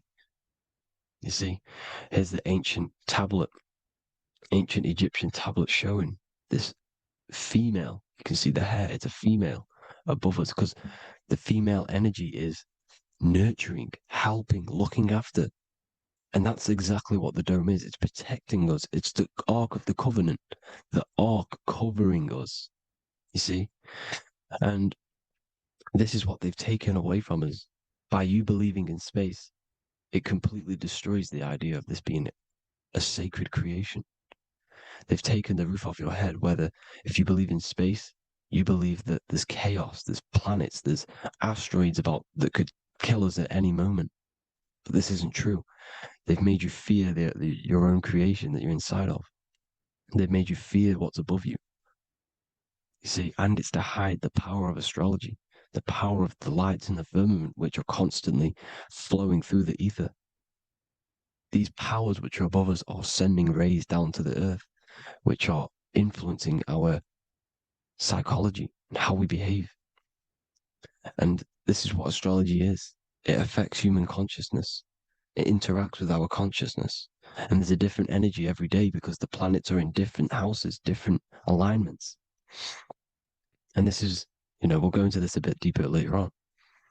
So the world tree, this magnetic north pole, the pole of electromagnetic energy, was symbolized as a tree, the great tree at the center of the earth. You see? And this tree is symbolized everywhere. You can see here how the center person, this Egyptian person, is holding up the sky. This is the North Pole, the hyperboloid, at the center of every torus field. And this tree was in the Mayan cosmology. This is an ancient depiction. This is the torus field. Here's the plane of inertia. Here's the center tree. Here's the tree in the center, the magnetic North Pole, the woman holding the stars. Here's the Hindu with the two birds symbolizing the sun and the moon revolving around this center tree. The Mayan tree, his Horus and Set around the North Pole. They all knew this flat earth cosmology. They knew these secrets. It's so sacred you understand the creation that you're inside of. Because if you don't, you'll be led astray. You don't know where you are. You're lost. You see? And here's the Masonic art with the rays of the stars coming down with the tree in the center. So it was personified as a tree.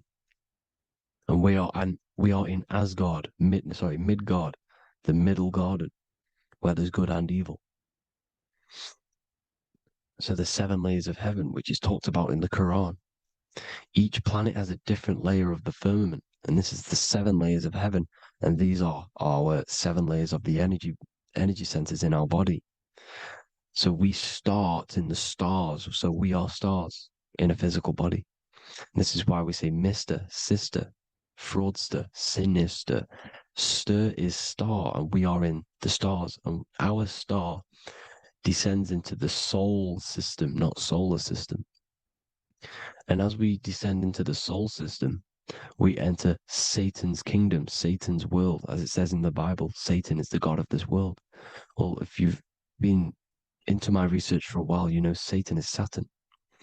Saturn's world, because Saturn's the outermost ring. He's the Lord of the Rings. And you enter his kingdom, the kingdom of time. And this is why Saturn's the time god. As soon as you go past the rings of Saturn, you're now in the soul system. You're now in time. You're now bound by space and time. And you're bound to the earth plane, the heart. Earth is heart. It's a rearrangement. It's an anagram for heart. And the heart of the electromagnetic color spectrum is green, and that's why the earth is green. And above green is blue, and this is why the sky is blue. In order to go to heaven on the macro scale, you have to go through the blue sky, through the 7 layers of heaven. In order to reach heaven in your body, whilst you're here, you have to go through the blue chakra to your head, which is heaven. It's micro, macro. Everything is micro, macro inside of this creation. It's an ancient. I think this is a French image, piece of art from the ancient French, with obviously the 7 layers of heaven, which they all depict. And notice how it's like a dome. We'll go into this dome symbolization, the Royal Arch of Masonry, which is next. But these 7 layers of heaven give us the 7 metals, the 7 days of the week, the 7 diatonic tones, the 7 chakras, the 7 everything. It's God's favorite number. And this is why the Masons use the G inside of the compass, because the G is the 7th letter and God starts with G. You see? So it's 7. God is 7. Here's another depiction of the heart, the soul system, the 7 layers of heaven. La fermente. You see, la firmament, with the stars on the outermost layer. Here are the 7 planets: Jupiter, Mars, la Sophie, the sun, la Luna, the moon. So Saturn. So we are in the heart of this soul system.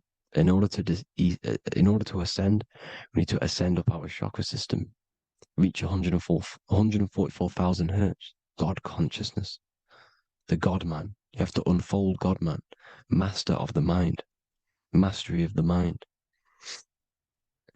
So what are the stars? The stars make everything unique.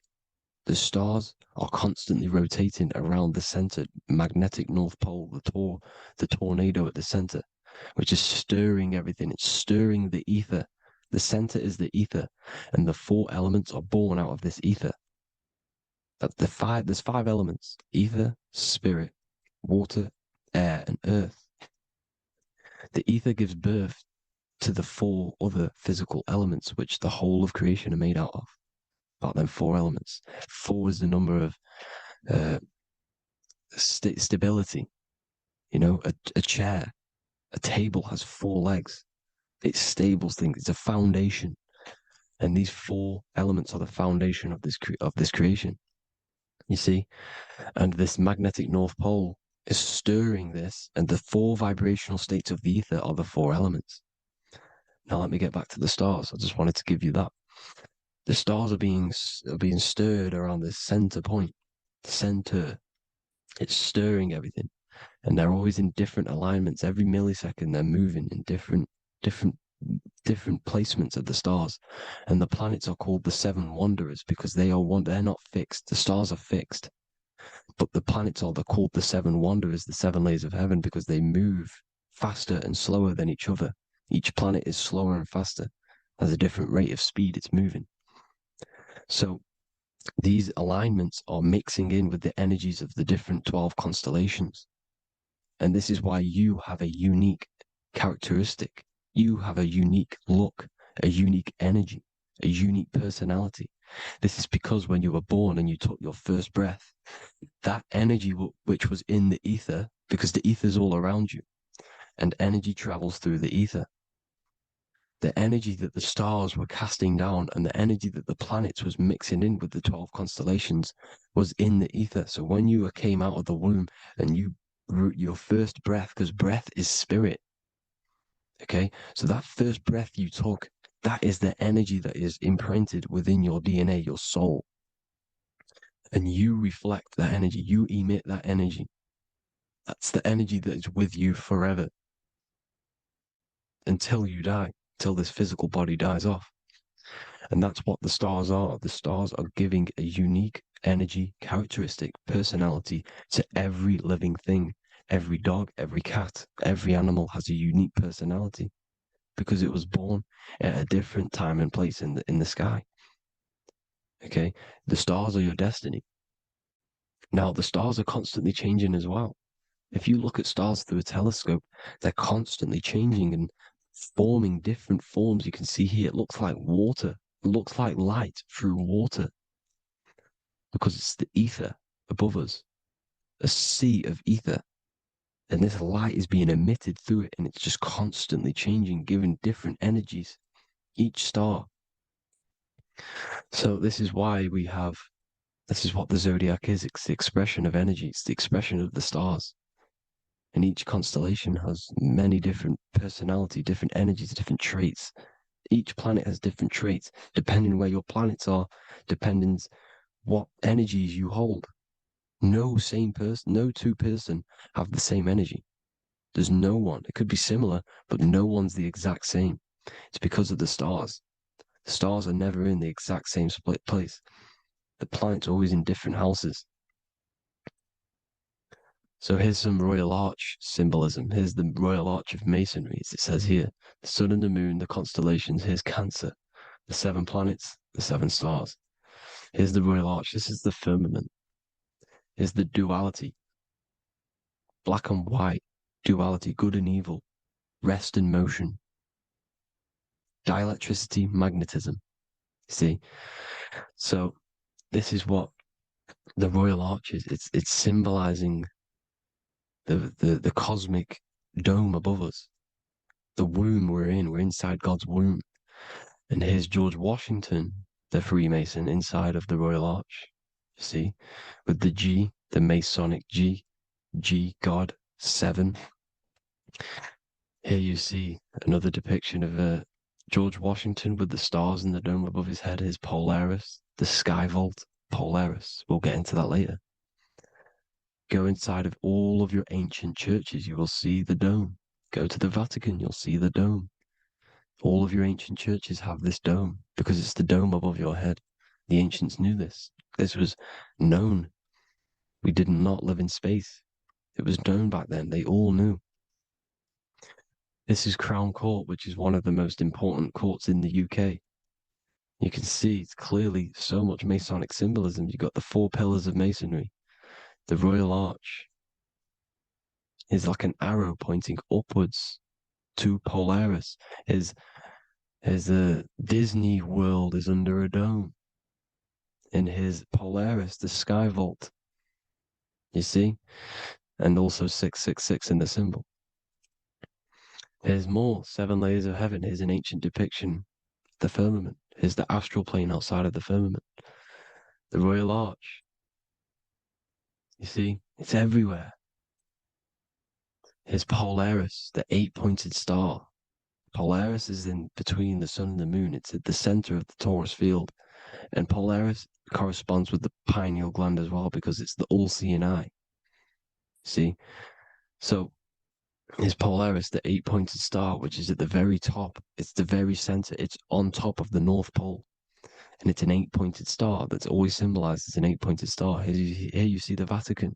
The Vatican is a giant key with an 8-pointed star. See, it's a key. Here's the dome. Here's the Space Delta, the USA Space Delta logos. Here you see the Egyptian god looking from the center of the North Pole, looking upward to an 8-pointed star, Polaris. An arrow pointing up to Polaris. Here's another, the bear holding a key with an arrow up to Polaris. 7 holds the key to Polaris.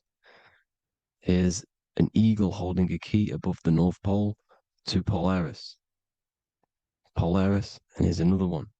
There's another bird, like a dragon, holding a key to Polaris. Because Polaris is definitely something to do with leaving this creation. Okay, maybe, I can't say for sure, but maybe it's to do with ascension, and this is why the Vatican hold the key to the 8-pointed star. And this is why the space, well, we all know space is a lie, but they're showing Polaris and its sacred symbology. Maybe it's to do with something leaving this creation, going to another. Here's some North Pole symbolism. As above, so below. See the four seasons of the Big Dipper constellation going around Polaris. This is Polaris, this is the Big Dipper constellation, and this is the swastika. This image gives us the swastika, because all the symbols we use are created in nature. They're created somehow in nature.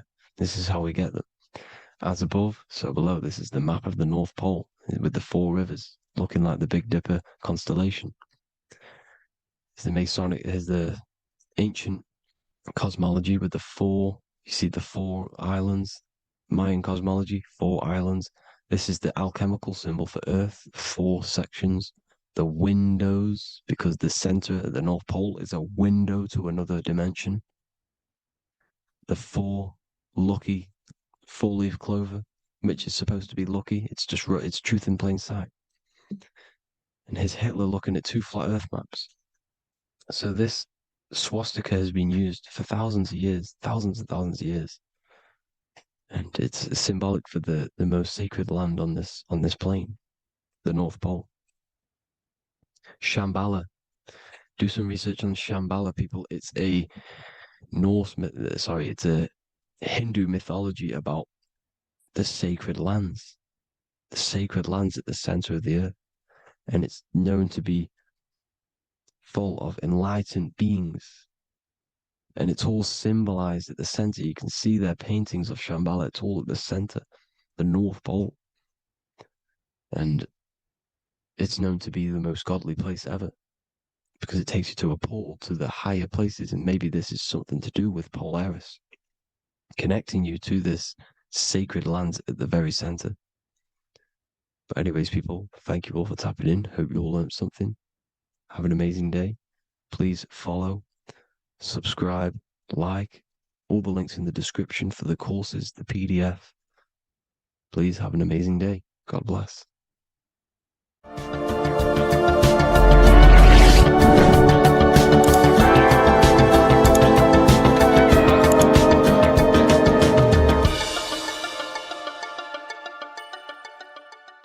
Neo is plugged into the matrix on the back of his neck. And if we look at the human brain, the back of the neck is the reptilian brain stem. And when one operates their life out of the reptilian brain stem, they are unaware, unconscious. They are consciously dead, because the reptilian brain does not really critically think. It acts on instinct, fight or flight mode. This is considered in the occult spiritually dead. When one is taking actions without intention, simply very reactive to life. They're not living, they're simply experiencing. When you're walking down the street and you see someone, and in your mind you think me versus them versus me, that is an animalistic way of thinking. I used to be trapped in this way of thinking, always thinking of fight or flight, always judging people, always reacting to the world, never consciously creating and commanding with intention in the world. This could be considered the matrix, when one lives unconsciously, simply surviving in the world. Another symptom of living in the reptilian brain could be obsession, a constant need to assert your power over others to feel safe or superior. Views relationships as power hierarchies, not as mutual connections. It could be a conquest for sex, lust, seeking validation through sexual activity. Sex becomes a tool for dominance, escape, and self-worth. Intimacy is avoided. Pleasure is pursued without emotional depth. Seeking pleasure all the time. This is all to do with the reptilian brain. Seeking safety. It could be compulsive eating or food hoarding, driven by craving and not actual hunger. Eats to soothe fear or emotional discomfort, often unconsciously. This is the unconscious. Fear-based decision-making. Every choice is shaped by perceived threat or insecurity or fear within the subconscious mind. Long-term vision is sacrificed for immediate safety and gratification. All the reptilian brain. Territorial behavior overacts when personal space, possessions, or status is threatened. Acts as though survival depends on ownership or status. Addiction repeats patterns to feel safe, even if they are harmful. Avoids anything unfamiliar or unpredictable. Low empathy. No empathy or emotional care for one another and for fellow beings in the world. Sees people as threats, tools, or competitors. This is all to do with the reptilian brain. Intense intense jealousy or possessiveness, sees others as rivals or objects to control, cannot tolerate perceived threats to loyalty or status, quick to be angry, slow to reflect, reacts with rage, withdrawal when challenged, lacks emotional regulation or deep self-awareness. So this is considered, this brain could be considered the matrix, hence why Neo is plugged into this brain. He's operating the life out of this brain,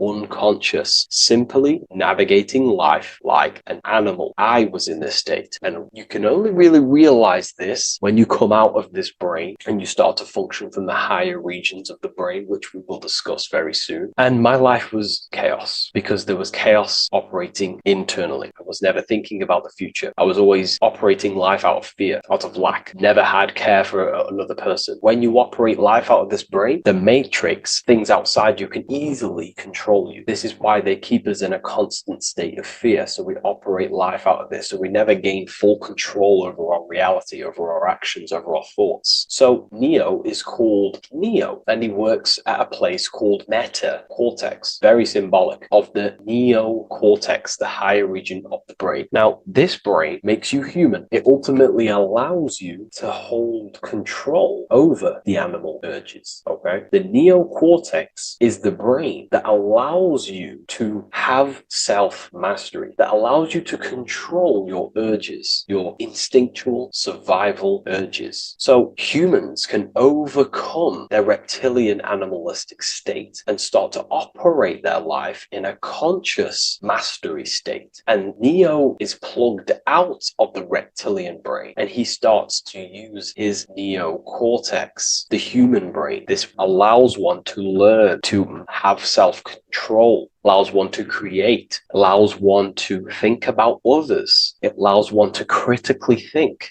deeply. It allows one to be self-aware. Who am I? Where did I come from? And where am I going? This is ultimately the brain that has shaped the world. We look at humans. We built technology. We built all of these amazing things. They all come from the neocortex. This is the higher region of the brain that allows consciousness to function on a higher degree. It allows you to truly become a creator and have self-control instead of living in a reactive animal state. You see, animals are only aware of their five senses. They're only aware of surviving. If you notice, look at animals, they're always looking around. Even in their home, they're always looking around, sniffing around. That's because they operate in an animalistic brain. Humans have the neocortex. This is a higher region of the brain, which if you wish to master yourself, this is the brain that you will be using. This allows you to operate life on a higher degree. We see this reptilian brain symbolized everywhere. See it as reptiles. Reptiles are symbols of this brain. We see the Egyptian god Osiris with the green skin representing a reptile, a crocodile. Sometimes we see Osiris depicted in Egyptian artwork with crocodiles or reptiles, if you do a little bit of research on that. And also, if we look at the overall symbolism of Osiris and his story, we notice that he is the god of the dead or the underworld. This is not literal, but the dead or the god of the death,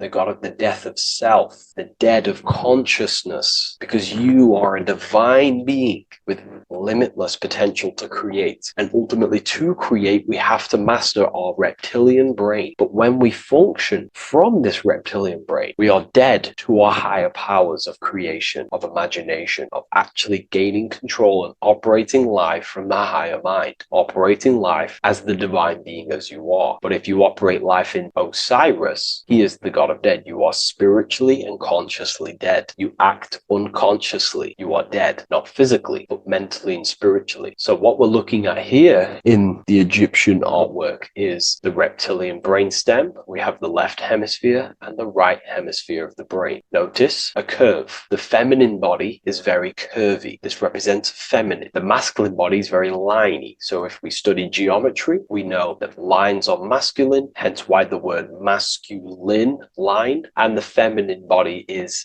in geometry, feminine is represented as curves. So this is the left masculine brain on the left side, and this is the right feminine brain on the right side, with Osiris, the reptilian brainstem, in the middle. So we're going to go deeper into some Mesopotamian artwork now. Now let's have a look at this. We're looking at the reptile on the very bottom. We see the left brain and the right brain, the Eye of Ra and the Eye of Horus on the left and right. In Freemasonry, we still see the symbolism of the two pillars. Yakin and Boaz in Freemasonry, with the two pillars symbolizing masculine, feminine forces of consciousness, also representing the masculine left brain and the feminine right brain, with the reptile down here. But if we have a little look here, right, we have a little look at these reptiles. This person is standing on top of the reptiles. When you are on top of something, you have power over the below. You are standing atop of something. You have mastery over it. You have control over it, symbolizing gaining control over the reptilian brain, the reactive actions, the sexual urges, the addictions, the territorial behavior, the fear-based decisions, constant internal tension, never being able to focus. It's symbolizing gaining control over these internal qualities that happen within us, in our mind, because the universe is mental. And if we do not gain control over this brain, it will dominate our mind, which will ultimately dominate our actions and destroy our life and live in an unconscious state. So this is basically instructions in this ancient Mesopotamian artwork of becoming self-mastery, to operate on a God consciousness level. So we have a person symbolizing your awareness, the internal you, having mastery over the reptilian urges, the reptilian brain, the reptile thinking. We have a person, a face in between, and it's standing in between these pillars, symbolizing balance of the brain hemispheres. Because the face, we see the eyes in the middle, we see the person is you, your consciousness, standing in the middle pillar. So representing seeing reality as neutral. Everything in the world is neutral. It's the mind's perception that gives it a positive or negative charge. When we adapt this mindset, this view of reality, this knowingness of reality, we see the world for what it truly is. And if you see things as neutral, it allows one to transform the situations in your life accordingly, instead of simply choosing a side.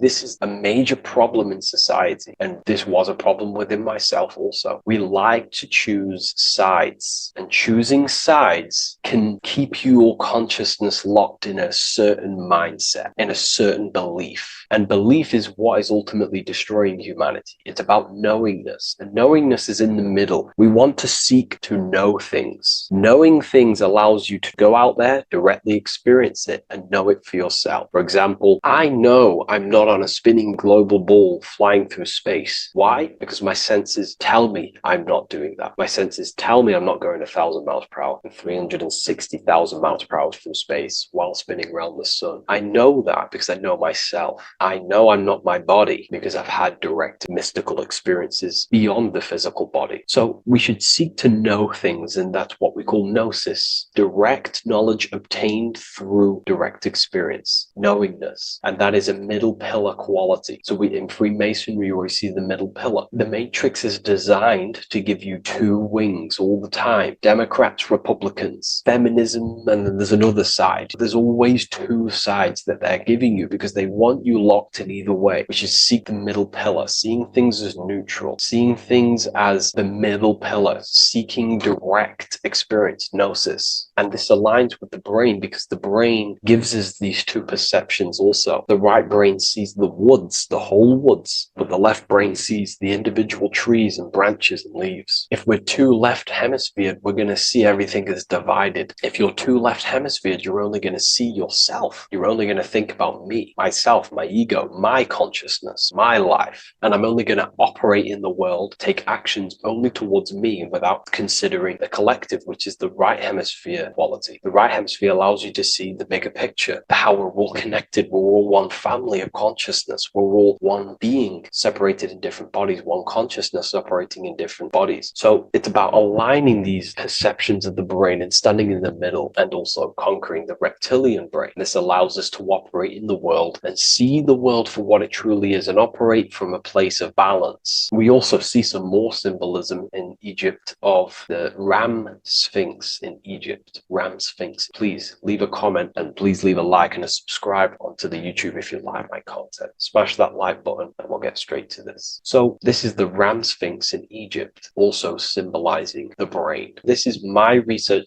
These are my conclusions. You can take this with a pinch of salt and go out and do your own research. This is what makes sense to me based off my information I've gained, my symbolism that I can read. So take what you can from it. I'm not here to obstruct anything. I'm not here to place anything in your mind. I'm simply here expressing my research. Never take anything off anyone as solid truth. I've never have said everything I say is solid truth. This is my research. If the research aligns with you, that's great. Maybe it doesn't with some people, that's fine. Simply take things with a pinch of salt, go out and collect as much research and information from many different sources and place together your own understanding of symbolism and your own perspective on reality. But like I say, seek to know and not believe. So this is the ram sphinx in Egypt. This is a more powerful symbolism of the brain. We have Osiris here, the god of the dead, which is the reptilian brain, and an Aries symbol here symbolizing the hippocampus in the brain. So this is the reptilian brain stem, heavily aligned with the reptilian brain stem here. We can see the connections if we look closely. So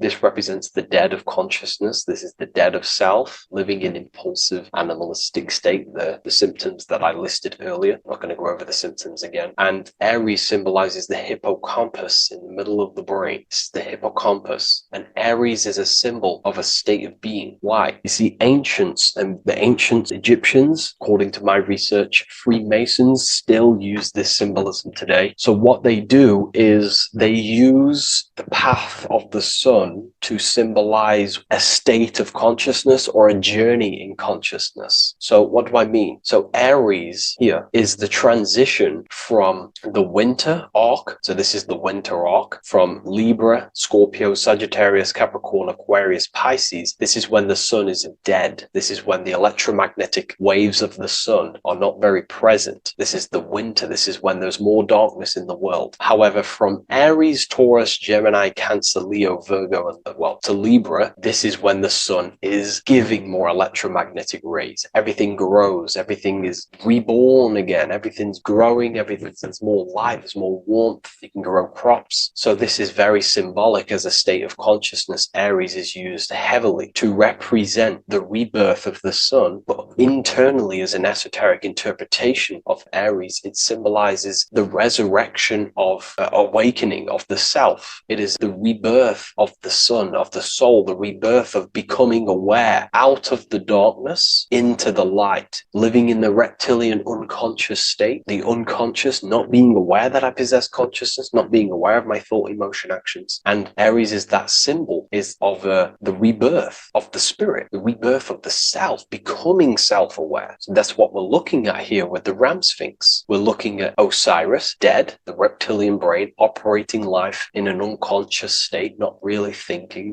not self-aware of thought, emotion, actions, not aware of the soul, not aware of good and evil, not aware of the laws that are in the heart of love, not aware that there's always an intelligence in the heart telling us what's the right thing to do at all times, not aware of anything, just simply reacting to the world. But then we have a symbol of Aries above, which is the resurrection of self. So again, this is symbolizing by the Egyptians to me and my research, going from darkness to light. This is the resurrection of consciousness when we start to deepen our self-awareness, which is ultimately what I'm doing to you in these videos. Hopefully I can awaken some people's minds and make people think deeper. And that process of internally what's happening within you that's what Aries represents when you're starting to say, wow, my mind's going deeper and deeper into the self, and I'm realizing more. That is what Aries symbolizes. When the sun returns, it's also a symbol of a sacrifice, because obviously when the sun returns back to Aries, we're sacrificing the winter, when we're transitioning, and all transitions require sacrifice. So in Aries, the Jews celebrate the Passover. It's the Passover of the sun, and what do? They eat lambs in the Passover Aries, because it's all symbolic of this internal process. In Aries, Christians celebrate with the Easter, which is the resurrection resurrection of Jesus, the resurrection of the Son. Remember, it goes deeper. There's deeper layers to this. It's the resurrection of the self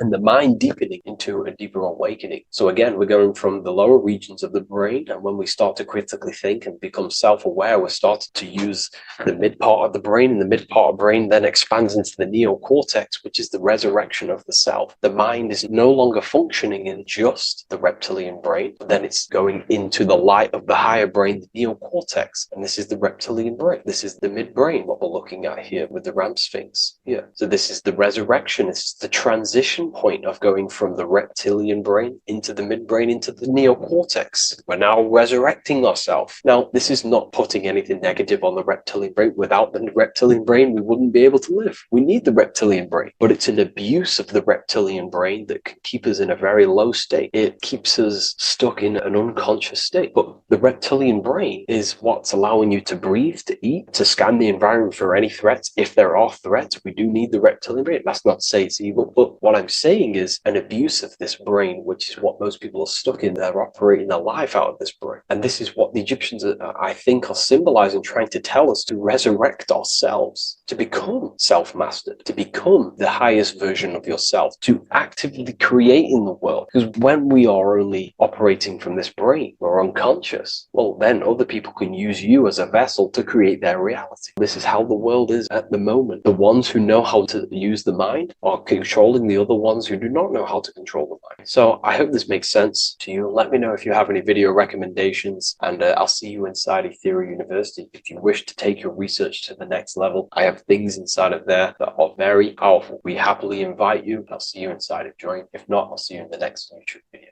You're living in 4 planes of existence right now, but most people are only aware of one. And that's why they feel lost, disconnected, and stuck in cycles they can't explain. If you don't understand the blueprint of reality, you'll keep trying to fix the physical, while the real causes lie in the unseen dimensions that you have direct access to. You must understand is that the universe only exists in the mind. Everything is a projection of consciousness. Therefore, consciousness produces everything. Our internal world is consciousness. Our external world is this physical body, physical world. Everything is an externalization of consciousness. For example, this was a thought. Now it's made physical. But before this was invented, it was existing in someone's mind, in consciousness, invisible. Then it was made manifest, made physical. So everything in this physical plane is the effect. The cause is consciousness, mind, the mental plane. So now I'm going to explain these different dimensions of consciousness. You don't just exist in this physical plane. The physical plane, in fact, is the lowest plane there is. It's the illusionary plane. So first of all, we have the Buddhic plane. This is the nothingness. So think of it like this. Absolute nothingness. If you turn off thoughts, there is nothingness. This is the void. And out of the void springs infinite potential, which is the mental plane. Now, your mind has no limitation. It can think anything, be anywhere, anytime, any place. In the whole world, there is no limitation with the mind. This is the realm of infinite possibilities. This is the realm of thought. Thought is a dimension, information and thought. To go a little bit deeper on this, there are pockets of thoughts, what we call in the occult fields of thoughts. Your mind does not think thoughts, it receives them. Your mind is like a radio. Whatever the mind is tuning into, setting its mindset, setting your frequency or setting your mind, you will receive thoughts based on that set, whatever you set your mind to. So there are pockets of thoughts that we penetrate in the mental plane. The mind is the mental plane, the infinite possibilities. This is the spark of creation. This is where all things begin to manifest as an idea in the mind as a thought. So if you want to gain certain information, you need to meditate or do thought exercises where you are penetrating that dimension of thought, that pocket of thought. For example, if you want to find a way on how to make financial wealth, you would use your mind, set your mind on wealth and money, and think Close your eyes and think about that specific topic and see where your mind takes you. And you will expand your mind into different pockets of thought and gain information. So this is the mental plane. This is how you can use the mental plane. You can use the mental plane to do this. Then we have the astral plane. We have higher, middle, and lower astral plane. The astral plane is the body for thought. So every dimension, physical, etheric, astral, mental, Buddhic, is a body for a dimension above. Each dimension below is a product of the dimension above. So for example, the astral plane is imagination. This is the lucidic realm of imagination. This is where thoughts begin to manifest into some sort of form. It's not a physical form because this is physical, but imagination is a lucidic form. It's not really physical, but it's there. It's a projection of light. It's astral matter condensed by the willpower of the mind. So depending on the vibration of that thought will depend whether it manifests in the higher astral plane, middle astral plane, and lower astral plane. If you think about more material things and visualize material things, this will manifest on the lower astral plane because material matter is low vibration. Now, that does not mean it's evil. That does not mean it's bad. Okay? It just means low vibration just means more material. But if you think and imagine more spiritual things, this manifests on the higher astral plane. So the astral plane is the screen in your mind that allows you to vision an apple, that allows you to vision anything. It's that mental projection that's inside of your mind. Now, this is what we call the third eye. It's an eye because the eye is the mind, and the mind can see into the astral plane. It perceives this spiritual world, this lucidic realm that we have access to. This is where also infinite potential takes place. This is the realm of spirits, demons, jinns, whatever you want to call them. Spiritual entities exist in this because this is where thought forms manifest into form. This is where thoughts create bodies. Think of it like this. The mental plane is a thought of a chair. The astral plane is the imagination of that chair and all of the different possible chairs that could possibly be. The etheric plane is the energy double of that chair. And the physical plane is the physical chair. So as you can see, the higher we go up, the more formless and lucidic it is. The lower we go down planes, the more dense it becomes. This is formless and this is form. Everything manifests through this process. This highlighter is down here in the physical plane, but the idea began in the mental plane. Everything begins in consciousness before it creates a physical body.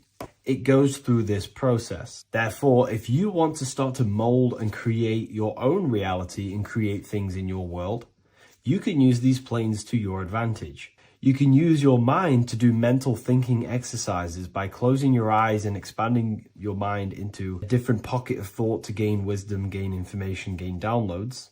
The way you do that is simply get into a meditative state, close your eyes, pick a topic that you want to think about, and see where your mind takes you, but always remain centered on that topic. And you can do this for maybe an hour or two or half an hour, and your mind will take you places where you will unlock information.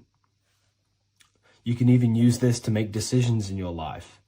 Think of the topic and see where your mind takes you. You'll gain information. This is how you use the mental plane for ideas. The astral plane is imagination. You have to reconnect with your imagination very vividly. Your imagination, your consciousness is infinite.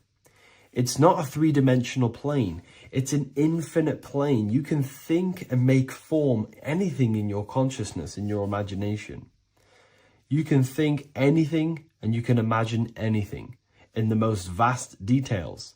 You just have to reconnect with your imagination. I have a free book on my website. I'll leave the link in the description. It's an ebook. It's called Activating the Inner Eye. This is going to help you reconnect with your imagination.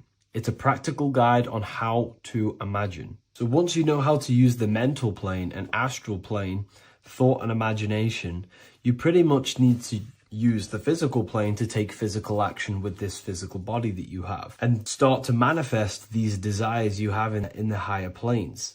Now, it's very important that we master the mind, because the mind is the very fabric of reality. We become what we think about. Your life is a product of every thought you thought in the past. It is the mind that directs the flow of consciousness. And wherever this consciousness is flowing is what you will create in your life. Consciousness is the most potent force in the universe, and the mind is pretty much the universe in a microcosm form. It is infinite potential, and your mind will continue to expand into new realms of thought forever and ever and ever. You are eternal. You are not this physical body down here. You are consciousness, literally dreaming that you are in this physical body. So everything begins with the mind. We need to be conscious of the thoughts that enter our mental field of consciousness. There is a level of self-awareness that you can reach where you can become conscious of pretty much every single thought that enters your mental field.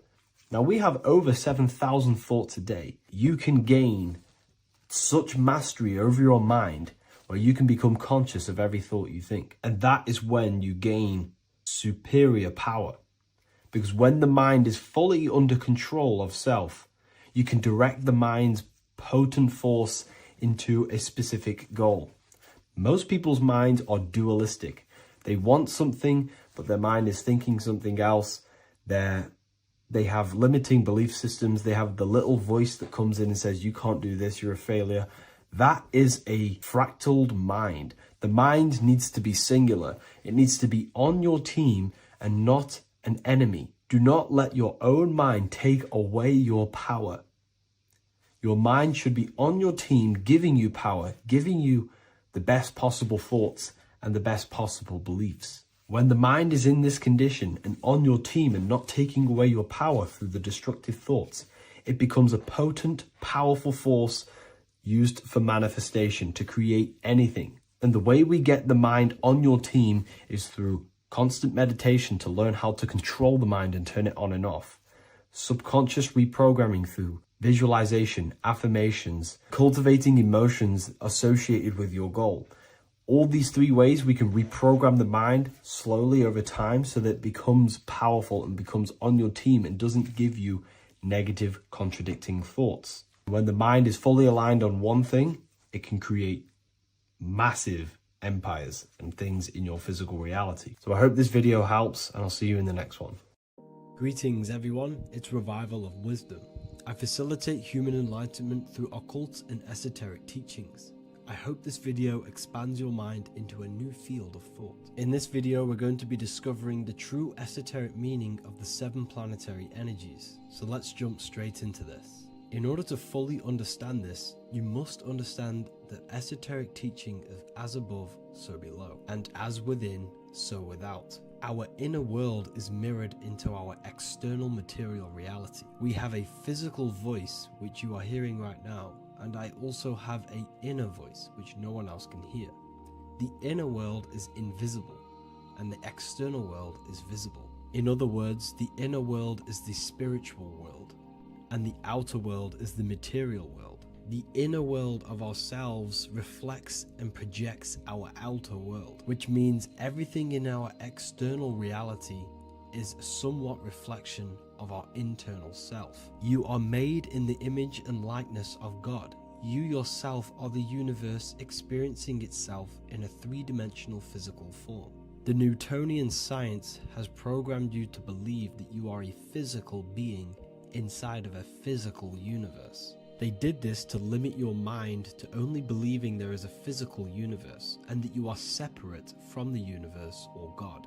But you yourself are the divine essence of the universe, experiencing itself in a physical plane, which means everything you see is inside of you, including the stars, the planets, and the elements. As above, so below. As within, so without. An example of this is the 4 physical elements: fire, earth, water, and air. In the external world, These are physical elements. In our internal world, they represent the 4 bodies of consciousness. We have 4 different bodies.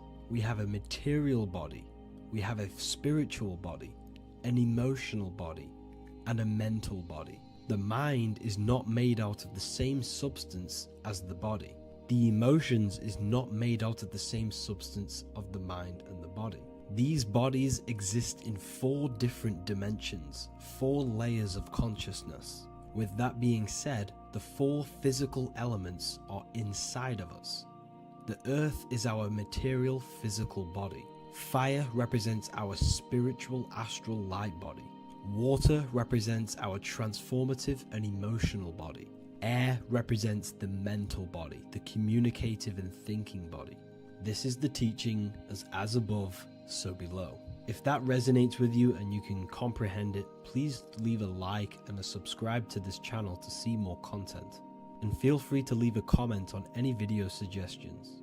Okay, so now we've gone over the 4 physical elements and how they correspond with your inner world of consciousness. This is going to make it easier for you to understand what the planets actually are. The planets are a bit more in-depth and more detailed aspects of our consciousness. The 4 physical elements are generic, but the 7 planets go deeper. They are deeper aspects of ourselves. On a macrocosmic scale, the 7 planets rule the material realm.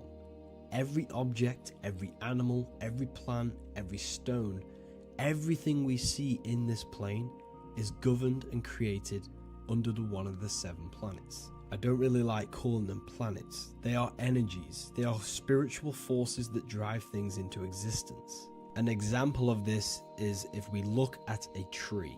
The roots of the tree are governed by Saturn. The stem of the tree is governed by the sun. The leaves of the tree are governed by the moon. Any offspring or fruit of the tree is governed by Jupiter. Any defense mechanisms of the tree is governed by Mars. The communication and networking of the tree is governed by Mercury. The smell and the look of the tree is governed by Venus. Everything we see in this material plane is governed by one of these specific energies. Everything material has a spiritual force that brings it into physical existence. This is the reason why we have 7 days of creation in the Bible. The 7 days of the week, all governed by the planetary energies. Monday is Moon Day for the moon. Mars governs Tuesday. Mercury is Wednesday. Jupiter is Thursday. Venus is Friday. Saturn is Saturn Day. And Sunday is for the sun. This is the reason why there are so many 7s in this physical plane. 7 days of the week, the 7 colors, the 7 chakras, the 7 diatonic musical notes, the 7 lamps on the Jewish candlestick, the G inside of the Masonic square and compass. G is the 7th letter. Now let's go a little bit deeper into every planetary energy. Saturn in the external material plane governs the foundational and enduring aspects of existence, such as roots of plants, the bones of our body, and even the insects that dwell beneath the ground. Saturn represents the dull, hard, and unyielding forces of life, symbolizing structure, limitation, and conditioning. Under Saturn's influence, things become rigid, bound by restrictions and boundaries. This is the reason why Saturn is known as Father Time, because Saturn rules anything that is a restriction and a limitation, which is time. The whole of this material plane is governed by time. You will be born and you will die. This explains why there is so much Saturn symbology in this material plane. Saturn is one of the most important planetary energies. You are a spiritual being in a physical body. Your light, your consciousness is bound to the physical body until you learn how to escape the physical body. The body is a limitation for our infinite minds and spiritual bodies. Our infinite mind is stuck in this material body, governed by Saturn's limitation of time, matter, and space. Now let's dive into what Saturn means to our consciousness within our internal world. We've gone over what Saturn means in the external world. What does it mean to our consciousness? Internally, Saturn embodies the conditioning within our consciousness. When the Saturnian aspect of our consciousness dominates, we become overly rigid, fixated, and restricted in our thinking and actions. For example, Saturn's influence is strongly felt in today's world, where many people's minds are confined to societal norms and conditioned responses. Saturn is the aspect of our consciousness, our minds, such as limiting belief systems and limiting thoughts and emotions. This is the negative thought that you can't get rid of, that's holding you back. This is a Saturn aspect of our consciousness. However, this is not a negative thing. The Saturnian aspect of our consciousness is a great teacher, guiding us through difficult life lessons that ultimately lead us to growth and expansion. Saturn's energy allows us to experience and overcome fears and limitations so our minds can expand into new fields of thought, into new life. Although Saturn's energy is harsh and often challenging, it helps us develop resilience, discipline, and wisdom. However, in the modern day, this Saturnian energy has overpowered the minds of the masses, fostering excessive rigidity and limitation. This is why we see so much Saturn symbolism. It's literally everywhere because our minds are being dominated by the Saturnian limiting aspect of our consciousness. Now, let's move on to the moon. The moon, or lunar energy in the external material macrocosm plane, governs the elements of water, influencing the natural cycles such as the ocean tides, which rise and fall in harmony with the moon's phases. Beyond water, the moon also guides instinctual behaviors such as animal migrations. Birds, insects, and other creatures rely on the moon's subtle energies to navigate their journeys. For example, dung beetles use polarization patterns in the moonlight to orient themselves and travel safely home. The moon creates the months. M-O-N is moon. There are 28-day cycles, and this 28-day cycle of the moon is reflected in the woman's body, known as the menstrual cycle. The moon is a feminine energy, governing the feminine elements such as water and the feminine cycles of the body. The moon is the womb. This is why eggs have the same color as the moon, because eggs are ruled by the moon's energy. Now that's the external world. The internal world, the moon symbolizes the emotion aspect of our consciousness. It represents the subconscious mind, the seat of intuition and psychic abilities. Just like in the external world, things are born out of the moon, such as eggs and the womb. The subconscious mind acts as a womb for our conscious mind. Our deep subconscious emotions and programs are born into light into the conscious mind and controls the conscious mind. The moon represents our hidden psyche, our shadow self. Now let's go on to the sun. The sun represents the life force. In the material external world, the sun is ruling over pretty much all life. The sun gives life to all things. Without the sun, animals could not exist, the human body could not work, and plants would not grow. The sun is the life force. It's the soul of the world. Now, in our internal world of consciousness, the sun represents our passion, our drive, our conscious mind. The aspect of our internal world that wants to drive things and give life to physical manifestation. Now we go on to Mars energy. Mars is well known for being the god of war. Mars energy manifests into the material plane through anything that seeks to protect or defend itself. For example, the holly tree. The holly tree leaves are very sharp and they defend itself. Anything that is protective in the material world has Mars energy and is governed by this specific aspect of consciousness. For example, any predators or animals such as hedgehogs with spines on their backs for protection. Mars represents all things that is driven by conflict, aggression, and defense. Now, internally, inside of our inner world, Mars symbolizes the aspect of our consciousness that is focused on self-preservation and protection. Mars governs our ego, the instinctual urges of anger or maintaining reputation. Mars is not evil, it's necessary. Sometimes it's necessary for us to protect ourselves. Mars is the aspect of our consciousness that is anger, rage, the desire to fight or conquer. When this energy is activated within our consciousness, we become defensive, assertive, and even combative. ready to dominate others and destroy obstacles in our way. Now let's move on to Venus energy. Venus in the external material world manifests its energy through the aesthetics of creation. This planet governs the beauty and harmony found in nature, including the nurturing environment of a mother's womb where life begins. Venus embodies the essential love, not only in romantic relationships, but also in the bonds between family members and all living beings. Venus represents relationships. We have relationships between plants, animals, they all depend on each other to give life. Plants provide food and medicine, while living creatures contribute to their own growth and pollination.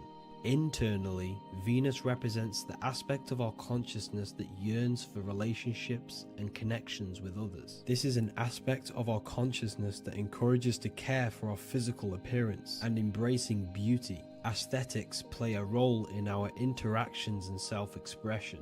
This is why there is a beauty brand called Venus. Now let's move to Jupiter energy. Jupiter in the material plane manifests its energy as forces of fortune, abundance, and wealth. This energy manifests itself as plants, as fruits that we can consume and eat in abundance. Anything that is nourishing and cultivated by the earth for humanity and animals. Jupiter embodies the giving energy that provides for and sustains life, fostering growth and ensuring that resources are available to all. Its influence is seen in the natural cycles of abundance, where fruits must grow and ripen before they are enjoyed, symbolizing the importance of effort and patience. Internally, in our spiritual world, Jupiter represents the aspect of our consciousness that yearns for abundance and seeks growth in various aspects of our lives, including wealth, knowledge, and personal development of the mind, spirit, and the soul. This is the aspect of our consciousness that wants to gain wealth, that wants to gain expansion and abundance in our lives. However, when Jupiter's energy dominates our consciousness excessively, it can lead to feelings of stinginess and greed. It represents material possession. The last planet is Mercury. Mercury in the external world governs the vital elements such as seeds, air, communication, education, and electricity. Known as the messenger of the gods, Mercury rules over intellect, communication, and the transmission of knowledge. Mercury's states of consciousness manifests itself in the material plane as the network between trees and plants, how they all communicate together. It represents the intelligence behind all physical things. It's the intelligence behind the seed that allows it to grow into a plant. Mercury's creative energy is manifested in the nervous system of the human body and all living animals. The intricate messenger that transmits signals from the body to the brain and then to the mind. This intelligence within us allows us to facilitate thought and movement. Internally, in our spiritual aspects of consciousness, Mercury is the state of consciousness that seeks knowledge, understanding, and intellectual growth and expansion.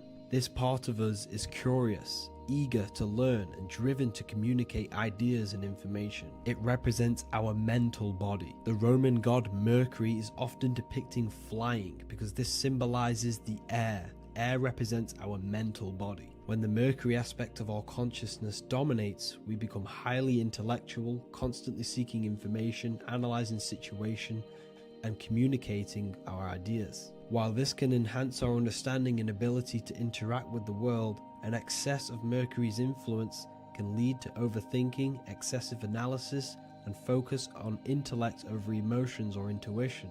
Okay, so they are the 7 planetary energies in the external world and your internal world of consciousness. These energies are manifested in the Roman mythology as human beings. They are depicted as human beings, but this is nothing but symbolism. These gods never existed physically. They represent aspects of our consciousness and spiritual forces that govern the material plane. Every material object, every intelligence, every piece of life in this universe is governed and brought into existence by one of these spiritual forces. Now, I hope this video has expanded your mind into a new realm of thought. Make sure to leave a like, a comment, and subscribe to the channel for more occult and esoteric information. You can read more about this topic and many more occult and esoteric teachings inside of my books, the Book of Wisdom Volume 1 and the Book of Wisdom Volume 2. I honestly advise that not everyone reads these books. These are books which will completely transform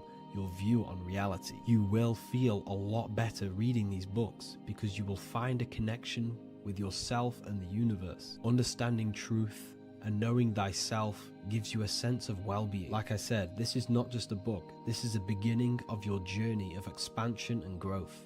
Reading them can be life-changing. Inside my university, I host live calls where you can ask me questions, and you can watch all the pre-recorded live calls. You also gain the ability to manifest your own reality through the Manifestation Mastery course. There is also a library with all of the PDFs that I've read in the past of occultism, symbolism, and esotericism that you can gain access to.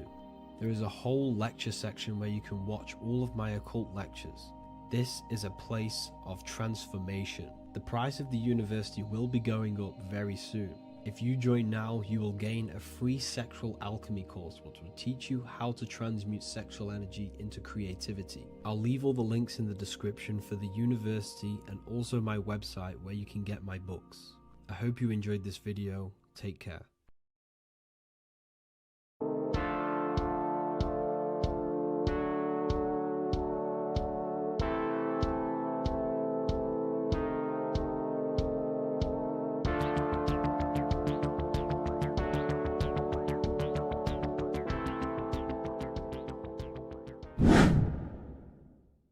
What is good, YouTube? Today we're going to be talking about the astral plane and how the cosmology fits into the astral plane. Okay, so first let's go over the astral plane and go over the different layers of reality so that you can understand reality more. You are a multi-dimensional being. You are not in these, you are in all of these realities at the same time. They all interweave into one big reality. But there are different planes, they are different vibrational dimensions, there are different dimensions of reality. The mind is the root cause of reality. We're living in the mind of God. Everything is being thought into existence from the root cause, from the universal mind. This is why the ancient Egyptians said, all is mind. We're living in the mind of God. And we are a microcosm of this mind. This is why we all have the same mind. This mind is the world of thoughts. Now, this world of thoughts is just the thought alone. For example, it is the thought of a chair. But then when you start to imagine this chair and you start to mentally see the chair, you're now manifesting the thought, the singular thought, into some sort of form. So now you're imagining the chair. You're imagining the form of this chair, which is then manifesting into the astral plane. The astral plane is the world of thought forms manifesting. So when you are imagining something, you are seeing into the astral plane. Okay? Your third eye, it is an eye because it sees the astral plane. It is seeing the other side through imagination, through dreaming. Well, we'll go over dreaming later. So the thought of a chair is a singular thought. The imagination of the chair is the manifestation of the chair. And in the astral plane, it's basically the world of all the chairs that could ever exist. So you're thinking of the chair as a singular thought, which is the mental plane. The astral plane is the imagination of that chair, is the thought, the manifestation of it. Depending on the vibrational state of the thought will depend what level of the astral plane it will go to. For example, if you're thinking about a chair to torture someone on it, it's going to go on the lower astral plane. Or if you're thinking and imagining happy things, it's going to go to the higher astral plane. So wherever your mindset is, that we call it a mindset because your mind is setting frequencies to certain things. Thoughts are frequencies, and a mindset is setting your frequency, setting your mind to a certain frequency.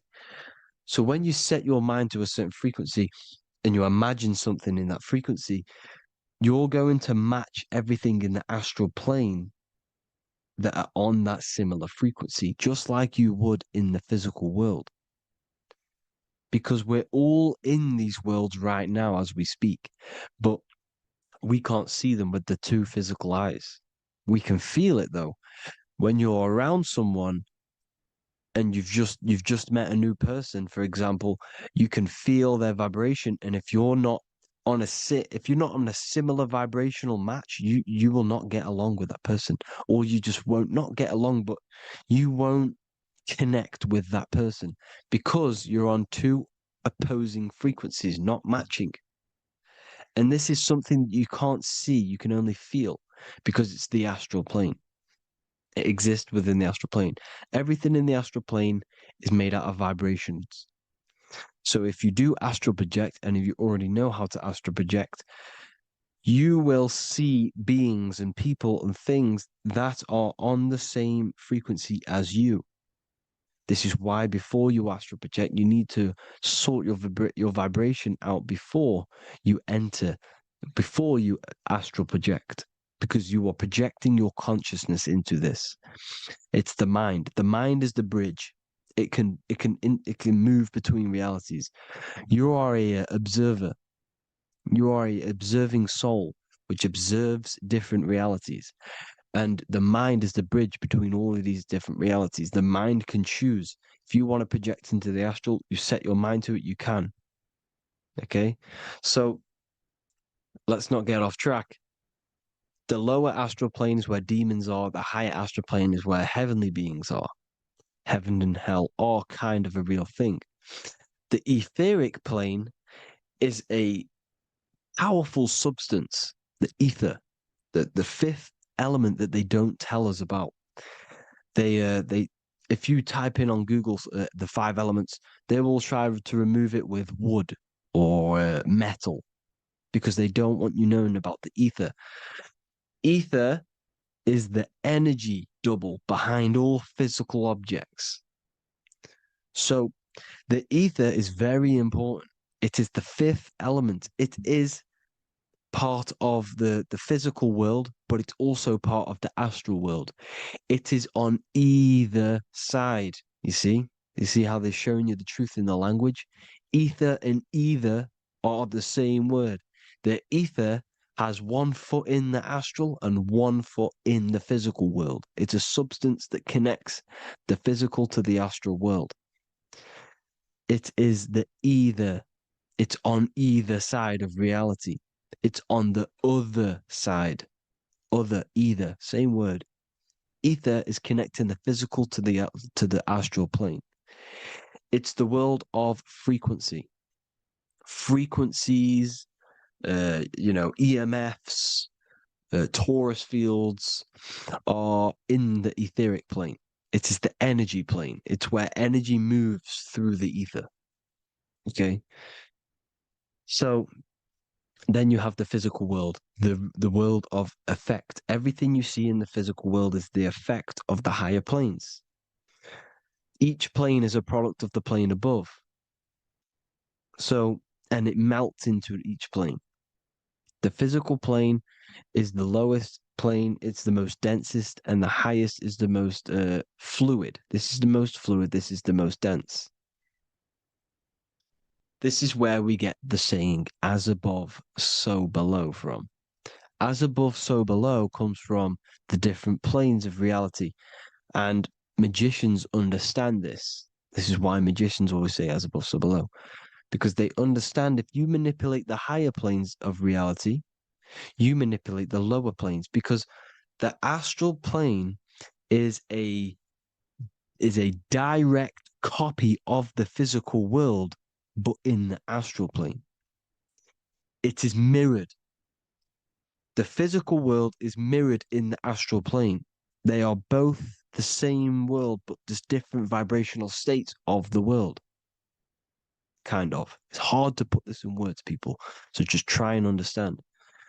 The astral plane is the double. It is whatever happens in the astral plane happens in the physical plane. This is why magic works. This is why demons work.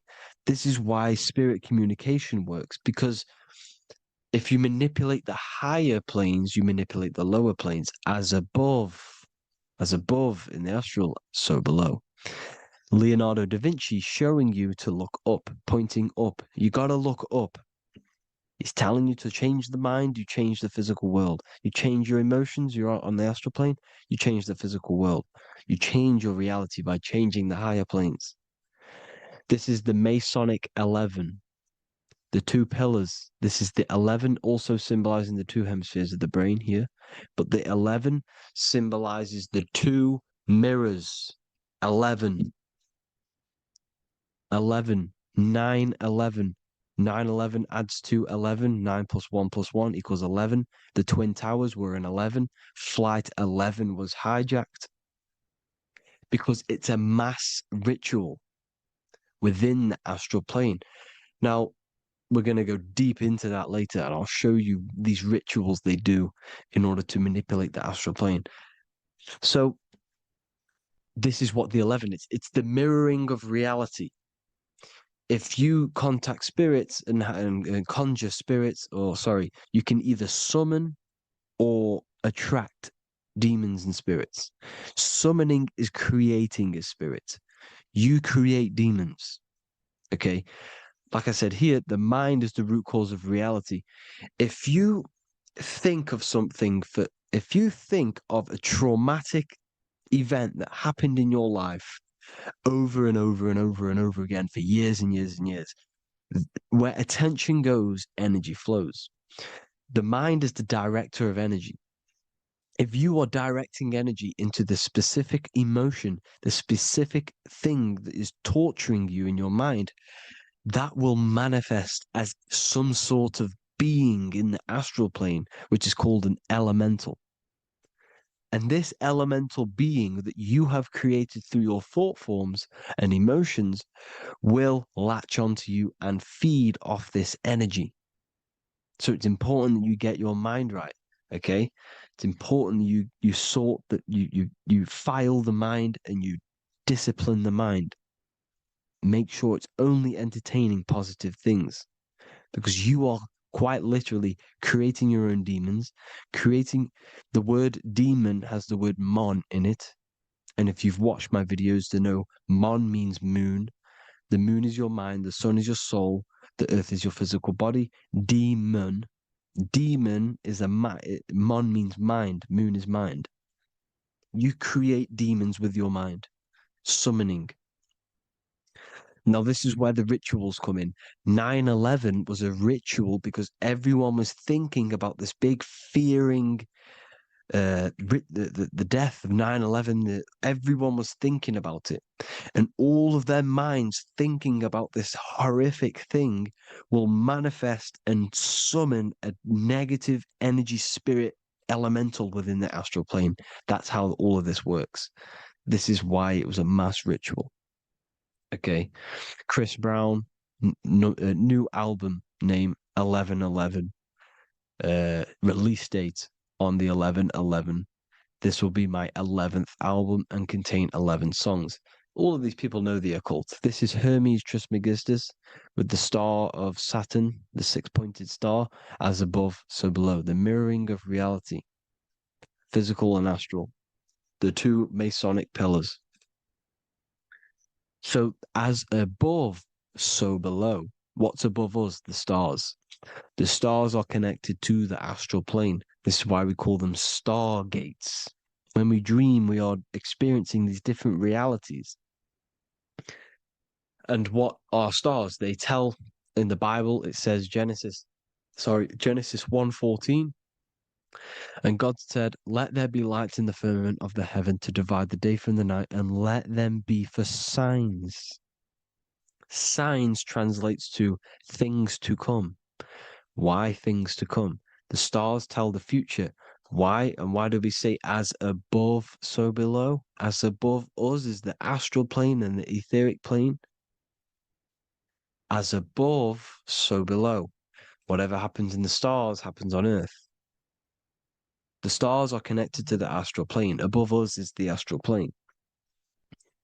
We are a star in a physical body. This is why we say Mr., sister, stir equals star. The E and the A are interchangeable.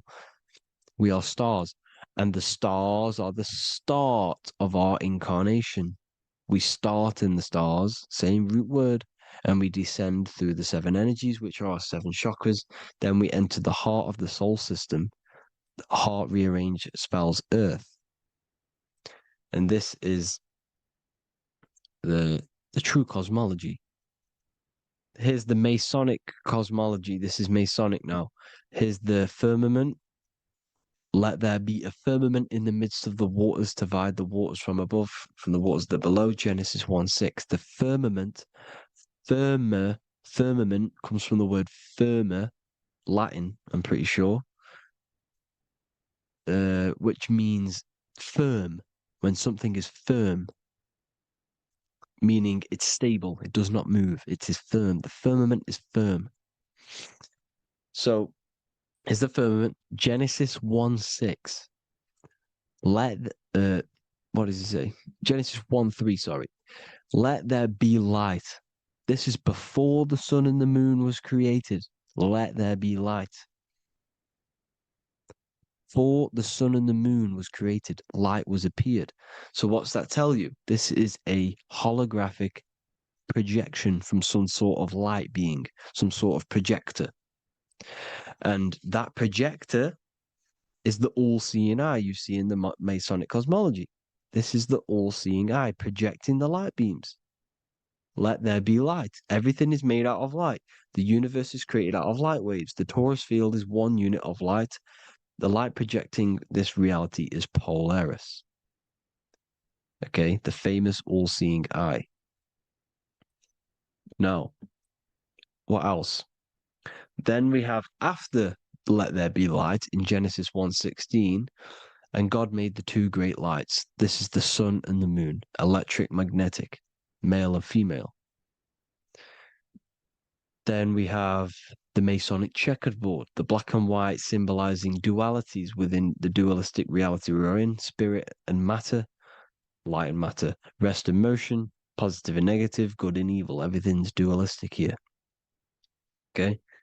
And it's a dance. The universe is a dance between flickering of white and black light, which is the torus field. We're not going to go over that, but this is all connected to the astral plane. This is the true cosmology. The astral plane cannot work on a spinning monkey ball in the middle of space. Does not work. Cannot work. It's impossible. Okay? Impossible. So, even in the Quran, it says, Allah has made the earth for you as a carpet, flat. Quran 15:19. And the earth we have spread out like a carpet, set there on mountains, firm and immovable. It is immovable. In the Quran, it also says 65:12, it is Allah who has created the 7 heavens of the earth. The 7 heavens, meaning the 7 layers of heaven, the 7 planets. And Psalms 104:5, he set the earth on its foundations and it can never be moved. Never. So here you see in Isaiah 40:22, he sits enthroned above the circle of the earth and its people are like grasshoppers. He stretches out the heavens like a canopy and spreads them out like a tent to live in. We live in a tent. This is the tent. The projection of light. Here you see an ancient picture here. Here you see the ethereal barrier, meaning the firmament, the etheric barrier. And here you see his head popping out. Why is his head popping out? Because your head is heaven. Your heel is hell. Your head has access to the astral plane. This is why your head is heaven. The pineal gland, when stimulated, has access to project itself, project consciousness into the astral plane. Here you see another ancient picture here with the Masonic Royal Arch with the zodiac here, the zodiac on the top, arching because there's a firmament above us. Here's God in the brain. Consciousness is God. Here you see the Masonic Royal Arch symbolizing the firmament. George Washington above the Masonic Royal Arch. These are the stars. This is Polaris projecting reality. Here's ancient churches with the dome. Polaris projecting reality with Jesus. Disney World is under the dome. The Seven Layers of Heaven, ancient paintings, all depict if you go and look at the ancient paintings, they'll all depict the firmament, the arch above us. This is where we get interesting. The Masonic Royal Arch has the 6-9, which is Cancer. The constellation Cancer, which is 6-9 is associated with portals because CERN is the 6-9. Okay, CERN is opening portals. They're trying to create a portal to the other side. Cancer has the word CERN within it, so there's a link between Cancer and the opening, the firmament opening above us to ascension. Here you see the Masonic Arch with the Royal Arch and the light and the opening. Here you see the light and the opening. This is the opening of the firmament. Here's the Hebrew cosmology with Sheol, the underworld, and the opening. So Cancer is definitely some sort of portal in and out of this reality. I'm just connecting dots here. Now, we're going to go change a bit now. These celebrities that you are seeing they have not sold their soul to Satan, okay? They have not sold their soul to Satan. Satan is a demonic, low vibrational energy that has been summoned over the thousands and thousands and thousands of years of evil occult arts. So since Babylon was summoning this demonic energy, and this demonic energy in the astral plane will grow and grow and grow. It has no form. It has no physical form. Okay? But you can see it in the rappers. If your third eye is open, you can see clearly that these people are demonic. You can sense the energy that they're manifesting. Selling your soul is not what you've been told. It is gaining, because your soul is pure love, okay? Your soul does not want to do anything bad. So when you sell your soul, you're gaining physical gain. You're gaining physical wealth, for example, like for these rappers, they will be given millions of pounds because the people in control of the music industry, which is the dark occultists trying to brainwash the masses, the people in charge, they're dark occultists. They understand Satan and the energy. They are satanic energy, which has been summoned in the astral plane.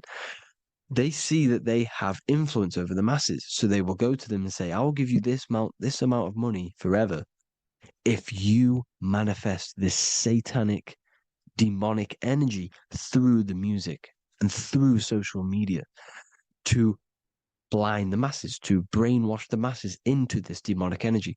Because when you listen to music is frequency. Whatever you listen to, you become that frequency. So if you're listening to these people, they're throwing energy, this demonic, satanic energy that they sold out to. Soul, same word. When you sold something, you've got your soul involved.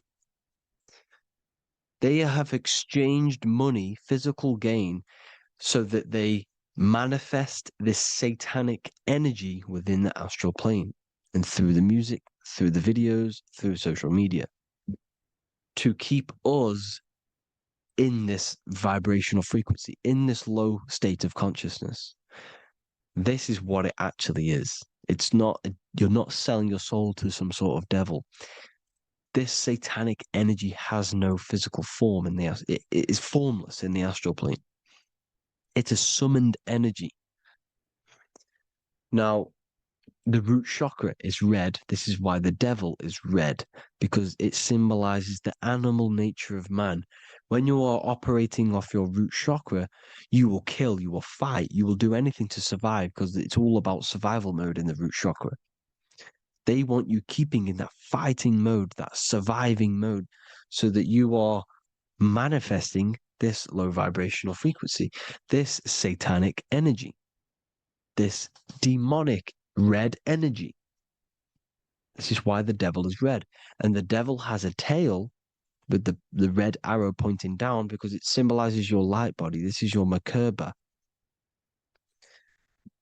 Your Merkaba is your light body. Mer equals light, Ka equals spirit, Ba equals body. Merkaba, this is the devil's tail pointing down, the descension, your heel, up to your heel, hell. Ascension to heaven, head. You see? This is the all-seeing eye with the illumination coming off it, your head, when you're illuminated. The Merkaba is your celestial sphere to portray different planes of reality. It is the vehicle of ascension. It's your light body. It's in the word Kabbalah, Kabbalah, Ka, spirit, Ba, body, La, light. Same thing, Kabbalah, Merkaba. Same thing. It's all about the light body. This light body sees different realities. So when you see the goat in the music industry, it's this satanic summoned energy that's been summoning for thousands of years within the astral plane. When it becomes to the physical plane, it will manifest through different things. A goat, an owl, Satan, Moloch, Baal, same deity, same demonic energy that's been summoning in the astral plane. And this is why the Baphomet has a goat head. Drake's new album is the goat. The Polo G, the Masonic G, with the goat. And here's Ryla Rodriguez in the mirror with the goat in the mirror and him in his physical body. It symbolizes, the mirror symbolizes the astral plane, because he's manifesting the goat, the demonic energy. He's sold out to the demonic energy, and in the physical plane, he's his physical body. The mirroring, the Masonic 11, the mirroring of reality, the astral and the physical. And what do you call them when they're an amazing rapper, the best rapper? You call them the goat, because you're the goat because you're manifesting the goat energy, this satanic, demonic energy within the astral plane. So Baal, Moloch, all the same thing.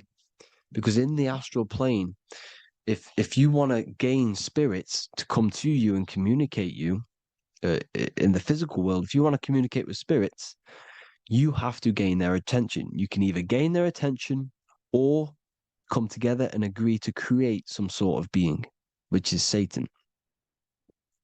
Okay. You can, like I said earlier, you can create these beings, you can summon them or attract them. One way to attract them is sacrificing. In order for you to become God, man, to turn to God, you have to sacrifice your life. You have to sacrifice, not drinking, not doing things, not doing anything demonic, not doing anything bad, not eating meat. You have to sacrifice yourself to become the light.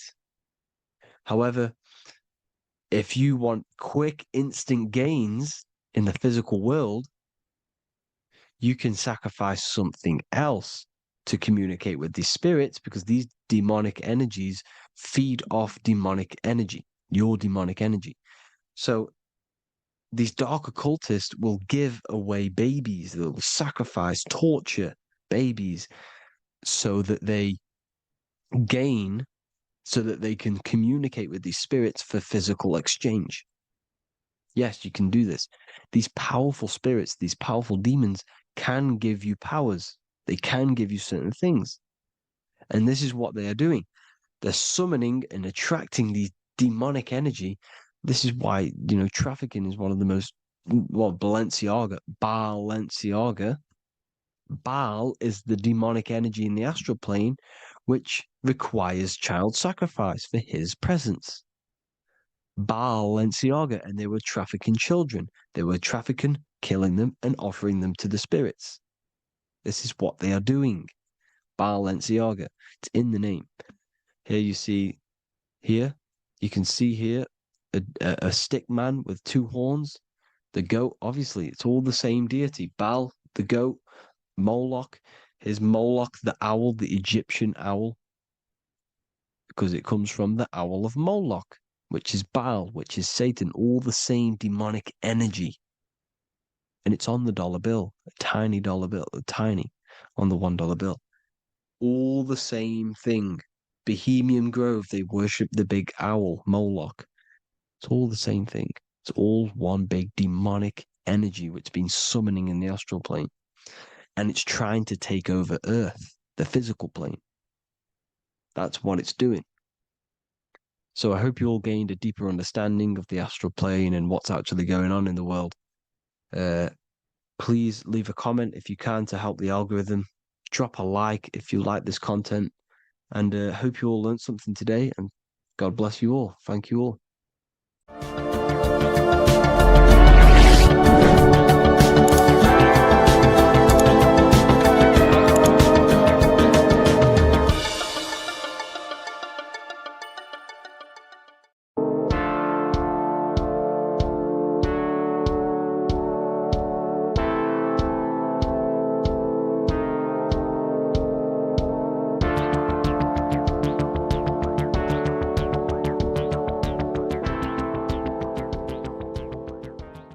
Welcome back everyone to another video.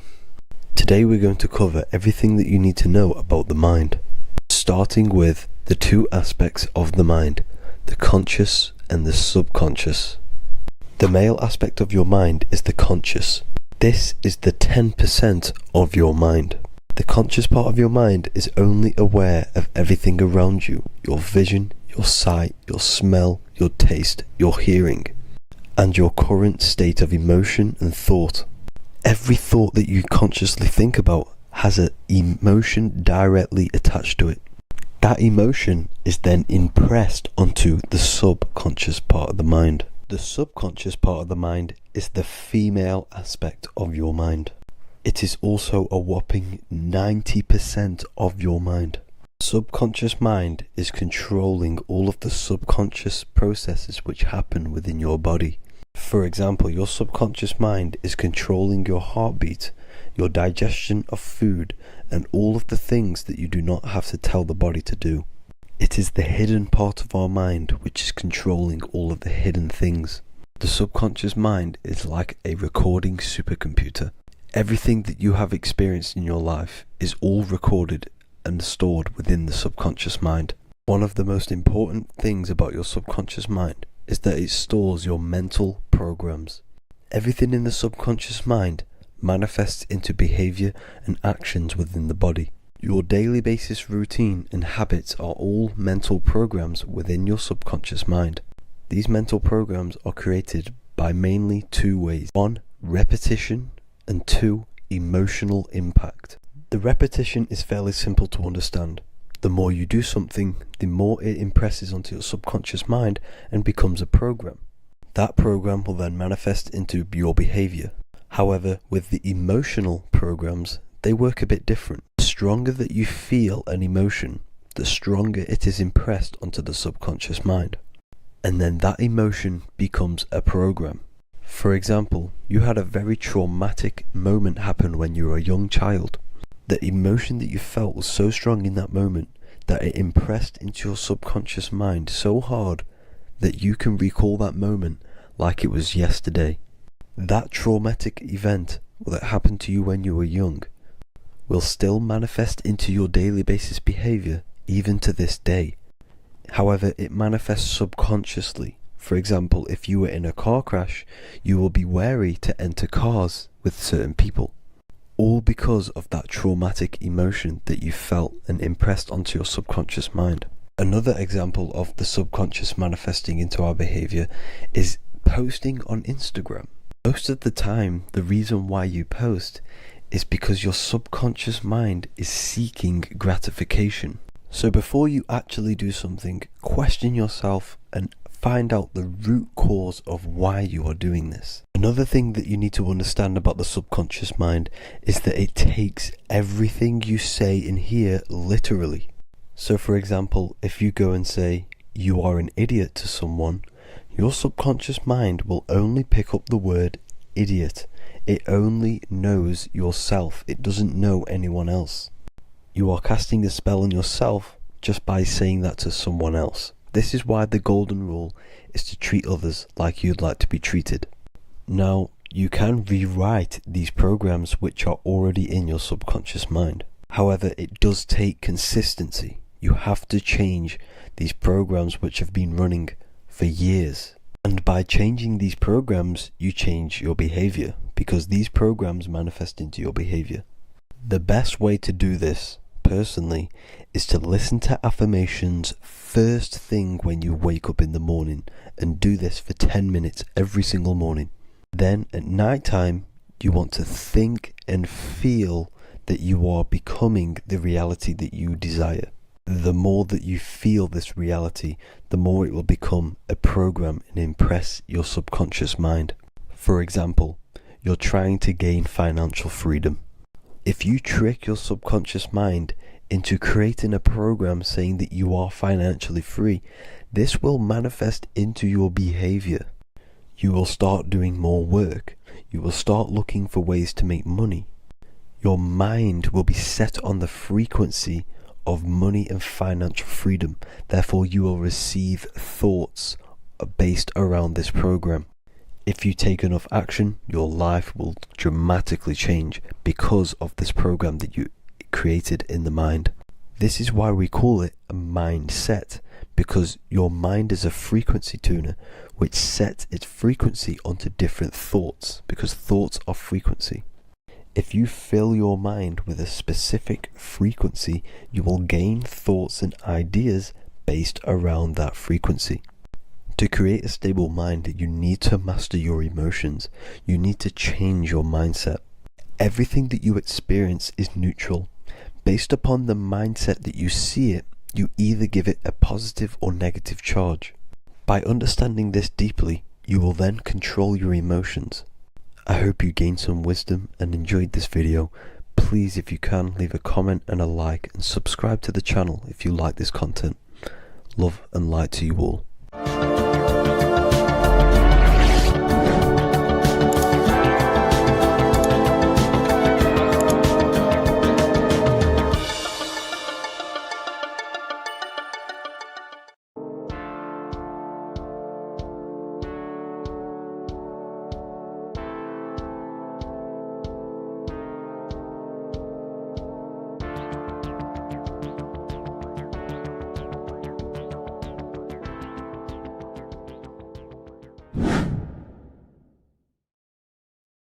How are we all doing today, people? It's Revival of Wisdom, and today we're going to get real deep. This video is going to get real deep. A lot of people are not going to be ready for this sort of knowledge. Okay, you really have to do is to really deprogram the mind, because everything we've been taught is a complete lies to keep us trapped. Okay, this is really advanced knowledge. Now, let's get straight into this. All of the ancients depicted other worlds, and they called this place Midgard. Midgard is the mid garden, the middle garden.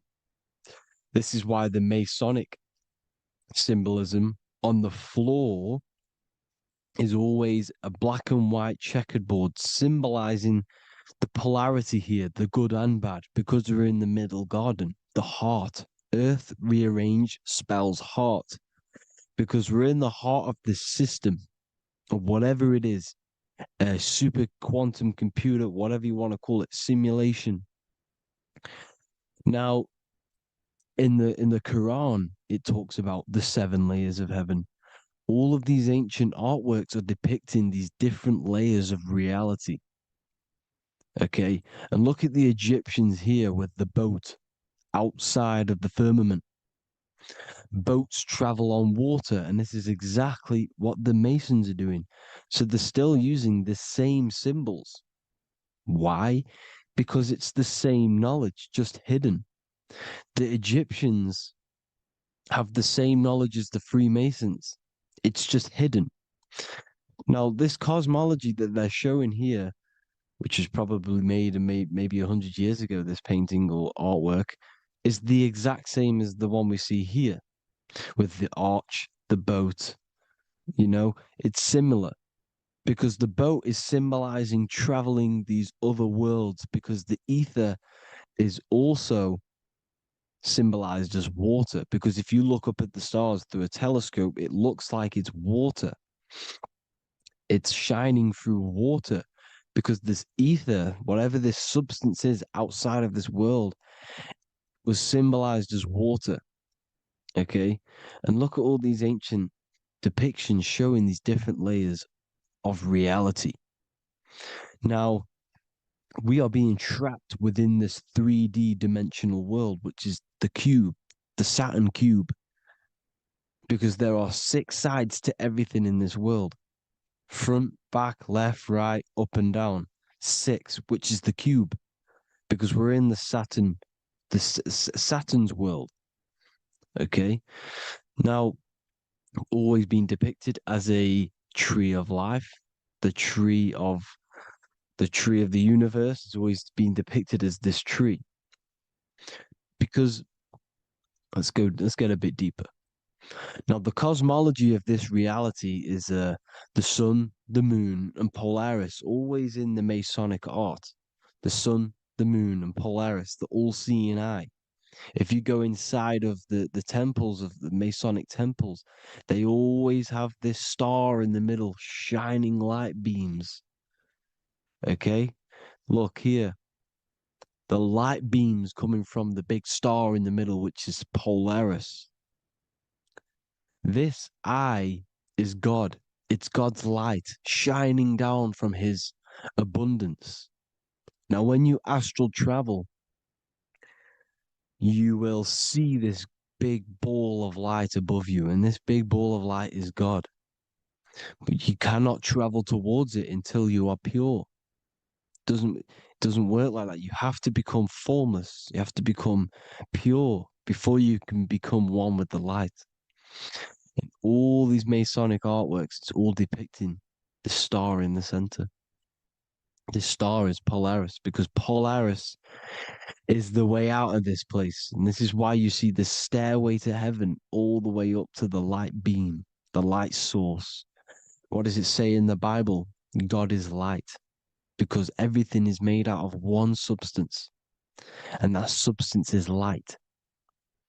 And it symbolizes the eye because God is an eye. All things that are alive have an eye. And we all say, I am. We all see these realities through eyes. God is an eye. He's the all-seeing eye. He sees all things at all times. And he is projecting this light. And this light comes down to create all the different levels of the worlds. And this is what the 2 pillars symbolize the number 11. 11, the number 1, is just a vertical line. It's the 1. It's a 1 point. 11 symbolizes the mirror nature of reality. Everything's mirrored. As above, so below. Now, the 11 also symbolizes openings, doorways. And as you can see here, an opening to the all-seeing eye. And you see here again, an opening to the stairway all the way up to the light. This light is the light of God in the astral worlds, beyond this world. Now, Polaris has also been symbolized as the UFO. They put the truth in plain sight. So you know in the films how the UFOs suck people up. That's what Polaris is doing. If you ascend beyond this world, if you do not ascend beyond this world, you will be reincarnated in this world. The whole thing is to outgrow this consciousness to the plane above. And I'm not just making this up. I'm going to be bringing in scriptures after this. But you can see with the Christmas tree, we always put a high, big star at the center, at the top, which is the star of Polaris, which is exactly what the Masons are doing here. The star at the top. And it's on top of our Christmas trees. And all of these symbolize the other stars because Polaris is the most high star. And all the other stars are wrapped around the firmament lower than Polaris.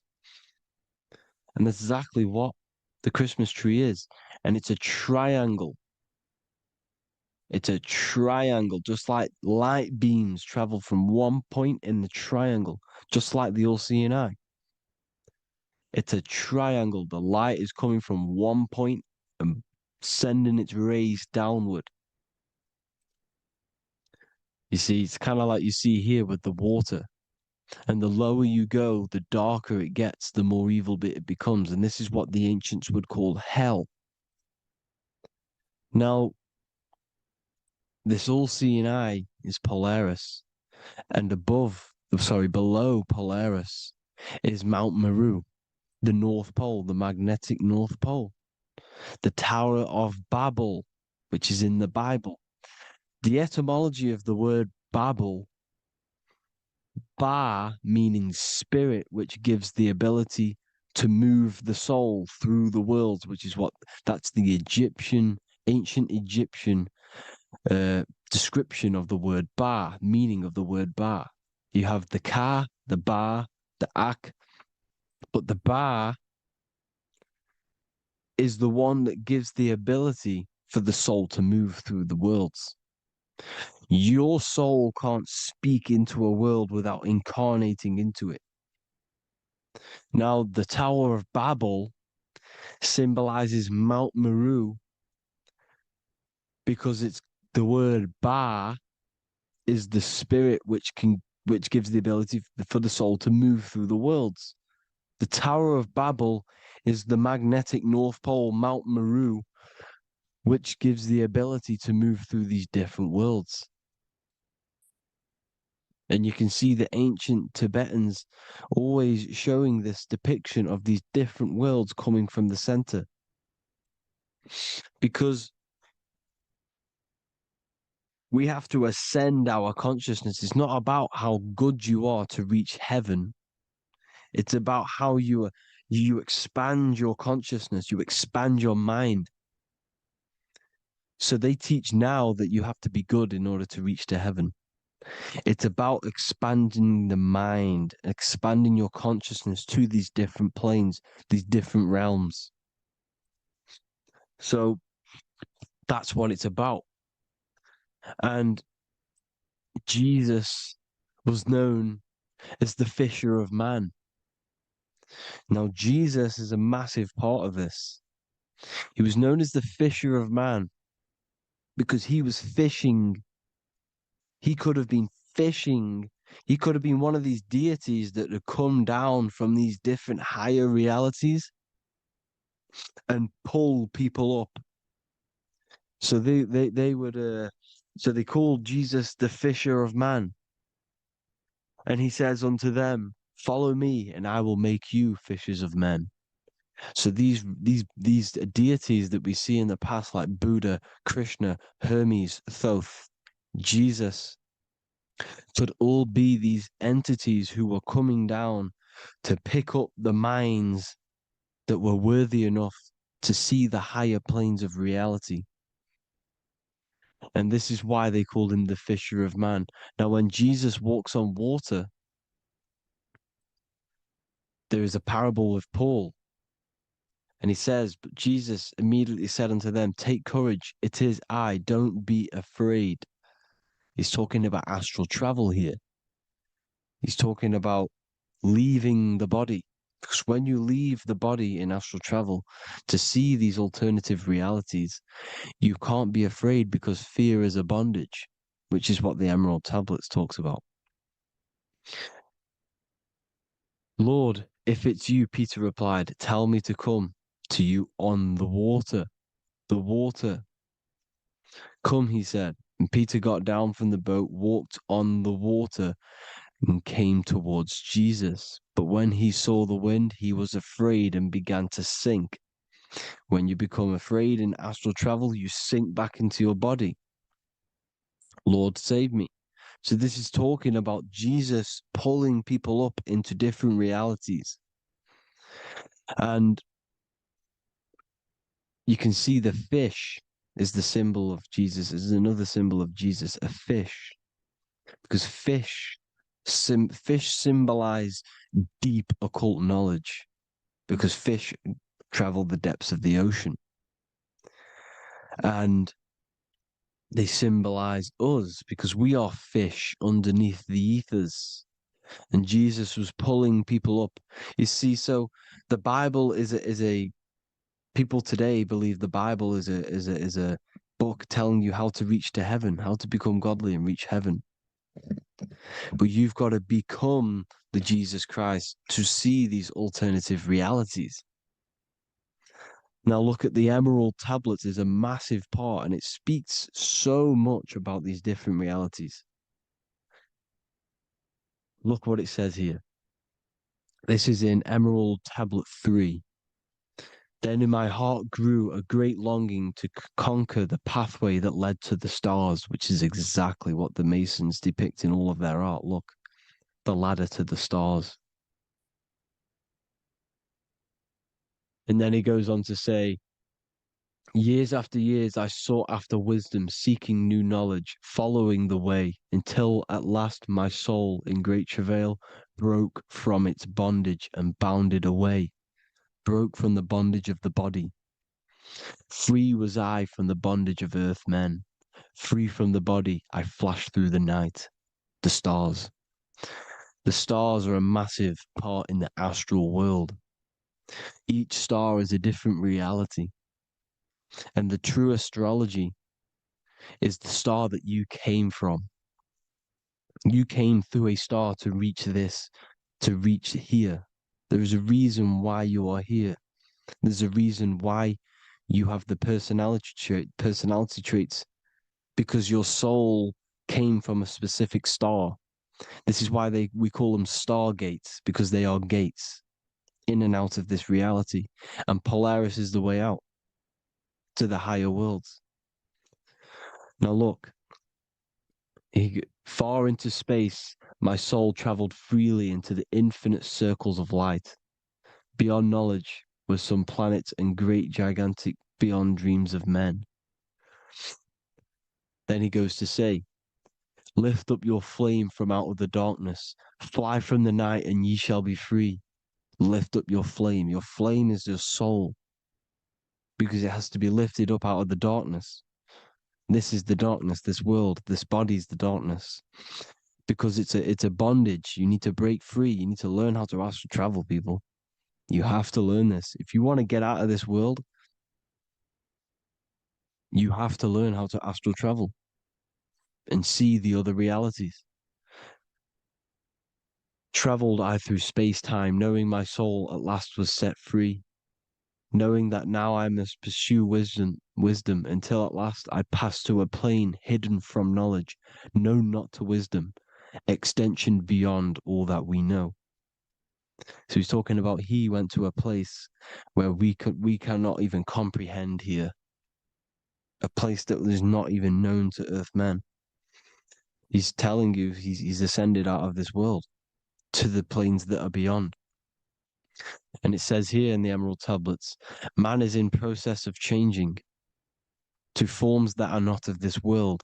Grows he in time to the formless, a plane on the cycle above. Know ye must be one, ye must become formless before ye are one with the light. The light, the same light that I was talking about, the Masonic light, with the triangle, God, the one source. Ye must become formless before ye are with the light. Formless, you have to leave the body. You have to leave the body. You have to gain the ability to leave this body and travel to these other worlds. Now, it says here, not as man am I, for free have I become of dimensions and planes. In each I take on a new body. In each I change my form. Know I now that the formless is all there is of form. You see, all things created come from the things that, all things that you see come from the things that you cannot see. All of us have the same spark of consciousness, the same I am. Every dog, every animal, every human has this same I, this same thing which sees through the eye. It's formless. It takes this formless entity is the same entity of us. We are all the same entity in different bodies.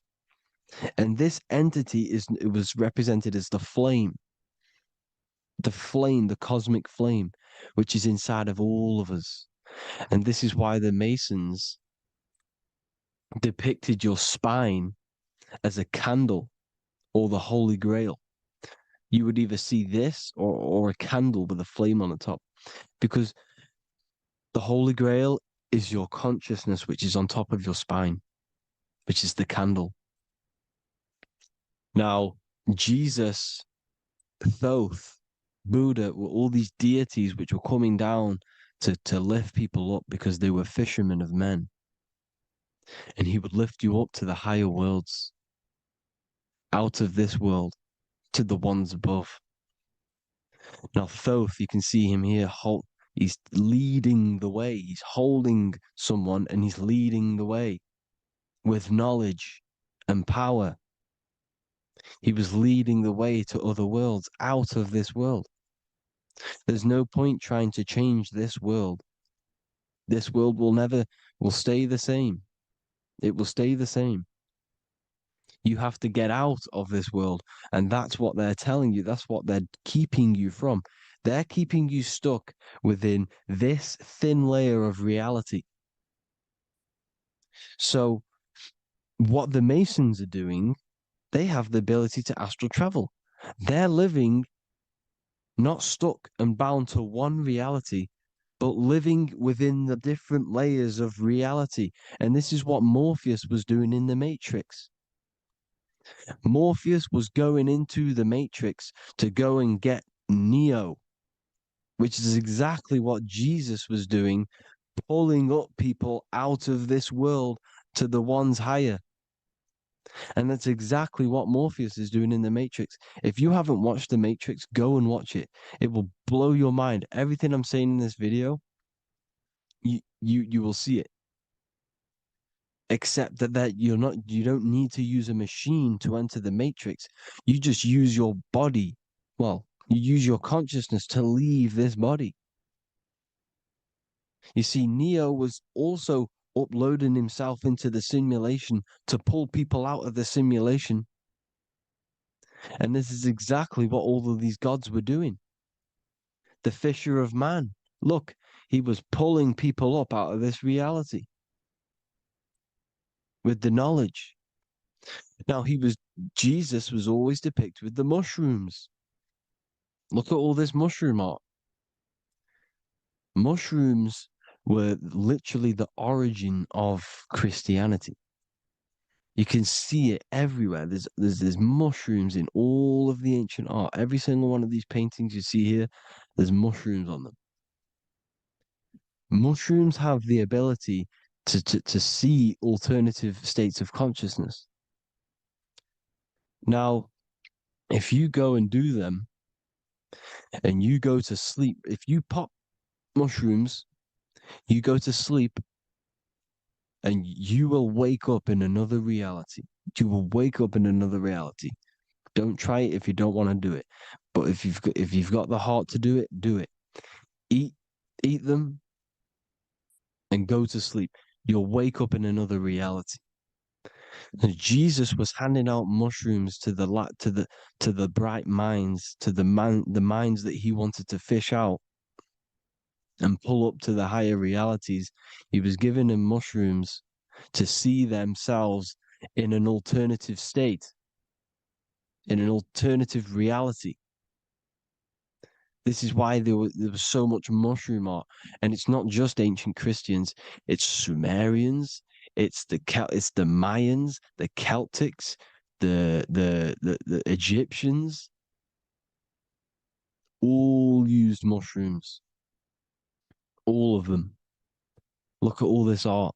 It's on stones. It's everywhere because mushrooms.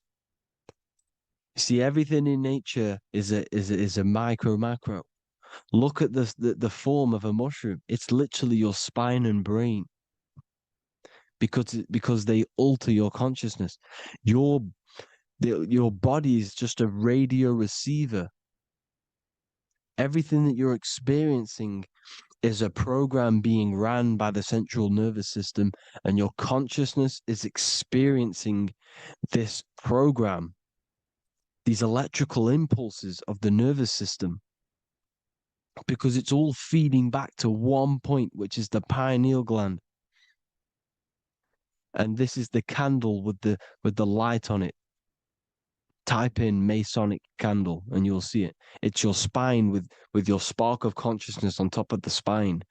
And it's a mushroom because this sends you to alternative states of consciousness, alternative realities.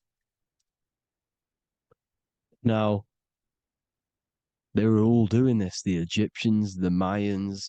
Now, there's more symbolism which goes into this. Look at the Christmas trees we use. The Christmas tree with the presents underneath them. Magic mushrooms grow under trees. And these are the presents under the trees that we symbolize today with Christmas. Santa's red and yellow for the red and yellow mushrooms. The same mushrooms Mario has to collect. And when he gets enough mushrooms, he levels up. And then what does he do when he go past the world? When you win that world in Mario, you go to another reality. You go inside of another world. It's truth in plain sight. And it's using mushrooms. It's using mushrooms. Everything, all of the characters in Mario, well, a lot of them are mushrooms. Look at this one. The presents, black, yellow, and red and white. Red and white mushrooms. And the bow on the top is the mushroom head. That's a bit of a reach, but you know, the symbolism never lies. Is what you need to understand. And it's as above, so below. Now look at the Sumerians. The Sumerians were also multi-dimensional beings. Okay, look at how they have the double faces.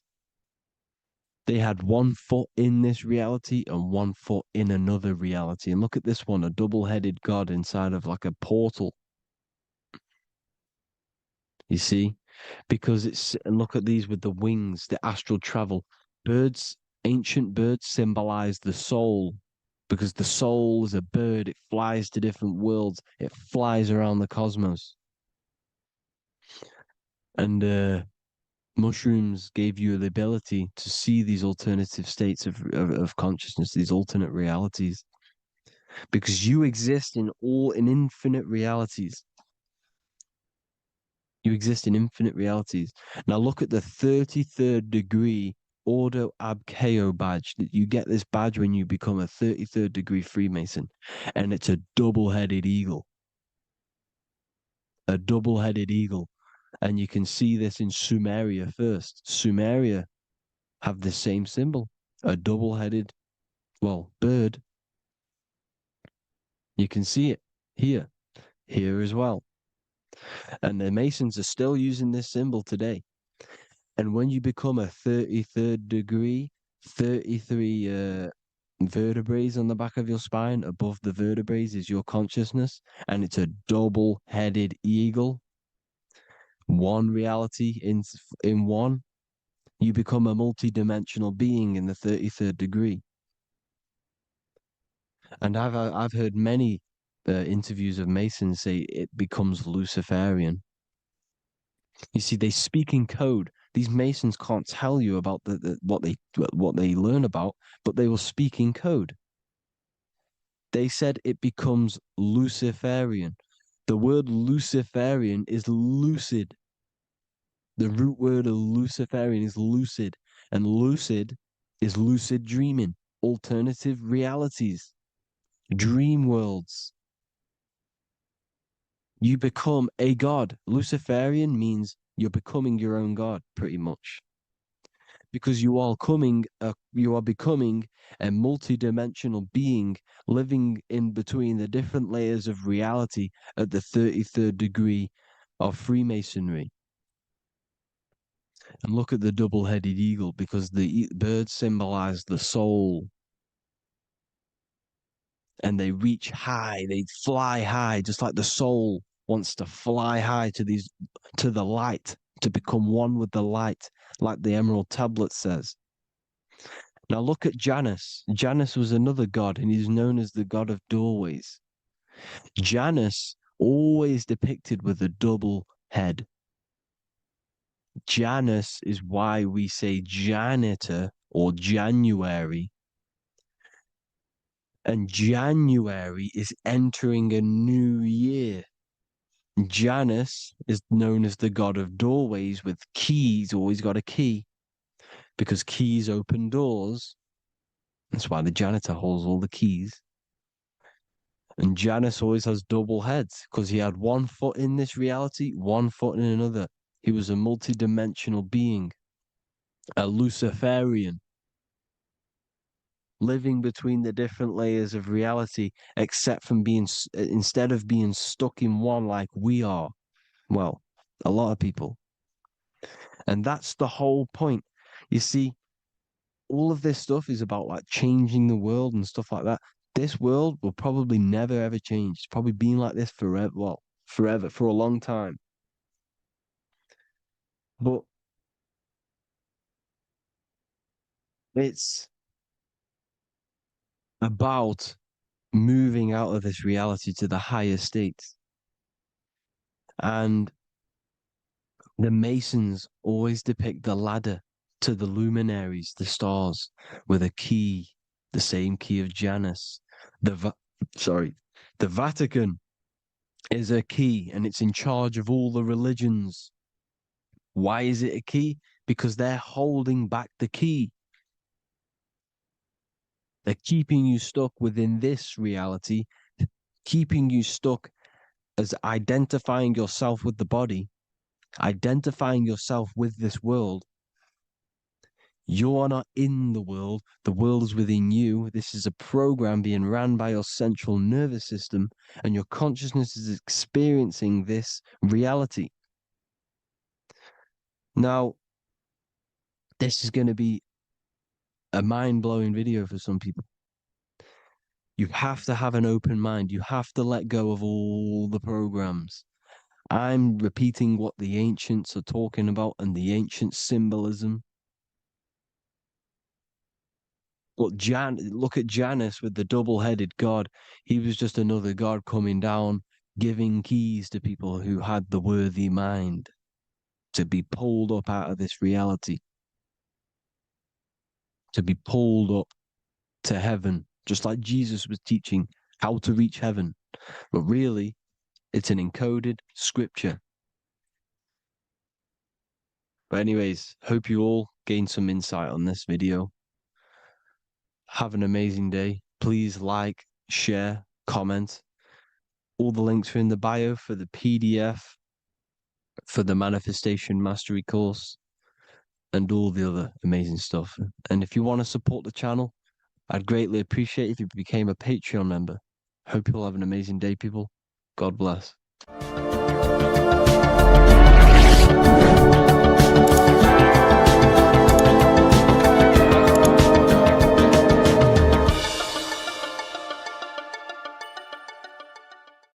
In this video, we're going to be talking about the evolution of consciousness. You are born human, however, you possess consciousness, which is the awareness behind your being, the awareness behind your thoughts, the experiencer behind your five senses, the experiencer, the observer behind your thought, emotions, and senses. You are an eye, an invisible consciousness looking through a lens, which is your body. Your body produces this physical world that you experience.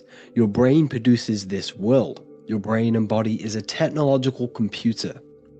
However, you are an infinite, ever-expanding consciousness behind this physical body. And there is an evolution of consciousness, a cosmic journey of expansion. And this is why we see so much pyramid symbolism in the occult and esoteric world, and especially within Freemasonry. Because the pyramid represents climbing, an evolution, a raising state of consciousness, a journey. Steps symbolize a journey upwards. This is the raising and the evolution of consciousness, our inner world, the transmutation of our inner selves, of our souls and consciousness and our minds. So when we see this pyramid, we're seeing a evolution, a way up to source consciousness. And the eye in the pyramid represents your source consciousness. It represents illumination. It represents divine guidance through this evolution of consciousness. This is why we see the ladder. Consciousness is ever expanding on an infinite journey of evolution. Each individual is a part of this cosmic process, contributing towards the ongoing expansion of both mind and awareness. As we evolve, we collectively explore deeper levels of existence, expanding the boundaries of thought and consciousness. The mind has the ability to expand infinitely into new realms of thought, into new dimensions of mind. The mind cannot be filled up. It is not a physical substance.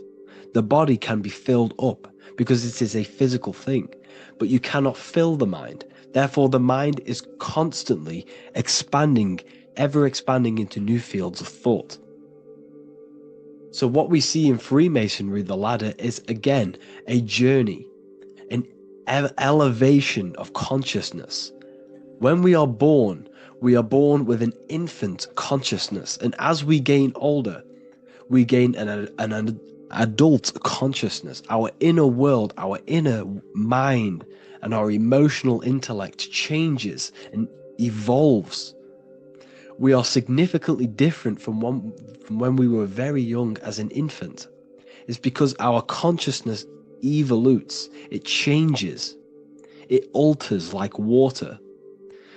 So just like this evolution of your own consciousness as growing up, there is consciousness of beings existing in cycles beyond our own. And their consciousness is unimaginably different from ours. They operate on a higher level of understanding and knowing, experiencing reality in ways that transcend our current comprehension. Our minds right now cannot comprehend the highest states of consciousness. There are entities, there are beings beyond our own, existing in higher dimensions of consciousness that we cannot comprehend because they have expanded. They are on a further way up the ladder of consciousness. However, we are all on the same journey. None of us can take the same journey. There is one ultimate goal, reaching source consciousness. However, this is always ever expanding. However, we are all on a different journey. There is one truth, one source, one goal. However, there are billions in different ways of reaching it, and we are all on these different paths to source consciousness, to this ladder, this evolution of universal evolution. Okay?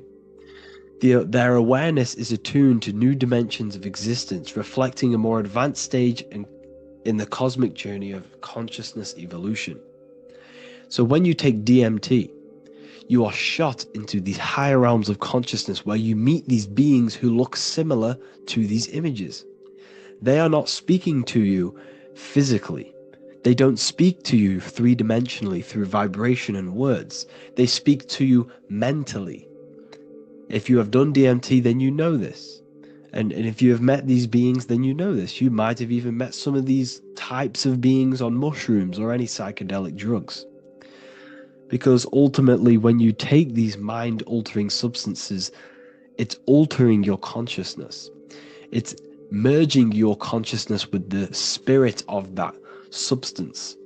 And you are essentially attuning your mind to higher dimensions of consciousness. That's why we say we're getting high when we take these substances. Therefore, when you meet these beings on DMT, you are essentially meeting beings who are attuned to higher dimensions of consciousness, and they speak to you mentally. They speak to you telepathically through thought, because the universe is mental. Everything exists within the mind. The way you are now, your physical existence, is a state of mind. Mind, thought creates matter. Spirit and matter are two opposing ways of thinking.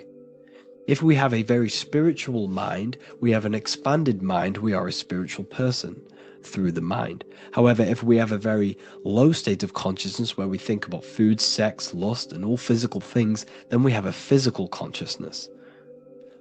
Matter and spirit are two opposing forces, two ways of thinking. The mind attunes itself to different levels of understanding in different dimensions. So, essentially, this is what we're looking at. The body is a vessel for the fluidic, formless consciousness, a temple that houses the essence of our awareness. While the five senses are limited to perceiving only the physical plane, the mind transcends these limitations, capable of perceiving the full scope of reality. It is through the mind that we access deeper truths beyond the material, tapping into boundless nature of existence. Physical existence is a thin band, a thin layer of reality. It's like 0.001% of reality. And your five senses are only tuned into this layer of reality. But the five senses are, by design, only allowed to perceive physicality. But the mind has the power to expand beyond this physical five-sense state. The mind has the power to expand and evolute. It is a conscious decision whether you want to take this path or not. You can stay in a three-dimensional way of thinking, or you can expand your consciousness from within. It's not an external journey. There is no God going to save you. You must save yourself. Therefore, behind every single one of these eyes is the same source consciousness. However, we are all different cells in a different journey. The organs in your body, the cells in your body are all alive. They all possess same consciousness, universal consciousness. However, we are all on a different journey of evolution. As above, so below. As the baby is in the mother's womb, when the baby becomes conscious, there is a world outside of its mother. What does it do?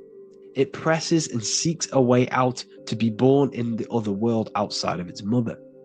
It is the same with your consciousness, your mind. When your mind becomes aware that there is realities beyond the immediate surroundings, it seeks a way out. And this is exactly what I'm doing to you now. I am now expanding your mind and telling you there is other ways of reality. There is other dimensions of consciousness which you can access through inner transmutation, through different ways of thinking, spiritualism, and meditating and connecting with yourself and detaching from external things. We can upgrade our consciousness. Your body is a womb. Why Jesus says you must be born again to see the kingdom of God, because you are born physically and then you must be born again spiritually, awakening your inner consciousness. So like I said, as the baby is in the womb, it's the same principle. As above, so below. You were a baby. You were in your mother's womb, and you figured out there is a world outside of your mother. So you seek to weigh out your mother to be born in another world. It's the same now. You must do this now. This is your spiritual evolution. This is the evolution of consciousness. It's ever expanding.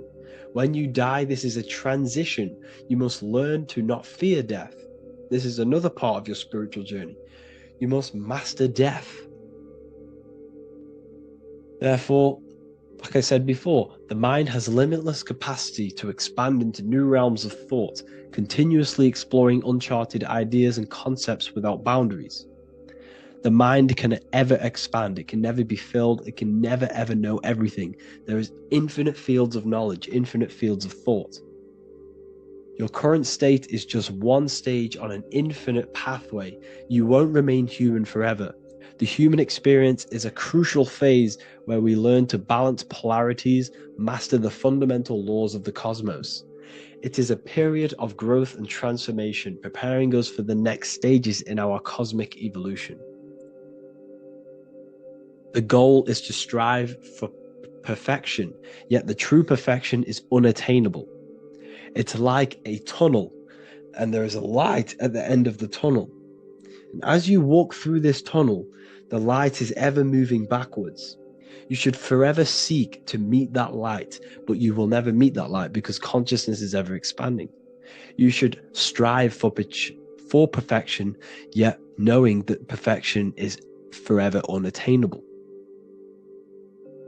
The journey is endless, with each step revealing deeper layers of understanding and experience. The pursuit of growth and expansion is itself the essence of our evolution. You can find all of this knowledge in the amazing book that I have read for years. I have read this book, The Emerald Tablets of Thoth, the Atlantean, by M. Dorial, translated by M. Dorial. I'm telling you now, this book, now that I've told you this, you have some context on the book. The whole book is about evolution of consciousness. He's talking about higher dimensions beings. He's talking about how you can transcend this physical plane. It is truly the most amazing book you will probably read. One of the best spiritual texts you'll see. It's hard to understand, so you must read it over and over again. And the more your mind progresses, like for me, I read this every couple months. And the more I learn about consciousness, the more I expand my own consciousness.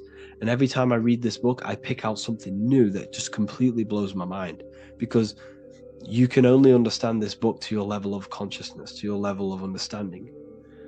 So now that I've told you all this information, go and read this book and it will absolutely blow your mind. And so will the Book of Wisdom Volume 2, which is now available. I released it the other day. I'm just going to read a page out now. This page is called Spirit and Matter. The Earth is not merely a dense, lifeless rock drifting through space. It possesses spirit, a living essence that animates its form. But what do we mean by spirit? Spirit in esoteric terms refers to the energy, the life force, animating the principles infused in matter. So essentially, what this page is talking about is how everything has spirit, consciousness within it. You are the middle, you are spirit and matter. You have the ability to expand your mind to the God self and raise above our animal instinct, our material self, and know the divine and expand. Animals cannot do this. Animals are not self-aware. Humans possess self-awareness. We can observe our consciousness. We can say, why do I exist? We can look in the mirror and know that we need growth. And this is what Anunnaki means. Anu means above. Anu was the supreme god of the sky, which is a metaphor. He represents spirit above, heaven. Anu came down to earth and married Ki, the goddess of the earth, which represents matter. It's a myth, it's an allegory. Anu married Ki and gave birth to the Anunnaki. Spirit came down and infused with matter and gave birth to the human, which is you. You are spirit infused in matter, Anu and Ki, Anunnaki. You are the Anunnaki. And this is just one of the teachings in my book. Honestly, this book is absolutely amazing. If you truly, truly want to expand your consciousness, give this book a read. And obviously, if you're inside the university, I give you this book for free, a paperback version. If you join the university, follow the steps inside of the general chat, you'll be able to download this book. Or, sorry, not download it, order a paperback for free. All you have to do is pay for the shipping. You'll also gain amazing knowledge inside of my library, where your mind will just be overblown with the amount of esoteric books. There's over 45 rare occult books, plus you get a PDF of the Volume 1 and Human Health Guide. You get reoccurring updates where I expand on symbolism, occultism, where you will just feel absolutely amazing once you understand esotericism in yourself. You'll also learn how to create the dream reality that you want with the Manifestation Mastery course, where I teach you how your consciousness creates reality. You'll have a real lectures where I post lectures on symbolism, occultism, esotericism. There's a conscious community and live calls and Q&A where you can ask me questions and I'll answer your questions. I just want to say thank you to everyone who has joined the university. Thank you for even liking and watching this video. Any support I just appreciate every single one of you. Please, if you can, leave a comment and a like on this video and let me know any videos you want me to make in the future. And I will start uploading a lot more to the YouTube. So yeah, thank you all for tuning in today. Have an amazing day. Hello, everyone. Today we're going to be discussing the esoteric and occult meaning behind the story inside of Genesis, the story of Adam and Eve. This is a widely known story, but not many people know the true esoteric meaning behind it. Okay, so today we're going to be breaking this symbolism down. Before we get into this, please leave a like and a subscribe on the channel. I would greatly appreciate it. And please comment below any lectures or anything you wish to know, and I could maybe make it in the future. The first thing we must understand about the Bible is that it is an esoteric and occult book. It is written in allegory. It is written in such a way that we understand the book compared to our level of perception. Now, what do I mean? If a child read the Bible, they would gain a standard meaning and story behind it.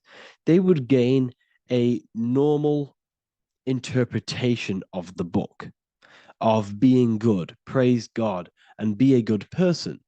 However, me, who have studied the occult and esoteric and symbolism for a very long time, when I read the Bible, I see a deeper meaning. I can read between the lines of the allegories, which means the Bible is written in such a genius way that it speaks to your level of intelligence.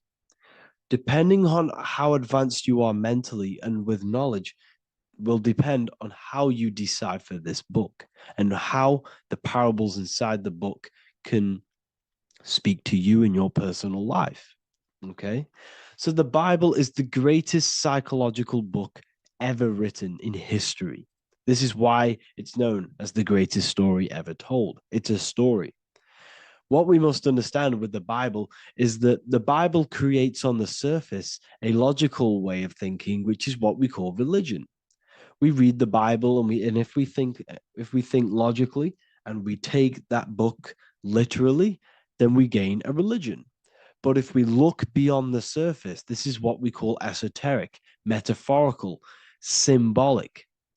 You can read between the lines using our right hemisphere of the brain in deciphering this book and what it truly means to us and the evolution of our mind, body, and soul. What this book actually reveals between the lines is instructions and stories which teach you how to level up your consciousness, how you can sync the mind, body, and spirit and the soul all together so you can live like a god. This is what the esoteric is. It's the purification of consciousness. Now, when it comes to Adam and Eve, okay, what we must understand is that this is the beginning of creation. This represents the beginning of your life in an esoteric way. This is symbolic for the beginning of your incarnation into this physical world. Okay. And we have Adam, masculine, Eve representing feminine. These are the two masculine and feminine energies which create the whole material universe. Okay. And as we are born with a pure consciousness. We are born with pure consciousness. Well, now, what do I mean? As a baby, we have no knowledge. We are pure essence of the soul. You know, we don't gain the knowledge of good and evil. We are pure. Yes, we're not happy all the time as a baby, and we're not sad all the time, but we have no ego. This is what I mean. Our consciousness is not split.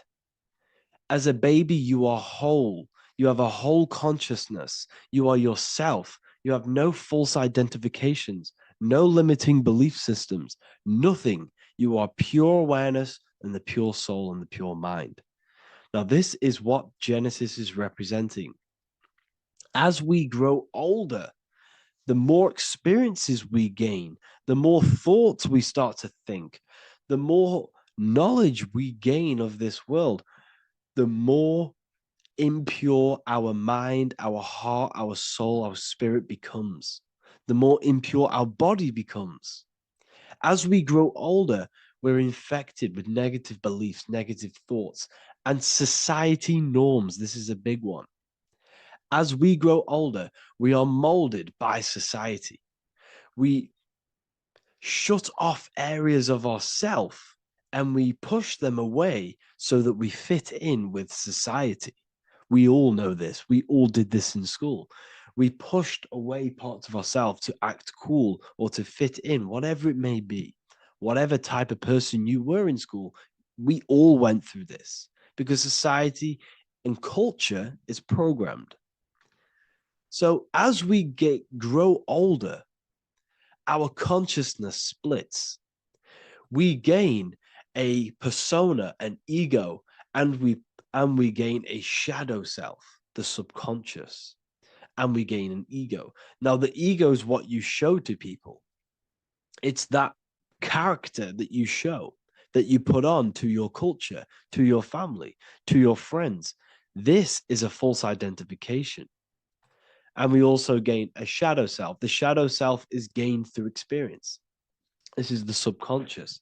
Our ego is created through experience. And so is the subconscious and the shadow self. Okay. So as we gain age in this material body, we fall from the Garden of Eden. We gain the knowledge of good and evil.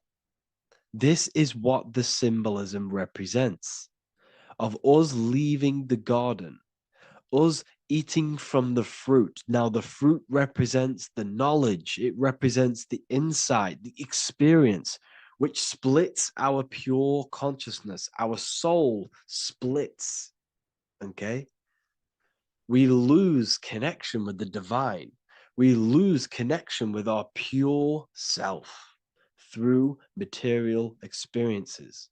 We may lose ourselves in material experiences. We may lose ourselves in lust and material gain, wealth, and all of these lovely things that the material world offers. We lose ourselves in this. Okay? And not only that, there's another symbolic thing that we're missing with being a child. There's another symbolic meaning behind this tree in this story of Adam and Eve. And this is sexual energy. Okay? As we are a baby, we have no ability to create another human life. We have no sexual urges. We have no desire for the material things as a baby. Nothing. As we grow older, our sexual energy cultivates around the age of, it's like 10, maybe earlier for some people or later for some people. This is what we call puberty, when our sexual energy activates. This is when the masculine and feminine energies are present within the body. And we are now given the ability to create human life. We're now given the ability to bring in a soul into the material world. Now, this is what we believe and know in the esoteric world. That is what sex is. You're bringing a soul from the astral into the physical. Okay. So as you grow older, you gain this ability to use the power of creation. You gain this force within you that allows you to open a portal in the astral and bring in a soul to the material. Now, this power can be misused.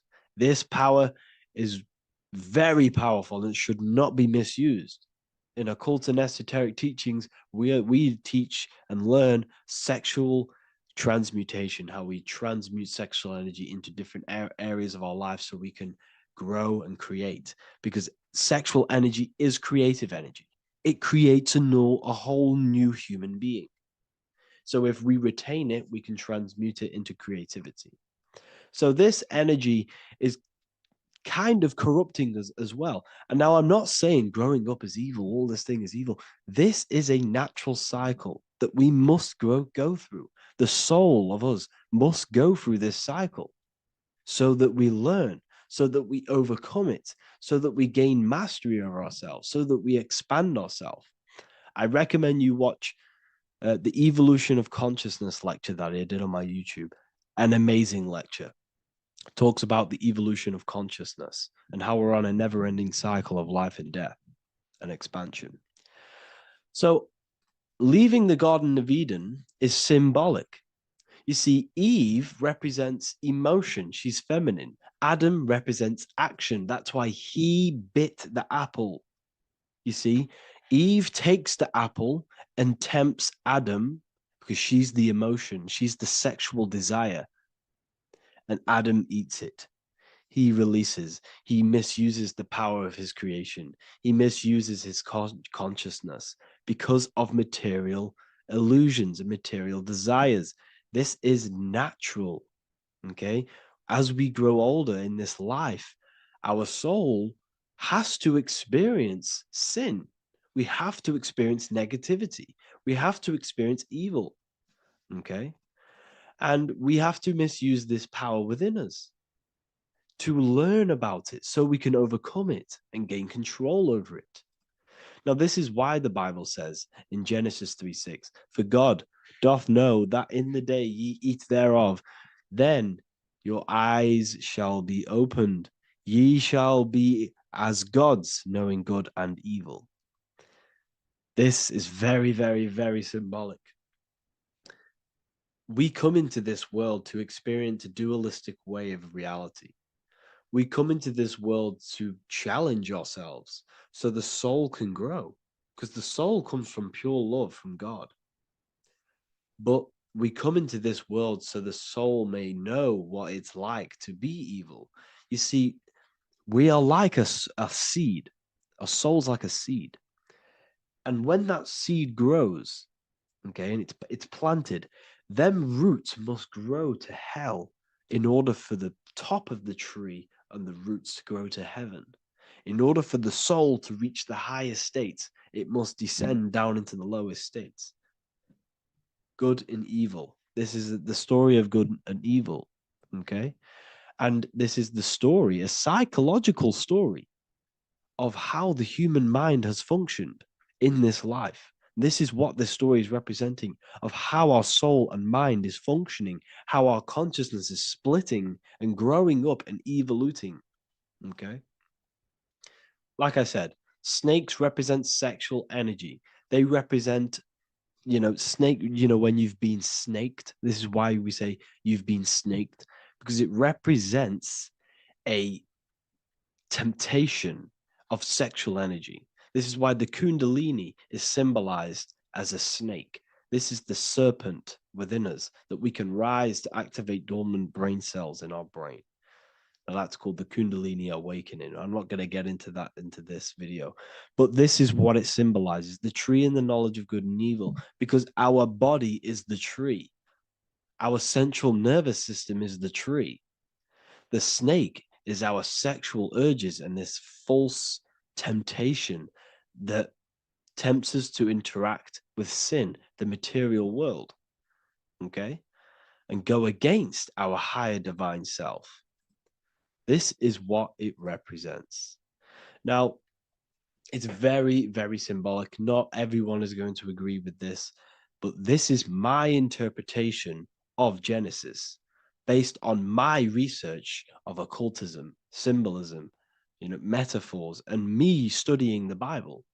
This is my interpretation, and I hope it resonates with you. It might not resonate with you, but this is what makes sense to me, and this is what has made sense to many other occult researchers who are in this space as well. Okay. So please leave a like, leave a comment, leave a subscribe. I'd greatly appreciate if you could, just give me some support on this channel. We're nearly at 100,000 subscribers, which is insane. I just want to say thank you all. And yeah, I will see you inside the university. If you join, I'll look forward to mentoring you, connecting with you on the live calls. There's a new symbolism course which is going to be available very, very soon.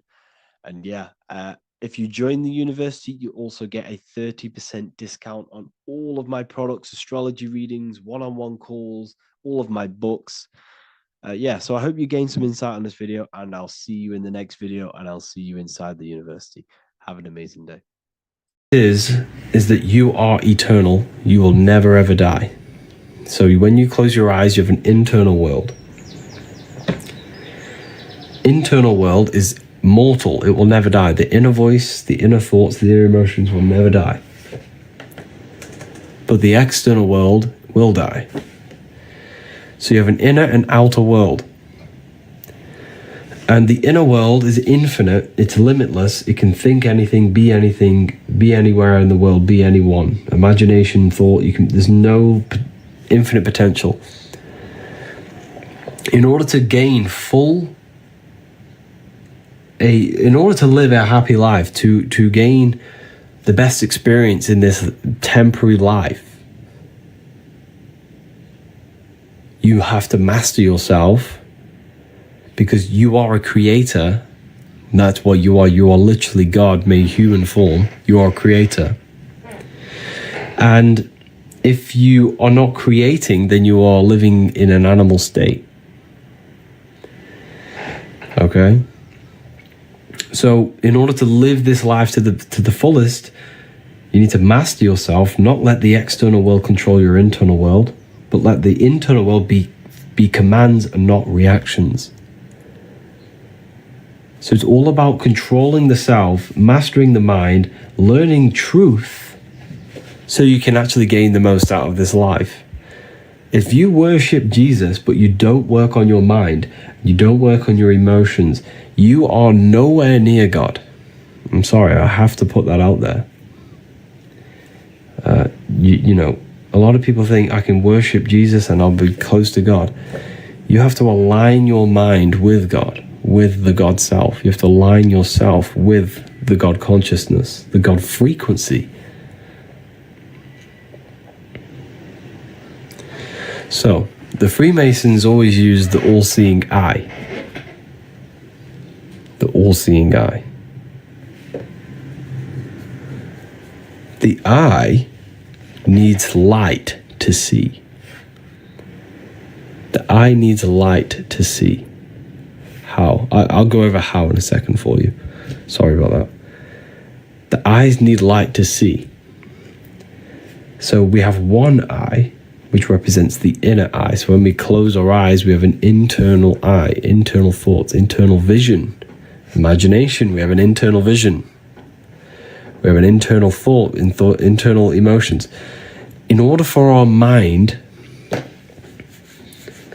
to perceive the self, it needs light. What's light? Information. Information is light. Why is information light? Because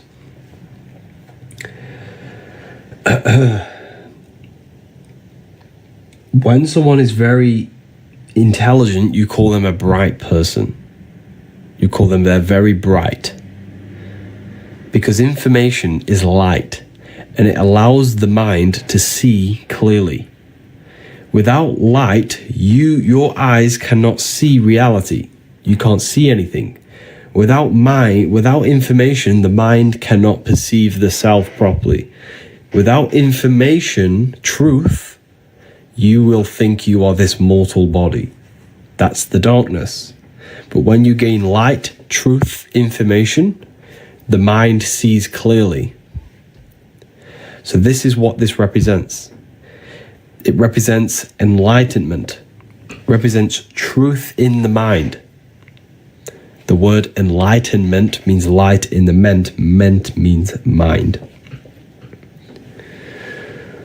So the all-seeing eye represents light, information, truth in the mind to see clearly, to perceive reality and the self clearly. Because without this information, you will know you're in the darkness. The mind is in the ignorance. The mind is in the darkness. Does that make sense?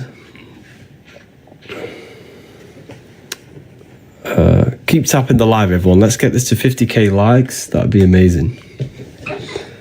Let's get this to 50k likes. And thank you to anyone who purchased the book. I have seen your orders. Okay, but how? How? Everyone's asking, how do I... First of all, you have to address every single addiction you have. So the best thing to do, to just start doing, is just do a spirit... No, I don't like saying spiritual. I don't like the word. It's more mental than anything, because the universe is mental. Do a meditation every day. Just literally sit there and dwell inside yourself. Turn off the mind and rise above thoughts. That's the Holy Land of Israel. The Holy Land of Israel is inside yourself. The Bible talks about the Holy Land of Israel, right? Well, it's a place inside your own consciousness.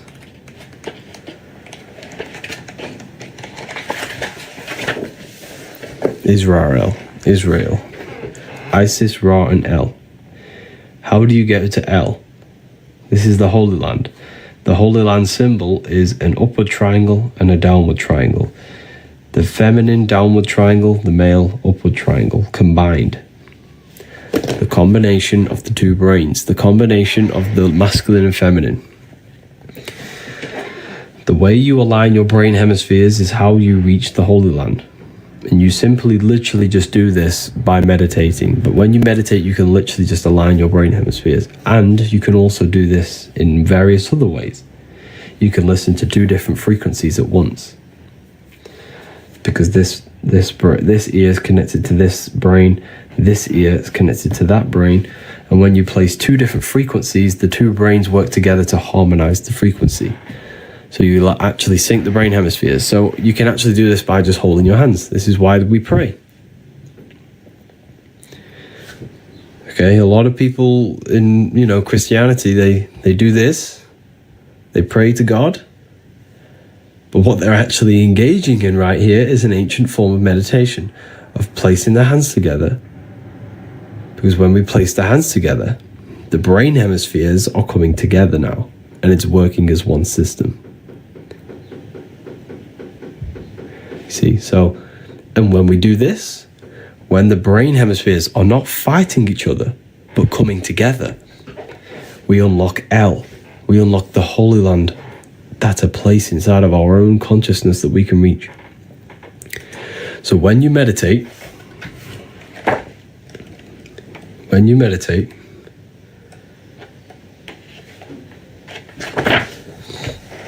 need to turn off the activity of the 5 senses. Your 5 senses, your thought, emotion. Then you have your observation, you. You are the observer. The observer is you. This is the one who experiences your thoughts, who experiences, who is the one experiencing, when you're a bit depressed sometimes and we have these negative thoughts and we're a bit down, who's the one suffering? The body's not suffering. The mind is not suffering because the mind's what's producing the thoughts. That's the soul. The soul is what suffers. You are the soul, not this body. When you are suffering from a mental illness, who is the one suffering? Does that make sense? Does that resonate with you now? Have you really felt what the soul is? Because that is the best way for me to describe what the soul is. Yeah. That is the best way. Yeah. So the soul is the one who suffers from the mental illness, or from the good. When you have good thoughts, the soul is what feels good.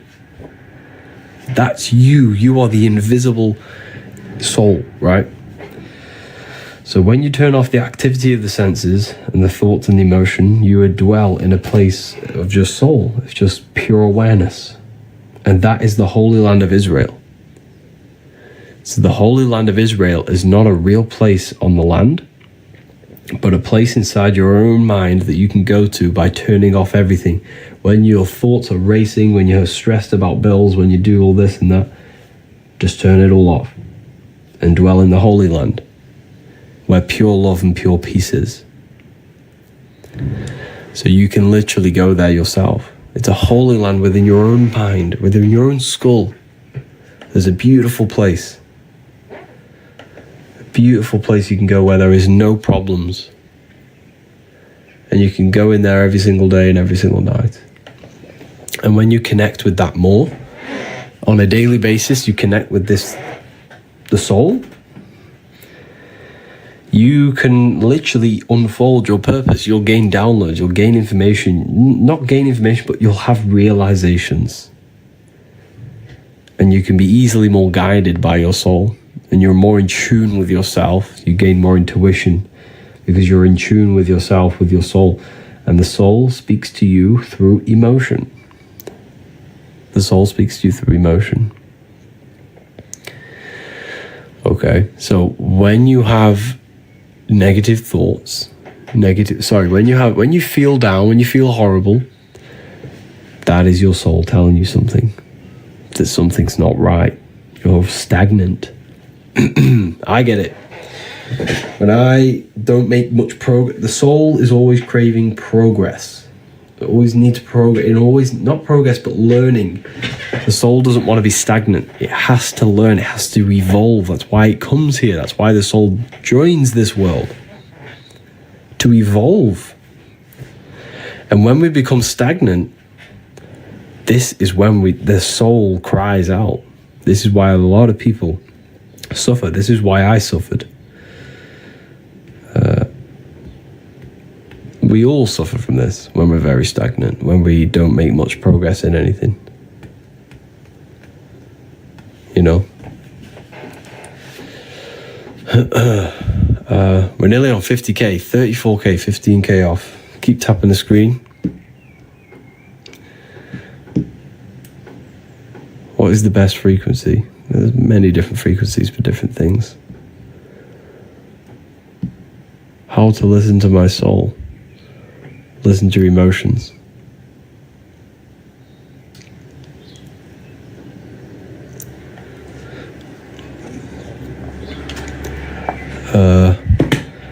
The book is the book that I've wrote myself.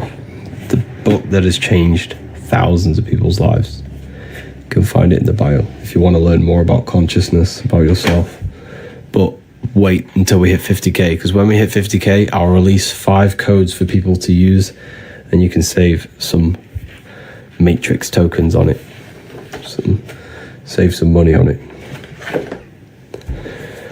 Unfortunately, we're all being governed by matrix tokens. That's what I like to call them.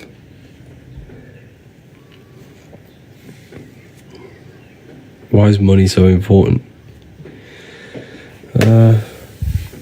It's just a system created. It doesn't really exist. So yeah, if we get this to 50k likes, I'll drop the coupons for everyone. My second book arrived today. Oh wow. Enjoy it, Patty. Let me know what you think of it. Why can't we buy volume 1? You can. There should be... Is it not working? Let me have a look. It should be working. It's on my website. You just click there's a select button. You click the select button and click volume 1. Or you go to ebooks. You can find all the ebooks. Just click the select button. So we're 9k away. Keep tapping the screen, everyone. So, how long do I need to abstain from fapping to astral project? Don't focus on astral projection just yet. You want to astral project, you got to learn how to meditate first. You got to learn how to meditate. You got to learn how to visualize. You could probably astral project, but you won't see anything. A lot of people do that. A lot happens to a lot of people. They'll leave their body. They'll feel their energy body, but they won't be able to see anything. It'll just be black. That's because you haven't worked on your imagination. And your imagination is your vision in that plane. Okay. Magnetic Mel, your books, they're just a blessing. Oh wow, thank you. Just got them. So grateful. Thank you for that. Thank you, Mel. How did you learn this stuff? Luckily, I had a lot of time, and I literally locked myself in a room for like so long, and I just researched and researched. I knew there was more to life, and I just wanted truth. That's all I cared about. And yeah, that's pretty much what happened.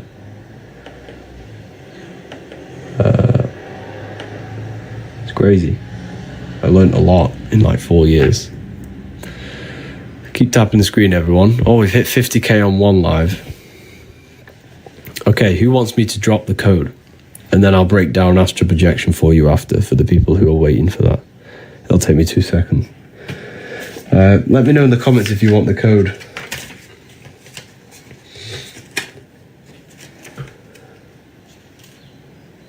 Tips to meditate. Okay.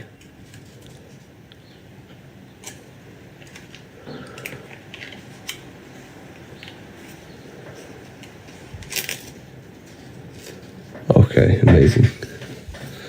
So, there are 10 codes available. Spring 30. All caps. Spring 30, all capital letters. All capital letters will give you the code. Spring 30. Click the link in the bio, it'll take you straight there. You're going to save yourself 30%, so use this chance wisely. So, the people who are asking about astral projection. Divine being divine. Amazing. Amazing. So, the people who are asking about astral projection, where's the code? The code's here. Spring 30, all caps. There's 10 available, so you'll have to use it quite quickly. So, in order to astral project, we have to purify ourselves. Not only purify ourselves, is gain control over ourselves. Why? Because, like I mentioned before, it happened to me when I first started astral projecting. I used to astral project. I used to get out of the body. I'd enter the spirit. You can feel it. It literally feels that. That is what you feel. This buzzing, light sensation. There's no weight. You're literally just light. It's so weird. It's the weirdest feeling you'll ever feel. But it's just a surge of energy. It's literally just an energy light body. You'll feel yourself leave and gravitate upwards. However, you won't be able to see. Because the imagination is the vision in the astral plane. This is what Freemasons call spirit vision. This is what we call imagination. And don't you think it's crazy how when we use our imagination, we're considered crazy in our society? People just say, oh, you're just imagining things. He's crazy, he's imagining things. Don't you think that is crazy?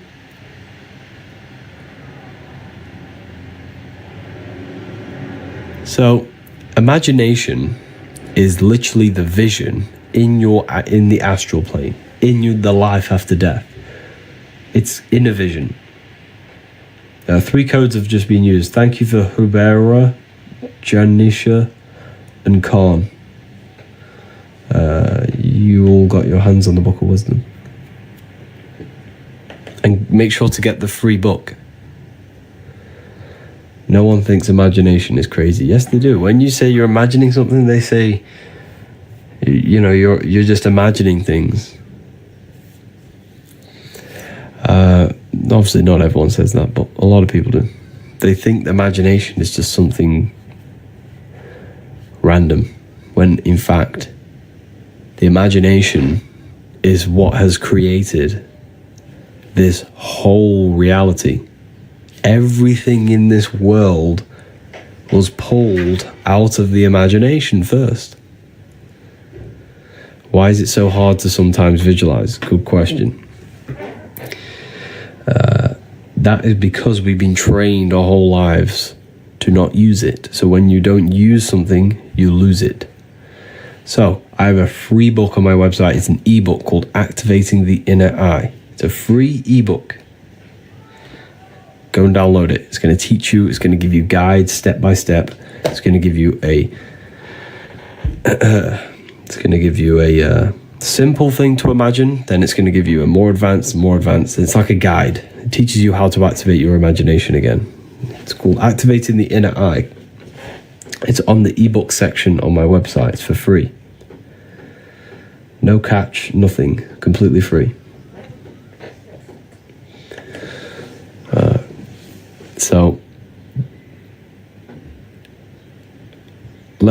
So this is why a lot of people can't. So in order to astral project, we have to first learn how to meditate and keep the mind in one specific thought or one specific attention. The mind must be addressed on one thing and one thing only for long periods of time.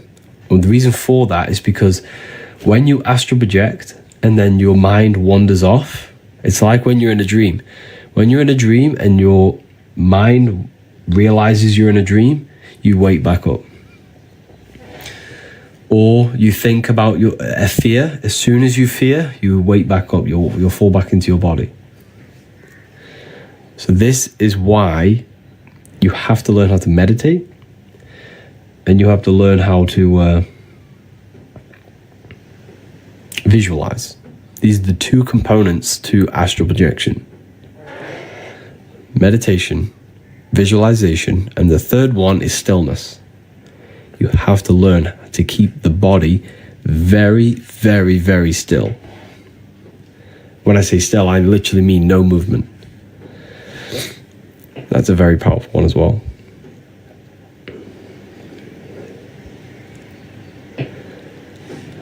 So yeah, keep tapping the screen, everyone. Let's get some more people in here. How long do you usually meditate? Depends. Normally do half an hour, but sometimes I do less. Half an hour is a good time, but sometimes you do longer. But it just depends on what you're trying to do. You can do meditations for visualization. You can do meditations to try to leave the body. You can do meditations for manifestation, to visualize. Why the body have to be very still? Because that's how you... Because none of the senses need to be... The senses need to be turned off in order to unlock your consciousness, your light body. So the senses have to be fully off. There's just be minimal activity in your brain. That's why you close your eyes, to shut off from the light, from the eyes decoding light. The brain works less. When you move, when you're very still, the brain works less. And when you stop, when the brain and the body's not working, you can unlock consciousness. The more I learn, I don't understand anything. Yeah, that is true. The more you learn, the less you know. That is very true. You're always a student. Everyone's always a student. Crazy. But yeah, there are 2 codes left for the people who want the book. The book tells you a lot about astral projection. I teach you everything about it. So here is some artwork of it. Here's the Egyptians showing you astral projection. This is your etheric body. Etheric body is the ether. So here are Freemasons, the double-headed eagle with the crown. This is the double-headed god Janus. These are the Sumerians, double-headed. Why are they double-headed? Because they have access to their astral body and their physical body, and they can switch dimensions at will. That's when one becomes a god. One becomes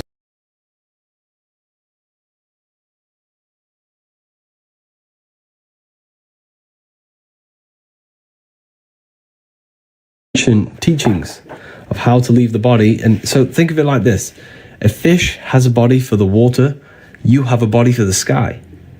You have a body for the sky, and that's the astral plane. The astral plane is the body for the sky. Your astral body is the body for the sky. It's a rocket ship. That's the rocket ship. You can't go to the stars with a rocket ship. You go to the stars with your astral body. That's why we say reach for the stars, or you are a star, because that's where you come from. When someone becomes very famous, you call them a star. Why? Because they are now a god. When someone's very famous, they have lots of money, they now become a god. Why? Because this stems back to the ancient times when someone had the knowledge of gaining out-of-body experiences, they became a god, a star. That was it. You were a god back then if you did that.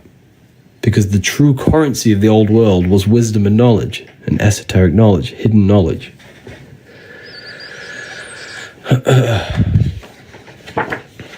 So, yeah.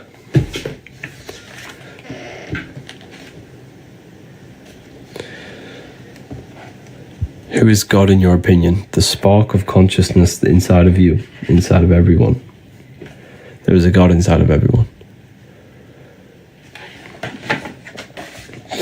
That's why your head is the Holy Grail, because this is where consciousness is.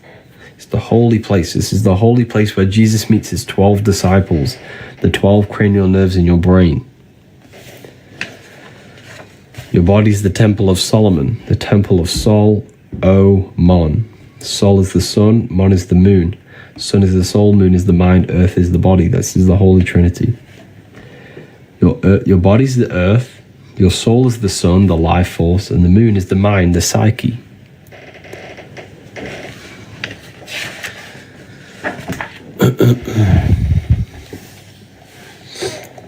You think there is an afterlife? Yes, for sure. You die every single night. There is So the universe, right, is fractal. Let me explain this for you. The universe is fractal. All you have to do to unlock the secrets of the universe is to study the small versions. You just study the small and you see the bigger. So if every day there is life and death, so when you go to sleep, that's death. When you wake up, that's life. But when you go to sleep, you don't die. You enter your consciousness shifts into your astral body. So life and death on a bigger scale, on a daily cycle on a bigger scale, is summer and winter. So the winter time is the night time and the daytime is the summer. It's micro and macro. You just study the small and you see the bigger. As above, so below. Does that make sense? If you just study the microcosm, you see the bigger picture. This is the secrets behind research. You literally just study yourself and you will know God. Because why? Because God is in you. God is everything. You study your mind, you'll unlock the secrets. You turn your thoughts inward on themselves. Don't think about anything outside. Think about the internal.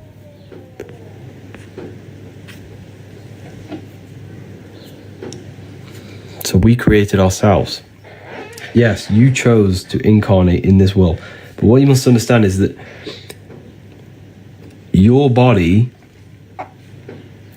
is the technology to experience this reality.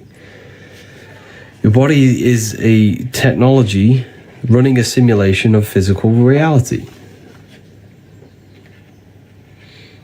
Running the simulation of physical reality. The brain is what produces this reality, and you are the consciousness experiencing the brain. So everything you see and interact with right now is actually in your brain. It's an illusion produced by your brain. Okay. So, anyways. Why can't we remember? Our consciousness goes to the astral. You can sometimes when you dream. It's because you've lost this ability. Like I said, when you don't use something, you lose it. So every time you have a dream, write it down in detail and try and remember every aspect of it.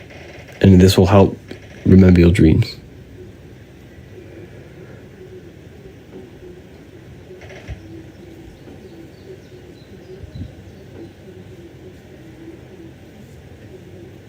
Teaches how to meditate. To meditate, you simply just need to place your awareness on nothingness. A thought will enter the mind, redirect the thought into the nothingness. Another thought will enter, redirect it. And over time, you'll learn how to make that gap of nothingness longer and longer. And when you can dwell in the nothingness for long periods of time, that's when you'll have mystical experiences. Keep seeing the same person in my dream. You'll dream that if you're seeing that person is a symbol of your subconscious. Every person you see in your dream is a symbol representing something in your subconscious. For example, if you see someone you hate in your dream, that hate is an aspect of your subconscious. It's an emotion you're holding inside of you. And it's revealing you something that you need to heal. So nighttime is the subconscious, the moon. The daytime is the sun, the conscious. The conscious and subconscious. The aware and unaware.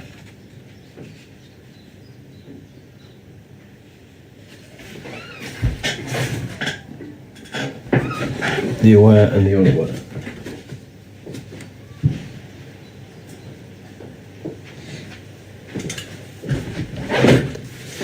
Does that make sense? Where can I get it? Literally, like, if you read the book, it will teach you everything I'm talking about right now. It's in the book. You can read it. But people took advantage of them, lost codes. 10 of them went really quick. Does anyone want me to release another set of the codes? Teaches how to make. I've just gone over that. What exists before reincarnation? So, the nothingness. What is the nothingness? I can't explain that to you because you haven't experienced it. Like, it's like me trying to explain a color. You can't do it. I can't explain to you spirit, and I can't explain to you consciousness in words because it's beyond three-dimensional. When you go there and you turn off the mind, when there is no thought present in your mind, there is nothingness. That's what you have to try and achieve in meditation.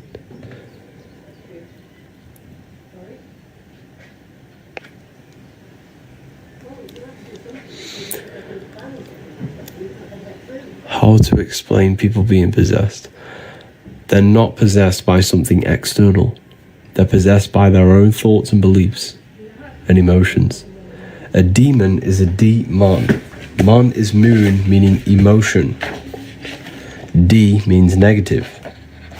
A demon is a negative emotion that possesses your mind, body, and spirit.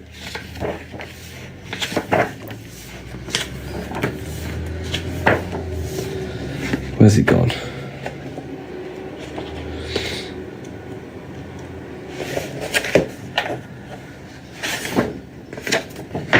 Let me show you.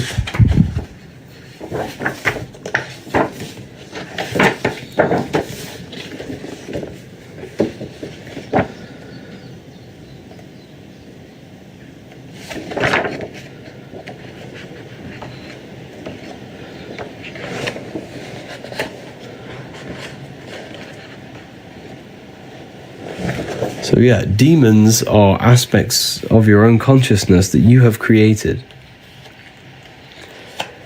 Yes, you created your demons. And the reason for that is because the mind produces energy. So think of it like this. In order to visualize something, you need a thought. So the thought creates the imaginative dimension, the astral plane. Thoughts create the astral, astral creates etheric, etheric creates the physical. Everything begins in the mind, then it's manifested physically. So each dimension is a product of the above. In order to imagine something, you need a thought. In order for energy to come around, there needs to be imagination and thought. And then in order for the physical world, there needs to be ether, imagination, and thought. So think of it like this. If the whole world meditated at one time and thought nothingness, the world would not actually exist. Now, that's very difficult for you to understand, but because the universe only exists in our mind. The universe only exists in the mind. If we all thought of nothingness as a collective consciousness, the world would not exist. The physical dimension wouldn't exist. But of course, that's impossible, but until someone thought again. Exactly, so what's that tell you? So everything is a thought. You thought your way into incarnation. You think a way out. The universe only exists in your mind. Teaches how to meditate. I've already gone over that. So demon is demon. Mon is moon, meaning emotion. Okay? The more emotional attention we devote to thoughts, the stronger the astral form becomes. Take, for example, a drug addiction. This issue is not solely a matter of brain chemistry, but also an astral demon, an astral energy you have created. Every addiction we have is an astral energy. Every thought we always think about, it becomes energy in the astral. So yes, Jesus as a collective, we have all believed and give this Jesus thought form energy. So Jesus is a form of astral energy because with the collective consciousness has molded this thought form into energy and gave it emotional energy. So it feeds off emotion. This being that we have created by believing in Jesus feeds off our emotion. It's only alive because the collective consciousness thinks it into existence in the astral plane. The astral plane is the imagination. Everything is energy, yeah. So you see how now you know, if you connect the dots yourself, I'm not going to say too much, but now you know why they do worldwide scary things. Because they're trying to create forms that hold power over us in the physical. This is very, very deep. Not everyone's going to understand this. But yes, the mind molds the astral.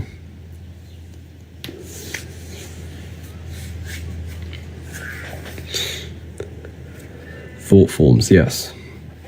Anyway, that's too advanced for a lot of people.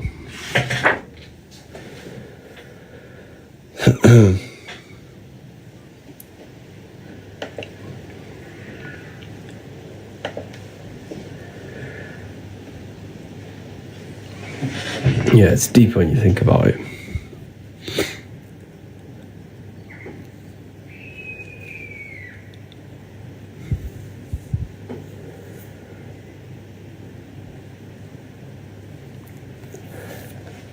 What is ether? Ether is the substance that connects the physical with the astral. Ether flows through your brain. You're breathing it in. Look at the word. Look at the words, people. Breath. Ether. Earth. You have ether. Heart. Ether. Everything's ether. Everything's created it. Together. Because it joins the two worlds together. Ether. The words show you the truth. The truth is hidden in plain sight. The ether is the field of energy you're dancing in right now. You're breathing it in. You just never realized it. You're in a big field of energy, an invisible field of energy.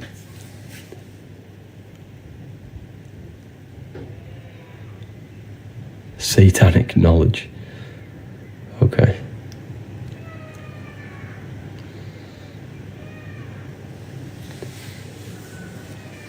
Moods and moon, yeah. Moods and moon, because the moon represents our internal world. So the sun represents the external, the moon represents the internal. We have two worlds. We have this physical voice I'm speaking to you in, and an internal voice. The inner and the outer. The inner and the outer. I want to say thank you to all the people that got back to me with amazing reviews. Like the reviews I get every morning, every time I wake up, of people saying how the books have changed their life. I want to say thank you to everyone who has got back to me. It really is and thank you to everyone who left a review on Trustpilot as well. Just to see that the work that I put my heart and soul into has changed people's lives it makes me so happy to see that it's changing people's lives. And I had one the other day, and he says he has gained an advantage in life. Understanding this gave him an advantage. It gives me an advantage because I know how reality works. I know what myself is. I know my connection with the world. It's so important. You gain an advantage in life.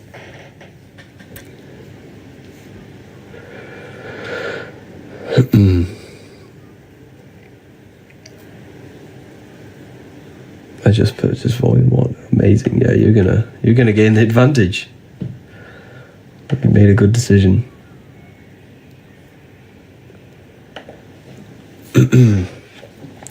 Keep tapping the screen, people. Let's get this to 100k likes. That'd be crazy.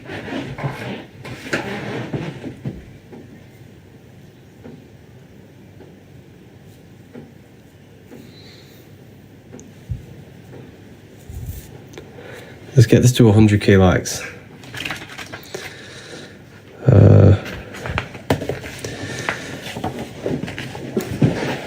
Look at this is all electromagnetism. Thursday, I'll receive my second book. Love it. Wow, amazing. He's giving free game to what people charged £1,000 for. Literally, the information I give you for free, like, people charge thousands of pounds to give you this information. There are courses on everything I've just said. Like, there are people charging thousands and thousands of pounds for manifestation courses it's crazy.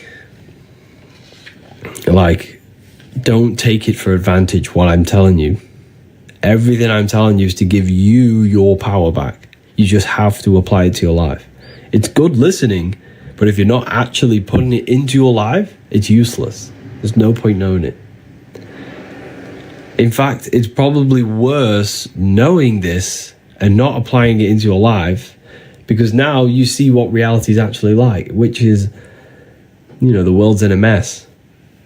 The world is in a mess, and knowing the things that I know is even more of a mess, because I know the things that I know are trying to be used against me. The knowledge that I teach you is being used against you. This is why you have to learn it. They know thought forms create astral beings, and the beings hold power over the material plane. They shape the collective you have no understand how deep this gets. Like, these people controlling are literally wizards. They're magicians. They understand reality to the T. And if you don't understand reality, you'll have a disadvantage. A massive, massive disadvantage. And the reason why is because we are ignorant. We choose to be controlled. We choose to be in the matrix because we don't know anything else. We need to learn. We need to get out of ignorance and learn truth. Learn yourself, the mind, the astral plane, your connection, electromagnetism. You have to learn this stuff. It's essential. This is just the Kabbalion rewritten. You haven't read the book then?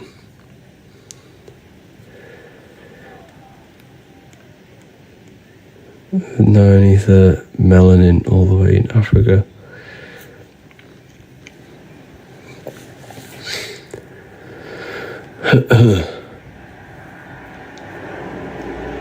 Which planet does Saturn work the most to trap us? You see, this is a good question. However, your perspective is wrong. Like, there's nothing actually trapping you. It's you trapping yourself. I'm glad you're curious and asking that question. But there's nothing trapping you. You are trapping yourself. And because Saturn is the aspect of our consciousness that is limiting. I'll show you.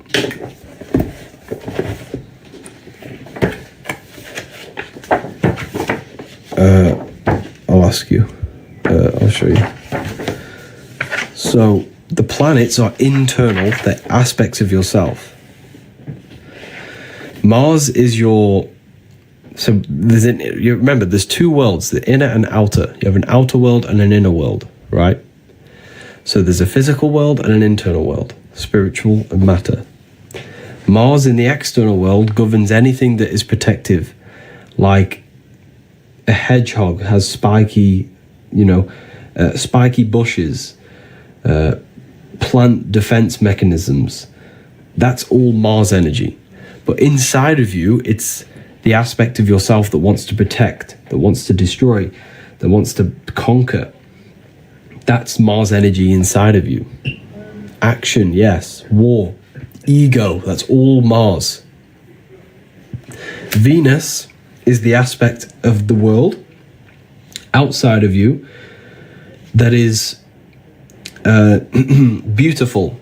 The colors of trees, the smell, the scent of trees, the smell of plants, the visual aspect of reality. Lucifer, this is Lucifer, Venus.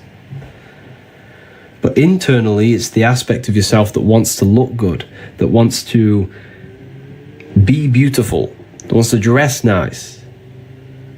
Okay, so we have these energies, these aspects of our mind, our consciousness inside that are internal. So Saturn is on the external world, roots, the foundations, roots, time, winter time. It's all ruled by Saturn. But internally, Saturn is limiting thoughts, limiting belief systems, self-contradiction, things that limit you and hold you back, discipline, yeah. So Saturn is being abused. That energy in our society is being abused because the system is very Saturnic. It limits, it gives you limiting belief systems, it gives you limiting structures, limiting houses, limiting real estate, like everything's limited to limit our potential. So that is what's trapping us, because when you die and your consciousness is molded to these beliefs, thoughts, emotions, and attachments to the world, that's what traps you back into reincarnation, bringing you back, because your consciousness still is attracted to the world and it hasn't detached from material things. That right there that I've just told you is probably the one of the deepest things someone could tell you. Like that, and that's a part of the book. I teach you all of that in volume 2. Like, you have no clue how deep it gets. It gets real deep, and it's so important that we learn it.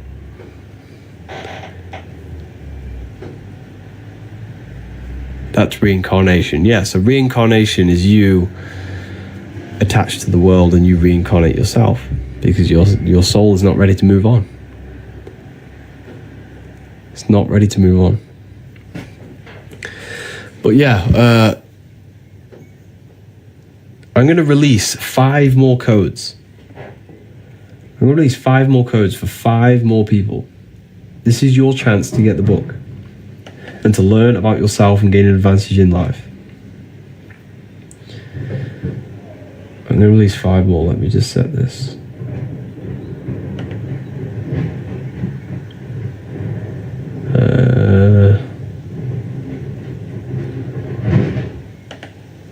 Okay.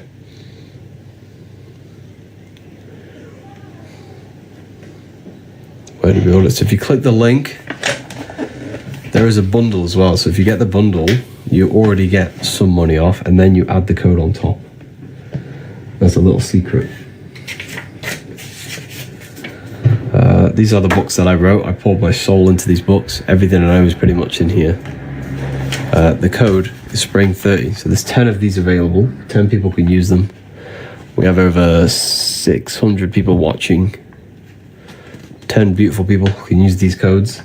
While you're at it, you may as well go get the free inner eye book, free ebook. It teaches you how to activate your third eye through imagination to reconnect with the 4th dimension.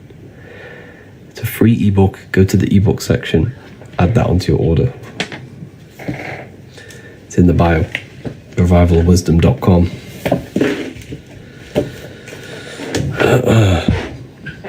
How can I get the book? Just go to the bio. It's right there. Repent and believe in Jesus. I'm okay.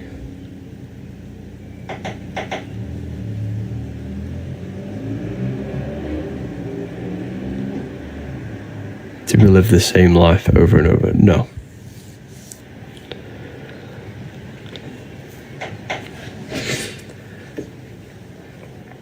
Okay. 2 of them have just been used. That was quick.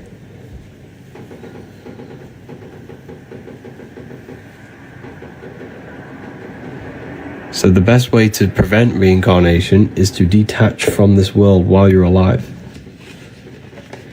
Detach from this world.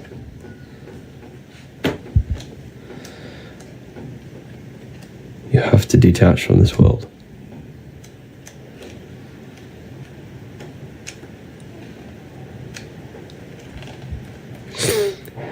Is the Bible a good book? Yes. So the Bible needs to be taken internally, not externally. Internally. So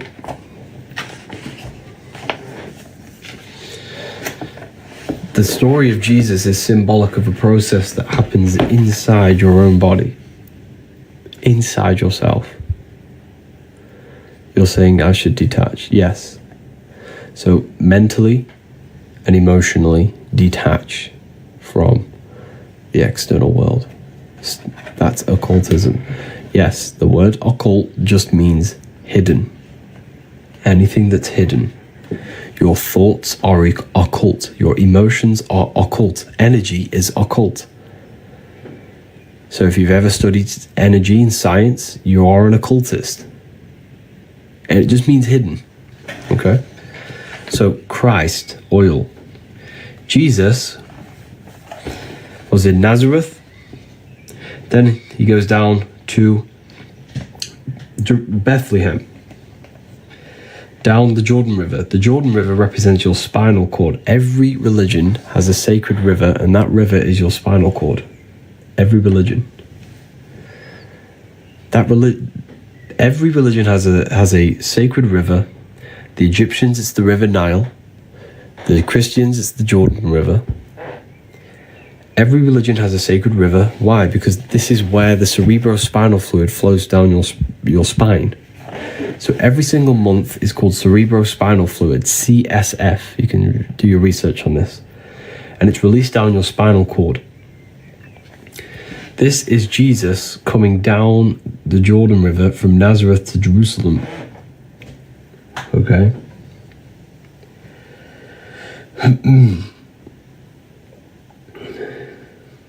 So, to Bethlehem, sorry. And then Joseph and Mary are waiting for Jesus' return. Joseph and Mary, Joseph, male, Mary, female. Pineal gland and pituitary gland in your brain. Because these are the two glands in your brain that secrete this fluid and push the fluid down the spine. So Joseph and Mary are waiting in Nazareth at the top of the Jordan River. And when Jesus comes back up the Jordan River, back to Nazareth, back to Joseph and Mary, what happens? He's crucified in a place called Golgotha, which translates to a place in the skull. So it's all about raising the cerebrospinal fluid down the spine and raising it back up through Kundalini awakening. You raise it up the 33 vertebrae on the back of your spine. This is why Jesus dies at 33. John 3:3. This is not a coincidence. Unless you are born again, you cannot see the kingdom of God. You're born again when you activate these brain cells in your brain. It feels like light entering your brain. I'm sure some people have had a Kundalini awakening. Okay. This is why the Freemasons have 33 degrees, because there are 33 vertebrae on the back of your spine. You have to raise the oil to your brain. To your brain. Okay. This is also found in Jacob's ladder. Jacob places his head on a rock and he sees a ladder up to heaven. He took a rock and he's laid his head on it. Jacob had a dream. He dreamt there was a ladder on the ground that reached up to heaven. The ladder is your spinal cord.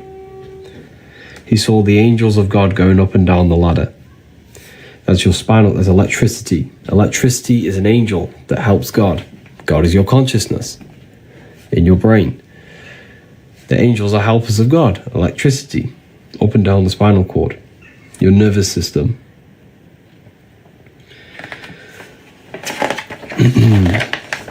So you have three wise men in the Bible. The three wise men from the East. And like I said, the Freemasons, if I show you here, they always place the East at the top and the West at the bottom. So the East is at the top, the West at the bottom. Because the East is where the sun rises, the West is where the sun sets.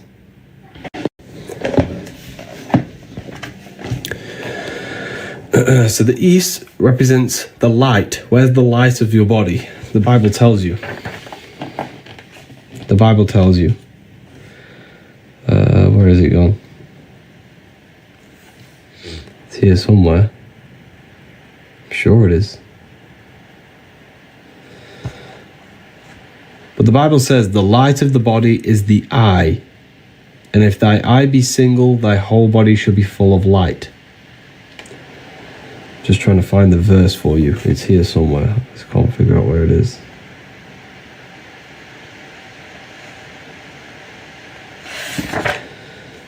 The light of the body is the eye, and if thy eye be single, thy whole body shall be full of light.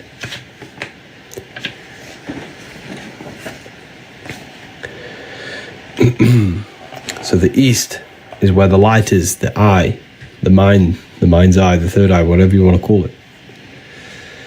The three wise men from the East are the three glands in your brain. You have the pineal gland, the pituitary gland, and the thalamus. Thalamus produces dopamine. The pineal gland produces melatonin, a hormone that rejuvenates red blood cells, slows aging, prevents systems from failure within the body. Pituitary gland releases serotonin, a natural mood stabilizer. These are the three wise men from the East who give presents to Jesus. They give presents to Jesus. So the Bible is speaking metaphorically about human anatomy and about your body. It's very, very powerful. Even Santa going up and down the spinal cord, Santa bringing the presents down the chimneys, your spine, in the Christ oil, the CFS, and you bring it back up. It's all symbolic of human anatomy and processes that happen in your body. How amazing is that? It's absolutely amazing when you look at it. But yeah, this is why Santa goes up and down a chimney, because the cerebrospinal fluid goes up and down your chimney, your spinal cord. Can you describe the Last Supper on this book? Of course. It's astrology. It's astrology. Jesus, the sun. Aries rules the head. Taurus, Gemini. So 1, 2, 3, that's a group. 1, 2, 3, that's a group. 1, 2, 3, group. There are 4 groups of 3. Spring, summer, fall, winter. Aries, Taurus, Gemini. I could describe all this, but a lot of people in the live have already seen this many times.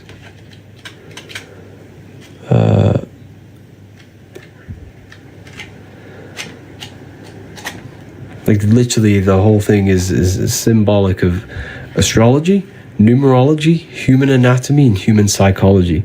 That is what the Bible is about. It's about you. Not Jesus, it's about you. What's going on inside this body of yours and that mind. Why would it matter anything else? If something's not benefiting your understanding of this life, you know, first time here, wow, yeah, you've just heard a lot of information. Welcome. Welcome. So yeah, this is the astrology. Because if I show you this,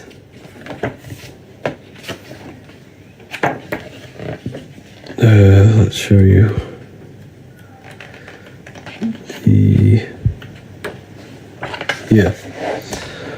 so your body, this is the stars, these are the constellations in your body. So the 12 zodiac create the human body. Here you have it.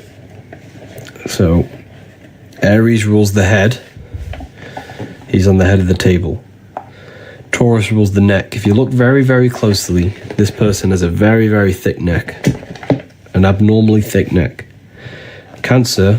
Gemini rules the arms, the 2 twins. These are the 2 twins of Gemini. Your arms. This is Gemini. That's why he's holding his hands up. Look. You see he's holding his hands up?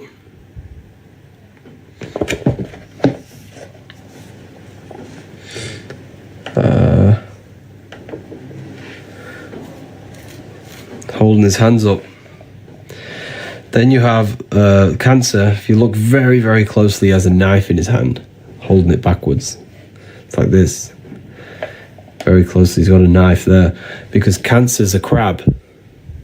And they pinch. They cut you. Then you have Leo, the lion, showing dominance when your elbow and you have a clenched fist, showing dominance. Leo's the lion, dominance. Virgo, he's pointing very closely. He's pointing at her neck. That there's no Adam's apple. This is a woman. He's pointing, saying, this is a woman, there's no Adam's apple. It's Virgo, the virgin. Then you have the sun. Jesus gives and takes, one hand down, one hand open. Red and blue for opposites. Red tap, blue tap. Roses are red, violets are blue. A red siren and a blue siren on your police car. Everything's red and blue to do with opposites. Democrats and Republicans, red and blue. Then you have fall. This is Libra. Libra rules the balancing core, your abs. Core, this is the center of gravity in your body. All to do with balance, and this is the balancing of the sun. This is why he's holding his arms out, balanced like this. He's holding his arms out. Balancing of the sun and the balancing of your body. So this is all astrology. The whole thing. You know, this is a very, very symbolic of astrology. Jesus is the sun. That's why he has the sun on his head.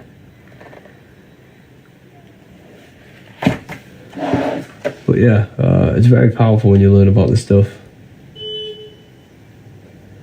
Very, very, very powerful. Love, love, love your book. Thank you, Marcos.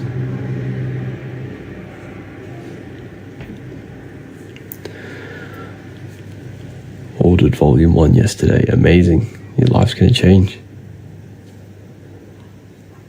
The 13th. The 13th is you. Jesus is the 13th. 4. 3 plus 1 is 4. You're fourfold. Mental, emotional, physical, spiritual. 4 bodies of consciousness. Air is the mind. Earth is your body. Water is emotion. Fire is spirit. They're the 4 elements that correspond with your 4 bodies of the soul. Yep, I also love the books too. Thank you, Nick. Appreciate that. 100k likes, wow. On one of the lives. That's crazy. We are made of the Anunnaki. Yes, you are the Anunnaki. You are the Anunnaki. You.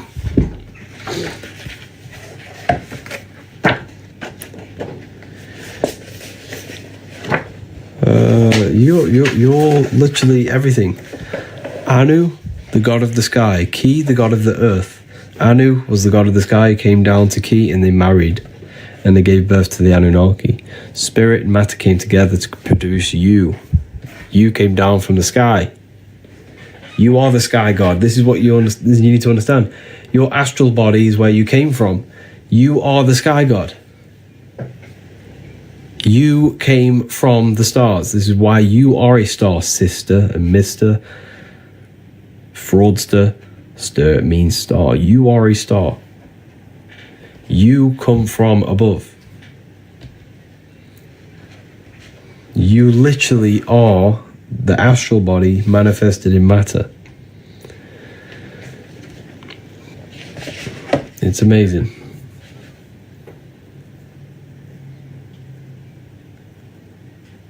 It really is amazing when you deep it.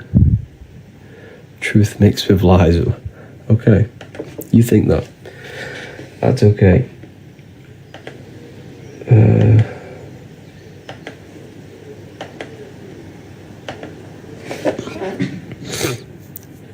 We are divine. We are.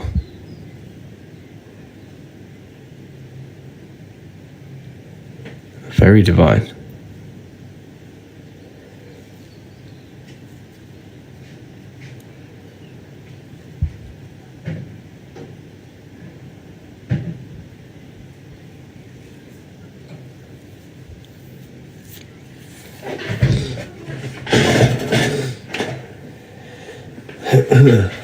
Yeah, it's amazing.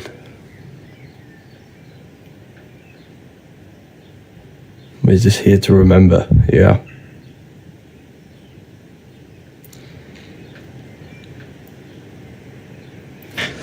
So yeah.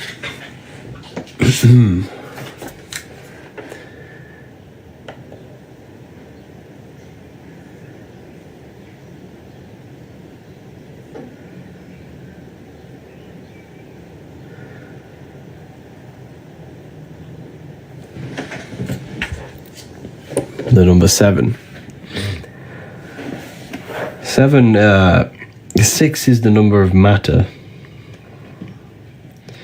7 is the number of completion of creation.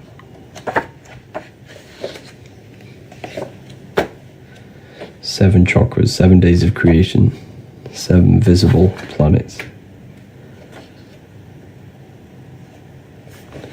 So like I was saying earlier, you just have to study the small to see the bigger.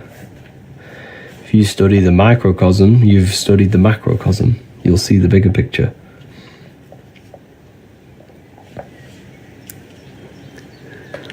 Sacred geometry, yeah. But geometry is one of the secrets about geometry.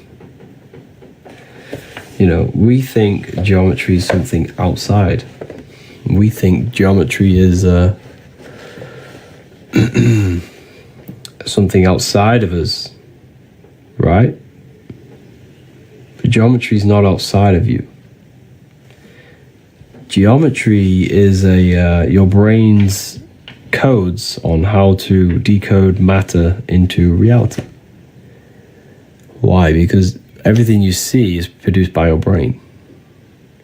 not outside of you. Nothing is outside of you. It's what you need to understand. There is nothing outside of you. It's an illusion produced by your brain. The only thing that actually exists is the mind. And in essence, that doesn't actually exist if you turn it off. So this is why on computers you have 0 and 1. 0, nothingness. On and off. When you turn off the mind, the universe shuts off. There's nothingness. So, geometry, everything you see, is your brain's way of decoding. Geometry is not something separate from you. It is the brain's mathematical codes to decode energy into matter. You know?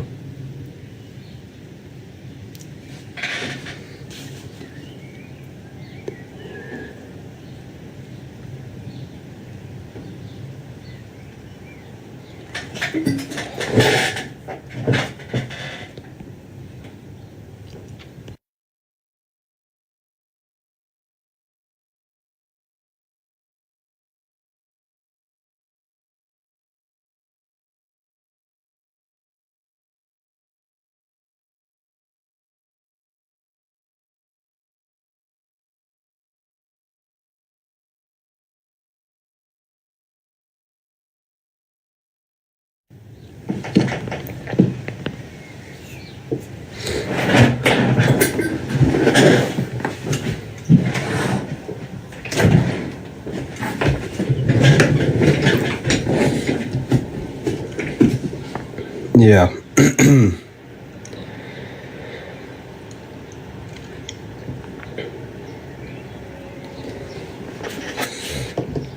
Very powerful, this knowledge.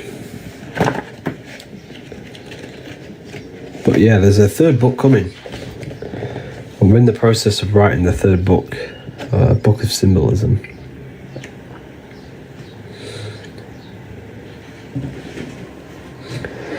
You're not lying, but people are ignorant to the truth. Yes, they are.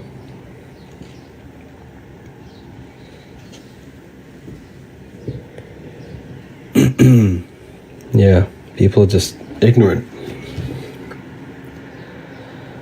Harry, what about the masterclass? What about the masterclass? How about, can I decode chronic pain? I don't want to make comments on that stuff. I can get into trouble.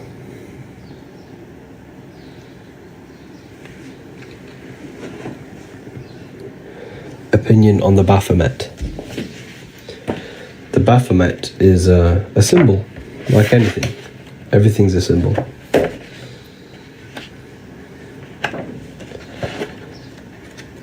It's a symbol. Not a real figure.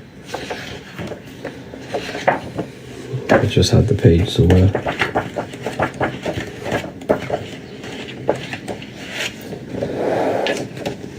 If you look at the Baphomet, right? You have fire, air, the wings, air, fish gills for water, earth, fire, air, water, earth. Water is emotion, air is the mind, fire is the spirit, earth is the body. You have the moon, represents the internal world. Is the internal world controlling you, or are you controlling it? As above, so below. Are your thoughts and emotions, are you a slave to them, or are you actually creating them? Are they reactions or commands? The internal world needs to be commands, not reactions. So this is all symbolic of that. It's a symbol. And this is the lower nature of man, the goat, the animal instinctual nature. Tells us to hate, steal, and rob. This is the higher nature, the spiritual nature. This also represents Capricorn, the goat. Capricorn represents Saturn, limitation, the lower self.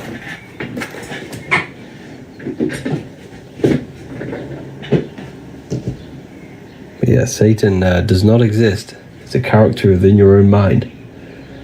It's an aspect of your own consciousness. A psychological symbol that represents a psychological process of destructive thoughts, destructive emotions.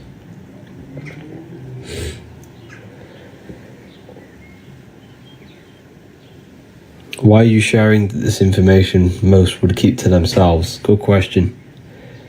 Because I believe everyone should know their power. Everyone should gain their personal power. And if you think this is deep, the text you see right in front of you is a lot more deeper.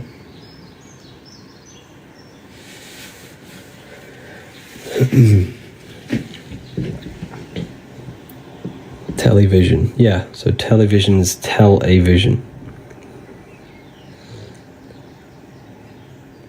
Tele means like communication or traveling.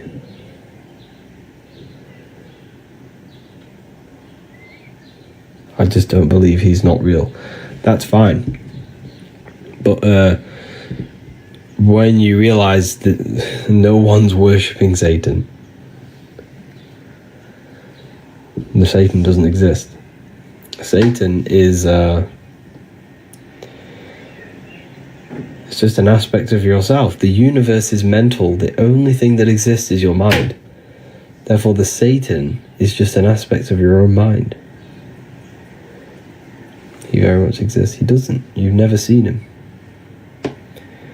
Satan does not exist. The Satan voice that tells you to do things is not Satan, it's your own mind. All Lucifer, yeah. All is mind, yeah. Aspects of the self.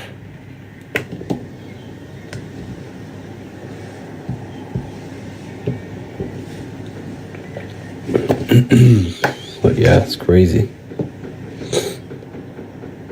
Repressed, rejected parts of the self, Satan. Yeah, exactly. Limiting beliefs, suppressed emotions, hate, anger. This is all satanic energy, satanic thoughts, destruction.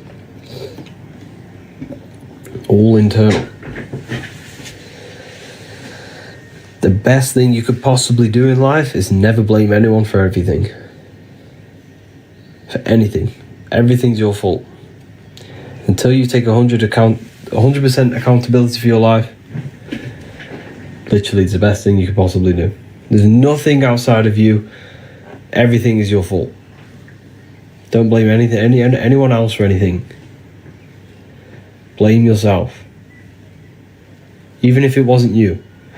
Blame yourself for being part of that thing. Blame yourself for being parts of that friend who did something to you.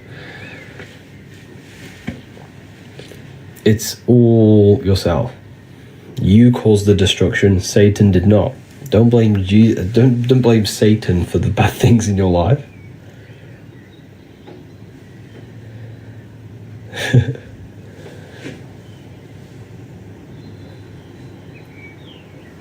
We create everything in our reality.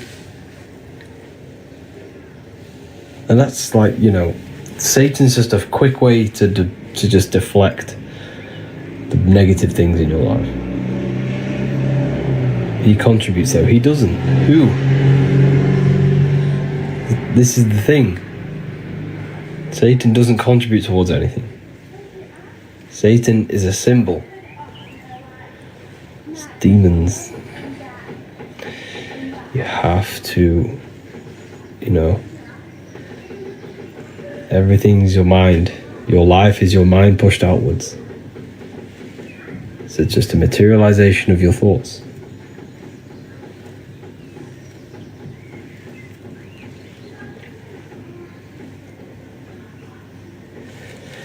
But yes, I'm going to love and leave you all here today. It's been a great conversation with everyone. If you want to learn more about consciousness yourself, you want to gain the advantage in life and not be left alone, left behind without this information, get yourself these books and learn more about yourself, gain the advantage in life. These books will change your life. The books that I wrote, they're in my bio. You can get this one in PDF. It's very affordable. Even if you get the PDF version, this will change your life. But yeah, it's been an amazing talk, everyone. It's good connecting with you all.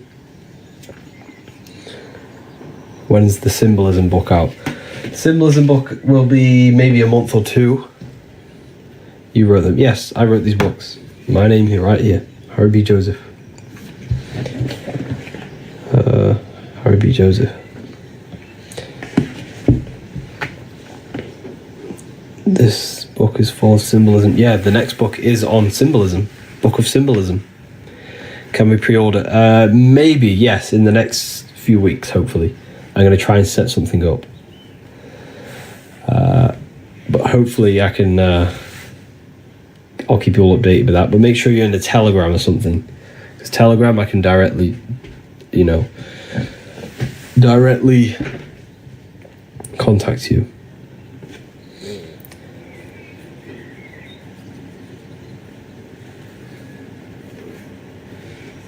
But yeah, thank you, everyone. It's been amazing talking to everyone. And please, anything on Hollywood alchemism, I'm not too sure on that. Yeah, take care, everyone. Use the code if you're going to get the books. Click the link in the bio. It's going to take you straight there. Telegram's in the bio. Or you can join the Discord. There's a whole Discord server.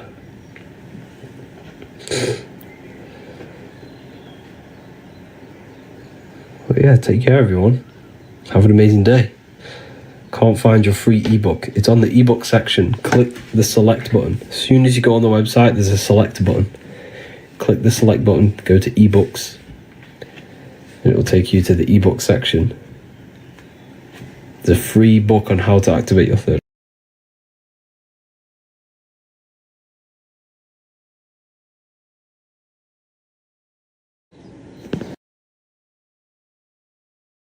Who teach Christian religious studies?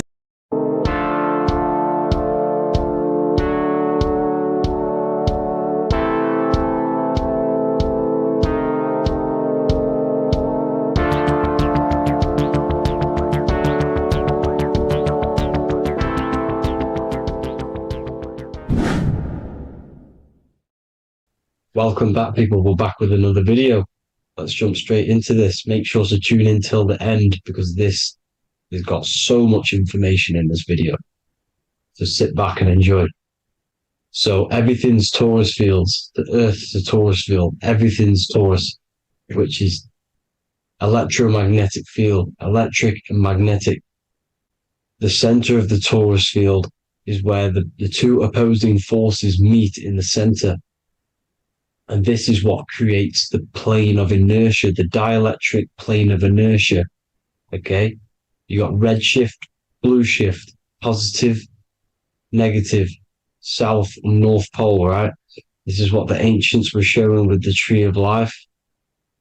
As you can see here, this is the plane of inertia and this is the torus field.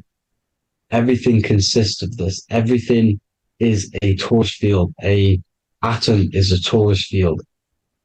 Okay, now the inertia is the 0 point. So this plane is a 0 point. It's the balance between two poles. Okay, now this creates matter because matter is two opposing forces in motion equalize. So these two forces coming together is what creates matter on this physical plane. And this is why we can't see the electromagnetic field, because it consists of one of the elements, which is either electric or magnetic, but when they combine together, it's what creates this physical plane, which is physical matter, which is light in motion. Now, everything is one. Don't get confused by duality. Duality is two opposing forces, but them two opposing forces are created by the same substance. It's two aspects of the same substance. So, for example, water and ice are the same thing. You know what I'm trying to say? But it's two aspects of the same substance because all is one. The whole universe is one. All goes back to the one, which is God, the creator, or magnetism, whatever you want to call it. Because magnetism pulsates. Electricity has two poles, red shift, blue shift. Okay. So red shift, blue shift is electricity, and electricity vibrates, and all vibration always comes back to a standstill point. But magnetism is what pulsates. This is why your heart pulses. You breathe, which is a pulse. This is the breath of the universe, magnetism. Now, this is why the earth is green. Okay. Earth can be spelt heart. If you just move the H to the beginning, it spells heart, okay? Because the heart is the center of the torus field, which is the heart chakra for us humans, okay? We consist of the same field, as you already know. Heart being the center, which is green, which is the center of the seven colors. The center of the seven colors. This is the most powerful chakra in your body. People think it's the crown chakra, but it's the heart chakra because it's the center of the torus field. You must align them all and combine them all into one, which is the heart chakra. Now, earth is green. Nature's green. Okay, this is because we live on heart chakra, the plane of inertia. It's the center of the torus field. Okay, and this is what the Egyptians called Isis, which is nature. Nature is balanced, and nature is female, Mother Nature, because it looks after us with the fruit it grows with abundance and the water. It's a female energy, Mother Nature, and this is the symbolism of an equal balanced arms. This is the scales, it's balanced. Mother Nature is balanced. This is why the sky is blue, because what comes after the heart chakra? Blue. Sky is blue. We live in Midgard. This is what the ancients called Midgard. You don't have to take this tree literally. It's a metaphor. We live in Midgard, where both positive and negative duality here. Now, Mount Meru. Mount Meru was known as the center of the earth, okay, or known as Hyperborea. And this is the North Pole, the electromagnetic North Pole. But when I say Mount Meru, it's not an actual mountain.